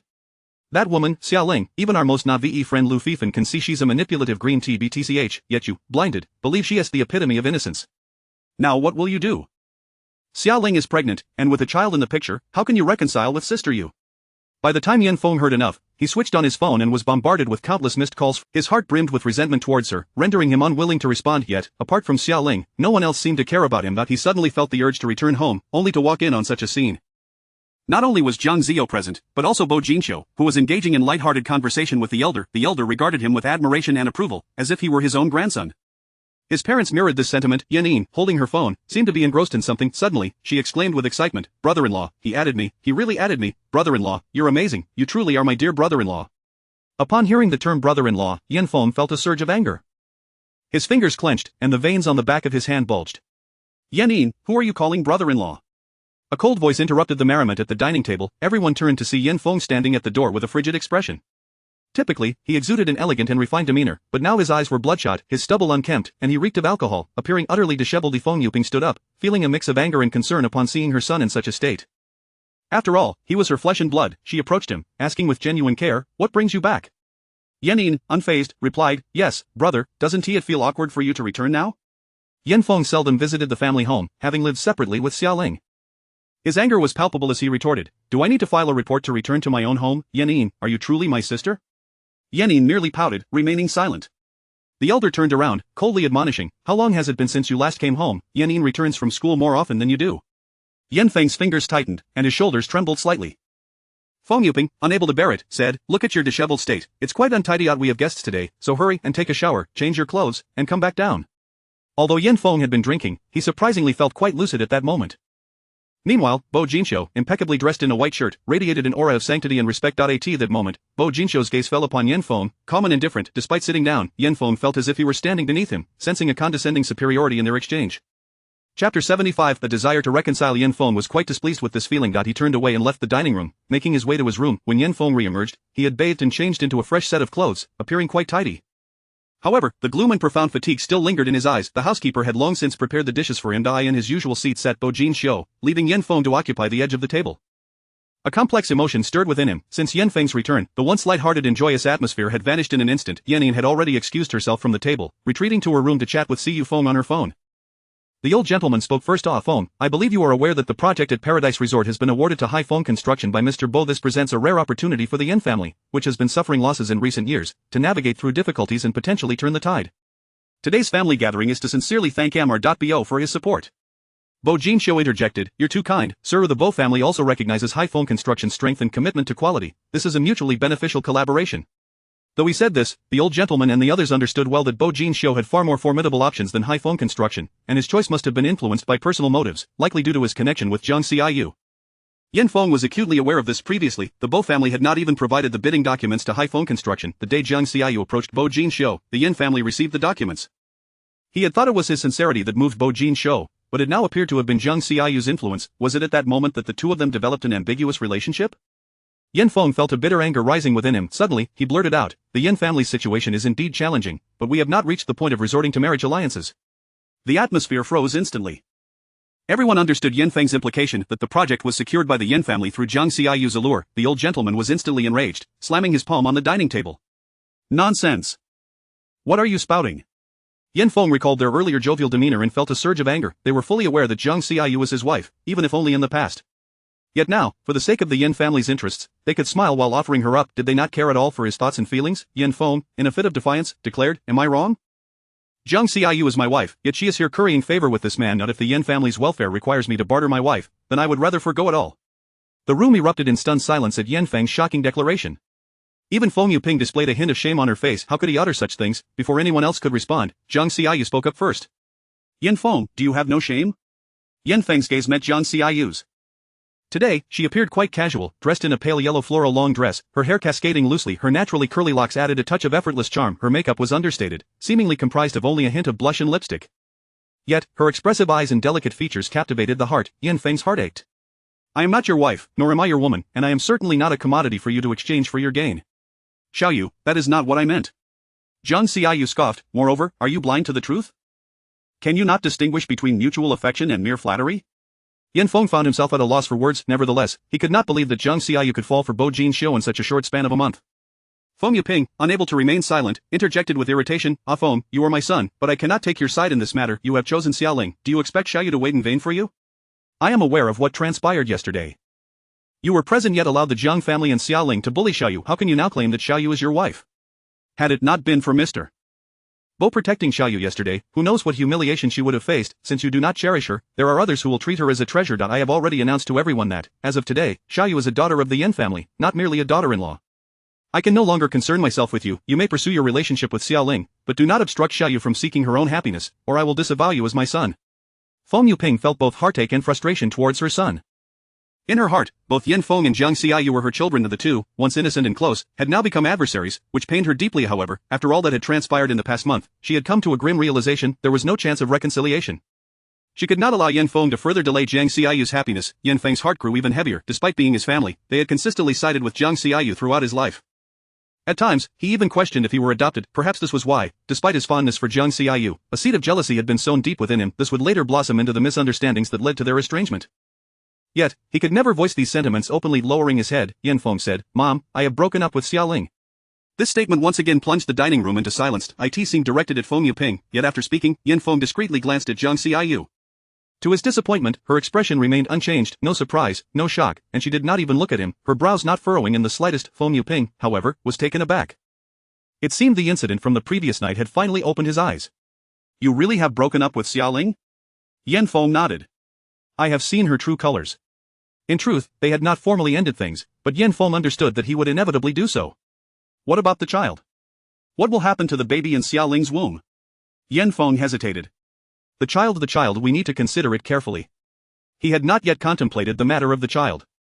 Bo Jinxiu suddenly chuckled. It seems Mr. Yen has not yet sorted things out. If that is the case, why the haste to announce a breakup in front of your ex, as if to declare your stance? Are you perhaps hoping for a reconciliation? Chapter 76 of the Pink Longevity Pendant. Before Yin Feng's covert intentions could fully take shape, they were swiftly unmasked and laid bare under the piercing gaze of Bo Jinxiu. A tumult of embarrassment, guilt, and shame flickered across his countenance, only to be swiftly masked by an icy demeanor. Mr.Bo, my bond with Xiaoyu, forged over 2 decades of companionship, is not something an outsider like you can comprehend. I respectfully request that you refrain from meddling in our affairs, Yin Feng asserted. However, Bo Jinxiu unhesitatingly draped an arm around Jiang Xiao's shoulders, stating, I believe I am not an outsider. The air was thick with tension, poised to ignite at any moment. The two men locked eyes. Yin Feng's expression was frigid, brimming with palpable hostility, resembling a cornered leopard. In stark contrast, Bo Jinxiu appeared utterly relaxed, even dismissive. Despite his cool demeanor, a hint of amusement danced in his eyes, as if he were mocking Yin Feng, dismissing him entirely. This only served to stoke Yin Feng's anger further. Jiang Xiao rose first. Dad, Mum, Grandpa, it's getting late. Show and I will take our leave. Feng Yuping suddenly interjected, Xiaoyu, come with me for a moment. I have something to give you. Jiang Xiao nodded, standing while Bo Jinxiu remained seated. At that moment, she casually placed a hand on Bo Jinxiu's shoulder, leaning slightly to whisper in his ear, please wait for me in the car. I'll be out shortly. Bo Jinxiu lifted his gaze, gently patting her slender waist, and replied with a calm smile, all right. Their gestures were languid and affectionate, exuding an ease that belied any pretense, as if they shared an unspoken understanding born of years spent together. Yet, how could this be? Jiang Xiao followed Feng Yuping out of the dining hall, with Bo Jinqiu bidding farewell and departing first. Yan Fu and the elder Yan also took their leave. After sitting in silence for a while, Yan Feng ultimately pursued them outside. Mr.Bo, please hold on. As Yan Feng caught up with Bo Jinqiu, he found him standing beneath a magnolia tree in the villa's courtyard. This year's magnolia bloomed unusually late, only fully blossoming by the end of August. In previous years, the tree would have been laden with fruit by this time. The enormous, pristine white flowers, illuminated by the ground lights, exuded an air of cold elegance, standing apart from the world, much like the man beneath the tree. Tall and poised, even in stillness, Bo Jinqiu created a striking tableau. One could not help but acknowledge the highborn, aloof aura that surrounded him. Though they all hailed from privileged backgrounds, there remained a hierarchy among those at the pinnacle of society, and Bo Jinqiu stood at the very top, gazing down upon all.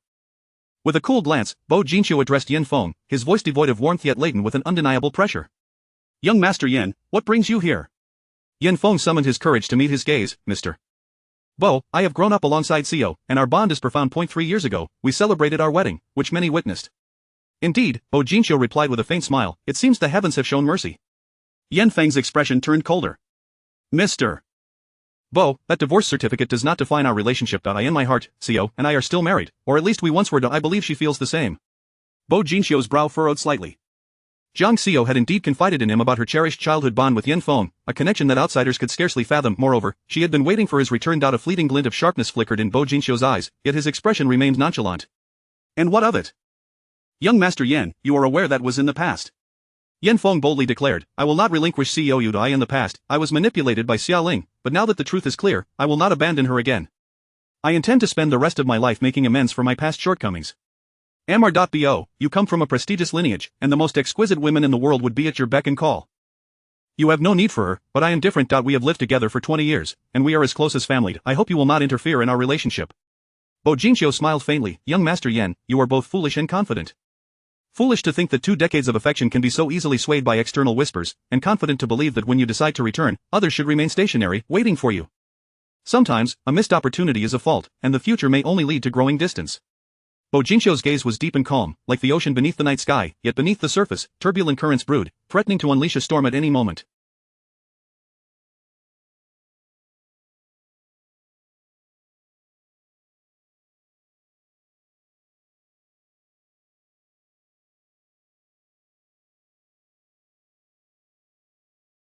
He paused, locking eyes with Yan Feng, his lips parting to speak with unwavering resolve. Moreover, how do you know that I am not the one who cannot do without her?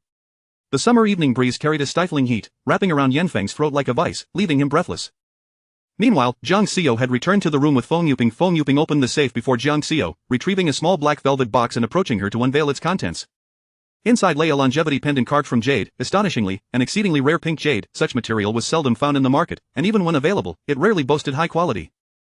Yet this pendant was wholly transparent, akin to glass, with a delicate blush hue, its quality impeccable. The craftsmanship was seamless, exuding an air of grandeur. Jiang Xiao, though not well versed in jade, recognized its immense value at a glance. She seemed to grasp Feng Yuping's intention, preemptively declining, Mom, I cannot accept this. Feng Yuping replied, this is not a gift for you, it has always belonged to you. Jiang Xiao was taken aback. This jade was exchanged between the Jiang and Yin families as a token of their engagement. The Jiang family gifted this pink longevity pendant, while the Yin family presented a Hut Yin jade rui. However, this pendant has a significant history. It was not custom made by the Jiang family but was given to you on the day of your birth by an important figure. It was a remarkable stroke of fate, though your father did not elaborate, only stating that possessing this jade would ensure your lifetime of wealth and prosperity. Jiang Jinhui regarded this jade as a family heirloom, intending to pass it down through generations. It was meant to be a token for you and Yin Feng, to be handed down to your children. Now that Yin Feng no longer has that privilege, and since you have parted ways, this jade is entrusted to you. Jiang Xiao furrowed her brow slightly. I have severed ties with the Jiang family. If it must be returned, it should go back to them. After all, Jiang Xiaoxiao was the biological daughter of the Jiang family, and this longevity pendant rightfully belonged to her. Jiang Xiao was not greedy. Foolish child, if I wished to return it to the Jiang family, I would have done so long ago. I want you to have this pendant. Jiang Jinhui once said that the person who gifted the jade felt a connection to you upon seeing you. Had you and Jiang Xiaoxiao not been switched at birth, perhaps it would not have been given to you. Do not be foolish, the switch was not your fault. I have cherished this jade as a treasure for over 20 years, and you must keep it. Do not give it to Jiang Xiaoxiao, or I will be upset. Jiang Xiao chuckled softly, accepting the box. Alright, I will keep it and not give it to Jiang Xiaoxiao, not even if she asks for it in the future.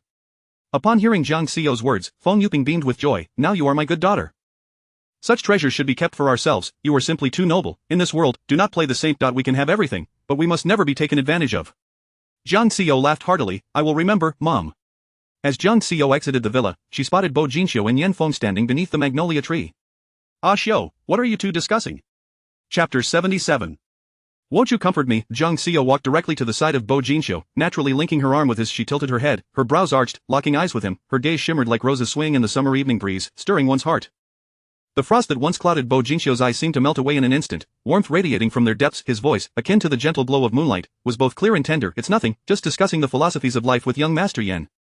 Jiang Xiao raised an eyebrow slightly, the small beauty mark at the corner of her eye fluttering with her movement. She smiled and said, we should be on our way, it's late, and we shouldn't disturb others' rest. All right. Bo Jinxiu lifted his head, his expression suddenly turning cool and indifferent. Young Master Yan, I bid you farewell. With that, he and Jiang Xiao departed together. Watching their retreating figures, Yan Feng's heart felt as though it had been pierced by a knife, the pain causing it to spasm. When did they become we, and he was relegated to being others? Could it be that their 2 decades of camaraderie paled in comparison to Bo Jinxiu's mere month? He was unwilling to accept this, he could not believe it. Jiang Xiao must have been deliberate in her actions. After a brief pause, he rushed forward, grabbing Jiang Xiao by the arm and forcibly separating her from Bo Jinxiu. This was an act he had longed to execute. During the moments they danced, while watching fireworks, perhaps tonight, fueled by alcohol, he felt emboldened. Xiao Yu, don't go, smack. Before he could finish his sentence, a loud thud echoed as Yan Feng felt a sharp pain in his back. He was thrown to the ground with a textbook shoulder throw, the back of his head striking the ground with a dull ache. Lying there, he stared blankly at the instigator of his downfall. Jiang Xiao's fall was swift as lightning. Now, she stood elegantly, nobly, and nonchalantly above him. Even Bo Jinxiu beside her was left dumbfounded. In that fleeting second, she appeared like a tempestuous little girl, her movements swift and forceful, clearly harboring personal motives. Yet, in the next moment, she resumed a languid, composed demeanor that made Bo Jinxiu question whether the preceding scene had been a mere illusion. Unconsciously, a chill crept down his spine. Jiang Xiao gazed down at Yan Feng with indifference. Yan Feng, have I not made myself sufficiently clear? If you refuse to listen to reason, you should know I possess a modicum of skill in martial arts. She had already conveyed her warnings. She had no desire to elaborate further, issuing her final admonition. Should you dare to lay a hand on me again, I shall render you incapacitated. With that, she turned and took Bo Jinxiu's hand, leaving. Yan Feng lay on the ground, racked with pain in his back, head, heart, and every inch of his being. Jiang Xiao entered Bo Jinxiu's car, swiftly departing from the Yan family's villa. Once inside, she noticed Bo Jinxiu's mood was rather poor. His face was cold, a stark contrast to the warmth he had shown moments before at the Yan residence. For most of the journey, Bo Jinxiu remained silent. Jiang Xiao deliberately refrained from speaking, gazing out the window as the scenery whizzed by. Eventually, the man could no longer contain himself. Jiang Xiao, why won't you comfort me? Jiang Xiao looked at the irate man and suddenly laughed. Comfort you for what? Have I done something to offend you? Bo Jinxiu pondered for a moment. Well, not exactly. Then he asserted, but I am unhappy. Then tell me, why are you unhappy? Jiang Xiao propped her head on one hand, casually inquiring, did you lose the argument with him in the courtyard just now? Though Bo Jinxiu did not turn to face her, he haughtily lifted his chin. Impossible, I triumphed effortlessly. Is it because I violently tossed him around that you feel a pang of sympathy? Mentioning this caused Bo Jinxiu's lips to curve upward involuntarily. Of course not, seeing you beat him was delightful. His expression was unreserved, reminiscent of a child reveling in mischief. Jiang Xiao found his jealous demeanor somewhat endearing. She raised her arm, playfully scratching his chin. If that's not it, then what is it, my little prince? Seeing Jiang Xiao in good spirits, seemingly unperturbed, lifted Bo Jinxiu's mood considerably. He spoke, I am simply vexed that Yan Feng believes he can erase his previous transgressions against you with a mere apology and confession. Where does he derive such a notion? It's utterly ludicrous. This evening, Bo Jinxiu had found himself laughing in frustration on multiple occasions. This young Master Yan was truly a piece of work. Just how thick-skinned could one be to utter such words? His anger stemmed from the realization that perhaps Jiang Xiao and Yan Feng had long been entrenched in a pattern of interaction that allowed Yan Feng to hold such misconceptions, thinking a simple admission of fault would bring Jiang Xiao back to him. What truly troubled him was whether Jiang Xiao would genuinely return to him. After all, there was one undeniable truth: he could never compete with the bond she shared with Yan Feng, forged over 2 decades. While he had encountered her when he was just 8 years old, for him, it had been a grand redemption, a nearly 2-decade quest for solace. For Jiang Xiao, however, she had long since buried those memories in the recesses of her mind. In this regard, he was indeed no match for Yan Feng. Jiang Xiao pinched Bo Jinxiu's chin. Bo Jinxiu, you need not test my resolve. Since I have ended things with Yan Feng, I will not entertain the idea of reconciliation. As for his thoughts, they hold no relevance to me. Upon hearing her words, a wave of relief washed over Bo Jinxiu's heart. Indeed, his previous remarks had been tinged with a hint of probing. He wished to gauge Jiang Xiao's reaction to Yan Feng's apology. Thankfully, she remained steadfast. Bo Jinxiu shrugged, showing no embarrassment at having his intentions laid bare. It's not that I lack confidence. After all, you refused to grant me a title. Jiang Xiao smiled charmingly. If I were to give you one, would you dare to accept it? Bo Jinxiu turned to her, a serious glint in his eyes. Are you being sincere? Not at all. You're just teasing me. Jiang Xiao gazed out the window, a playful smile gracing her lips. They were in a good place now, lovers, friends, confidants, their souls intertwined, yet each remained lucid. In moments together, their love was profound, but should they part ways in the future, there would be no lingering attachments or regrets. That night, Bo Jinxiu had long desired her, to the point where her annoyance began to surface. Bo Jinxiu, what time is it? Don't you have work tomorrow, or rather, today? Jiang Xiao's hair was damp, a strand clinging to her rosy cheek, emanating a silent allure. She gazed helplessly out the window as dawn began to break. Chapter 78. Child, terminated. Yet, Bo Jinxi still supported himself on his arms, his piercing gaze scrutinizing the person beneath him. Her skin was porcelain white, reminiscent of exquisite china, evoking an impression of fragile beauty, yet he savored every inch of her loveliness, committing her every subtle expression to memory. His voice, already husky, carried a hint of beguilement. The project at Paradise Resort is about to commence, and I fear there will be little time or energy for nights like this in the future. Jiang Xiao nearly uttered a phrase of gratitude, but then Bo Jinxi added, so, shall we do this again? By the time Jiang Xiao fully regained her senses, Bo Jinxi had already departed for the company. She later could not recall how she had fallen asleep exhausted to the core. She, who typically struggled with sleep, found herself in a deep slumber for quite some time. Upon awakening, her body felt refreshed, evidently having bathed. She brewed herself a cup of coffee and then picked up her phone, only to discover a plethora of missed calls. A dozen were from Xia Ling, and one was from Yan Feng. Jiang Xiao chose not to return the calls, promptly blocking both numbers. On the other side, in the presidential office of the BJ building, Gao Zhen was reporting on work progress and recent scheduling. Suddenly, Bo Jinxi inquired, has the team from Haifeng Construction arrived for today's project summit? A team has indeed arrived and is already waiting in the conference room, Gao Zhen replied. Today marked the official launch of the Paradise Resort project, with a grand meeting organized, presided over personally by Bo Jinxi. As the principal contractor for the resort, Haifeng Construction could not afford to be absent. Who is the team leader? Gao Zhen was somewhat taken aback by Bo Jinxi's question. He replied in detail, it is currently Yan Feng, the general manager of the Yan family, who is fully responsible for the Paradise Resort project. A smirk played on Bo Jinxi's lips. Surprised that after being so ruthlessly discarded by Jiang Xiao the previous night, Yan Feng was not lying in a hospital bed today. Half an hour later, Bo Jinxi pushed open the door to the conference room and entered. The room was spacious, with a long table already filled with attendees. The Paradise Resort project encompasses numerous fields, but the primary focus at present is the contractor. Thus, Yan Feng and his team sat closest to the head of the table. Bo Jinxi took his seat at the head. He cast a glance at Yan Feng, who had his gaze lowered, fixated on a pile of documents, his eyes appearing hollow, as if devoid of life. The meeting lasted a full 4 hours, stretching into noon. As it concluded, Bo Jinxi suddenly called out, young Master Yan, the scope of the Paradise Resort project is vast, and the timeline is tight. You are aware of this, I presume. Upon being addressed by Bo Jinxi, Yan Feng responded in a mechanical tone, Mr. Bo, Haifeng will exert every effort to uphold BJ's trust and expectations. The previous day, Yan Feng had been intoxicated, which had led him to utter disdainful remarks about the Paradise Resort.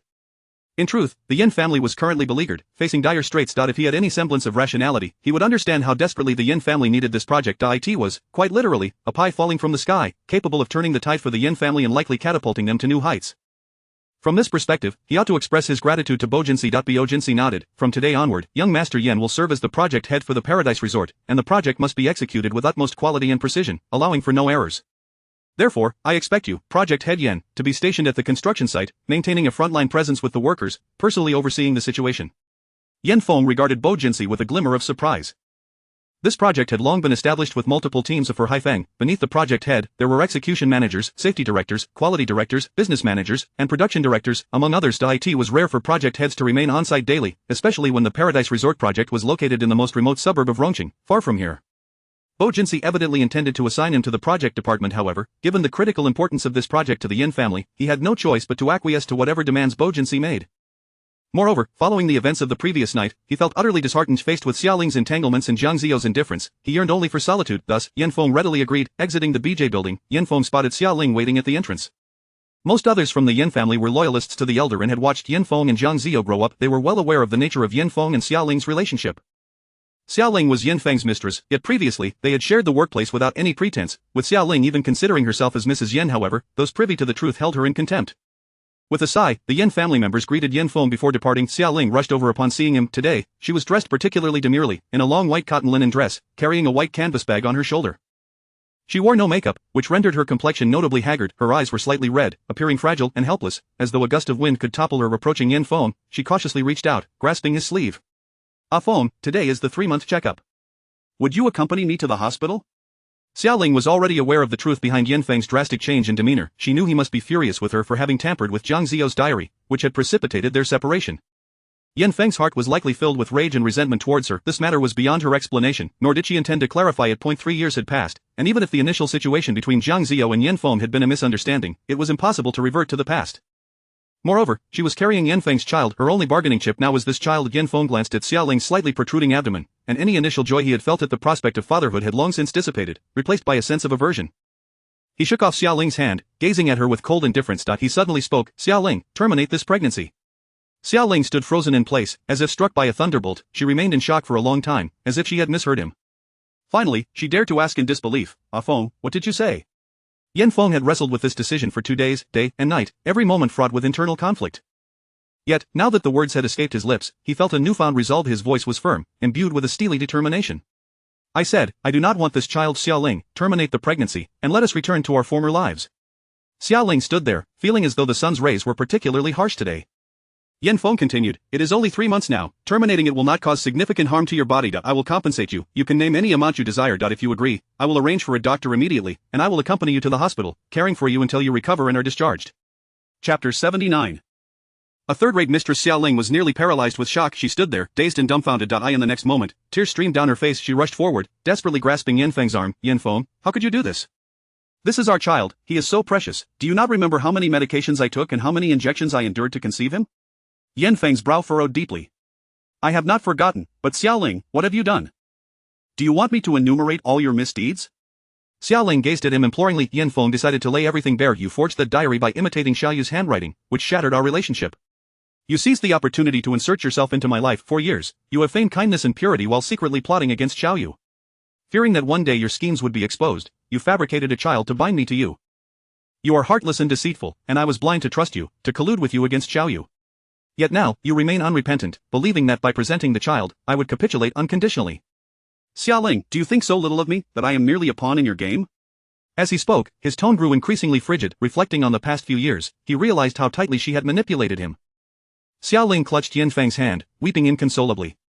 "No, it's not like that at all, Ah Feng. I love you so much. Everything I did was to keep you. I know I was wrong, and I am willing to apologize to Xiaoyu, to kneel before her and beg for her forgiveness." She nearly sank to her knees. "Ah Feng, don't leave me. We have fought so hard to reach this point, to have our own baby. You cannot just abandon me, I beg you. I will not terminate this pregnancy. This child is more important to me than my own life. Without him, I cannot survive." Xia Ling pleaded, half kneeling on the ground, tears streaming down her cheeks. Occasionally, passers-by cast surprised and curious glances in their direction. In the past, Yan Feng would have softened at such a display. However, now, under the scrutinizing stares of onlookers, he felt nothing but humiliation. He had no desire to further entangle himself with Xia Ling here. "Xia Ling, if you insist on carrying this child to term, so be it. But I will not acknowledge him, nor will the Yin family. I will give you not a cent. The child will be solely your responsibility, and I will have no part in it. If you can accept that, then you may proceed with the pregnancy." "Yan Feng, how can you be so cruel? How can you treat me with such callousness?" Frustration boiled within him, and at that moment, the crowd around them grew larger. "Young Master Yan, what kind of performance is this?"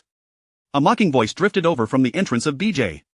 Bo Jinxiu, surrounded by admirers, strolled forward at a leisurely pace. The people surrounding him were all self-important second-generation elite from the capital, involved in the recent Paradise Resort project, most of whom Yan Feng already knew. They were all exceptionally handsome and talented, but in comparison to the radiant Bo Jinxiu, they paled significantly. The loquacious Feng Bo quipped, "Young Master Yan, you truly lack compassion. How could you allow such a beauty to kneel on the ground?"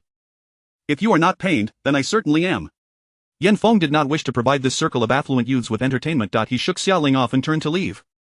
Xia Ling, taken aback by his sudden coldness, felt abandoned. Feng Bo stepped forward to assist Xia Ling, saying, "Beautiful lady, men are all scoundrels. Why not come with me? I'm no saint myself." Shui Tao chimed in, "Feng Bo, you are quite indiscriminate. Can TUCCS months alone?" Feng Bo recoiled as if scalded, quickly releasing Xia Ling. "I like married women, but I won't play the role of a cheap father." Bo Jinxiu cast a cold glance at Xia Ling, intending to leave. However, she called out to him, "Mr. Bo, I have something to discuss with you." Bo Jinxiu, already descending from the stage, did not halt his stride. "Are you not even slightly interested in the matter concerning Jiang Xiao?" Bo Jinxiu finally paused. He addressed the gathering crowd, "You all head to the restaurant, I will join you shortly." The crowd turned to glance at Xia Ling. The woman who had appeared so pitiful just moments ago now stood there with a calm, indifferent expression, devoid of sorrow, her eyes gleaming with unmistakable calculation, as if she were a predator sizing up her prey. "This woman is truly terrifying," was Feng Bo's immediate impression. He kindly warned Bo Jinxiu, "Be careful, this woman changes her face too quickly, she doesn't seem benign." Bo Jinxiu remained silent. After Feng Bo and the others had distanced themselves, he turned back to face Xia Ling, stopping 2 meters away. A calculating smile played at the corners of Xia Ling's mouth. Is Mr.Bo so concerned about Zhang Xiao? Bo Jinqiu had little patience for her. He frowned slightly, his gaze icy. What do you wish to convey? Instinctively, Bo Jinqiu felt that stopping was unwise. Xia Ling might well say something damaging about Zhang Xiao, yet, given his concern for Zhang Xiao, he was curious about what she would reveal. Mr.Bo, you have known Zhang Xiao for only a month. Do you truly understand this woman? Bo Jinqiu sneered, Miss Xia, I am not Yin Feng, your attempts at sowing discord will not succeed with me. Xia Ling laughed mockingly, Xiao is quite beautiful, and she has always been popular with boys since high school. She relishes that feeling of being adored, flitting between various men, she understands them well, hence it is not surprising that a young master would be captivated by a married woman. Xia Ling was probing, testing whether Bo Jinqiu was aware of the connection between Zhang Xiao and Yin Feng. Even if they had not registered their marriage, they had held a wedding ceremony. If Bo Jinqiu were to investigate, he would surely uncover traces of that past. Did he truly not mind labeling Zhang Xiao as a married woman? Bo Jinqiu saw through her intentions immediately. Miss Xia may be unaware that Yin Feng and Xiao have not registered their marriage, but I am aware, after 3 years with Yin Feng, you remain oblivious to this fact. What does that indicate? It indicates that in Yin Feng's heart, your position has always been that of a third-rate mistress. While others may deem you a mistress, it seems Yin Feng shares that sentiment as well. He could have given you a rightful place, yet he has consistently relegated you to the role of a mistress. Thus, Miss Xia, you truly embody the essence of a third-rate mistress. Bo Jinqiu's repeated references to mistress caused Xia Ling's face to fluctuate between shades of blue and white. Chapter 80 Zhang Xiao had long since become tainted. Xia Ling's fingers tightened, her nails digging into her palm, steadying her racing thoughts. Do you believe Zhang Xiao loves you? Her heart belongs to Yin Feng? 3 years ago, she attempted suicide for him. Now, she merely seeks to exploit you. Are you willing to be a mere pawn in Zhang Xiao's romantic entanglements? Mr.Bo, as a prominent figure in the capital's elite, you should not allow yourself to be reduced to a plaything for a woman's amusement. Xia Ling wielded her cutting words like daggers, aiming to sever the bond between the two. Bo Jinqiu's brow furrowed, his gaze icy, revealing signs of being swayed. Seizing the moment, Xia Ling pressed on, with your esteemed status, it is beneath you to be merely a source of entertainment for her. However, Bo Jinqiu's eyes sharpened, his chilling laughter echoing, Miss Xia, it seems your skills in sowing discord are rather unimpressive. Allow me to enlighten you. Zhang Xiao and I have been together for 3 years. Initially, she supported me, and I willingly played the role of her companion, devotedly attending to her every need, solely to see her smile. Beyond that, I am indifferent. After speaking, he turned to leave, unwilling to engage further with Xia Ling yet. Her expression darkened at his words. What did he mean? Together for 3 years, Zhang Xiao had supported Bo Jinqiu. Each word registered, but when strung together from his lips, it transformed into an absurdity. How could this be? Yet, Xia Ling quickly pieced it together. 3 years ago. If that were the case, it was likely Yin Feng had taken her abroad, provoking Zhang Xiao's despair. Had she then sought solace in a man, who fortuitously happened to be the prince of the capital? But what of the support? Bo Jinqiu's countenance did not betray deceit. For Xia Ling, this revelation was a staggering blow. Just as she thought she had dismantled the bond between Yin Feng and Zhang Xiao, now a prince had entered the fray. If Bo Jinqiu truly sided with Zhang Xiao, how could she ruin her reputation, leaving her destitute? No, she must tear them apart. She must destroy Zhang Xiao. Watching Bo Jinqiu's retreating figure, she suddenly ran after him. Just before he entered his car, she called out, then you should know, Zhang Xiao is not a virgin. She lost her purity long ago. Bo Jinqiu abruptly turned back, standing before Xia Ling, his presence radiating an icy aura, akin to an ancient glacier. His expression was equally grim, his eyes reflecting years of hardship. Yet, Xia Ling felt a thrill of satisfaction. No man could withstand such provocation. Even Yin Feng, after 2 decades of connection with Zhang Xiao, had succumbed to this very issue. Bo Jinqiu's voice grew even colder, like a blade drawn from its sheath. Miss Xia, have you traveled from a feudal era? The Qing dynasty has been gone for many years, yet your mind remains mired in its archaic and toxic beliefs. As a woman, you choose to bind and persecute another woman by such standards. Perhaps you embody the archaic ideals of a woman with bound feet, but not all women in the world share your perspective. They are free, radiant, and unashamed. In my eyes, regardless of Zhang Xiao's past or the men she has loved, I do not care. It is precisely these experiences that have shaped her into the person standing before me now, open, bright, and authentic. In my heart, she is the purest and most precious woman. Conversely, Miss Xia, your actions and thoughts are deplorable and utterly repugnant. Bo Jinqiu, typically sparing with his words in public, now unleashed a torrent. Xia Ling felt an overwhelming sense of pressure, as if she could scarcely breathe under his authoritative presence. The evening glow bathed him in a divine light, yet she found it blinding. This sensation was familiar. He and Zhang Xiao appeared to be of the same ilk, both basking in the sun as favored children of destiny. Her own existence felt like a shadowy moss creeping along the ground. The more they shone, the more she yearned to drag them into the abyss, forcing them to taste the bitterness of darkness. Dumbstruck, Xia Ling found herself at a loss for words.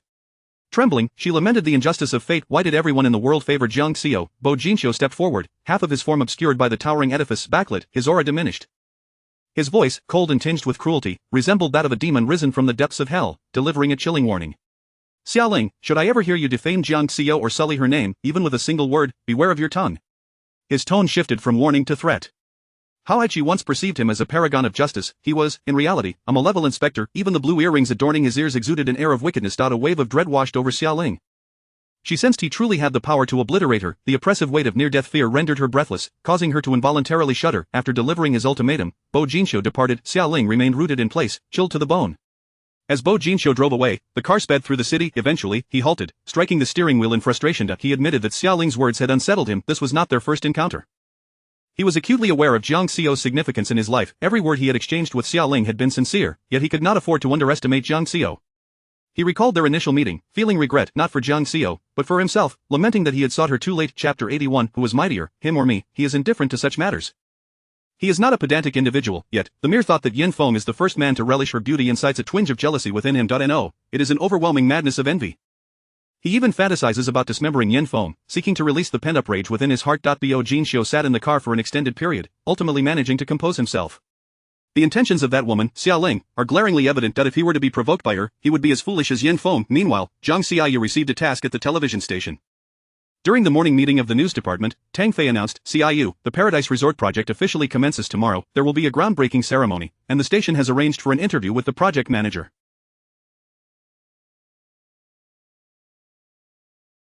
Please prepare accordingly. Jiang Xiaoyu was only aware that the Paradise Resort project was contracted to Haifeng Construction, but she was oblivious to the fact that Yin Feng would personally oversee this project as its manager. After all, given his limited experience, it was more likely that a deputy director or Yin Changyi would take the lead. Nonetheless, this was a momentous occasion for the Yin family. Jiang Xiaoyu readily agreed. We will be following the Paradise Resort project closely, creating an in-depth feature. You will be responsible for this special project, and of course, you may assemble your own team. You are free to select anyone from the station, and they will cooperate with you. Jiang Xiaoyu nodded. All right, I will dedicate myself to it. At 7:30 in the evening, after finishing her news broadcast, Jiang Xiaoyu left work.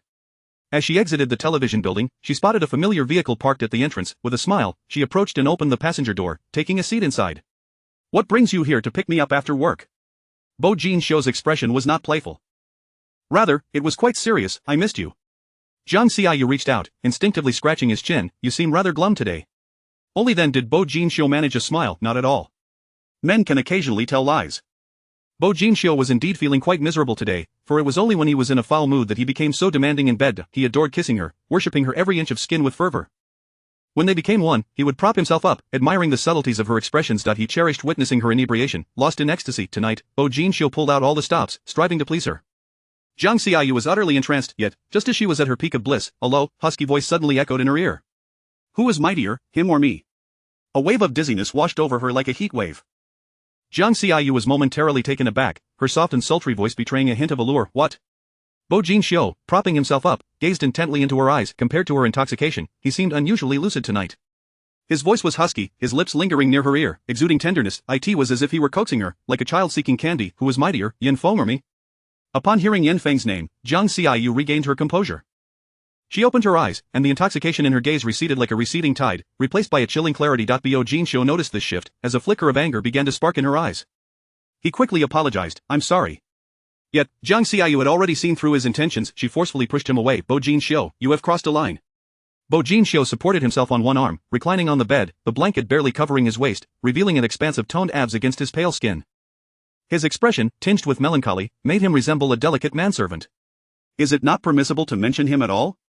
Was Yin Feng a forbidden zone for him, that merely uttering his name could ignite her anger? Mr. Bo, I will remind you once more, our relationship should bring us joy, not discomfort.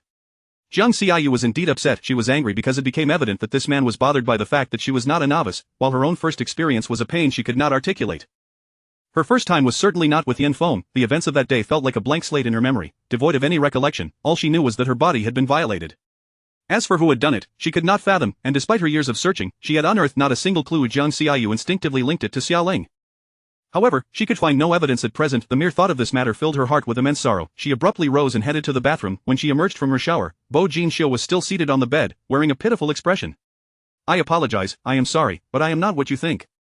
I was just a bit jealous. Bo Jinxiu appeared somewhat regretful. I do not even know what has come over me. Even with others, he would not feel such jealousy, but for that person, Yin Feng, her childhood companion of over 20 years, it was different. Although their relationship was currently strained, Bo Jinxiu was uncertain whether Jiang Xiaoyu still held feelings for him, especially now that Yin Feng had seen through Xiaoling's true nature. Would he attempt to reclaim Jiang Xiaoyu in the future? Jiang Xiaoyu observed Bo Jinshou's expression, one of grievance, vexation, regret, shame, and the careful, appeasing demeanor of a child who had misbehaved. He bore no resemblance to the typically aloof and imposing young master. Please do not be angry, he implored, his downcast eyes resembling those of an innocent puppy. Jiang Xiaoyu sat down beside him and sighed softly. She leaned in and kissed the corner of his lips. I am not angry. Then, fixing her gaze upon Bo Jinshou's eyes, she added, but Bo Jinshou, do not truly fall in love with me. Otherwise, our relationship will be irrevocably doomed. Bo Jinshou's expression was one of reluctant denial. Why should the harm inflicted by Yin Feng be borne by others? Jiang Xiaoyu replied coolly, because I do not love you. Bo Jinshou was taken aback. I will sleep on the third floor tonight. You should take a shower and rest as well. She was clear-headed yet gentle. After speaking, she departed from Bo Jinshou's room. Indeed, when Jiang Xiaoyu moved in, she had stated her intention to occupy a room on the third floor, ensuring their privacy remained intact. However, during this time, they had shared the same bed, causing Bo Jinshou to forget their original agreement. Yet, what Bo Jinshou could not comprehend was why she could maintain such clarity and restraint. 3 years had passed. Surely, her heart should have warmed. Their recent days resembled those of a couple in passionate love. He could gradually sense her attachment to him, yet now, with a single utterance, it felt as if everything had reverted to the beginning. Did she care so deeply for Yin Feng? Chapter 82. The diary of that year. On the other side, Jiang Xiao returned to her room, her heart still tumultuous and restless. She refrained from explaining to Bo Jinshou, for the very essence of her experience was beyond articulation. How could she convey that she had been violated without her awareness? Even now, she remained oblivious to the identity of her assailant. This incident had once plunged her into a deep depression, and it took her considerable time to emerge from its shadows. With great effort, she had compressed this trauma into a tightly sealed ball, burying it in the depths of her heart, as if it had never occurred. Thus, she was reluctant to speak of it, and even less inclined to allow anyone to glimpse the most profound secrets of her soul. The following morning, Bo Jinshou emerged from his room just as he spotted Jiang Xiao descending the staircase. Good morning, darling, he greeted her. Jiang Xiao responded with her customary politeness, good morning.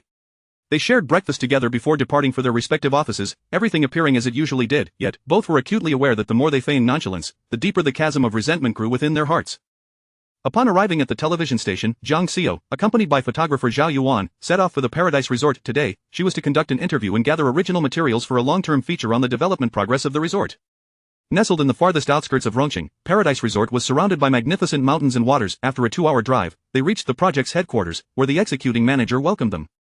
Reporter Jiang, our project director, is currently presiding over the groundbreaking ceremony and will be available for your interview shortly. Jiang Xiao replied, let's go take a look and capture some photos along the way. She and Zhao Yuan were escorted to the site of the ceremony, where the project's head was delivering an opening speech. To her surprise, it was Yin Feng. It was remarkable that such a significant project would entrust Yin Feng with such responsibility. Standing on the makeshift platform, microphone in hand, Yin Feng was impeccably dressed in a white shirt, suit, tie, and black trousers, exuding a polished demeanor. He stood tall on the stage, radiating vitality and confidence. Jiang Xiao was suddenly transported back to their university days. It was during their freshman year when one day, Yin Feng approached her, demanding a gift. Jiang Xiaoyu, buy me a suit this afternoon. Confused, she asked, why? The graduation ball is tomorrow, and I want to wear a suit to dance with you. Then you should buy it yourself. The significance of receiving it from you versus purchasing it myself is incomparable. This is my first suit in life. Ultimately, she selected a suit for him, pairing it with a blue tie. Yin Feng wore it with pride, continually asking if he looked handsome while dancing. Those youthful days seemed to have faded long ago, yet at times, they felt as recent as yesterday. Jiang Xiao was not nostalgic, rather, she felt a sense of melancholy. Even if they were not lovers, they had regarded each other as the most significant friends in their lives for the first 20 years.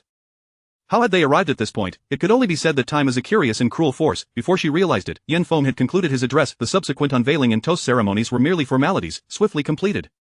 The executing manager, Hao Jin, hurriedly approached the stage, whispering something in Yin Feng's ear. A moment later, Yin Feng's gaze turned toward Jiang Xiao. Their eyes met. The distance between them was not great, yet it felt as if they were separated by vast mountains and rivers. Yin Feng quickly descended the stage and walked to Jiang Xiao's side. His voice, tinged with a hint of uncertainty and surprise, said, Xiaoyu, I didn't expect you to be here for the interview today.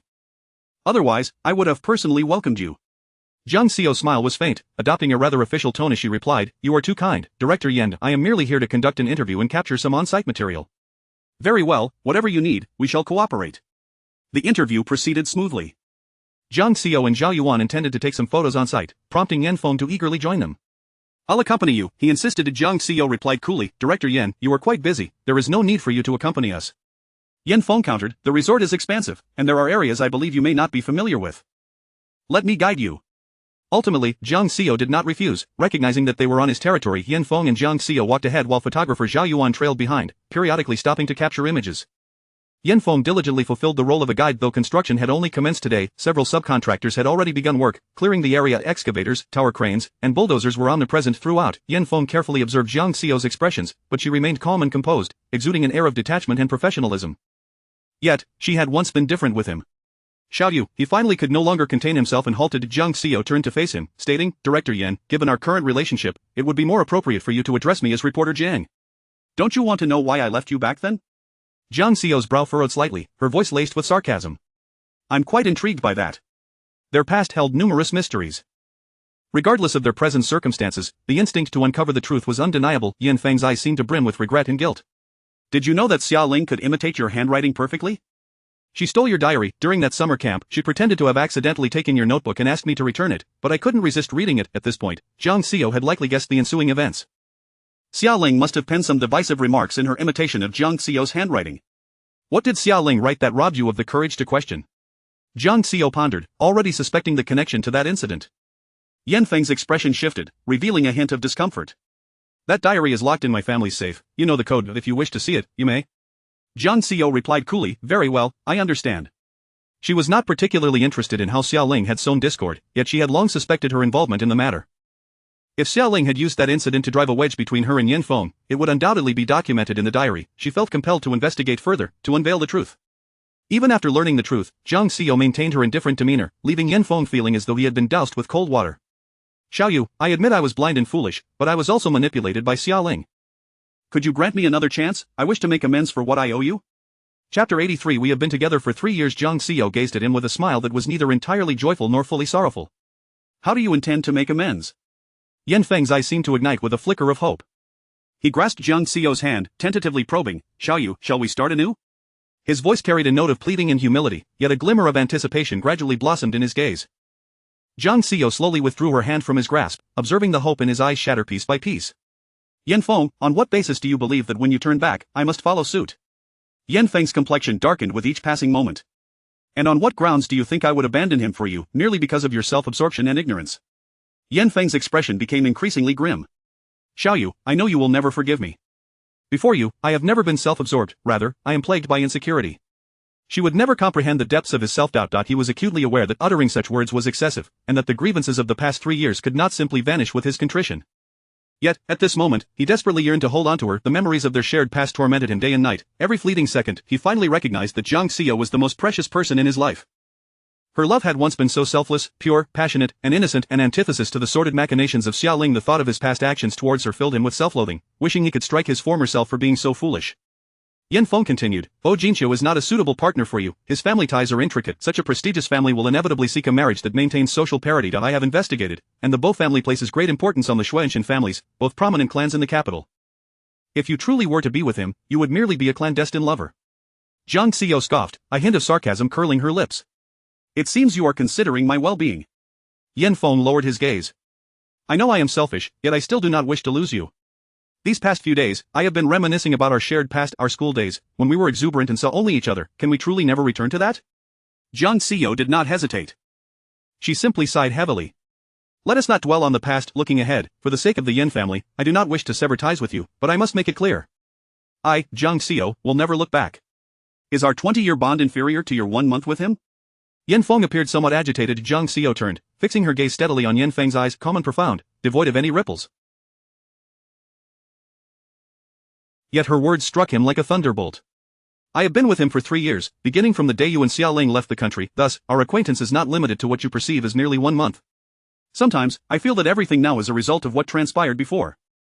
The ties between you and me have concluded, while the bond between him and me has only just begun. As for what fruits it will bear in the future, I accept my fate.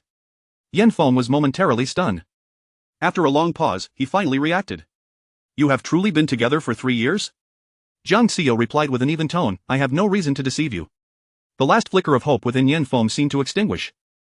3 years, it made sense, for there had always been a certain intimacy and understanding between them. How could it have been 3 years? For a moment, Yan Feng found himself at a loss for words. Yan Feng, let us both take care of ourselves. With that, Jiang Xiao strode forward. Yan Feng hesitated for a second before suddenly rushing forward, pulling Jiang Xiao into his embrace. She was taken aback for half a second, ready to resist, when a sudden, tremendous impact struck her back as if something heavy had fallen upon her. Then she heard Yin Feng, shielding her, cough heavily, a cough that brought forth blood, followed by the sound of a wooden board crashing to the ground. Jiang Xiao looked up to discover that above them, a crane was operating, clearing debris from the scene.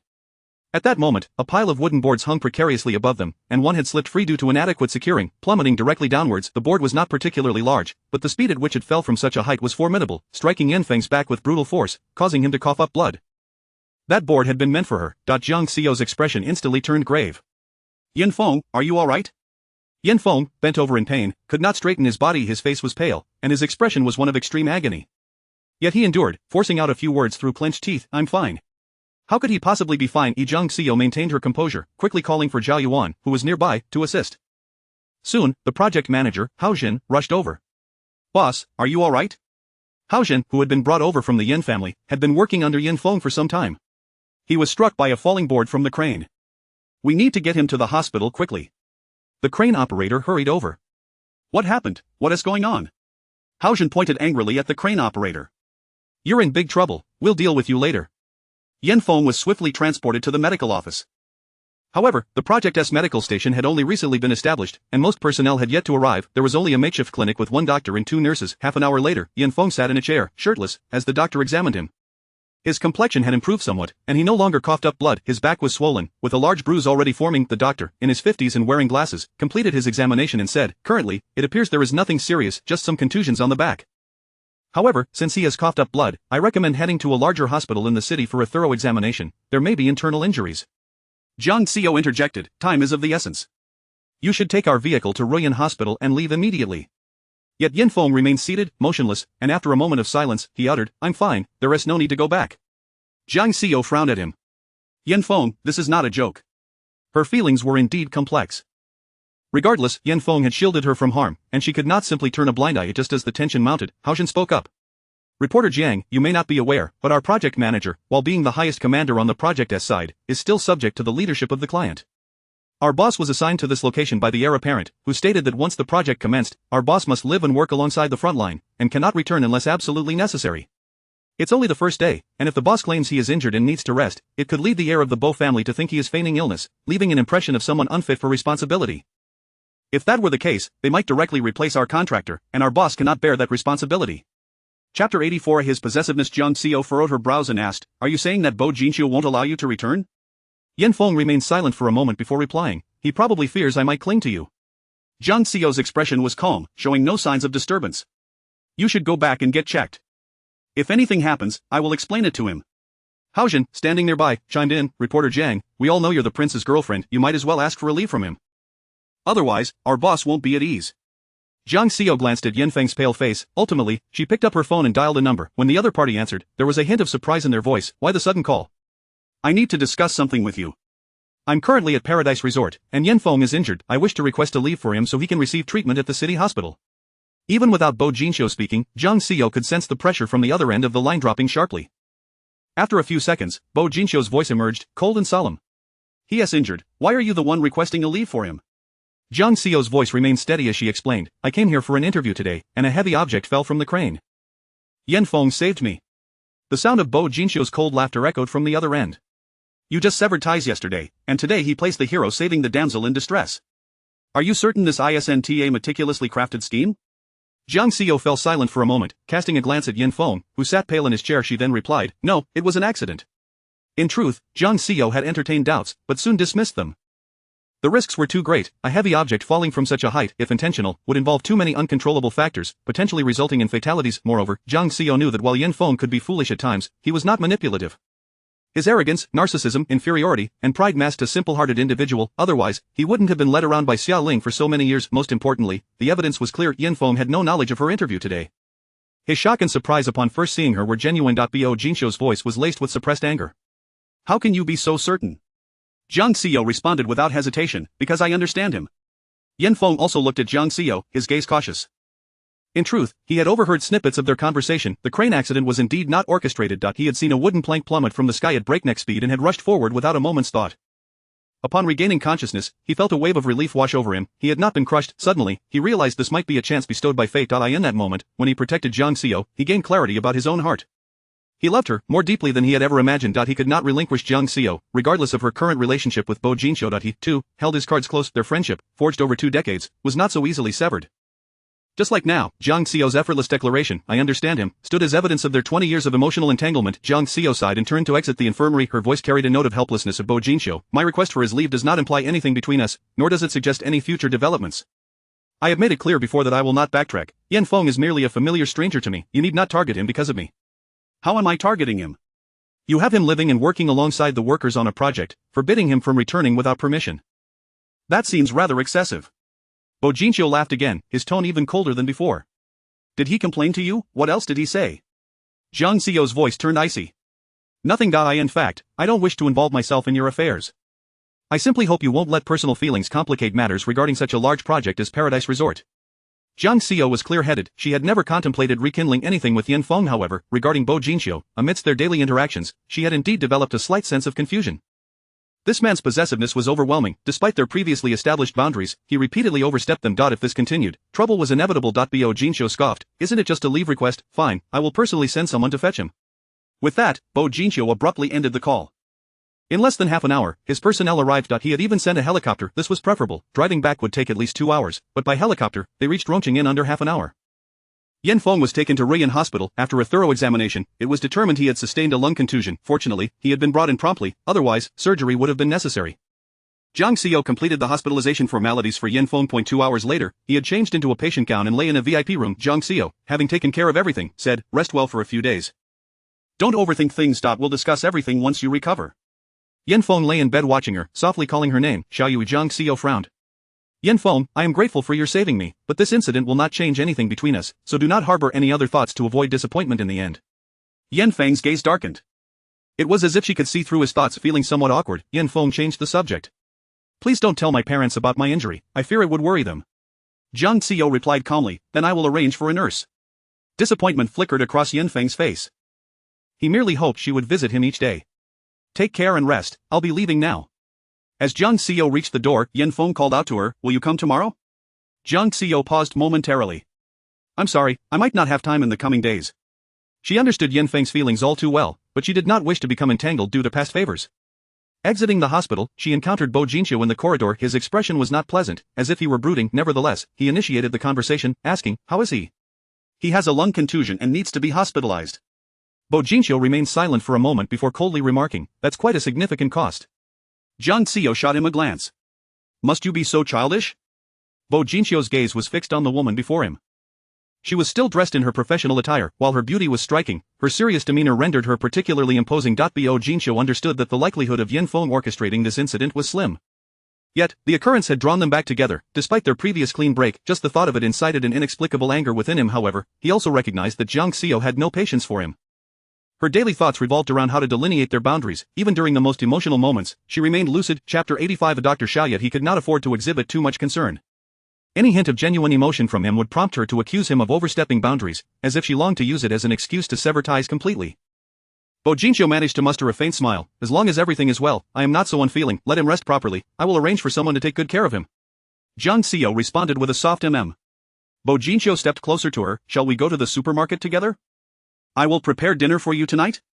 Bo Jinxiu was an excellent cook, though he was often too busy to indulge in the culinary arts. Truth be told, Jiang Xiao found herself quite tempted by his skills. However, she ultimately declined. "I must return to the Yin family this evening. I cannot join you for dinner." Jiang Xiao approached Bo Jinxiu, standing on her tiptoes to plant a kiss on his cheek. "I must be on my way. I may return quite late tonight." With that, she departed, her high heels clicking against the floor. Eagerly, Jiang Xiao made her way to the Yin family estate, soon arriving at Yin Feng's room. She successfully entered the code to unlock the safe, discovering it largely empty, save for a single notebook, her diary. Crouching down, she retrieved the diary, the very one she had lost during her second year of college. It appeared pristine, showing no signs of frequent perusal. It seemed that Yan Feng had only glanced at it once. Holding the diary, Jiang Xiao walked slowly to the sofa, her emotions swirling in complexity. She never imagined that such a small diary could irrevocably alter the course of her life. At that moment, it resembled Pandora's box. Jiang Xiao understood that once opened, all the sins, deceptions, darkness, betrayals, and schemes would be laid bare. It could very well affect the fates of several individuals. Nevertheless, Jiang Xiao cautiously began to leaf through the pages of the diary. The initial entries were penned by her own hand, recounting amusing anecdotes from college and her aspirations for the future. Finally, she turned to the first entry written in a style that mimicked her own, by Xiaoling, May 1st, Sunny, today, I watched Aphone play basketball and saw the scar on his waist, so ugly, so terrifying. I have always felt a tinge of guilt over that incident from years ago, and I had promised to take responsibility for him, yet, when I confront my true feelings, I find my disdain for him intensifying. It was his own carelessness, why must I bear the burden of guilt for a lifetime? May 7th, overcast, Yanfeng got into a fight today, ultimately drawing the attention of the police. How can he still be so immature? It seems I have always been cleaning up his messes since childhood. I am utterly exhausted, yet I still find myself comforting him. He will forever remain like a child who never grows up. When will he ever mature? May 23rd, overcast. I am truly fed up with Yanfeng. He is as foolish as a groundhog that only knows how to squeak. We were clearly poised for victory at today's debate, yet we lost because he allowed someone to take advantage of him. I wish I could pry open his skull to see if there is anything inside. He has failed to grasp anything since elementary school. His stupidity is infuriating. He is merely fortunate to be born into a wealthy family. Had he been an ordinary person, he would have achieved nothing, unable even to gain admission to university. June 9th, cloudy. Yanfeng tried to kiss me today, but I feel absolutely nothing for him. Just the thought of that scar on his waist makes me feel nauseous. Its existence is a constant reminder of what I owe him. I despise this feeling so much that I sometimes wonder if his death would erase it. Of course, I do not wish for him to die, it's merely a fleeting thought. July 7th, rainy. Today is the Qixi festival, and Yanfeng invited me to a French dinner. He probably doesn't know that French cuisine is my least favorite. He gifted me a pair of sneakers, which I found quite amusing. Sneakers are something he enjoys, but I have never worn them. How can I find a graceful way to break up with him? Yet, I am reluctant to relinquish my status as the Yin family's young lady. After all, they are one of the most prominent families in Rongqing. July 30th, sunny. Takahashi confessed his feelings for me, and I felt a flutter of excitement. He is so much better than Yanfeng and possesses a certain masculinity. When we kissed, I truly enjoyed it, something Yanfeng could never provide. However, I cannot let Yanfeng find out. The feeling of straddling two boats is quite exhilarating. It's merely a relationship, not a marriage. August 19th, rainy. I slept with Takahashi. The experience was truly delightful, but unfortunately, he knows I am not a novice. My first time was lost during a torrential downpour in the summer of my freshman year. Thankfully, Yanfeng is unaware. After 2 years of dating him, he has always been so proper, at most just holding hands. I suspect he may not even be capable. If we were to marry, would I have to spend my life with a man who was essentially disabled due to his past injuries? As Zhang Xiao's fingers trembled, she pinched the edges of the diary until they warped. Xiaoling had meticulously imitated her handwriting, chronicling everything from the trivialities of daily life to significant events. Zhang Xiao found herself astonished at the extent of Xiaoling's understanding. It was as if Xiaoling had invaded every moment of her past, every detail laid bare. The mere thought sent chills down her spine. No wonder Yanfeng accused her of looking down on him, of harboring hatred so intense that she wished for his demise. This diary constructed a dark, twisted, and shameful psychological landscape. Xiaoling had expertly calculated Yanfeng's proud yet timid ego, ensuring he would never confront her. It must be admitted that Xiaoling was a master at manipulating hearts. The past unraveled like threads pulled from a tapestry, stripping away illusions and presenting the raw truth before Zhang Xiao. At last, she had begun to untangle some of the mysteries that had long plagued her. Yet, these revelations were not the answers she sought regarding that incident. The references within the text were scarce, but one thing was certain to Zhang Xiao, that incident was inextricably linked to Xiaoling. For on that fateful day, a rare torrential rain had fallen and Zhang Xiao departed the Yen estate without staying for dinner, tossing the diary onto the passenger seat of her car. She drove swiftly through the city's elevated highways, her head pounding and her vision blurring. The panic and dread from years past surged like a tidal wave. Her body trembled uncontrollably, cold sweat soaking through her thin shirt. Deep down, Zhang Xiao recognized that her depression was resurfacing, accompanied by severe physical symptoms. She had long struggled with debilitating depression, ever since the day she realized she had been violated. From that moment on, she was plagued by nightmares that haunted her nights, unable to confide in anyone. Her sleep deteriorated, though at that time, her symptoms had not escalated to their most severe. For it was then that she had encountered Dr. Xiao. Chapter 86, Dissociative Disorder. Following Dr. Zhao's treatment, she experienced considerable improvement. However, later on, Jiang Xiaoxiao returned. Yao Shulan abandoned her and even harbored a deep-seated hatred towards her. Coupled with the dual betrayals of Xiaoling and Yanfeng, her depression resurfaced, evolving into a bipolar condition. It was during this tumultuous period that she resorted to self-harm. Yet, it was Dr. Xiao who pulled her back from the brink of collapse. Nevertheless, Zhang Xiao was acutely aware that her heart concealed a ticking time bomb. In truth, despite her outwardly carefree demeanor, she battled with these negative emotions daily. She had tasted both success and failure. What troubled her the most was the debilitating headaches that accompanied her episodes. Since childhood, she had suffered from chronic headaches. Yao Shulan had taken her to numerous places seeking relief. In her younger years, they even spent a period in the capital for treatment. Throughout her adolescence, these headaches accompanied her growth, albeit infrequently. However, after the tumultuous events of 3 years ago, her condition had worsened significantly. When the pain became unbearable, she relied solely on painkillers. Zhang Xiao parked her car by the roadside, her trembling hands retrieving a small pillbox from the glove compartment, the painkillers she was accustomed to. In truth, she had not taken them in quite some time. Since living with Bo Jinshou, her sleep had improved significantly, and her headaches had ceased. As she opened the pillbox, she discovered it was entirely empty. The last painkiller had been consumed. A sudden wave of frustration washed over her. She rummaged through every corner of the car but found nothing. The throbbing in her head felt as if it were on the verge of explosion. Her agitation escalated, and her gaze fell upon a diary. The misdeeds of Xiaoling invaded her mind once more, gnawing at her nerves like countless vermin. Her irritability intensified. Suddenly, Jiang Xiao restarted the car, driving directly towards an apartment complex. Though her head felt heavy and her pain was excruciating, she managed to park outside the Lotus apartment, knowing Xiaoling resided there. Stumbling out of the car, she ascended to the second floor. Jiang Xiao leaned against the door, knocking urgently. The door swung open almost immediately, revealing Xiaoling, who looked taken aback. "Xiao, what brings you here?" Jiang Xiao, however, had no time for pleasantries.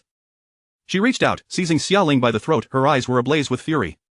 "Xiaoling, why do you want to harm me? I have been so good to you, why destroy everything I hold dear?" Her grip tightened around Xiaoling's throat. Having trained in Taekwondo, her strength surpassed that of an average person. Xiaoling, caught in her grasp, had no means to resist. Her face flushed crimson, yet she could utter not a single word. Desperately, she clawed at Jiang Xiao's hand, but her efforts were futile. Jiang Xiao stood like a mountain, immovable. Jiang Xiao's fingers pressed down relentlessly, resembling a demon risen from hell. Her stunning visage took on a sinister aspect under the harsh fluorescent light. "Xiaoling, perish, perish." The pressure increased, and blood began to seep from Xiaoling's lips, followed by her eyes, nose, and ears, yet Jiang Xiao appeared oblivious, her grip unyielding. A sickening crack echoed as she finally severed Xiaoling's life. Jiang Xiao jolted awake, exclaiming, "I killed someone, I killed someone."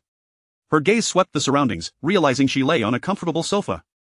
She bolted upright, staring at her hands, murmuring, "I killed someone, I truly killed her."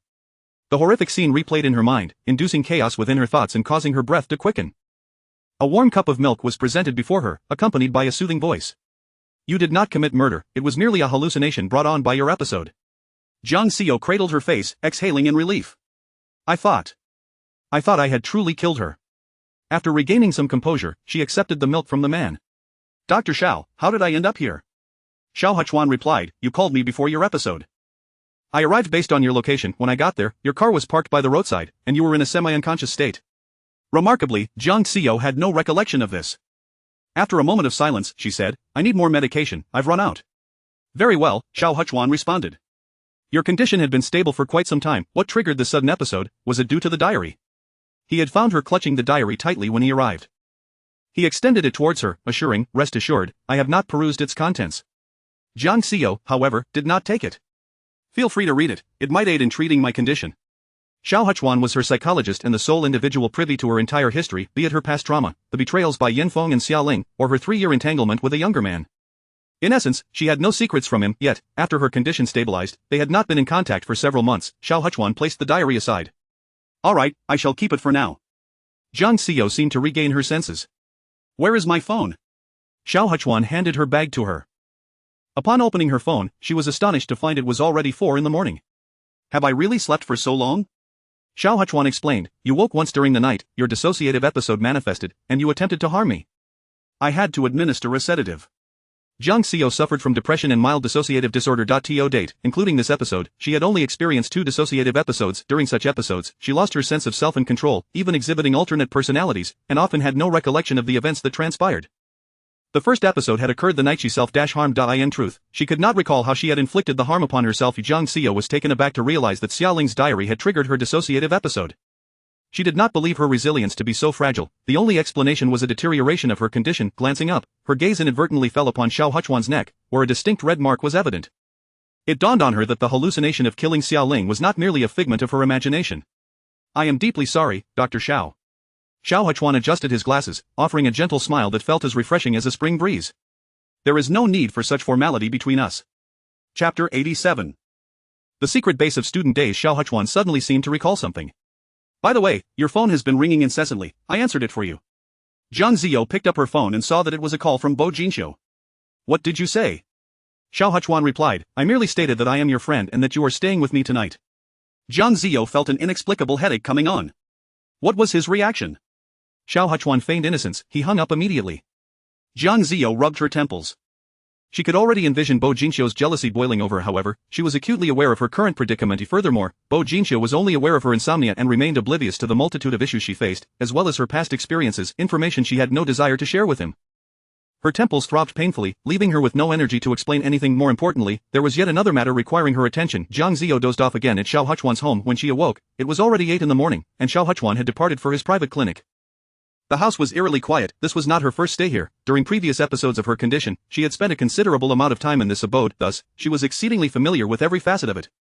Xiao Huchuan's residence was a luxurious flat situated on the top floor of an upscale community. The living room featured an entire wall of floor-to-ceiling glass, providing a breathtaking view. Standing barefoot by the window, Jiang Ziyo gazed intently at the bustling traffic outside. The vehicles on the elevated road flowed endlessly, resembling the pulse of the city, its lifeblood coursing through the streets. Each day seemed indistinguishable from the last. The world showed no sign of alteration in response to anyone's plight. Jiang Ziyo took out her phone and made a call. "Senior brother, I wish to borrow something from you." The deep, captivating voice on the other end inquired, "What do you require?" "Your pet." Jiang Ziyo remained in the flat until noon. It was only when her senior brother called to inform her that everything was in place that she decided to leave. Before departing, Jiang Ziyo called Xiaoling. Her tone was calm, betraying no hint of emotion. "Xiaoling, let us meet." There was a moment of silence on the other end before Xiaoling replied, "All right, I have something to discuss with you as well. Do you remember our secret base? I will wait for you at the old spot." After hanging up, Jiang Ziyo drove to Qingcheng Mountain. Qingcheng Mountain was a luxurious villa district, with each villa boasting its own unique courtyard, surrounded by towering trees that provided excellent privacy.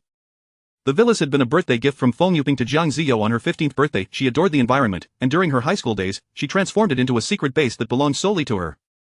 Back then, she, Xiaoling, Shen Nua, and Yan Feng frequently gathered there to revel in their youth. This place had only ever been trodden by the four of them. They had all registered their facial recognition, allowing any one of them to unlock the gates. Jiang Ziyo arrived early. Upon entering, she discovered the courtyard overgrown with weeds and shrubs. It had been over 3 years since her last visit, yet amidst the disarray and decay, she could still faintly discern the echoes of 3 years past. A massive cherry blossom tree stood in the courtyard, beneath which swayed a swing chair, weathered by the elements, faded and coated with a thick layer of dust. However, Jiang Ziyo was abruptly reminded of moments spent there with Xiaoling, nestled together under the stars. Xiaoling always loved to lean on her shoulder, saying, "Xiaoyu, you are like the bright moon in the sky, while I am but an ant on the ground. Thank you for being friends with someone like me." "Xiaoling, what nonsense are you spouting again?" Jiang Ziyo said, playfully draping her arm over Xiaoling's shoulder. "You are my moon, but not just my moon.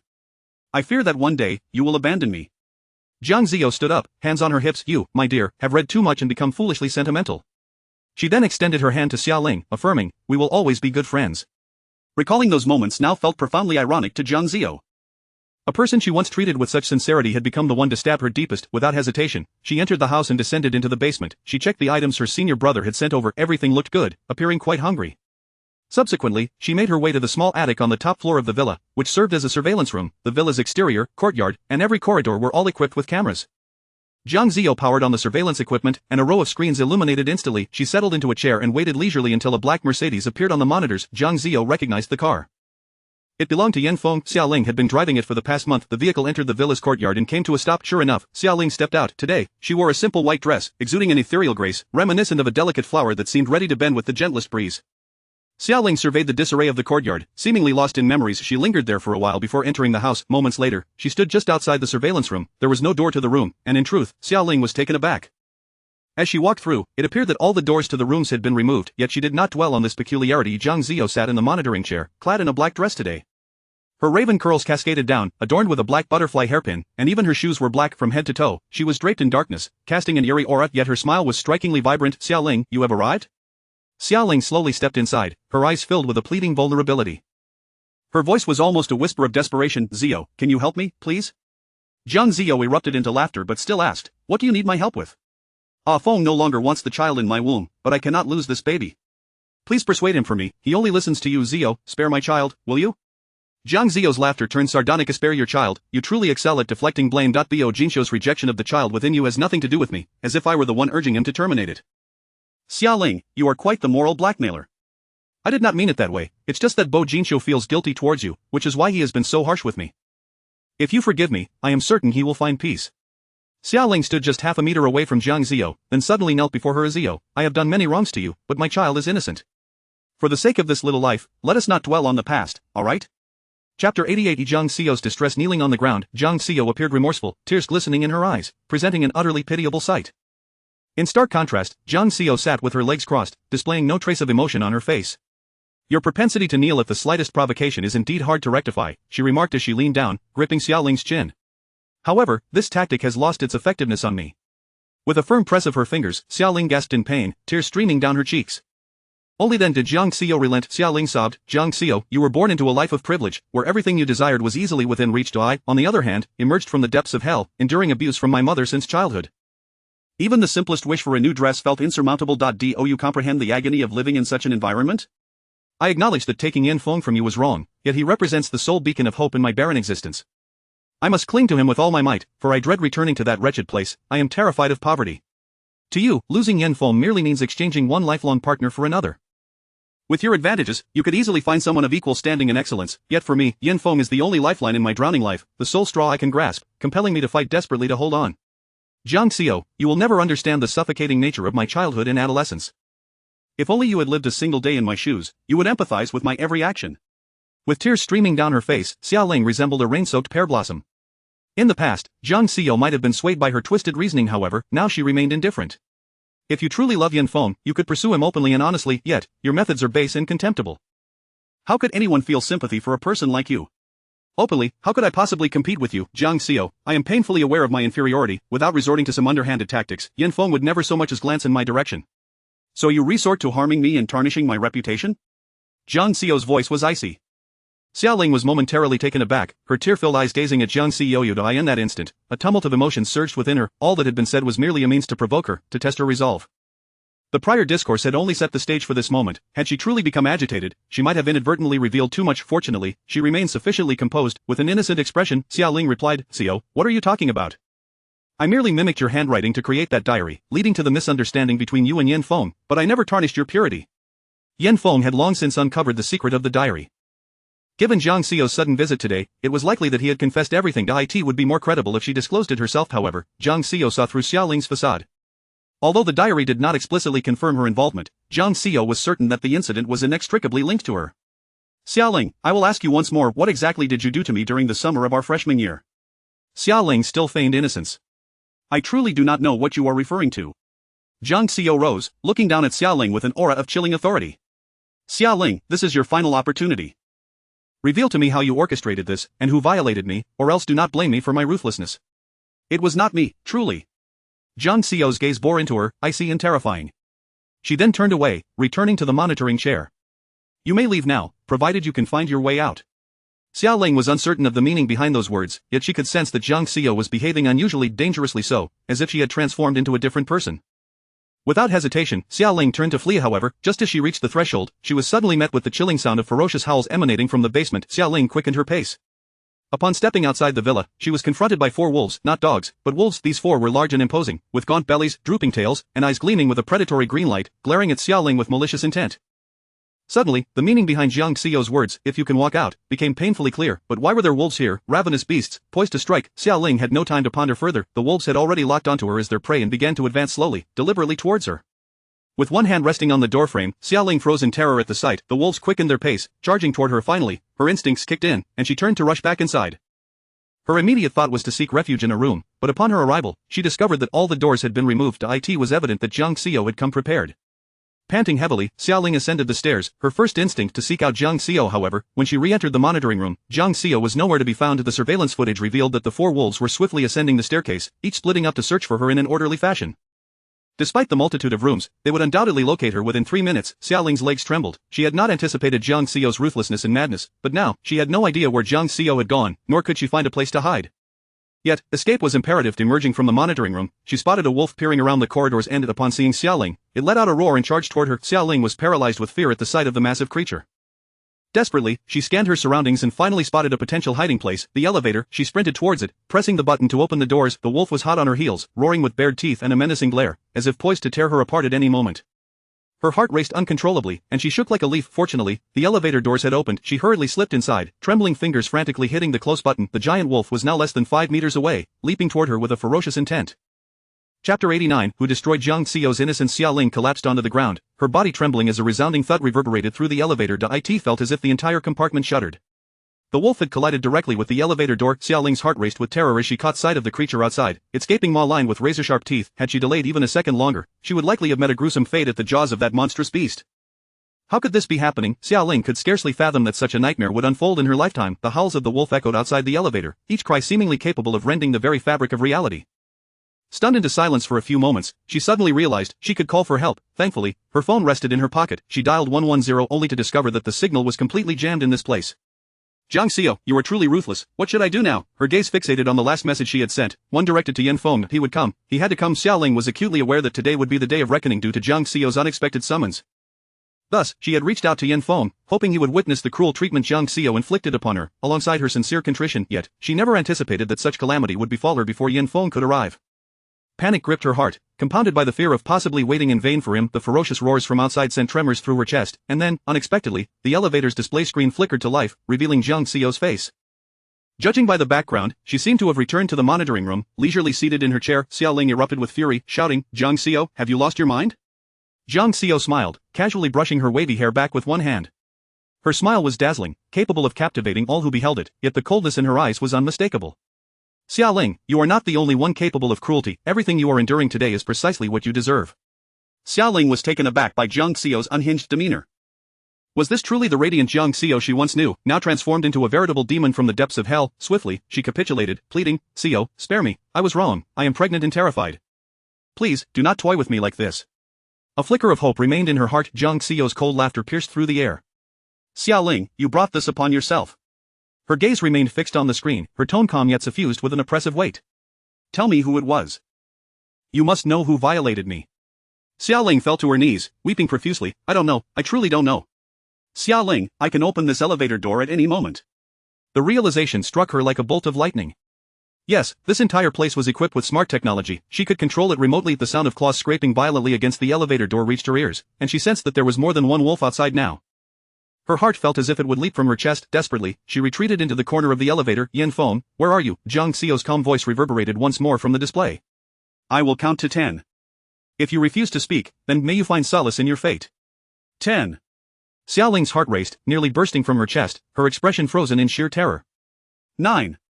Xiaoling, now acutely aware of her dire predicament, began to plead with the screen, bowing her head in supplication while vehemently denying any knowledge. 8. 7. As she cried out for mercy, Jiang Xiao remained unmoved, her expression shifting to one of disdain. "Why do you treat me this way, Jiang Xiao? What gives you the right? This is a crime, and if you kill me, you will spend your life in prison." 6. 5. "Xiao, please, let us talk this over calmly. We were once such good friends. You protected me, and I endured punishment for you. Have you forgotten all that?" 4. "Jiang Xiao, I despise you. How can someone so privileged understand the depths of my suffering? You still live in comfort, wanting for nothing, while I have nothing. Why do you insist on tormenting me?" 3.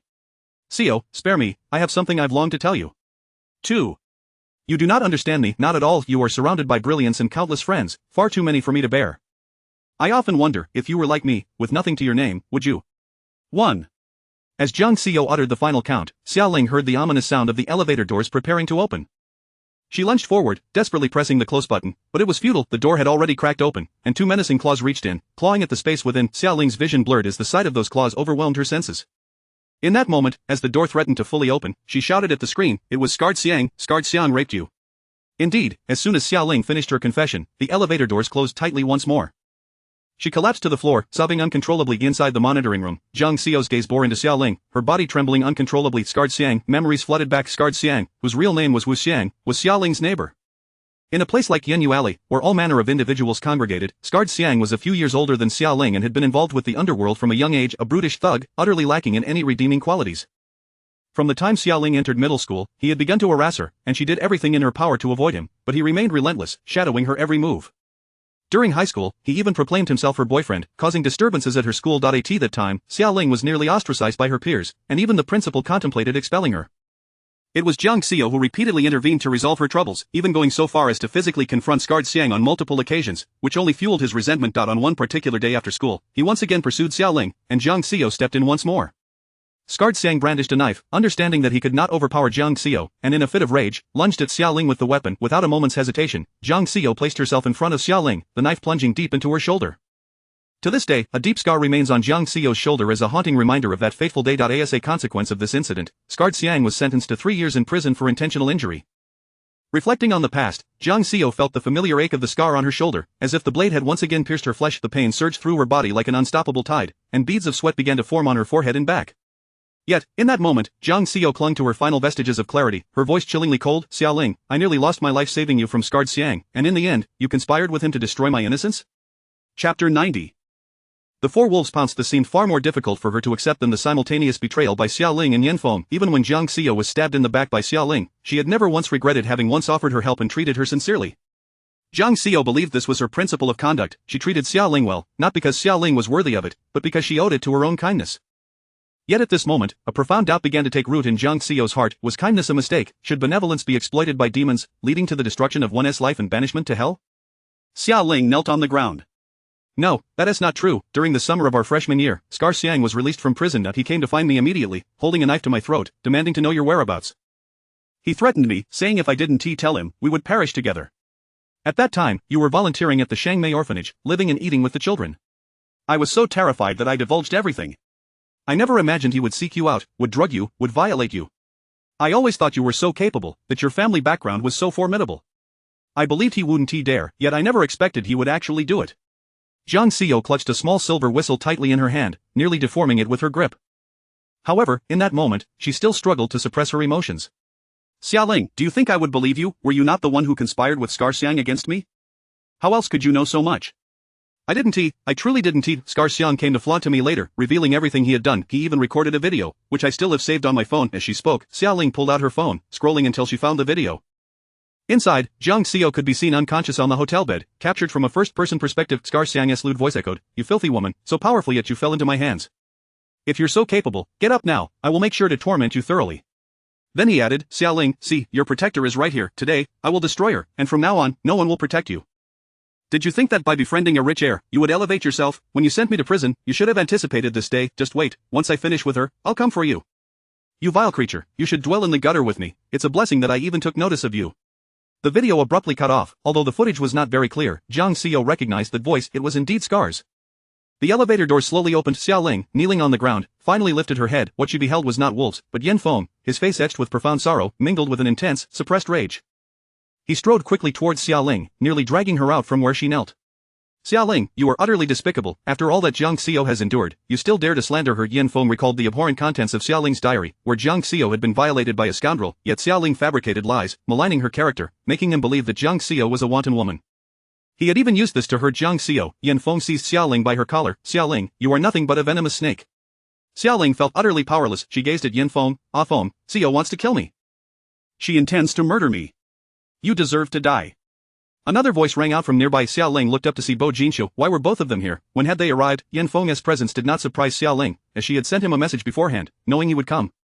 It was merely that his arrival was so late. In fact, when Yan Feng received her message, he was still at the hospital. Bo Jinxiu had gone to the hospital early that morning, having been unable to contact Jiang Xiao the previous night, thinking she might be with Yan Feng. He happened upon Yan Feng heading out alone and followed him. When they arrived, Xia Ling had just hidden in the elevator, thus they overheard everything that transpired later. Bo Jinxiu finally grasped the entire backstory. It turned out that Jiang Xiao's first time was not with Yan Feng but had been ruined by a petty thug. Moreover, Jiang Xiao had rescued Xia Ling from this thug multiple times, only to be dragged deeper into the abyss by Xia Ling. Jiang Xiao approached, her steps slow and mechanical as she moved towards Xia Ling, eventually standing before her. Xia Ling looked at her, kneeling and bowing repeatedly. "Xiao, I know I was wrong. I was too afraid back then. I just couldn't bring myself to act. I was simply too frightened." Jiang Xiao crouched down, gripping Xia Ling's chin. "You could have reported it, Xia Ling." Receiving such a video and yet not alerting the authorities had shattered even the slightest hope of rescue for Jiang Xiao, who was in a dire situation. "I was scared. I was truly terrified," Xia Ling cried, pleading for mercy. "Xia Ling, you were not afraid. You intended to destroy me. You are an accomplice, and you shall pay the price." Xia Ling looked at Jiang Xiao in terror, as the latter's eyes brimmed with bloodshot fury.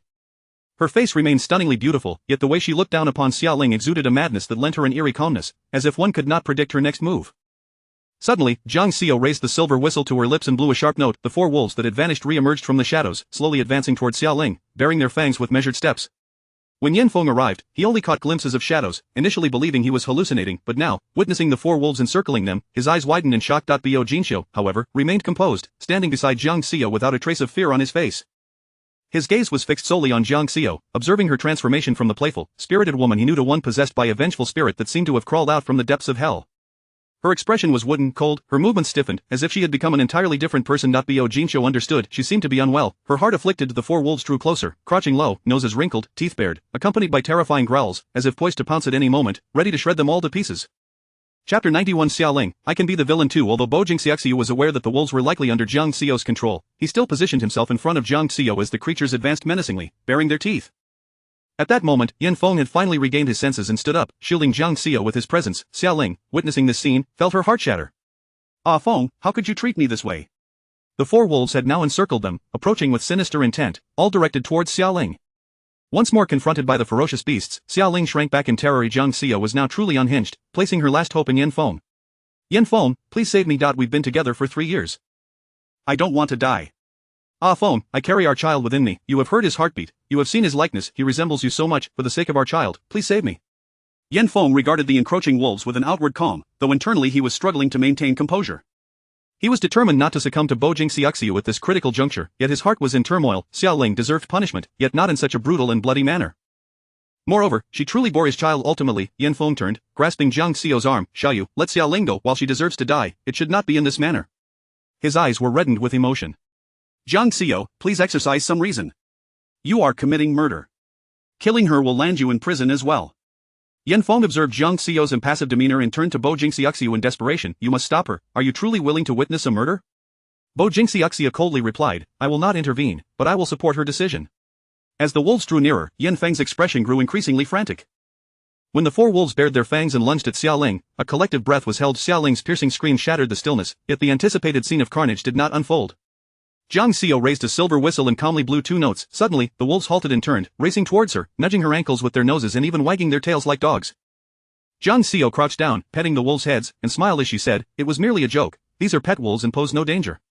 Yin Feng nearly collapsed in relief, while a smirk played at the corners of Bojing Xiaoxiu's mouth.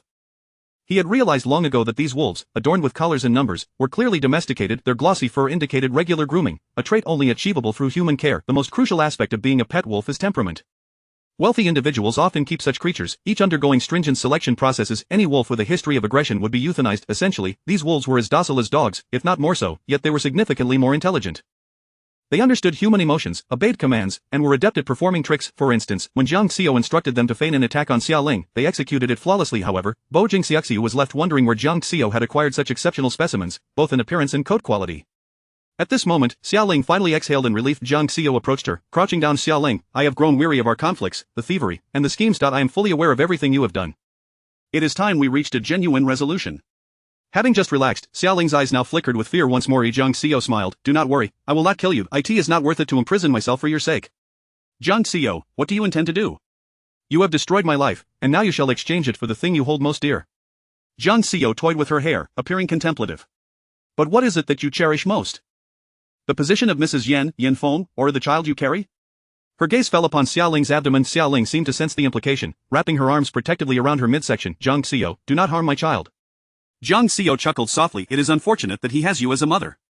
Xiaoling, I too wish to embrace villainy with you. Standing upright, she addressed Yin Feng, did you not wish to make amends with me? Zhang Xiao fixed her gaze upon him, her voice cold, I offer you a chance. Yin Feng stood frozen in place, while Xiaoling erupted in frenzied protest. To Zhang Xiao, you cannot do this. You have no right to harm him, you will regret it. If you hurt him, you will surely come to regret it. Xiaoling understood that she viewed Yin Feng as the executioner poised to strike, for his betrayal would inflict deeper pain upon her. Yin Feng furrowed his brow, and after a long pause, he averted his gaze, his voice subdued, Xiaoyu, I never intended to keep this child. Xiaoling retreated step by step, no, you cannot do this to me. Yet Yin Feng advanced, seizing her firmly. Xiaoling, terminate the pregnancy and leave the country.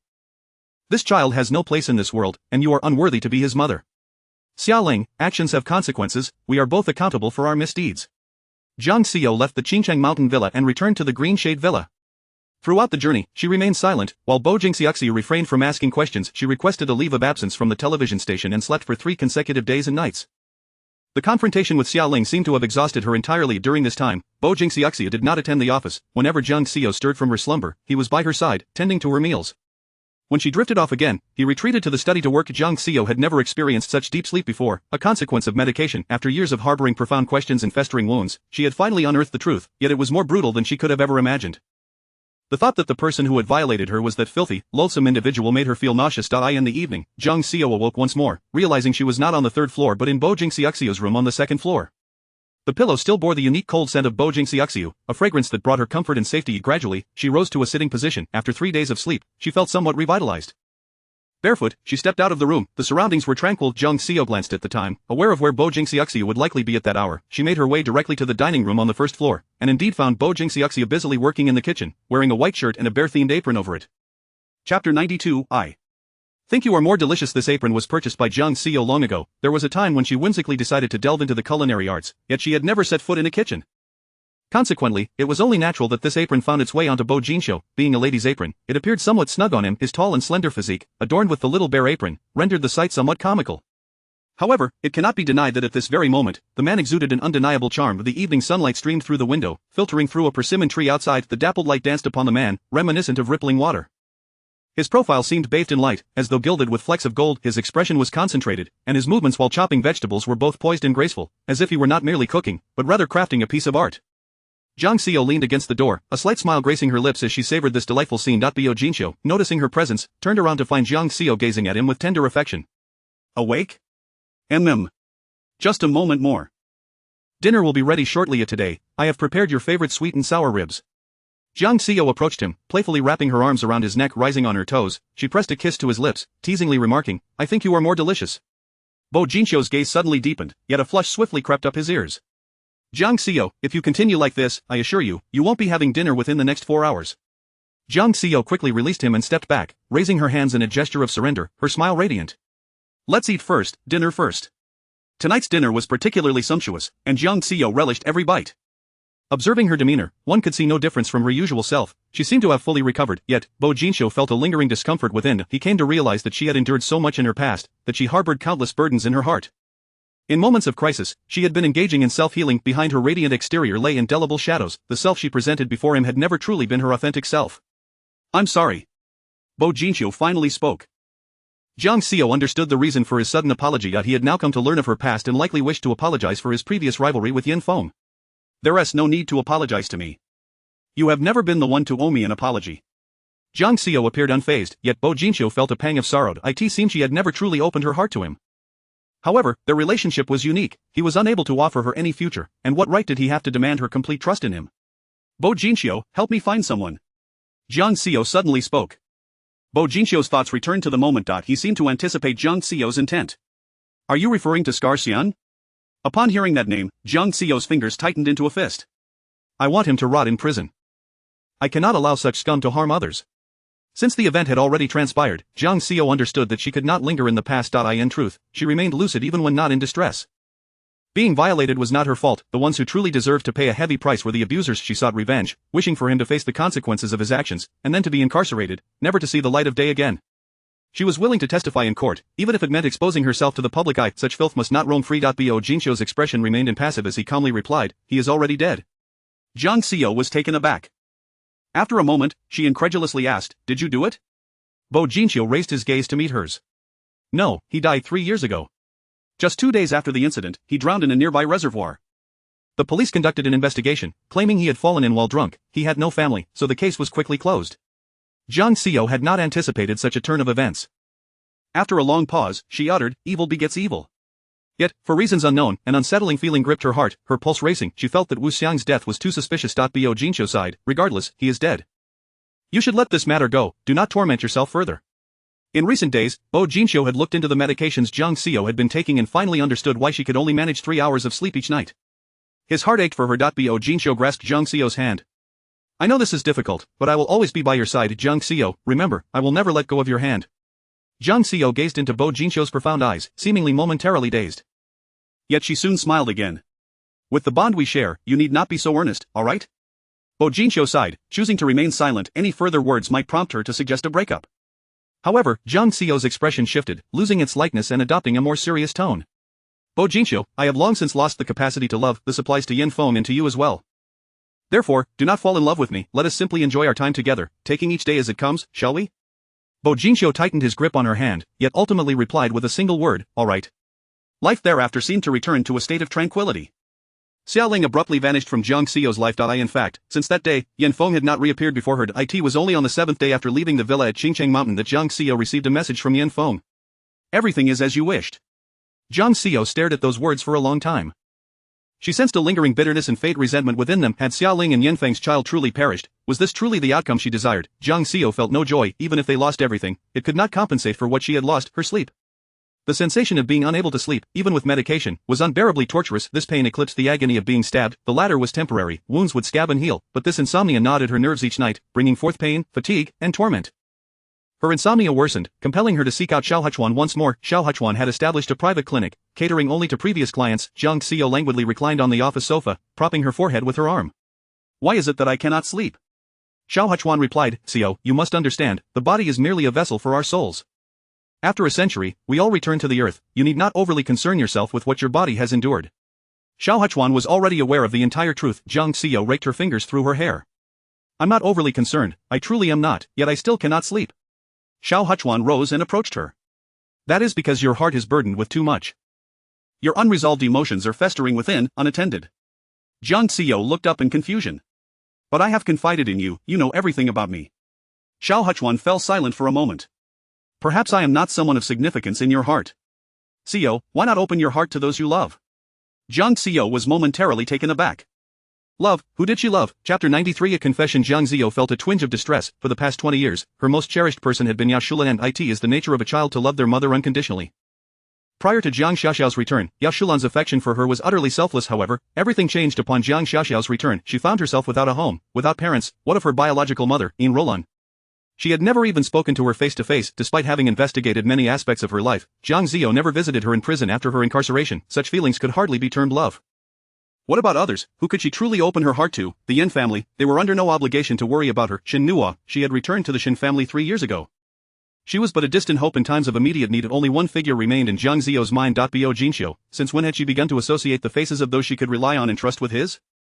Yet, Jiang Xiao sighed. It seen Xiao Huchuan had seen through her thoughts. Suddenly, he remarked, when flowers are ready to be picked, one must seize the moment. Do not wait until there are no flowers to gather.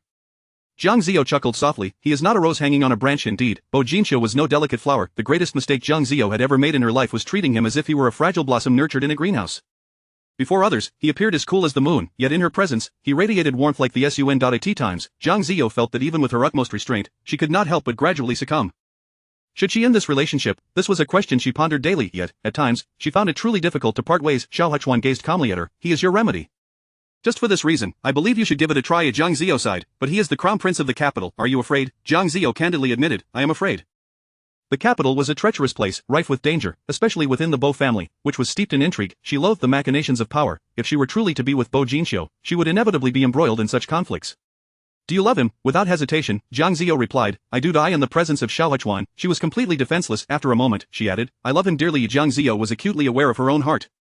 When Yin Feng returned, she understood the reason for her insistence on breaking up with Bo Jinxiu. It was not out of concern for Yin Feng, rather, it was because she realized she had fallen for this handsome man.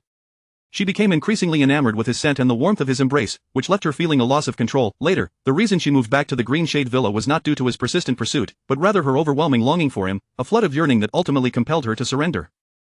On the surface, she had set rules, ostensibly for him, but in truth, they were for herself. She wished for rationality, for restraint, desiring not to sink deeper into an abyss from which she could not extricate herself.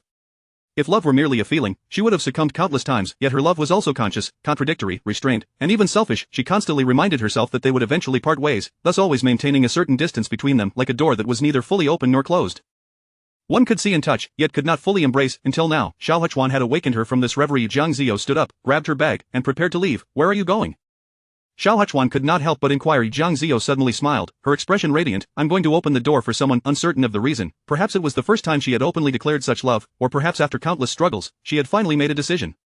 She had never been a timid person. What of being drawn into conflict? What of traversing mountains of knives and seas of fire? All she desired now was to be with Bo Jinxiu, in the truest sense of the word. A sense of excitement coursed through her. She longed to see him. She wanted to hold him tightly and declare, Bo Jinxiu, I love you. That was the sole sentiment she wished to express. Soon, she arrived at the BJ building. She entered through the main entrance with a sense of purpose. Her image continued to flicker across the large screen. Last time, she had felt embarrassed. Today, however, her mood was quite pleasant. Everyone still greeted her with respect, and she returned their smiles. The title of Bo Jinxiu's girlfriend felt rather delightful. As she exited the elevator, she unexpectedly encountered Jiang Xiaoxiao, who was about to enter.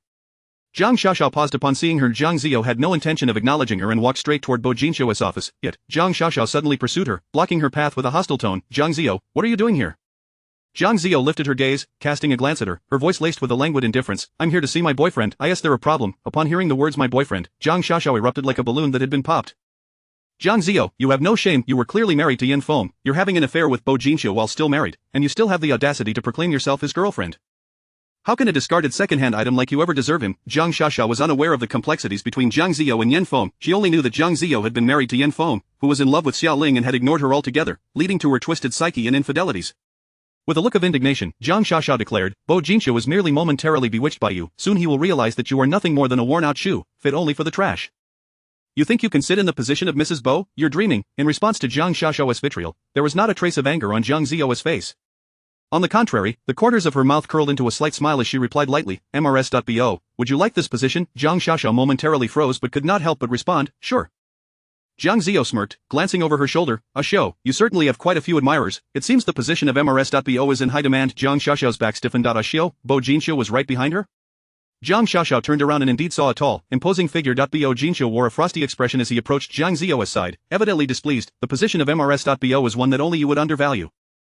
Though his expression was cold, his tone was unexpectedly gentle. Jiang Xiaoxiao was left dumbfounded. Jiang Ziyou had orchestrated this. She had clearly seen Bo Jinxiu standing right behind her, which was why she had deliberately said those words. Had he not heard every word of Jiang Xiaoxiao's tirade against Jiang Ziyou? Chapter 94 of The Gentle Girl. Jiang Xiaoxiao was seething with rage. Jiang Ziyou seemed intent on tarnishing her reputation in front of Bo Jinxiu. Jiang Xiaoxiao endeavored to restore her image. Your Highness, I did not mean it that way. I am simply someone who speaks my mind. I cannot bear to see you deceived by my sister. She has long been married. 3 years ago, the Jiang family entered into an alliance with the Yin family. This is an indisputable fact. However, her husband loves another, and she is involved in extramarital affairs. Your Highness, please do not let my sister mislead you. Jiang Xiaoxiao firmly believed that Jiang Ziyou had lured Bo Jinxiu with her beauty. Furthermore, their acquaintance was rather brief. It was merely a fleeting dalliance, a mutual arrangement. How could there be any genuine affection? Bo Jinxiu's gaze shifted away from Jiang Ziyou and, upon meeting Jiang Xiaoxiao's eyes, turned cold and indifferent. Miss Jiang, I recall that Ziyou has severed ties with your family. Hence, it may be prudent for you to refrain from addressing her as sister. It gives the impression that you are attempting to leverage connections. Jiang Xiaoxiao was infuriated to the point of laughter. How could Bo Jinxiu be so oblivious to the crux of her words? Besides, she was the rightful daughter of the Jiang family. Why would she need to seek ties with a false daughter? Your Highness, Jiang Ziyou is fickle and untrustworthy, possessing nothing but a pretty facade. Surely you have heard that the more beautiful a woman is, the more deceitful she can be? Jiang Xiaoxiao, undeterred, pressed on. After all, she had already established a forthright image before Bo Jinxiu. She had little reason to hold back. A flash of severity crossed Bo Jinxiu's eyes, and just as he was about to respond, Jiang Ziyou gently patted his back and said, allow me. Stepping forward, Jiang Ziyou grasped Jiang Xiaoxiao's chin with a firm yet delicate grip. With a swift motion, there was a sharp crack. Jiang Xiaoxiao's jaw had dislocated, her eyes widened in disbelief. Moments ago, she had reveled in berating Jiang Ziyou, but now she found herself rendered speechless, a piercing pain radiating from her jaw. She attempted to close her mouth, but it was utterly impossible. Jiang! Wretch! You! Jiang Xiaoxiao trembled, pointing a shaky finger at Jiang Ziyou, her agitation evident. Yet, her words were incomprehensible, only saliva uncontrollably spilling from her mouth. Jiang Ziyou clapped her hands. Quickly, go to the hospital, otherwise, if it cannot be fixed later, do not blame me. Terrified, Jiang Xiaoxiao dashed into the elevator, leaving a trail of drool behind. Bo Jinxiu observed the scene with a mix of astonishment. Jiang Ziyou, just how many surprises do you have in store that I am unaware of? Jiang Ziyou smiled enigmatically. That is a secret. Following Bo Jinxiu, Jiang Ziyou returned to the president's office. She inquired, what did Jiang Xiaoxiao want from you? Bo Jinxiu approached his desk. This is what I was just about to tell you. Jiang Xiaoxiao has appealed to the second court. A retrial will be held in half a month. Jiang Ziyou suspected that Jiang Xiaoxiao's visit was related to this matter. Nodding, she asked, what are the chances of a new ruling with new evidence? Bo Jinxiu raised an eyebrow. Do you still doubt me? The Bo family has the most formidable legal team in the world. Jiang Ziyou chuckled. Then, I shall personally invite Ya Shulan to attend. Bo Jinxiu gazed at her with a doting expression. You rascal. After discussing Jiang Xiaoxiao's incident, Bo Jinxiu suddenly recalled something. What brought you here so unexpectedly? It was 3 in the afternoon. Jiang Ziyou should have been at the television station. She had never visited him at this hour. Jiang Ziyou walked over and sat on his lap, gently wrapping her arms around his neck and planting a soft kiss on his lips. This display was evidently well received by Bo Jinxiu, whose ears turned crimson with delight, though he maintained a facade of seriousness. Miss Jiang, please conduct yourself with decorum. Jiang Ziyou playfully hooked her finger under Bo Jinxiu's chin. Not fond of this? Bo Jinxiu immediately surrendered, encircling her waist with his arms. I like it, very much. With that, his cool lips descended upon hers. They shared a tender moment, but Bo Jinxiu soon inquired, now, tell me, what do you wish for me to do? She was never one to show up without cause. Today, she seemed to be employing her charms for a significant reason. In truth, Jiang Ziyou had no pressing matters. It was somewhat amusing to admit that she had come to confess her feelings. Bo Jinxiu, Suddenly, Bo Jinxiu's phone vibrated, the ringtone distinctly unusual, not one he typically used. He showed no intent to answer it. What is it? However, Jiang Ziyou turned and snatched the phone. It's your call. Glancing at the screen, she noted the contact was labeled Qingqing. It was evidently a girl's name, lacking a surname, resembling a nickname or pet name. Jiang Ziyou handed the phone back to Bo Jinxiu and rose from his lap. You should take the call. Bo Jinxiu glanced at the phone before stepping out to the balcony to answer. This was the first time he had taken a call away from her. A woman's intuition led Jiang Ziyou to believe that this girl named Qingqing held an extraordinary connection with him. It was merely 5 minutes before Bo Jinxiu returned. By the way, what were you about to say? Bo Jinxiu's expression remained unchanged, offering no explanation regarding the call. Who is Qingqing? Jiang Xiao inquired with a smile. She's my relative's little niece, who has encountered a bit of trouble and sought my help. Jiang Xiao nodded, realizing her earlier suspicions were unfounded. Bo Jinxiu pulled her back into his embrace. You still haven't shared your purpose for today. He was not convinced that Jiang Xiao had come to see him without a reason. Oddly enough, after that brief interruption, she found herself at a loss for words regarding the tender sentiments she had intended to express.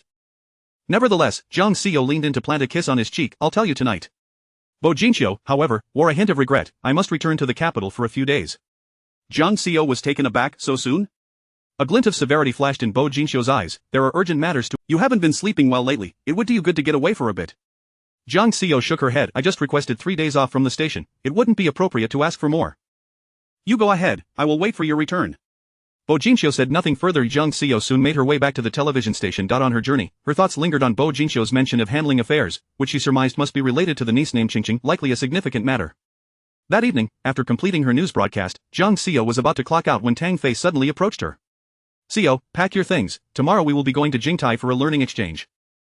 This is an excellent opportunity, and you were the first person I thought of. Chapter 95 Disinterest in Jiang Xiao. Jingtai stands as the paragon among all television stations across the nation.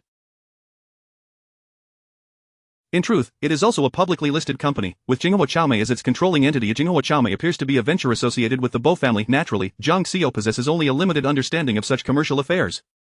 Jiang Xiao spoke up. Director Tang, I have participated in numerous exchange programs with various stations, so I would prefer to allow this opportunity to others.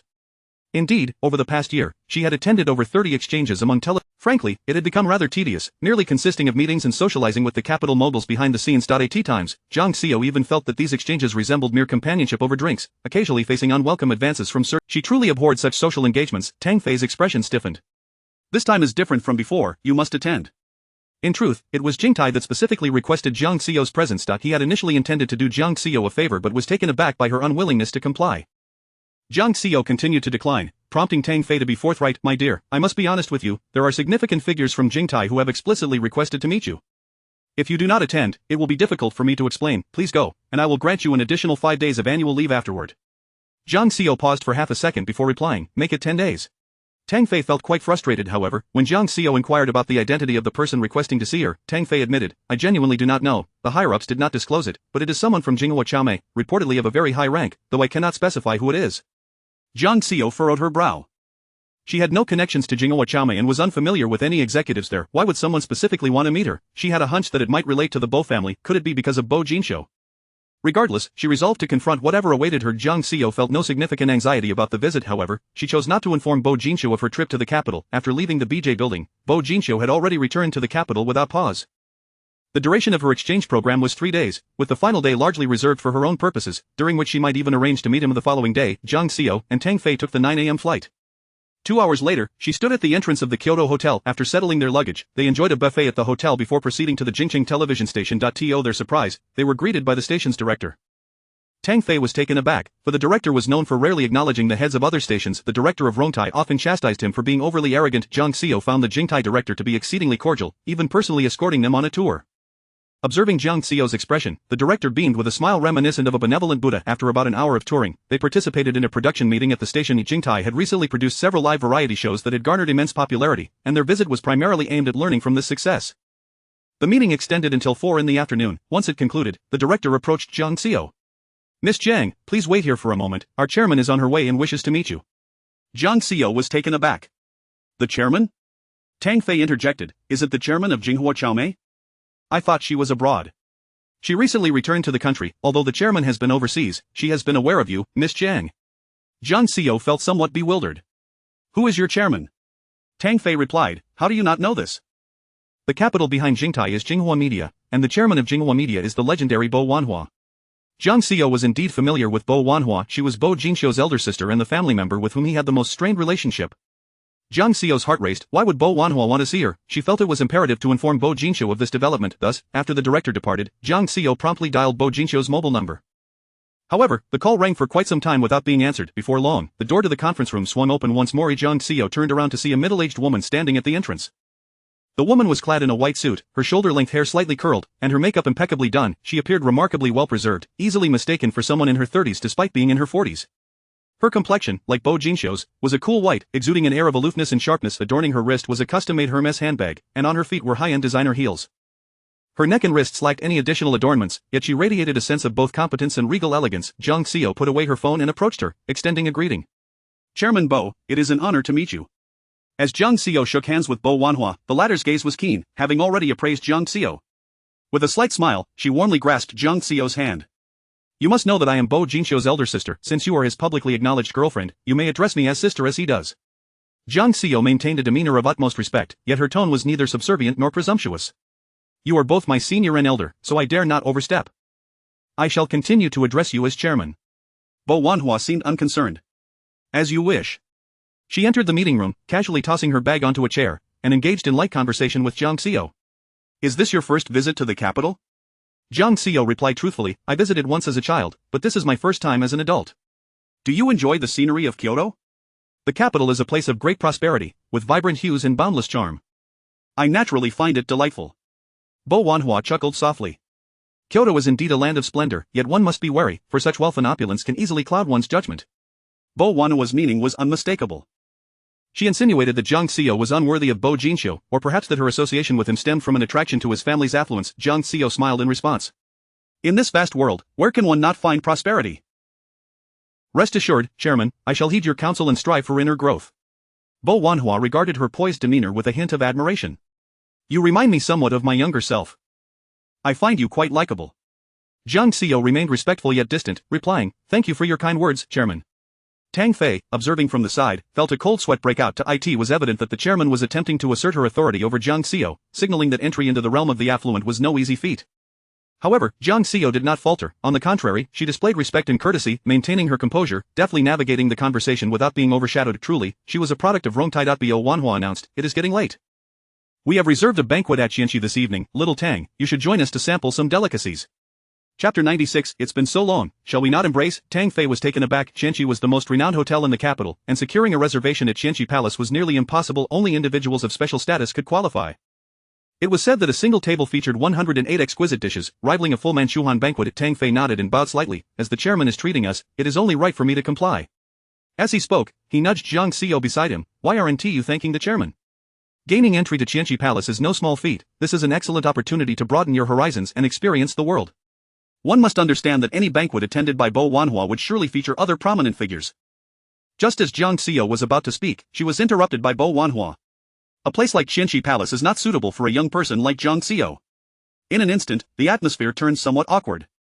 Tang Fei had not anticipated that Bo Wanhua had no intention of bringing Jiang Xiao along, indicating her dissatisfaction with her. The difficulty was all too apparent, yet, unexpectedly, Bo Wanhua produced an exquisite golden embossed invitation from her bag. I believe Jiang Xiao would not relish such business gatherings. However, there is a splendid event tonight that would be more fitting for you. This is an invitation to the birthday celebration of the young lady from the Shen family. It promises to be a delightful gathering for young people, and I am sure many distinguished heirs from the capital will be in attendance. You might seize the opportunity to forge new friendships." Bo Wanhua promptly placed the invitation into Jiang Xiao's hands. Having said that, she picked up her bag and headed for the door. Just before exiting, she turned and added, "By the way, do me a favor and order a bouquet of lilies for Miss Shen." She left little room for Jiang Xiao to decline. Tang Fei hurriedly followed Bo Wanhua out. As he passed by Jiang Xiao, he patted her shoulder. "Xiao, it seems you have passed the Bo family's test. Chairman Bo is keen on having you integrate into the social circles of the capital. I have high hopes for you, future princess consort." With that, Tang Fei dashed away. Jiang Xiao gazed at the golden invitation in her hand, her emotions swirling in complexity. She had a nagging feeling that this situation was not as straightforward as it appeared. Flipping open the invitation, she noted that it only contained the address, with no further details. However, the address struck a chord of familiarity within her. Yunxiao Road, Shen family mansion. Was that not Shen Nua's home? Shen Nua had been Jiang Xiao's childhood friend. They had known each other since kindergarten. In Jiang Xiao's memories, Shen Nua had no parents but resided in a grand house, tended by a butler and a nanny.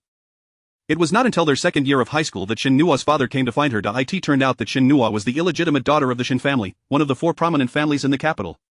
Speaking of the Shen family, while the number of members was few, their familial ties were quite intricate. Old Master Shen had 2 sons, Shen Ziqian and Shen Zishan. Shen Ziqian had married into the Shui family, taking as his wife Shui Ling, the aunt of Shui Tao and Shui Qin. However, despite being together for over a decade, they had yet to conceive a child, which left the old man in a state of agitation. Later, Shen Ziqian confessed to the old man that he had once had a romantic liaison in his youth, resulting in a daughter who had been raised away from the family. That daughter was Shin Nuo. In her second year of high school, Shin Nuo was acknowledged by the Shin family, officially recognized and added to the family tree. Naturally, Xueling was infuriated by the sudden emergence of this teenage illegitimate daughter. Yet, due to her own inability to bear children for over a decade, she had to swallow her displeasure, helplessly watching as the old man brought Shin Nuo back into the Shin family. Ironically, just a month after Shin Nuo's return, the 40-year-old Xueling discovered she was pregnant. This turn of events emboldened Xueling, who began to make things difficult for Shin Nuo, citing her pregnancy as a reason to send Shin Nuo back to Rongqing. However, during that time, Shin Nuo was quite pleased. After a few more years in Rongqing, following Jiang Xiao's marriage to Yin Feng, the old man fell gravely ill, prompting the Shin family to bring Shin Nuo back once again, after which she went abroad for studies. Coincidentally, Shin Nuo had just returned to the country 3 days prior. Upon her return, she had reached out to Jiang Xiao, expressing a desire to fly to Rongqing to see her. However, Jiang Xiao, feeling rather unwell for some time and not wanting to cause her worry, had found an excuse to decline. Today, perhaps, was the perfect opportunity to meet her.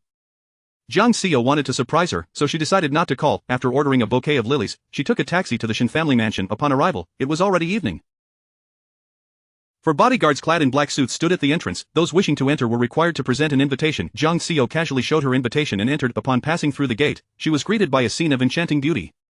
A vast traditional Chinese garden unfolded before her, complete with pavilions, flowing streams, waterfalls, and majestic hills, all within a grand courtyard. The courtyard had been meticulously decorated, with delicate lanterns and balloons adorning the trees.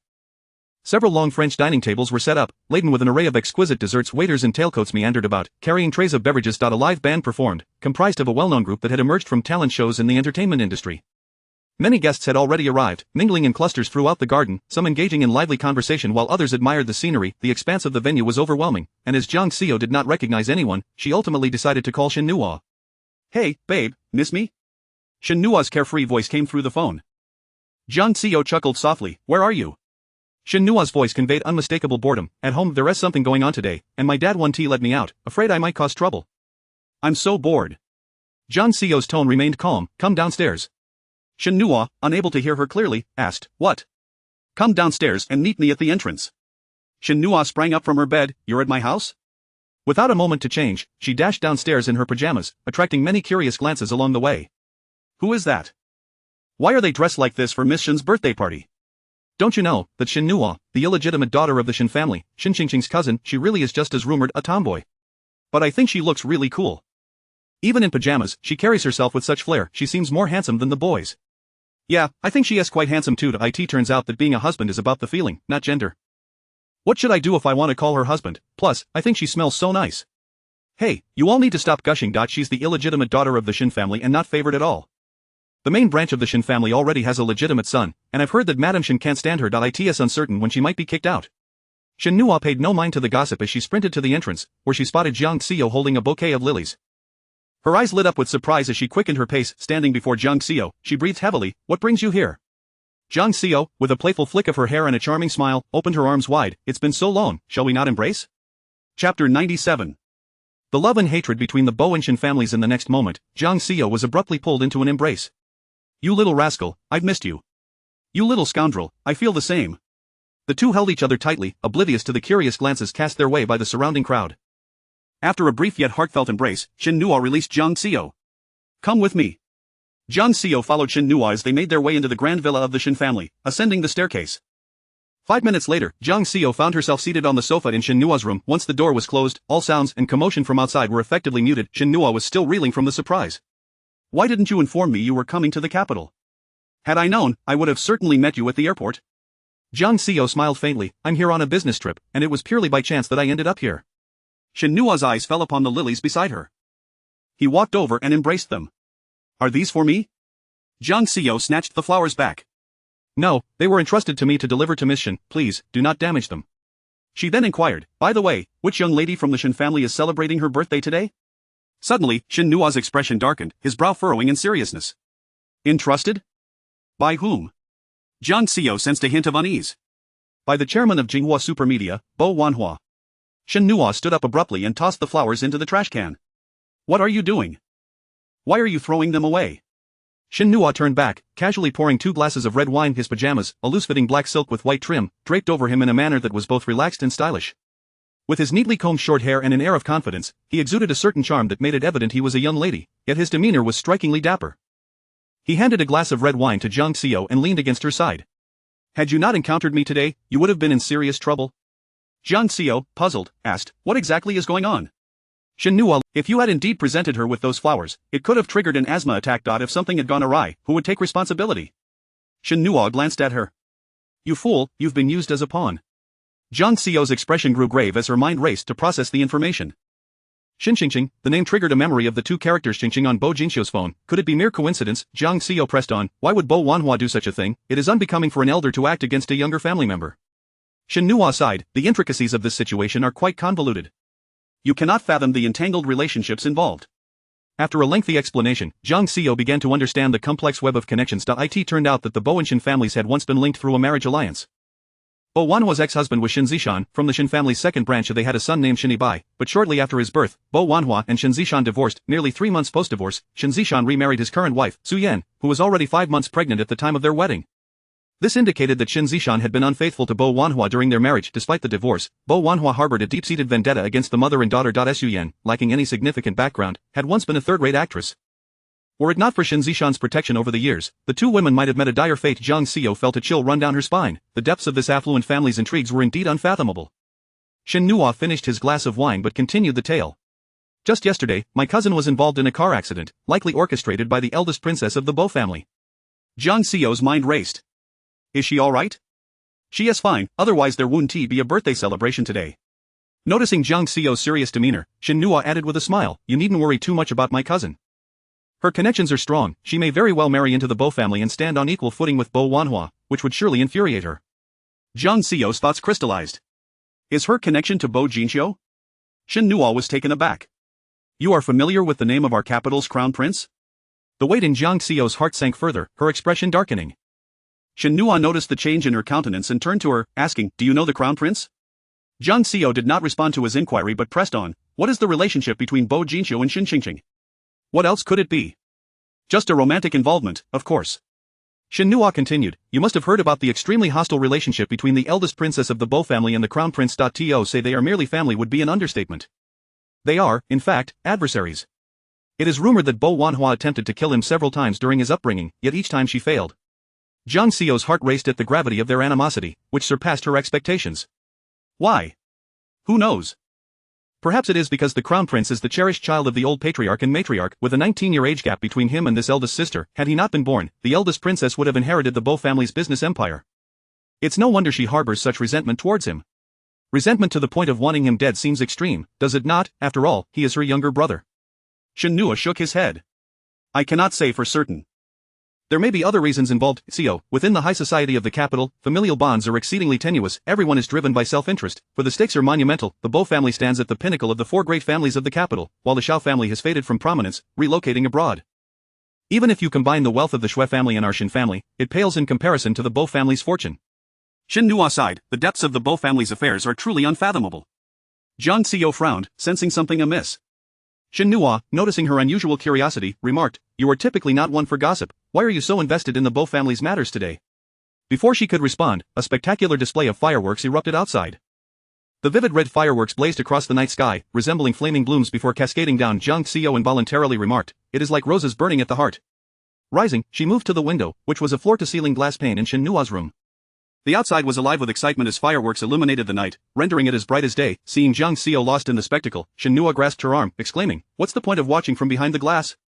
Come, let us join the revelry outside. Chapter 98. At the one who occupies the prince's heart. Jiang Xiao was led by Shen Nuo into the courtyard. The sky erupted with a dazzling display of fireworks, vibrant and breathtaking. Everyone in the courtyard looked up in awe, showering praises. Jiang Xiao also tilted her head back, captivated by the spectacle, which inevitably reminded her of her own birthday, when the sky was similarly ablaze with roses of light. The once exhilarating flutter of her heart now felt like a colossal bubble, which, with a sudden pop, shattered into fragments. The fireworks lasted for about 10 minutes before a tranquil calm descended upon the scene. However, the courtyard buzzed with liveliness as a throng of people gathered beneath a West Sichuan begonia tree. Beneath it, gifts of every size piled high like a mountain. At last, Jiang Xiao caught sight of the déesse honorée, Xinxingxing. Xinxingxing appeared quite diminutive, though she was merely 3 years younger than Jiang Xiao. Her youthful innocence radiated from her face, reminiscent of a high school student. Her long, straight black hair framed her delicate features, accentuated by a subtle touch of makeup. Adorned in a pink dress that gracefully outlined her slender figure, her eyes sparkled with an unmistakable innocence, and her smile exuded a sweet charm. She was remarkably beautiful and youthful, the impression Jiang Xiao had at first glance, like a finely crafted Barbie doll displayed in a shop window, seemingly destined to be cherished and pampered, a little princess. A large group of girls surrounded her. Jiang Xiao and Shen Nuo stood across an artificial lake, mere meters away, yet the girls' chattering voices reached Jiang Xiao's ears. Qingqing, why hasn't the prince arrived yet? Qingqing, we heard the prince customized a variety show just for you. You mustn't forget us sisters when it airs. Qingqing, we're truly envious of you, being only a sophomore and already involved in several major productions. Once those dramas air, you might ascend to the ranks of first-tier stars. Qingqing is fortunate, the prince even established an entertainment agency just for her. In this industry, that is a unique privilege. Our Qingqing is destined to be the future princess. What's the big deal about starting a company?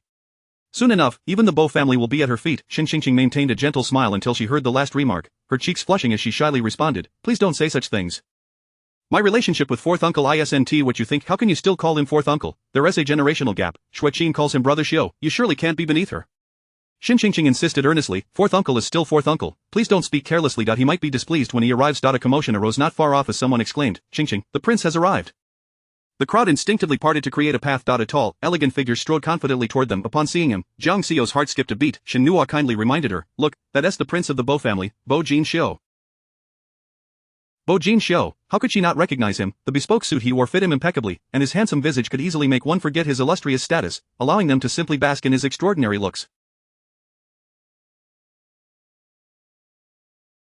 Each step he took seemed to tread upon the hearts of those around him. Were it not for the palpable aura of cool detachment he exuded, someone might have succumbed to the impulse to scream.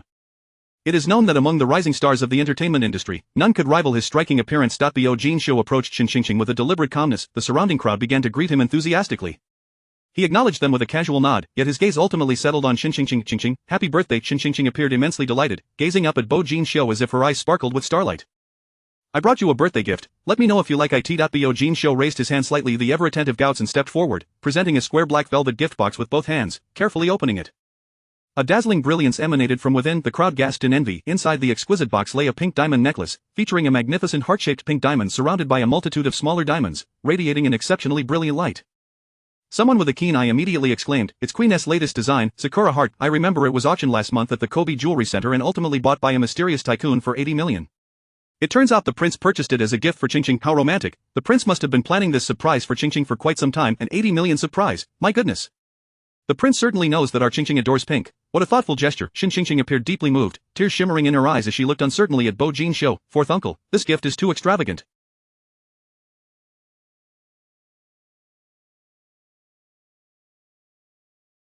Bo Jinxiu smiled gently, his eyes filled with affection. 80 million is nothing to me. What matters is that you like it. I truly love it. Thank you, fourth uncle. Nearby, someone urged, Prince, please help Qingqing put it on. Bo Jinxiu took the Sakura heart from the box and tenderly lifted Qingqing's hair, placing the necklace around her neck. Her slender, swan-like neck instantly sparkled radiantly, captivating all who beheld her. After fastening it, Bo Jinxiu kindly adjusted her hair. Qingqing wore an expression of pure bliss, and the crowd began to shower her with compliments. Jiang Xiao observed the entire scene, a sardonic smile creeping onto her lips. The Sakura heart was her design. It turned out that during his trip to Japan, he not only filmed her piece, turning from darkness to light, but Xiao Huchuan had also encouraged her to open her heart to Bo Jinxiu. She had truly wavered. Fortunately, she had not yet uttered the words, I love you. After presenting the gift, Bo Jinxiu received a phone call. He stepped away from the crowd, moving behind a rockery to take the call, while the atmosphere around Qingqing remained vibrant and lively. Countless admirers surrounded her, showering her with praises until Xueqin's appearance disrupted this harmony. Xueqin arrived late. In fact, she had not received an invitation from the Shen family. She had managed to enter only by seeking her Aunt Xueling. Upon entering, she overheard everyone discussing the 80 million necklace Bo Jinxiu had gifted Qingqing. She rushed straight to Qingqing, and indeed, she discovered the priceless pink diamond necklace adorning her neck. Fuming with rage, Xueqin pointed at Qingqing's neck and demanded, Qingqing, take that necklace off. A friend of Qingqing stepped in front of Xueqin. Xueqin, look closely. This is a gift from the prince to our Qingqing. Why should she take it off? Brother Xiao is my fiancé. How can he give you such an extravagant gift? Laughter erupted from the crowd. Xueqin, are you dreaming? Everyone knows that Qingqing is the one who holds the princess heart. What claim do you have as a fiancé? Even if old Master Bo has taken a liking to you, what does it matter if the prince refuses to marry you? Are you planning to marry into the Bo family just to serve the old master? In recent years, the Xue family had indeed overshadowed the Shen family. There were rumors circulating that old Master Bo was considering a union with the Xue family. Xueqin trembled with rage, nearly losing her composure. She pointed at Qingqing, scoffing loudly, the one who holds the prince's heart. I highly doubt it. Qingqing, let me tell you, Brother Xiao has already found himself a girlfriend in Rongcheng. Chapter 99. I am not acquainted with her. A single remark momentarily silenced the atmosphere, only for someone to soon point an accusatory finger at Xueqin. Xueqin, what nonsense are you spouting? Qingqing has been cherished in the palm of our prince's hand since childhood. Over all these years, our prince has not even had a single rumor, let alone a girlfriend. Indeed, indeed. If the prince does not fancy you, you resort to slander. Beware of inciting his wrath. You cannot bear the consequences. Xueqin, the prince is right over there, let us see if you dare to speak such words in his presence. Xueqin merely found the situation amusing. Were these individuals not merely currying favor with Xin Qingqing due to Bo Jinxiu's presence? Yet, Xueqin could not clarify her stance at that moment. After all, having spent considerable time in Rongqing, she was well aware of Bo Jinxiu's association with that vixen. The grand screen of the BJ building showcased that woman's visage daily. She regretted not capturing a photograph or recording a video back then. However, as everyone pressed Xueqin for answers, a dramatic scene unfolded.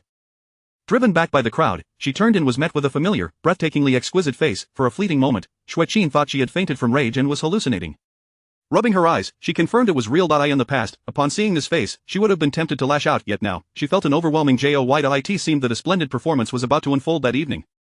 Xueqin's expression transformed, radiating a mischievous glee. The prince's girlfriend is also here tonight. Laughter erupted among the crowd. Xueqin, you cannot possibly be claiming that you are the prince's girlfriend. Xueqin scoffed, her slender finger gesturing into the distance. She is right over there. Following her, the crowd beheld a stunningly beautiful, captivating face.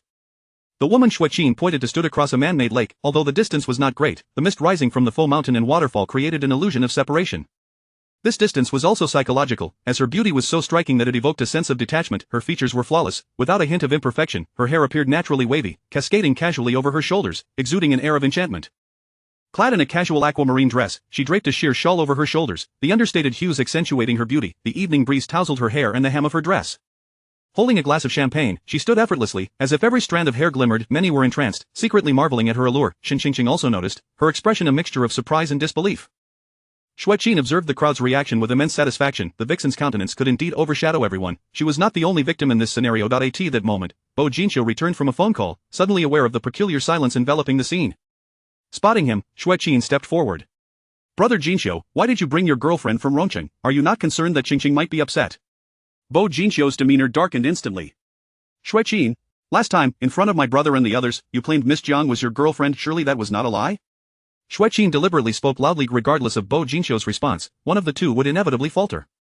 Bo Jinxiu glanced toward the artificial lake, where he too spotted Jiang Ziyo. His gaze swiftly darkened, and a chilling aura enveloped him. The onlookers dared not utter a sound. Meanwhile, a different scene unfolded at Jiang Ziyo's end.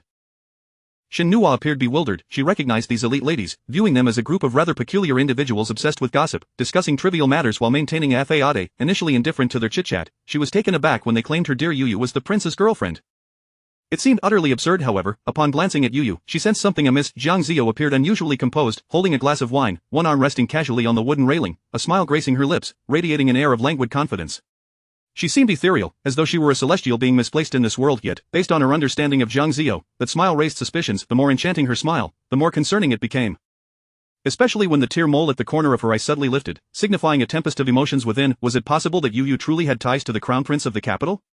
On the other hand, Xueqin was determined to stir the pot that evening. She called out to Jiang Ziyo, "Reporter Jiang, the prince is here, come over." Jiang Ziyo chuckled, straightening up with her drink in hand. She crossed the water corridor over the artificial lake, approaching the group. Within just a few minutes, she stood before Xueqin. Her height, nearly 1.7 meters, combined with her high heels, commanded a presence that overshadowed Xueqin. "It has been some time, Miss Xue. Your voice remains as piercing as ever. Even the birds in the trees were startled into flight by your commotion." Xueqin frowned. At this hour, are there even any birds? Nearby ladies stifled their giggles, whispering, "Xueqin, she is mocking your loudness." Upon hearing this, Xueqin fumed. How could she be so composed and poised? Yet, her primary target that night was not Jiang Ziyo. She turned to face Bo Jinxiu, forcing a smile. "Brother Jinxiu, will you not introduce reporter Jiang to everyone?" In an instant, all eyes fell upon Bo Jinxiu. Xueqin's intentions were clearly nefarious. Could it truly be as Xueqin claimed that the stunning beauty before them was indeed the prince's girlfriend in Rongqing? Until now, everyone assumed the prince was abroad. It was only during the matriarch of the Bo family's birthday that they learned he had been residing in the small town of Rongqing for the past 3 years. Jiang Ziyo's gaze rested on Bo Jinxiu. She remained silent, simply smiling at him, eager to hear how he would introduce her to the crowd. Bo Jinxiu looked at Jiang Ziyo, his expression notably frigid. After a prolonged silence, he finally spoke in a cool tone, "I am not acquainted with her." Upon hearing this, Jiang Ziyo felt as though her heart had been squeezed. Nevertheless, her smile remained undiminished, perhaps even deepened. Xueqin, however, became anxious. "Brother Jinxiu, you once declared in front of my brother and the others that this woman is your girlfriend.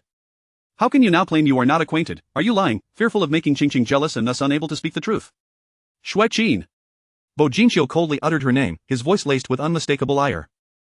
Chapter 100. Just a pretty boy. At this moment, everyone breathed a sigh of relief. How could the crown prince possibly have other girlfriends? Over the years, though it had never been made public, who among them was unaware that the crown prince had eyes only for Xin Qingqing? Other women had never been afforded an opportunity, so they harbored no extravagant thoughts. In their eagerness to curry favor with the Bo family, they focused solely on winning Shen Qingqing's approval.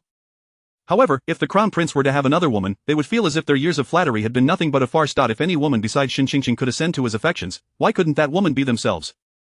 Thus, none wished for the beautiful woman before them to be Bo Jinxiu's girlfriend. It maintained their psychological equilibrium. Xue Qin, however, was different. As the young lady of one of the 4 prominent families, cherished by her parents and doted upon by her brother, she had been accustomed to indulgence from a young age. Her close relationship with the Bo family rendered her utterly unreserved. Xue Qin scoffed, "Brother Xiu, are you too cowardly to admit it in front of Shen Qingqing?" Before Bo Jinxiu could respond, Jiang Ziyo suddenly laughed, "Miss Xue, you are mistaken." Jiang Ziyo had already made a decision when Bo Jinxiu uttered that phrase. Xue Qin turned to Jiang Ziyo, "What do you mean?" "That day, I happened to run into President Bo. He assisted me with a favor and asked for one in return, so I accompanied him to your private room to put on a performance." "Miss Xue, do you not understand the reason behind it?" Xue Qin appeared momentarily stunned. "A performance? President Bo asked me to pretend to be his girlfriend merely to shake off your entanglement." Jiang Ziyo glanced at Bo Jinxiu, a radiant smile gracing her lips. Her words were gentle and alluring, akin to a butterfly fluttering its wings upon one's heart. "Indeed, I am not at all familiar with President Bo." Bo Jinxiu's gaze darkened, as if he were striving to suppress something. His hand, tucked into his trouser pocket, had already formed a fist. Nevertheless, he knew he could not reveal his feelings at this moment, for he was aware that the banquet was rife with spies from Bo Wanhua. Xue Qin, however, was shaken by Jiang Ziyo's words. Tears brimmed in her eyes. "Brother Xiu, is what she said true? You sought a woman to act with you just to rid yourself of me? Do you truly despise me so much?" Bo Jinxiu regarded Xue Qin with a frigid expression. "Xue Qin, I believed I had made myself sufficiently clear. I do not like you, nor will I ever. The Bo family will never ally with the Xue family, so please cease your incessant pursuit of me." "Xue Qin, you are at least a daughter of the Xue family, why do you cling to me like a stubborn adhesive? Indeed, must the crown prince spell it out so plainly?" The crown prince would rather find a random woman to masquerade as his girlfriend than grant her even a glimmer of hope. How much must he detest her? Xue Qin broke down, bursting into tears. "You are all bullying me, just you wait." With that, she turned and fled. The surrounding whispers resumed. The crown prince is devoted to our Qingqing, thankfully unperturbed by Xue Qin's provocations. Xue Qin is utterly insufferable. "Crown prince, now that Qingqing has come of age, please give her a rightful title." Yes, who does not know that the crown prince has been waiting for our Qingqing to mature? 6 years have passed. Silence. Bo Jinxiu finally spoke, his voice chillingly cold. It was evident that the man was in a foul mood, all thanks to Xue Qin, who had disrupted his demeanor and now sought to vent his frustration on them. No one dared to utter a word. Only Shen Qingqing cautiously stepped forward, glancing at Bo Jinxiu. She gently tugged at his sleeve. "Uncle C, are you all right?" Bo Jinxiu seemed to return to his senses. He turned his head, looking down at Shen Qingqing, his gaze softening. "I am fine. If Xue Qin bothers you again, just call me." Shen Qingqing nodded. Her gaze then fell upon Jiang Ziyo. "This sister, is she a friend you brought along?" Just then, Shen Nuo stepped forward, wrapping an arm around Jiang Ziyo's shoulders. "She is my friend, here to see me." Shen Qingqing seemed to breathe a sigh of relief, her mood lifting considerably. "So she is my cousin's friend. How remiss of me not to welcome her properly." Shen Nuo waved her hand dismissively. "No need for formalities, she's not here to seek you out." From behind, one might mistake her for Jiang Ziyo's boyfriend. Jiang Ziyo chuckled softly. "It's getting late, I should be going." She glanced at Shen Qingqing. Shen Nuo immediately followed, saying, "You Bao, let me see you off." The two of them vanished from the Shen family courtyard, and the whispers resumed. Those two seemed to share a special bond. Shen Nuo looks ambiguous, certainly a bit androgynous. Could it be that Miss Jiang is her girlfriend? Don't just blame Shen Nuo, even I, a straight woman, feel a flutter upon seeing that beauty. Shen Qingqing interjected, "Please refrain from discussing my cousin." The others quickly shifted the topic. "You should do it with the crown prince." Shen Qingqing turned to Bo Jinxiu, her face alight with anticipation. "Uncle C, may I?" Bo Jinxiu nodded. Seated in the passenger seat, Jiang Ziyo gazed silently out the window, her earlier facade now completely vanished. She slumped in her seat like a sickly cat. "Are you all right?" Shen Nuo inquired. Jiang Ziyo leaned against the car window, observing the vibrant lights outside. "I'm fine. What on earth happened, Yubao? How did you end up entangled with a man like Bo Jinxiu?" Jiang Ziyo turned her head and suddenly smiled. "He is my kept pretty boy. I've been supporting him for 3 years." Shen Nuo nearly swerved the steering wheel in shock. "No way, he is the pretty boy you mentioned?" While abroad, Shen Nuo had kept in touch with Jiang Ziyo and was somewhat aware of her circumstances. Jiang Ziyo beamed, "Aren't I impressive?" Shen Nuo gave her a thumbs up. "Incredible, you managed to keep a pretty boy who happens to be the heir of a wealthy family." Jiang Ziyo laughed, although Shen Nuo noted that she did not seem overly distressed. Something felt amiss. "Jiang Xiaoyu, are you truly okay?" "I'm fine. He is just a pretty boy. If we part ways, so be it, why should I mope over it? Not worth it, Zhang Ziyo replied nonchalantly.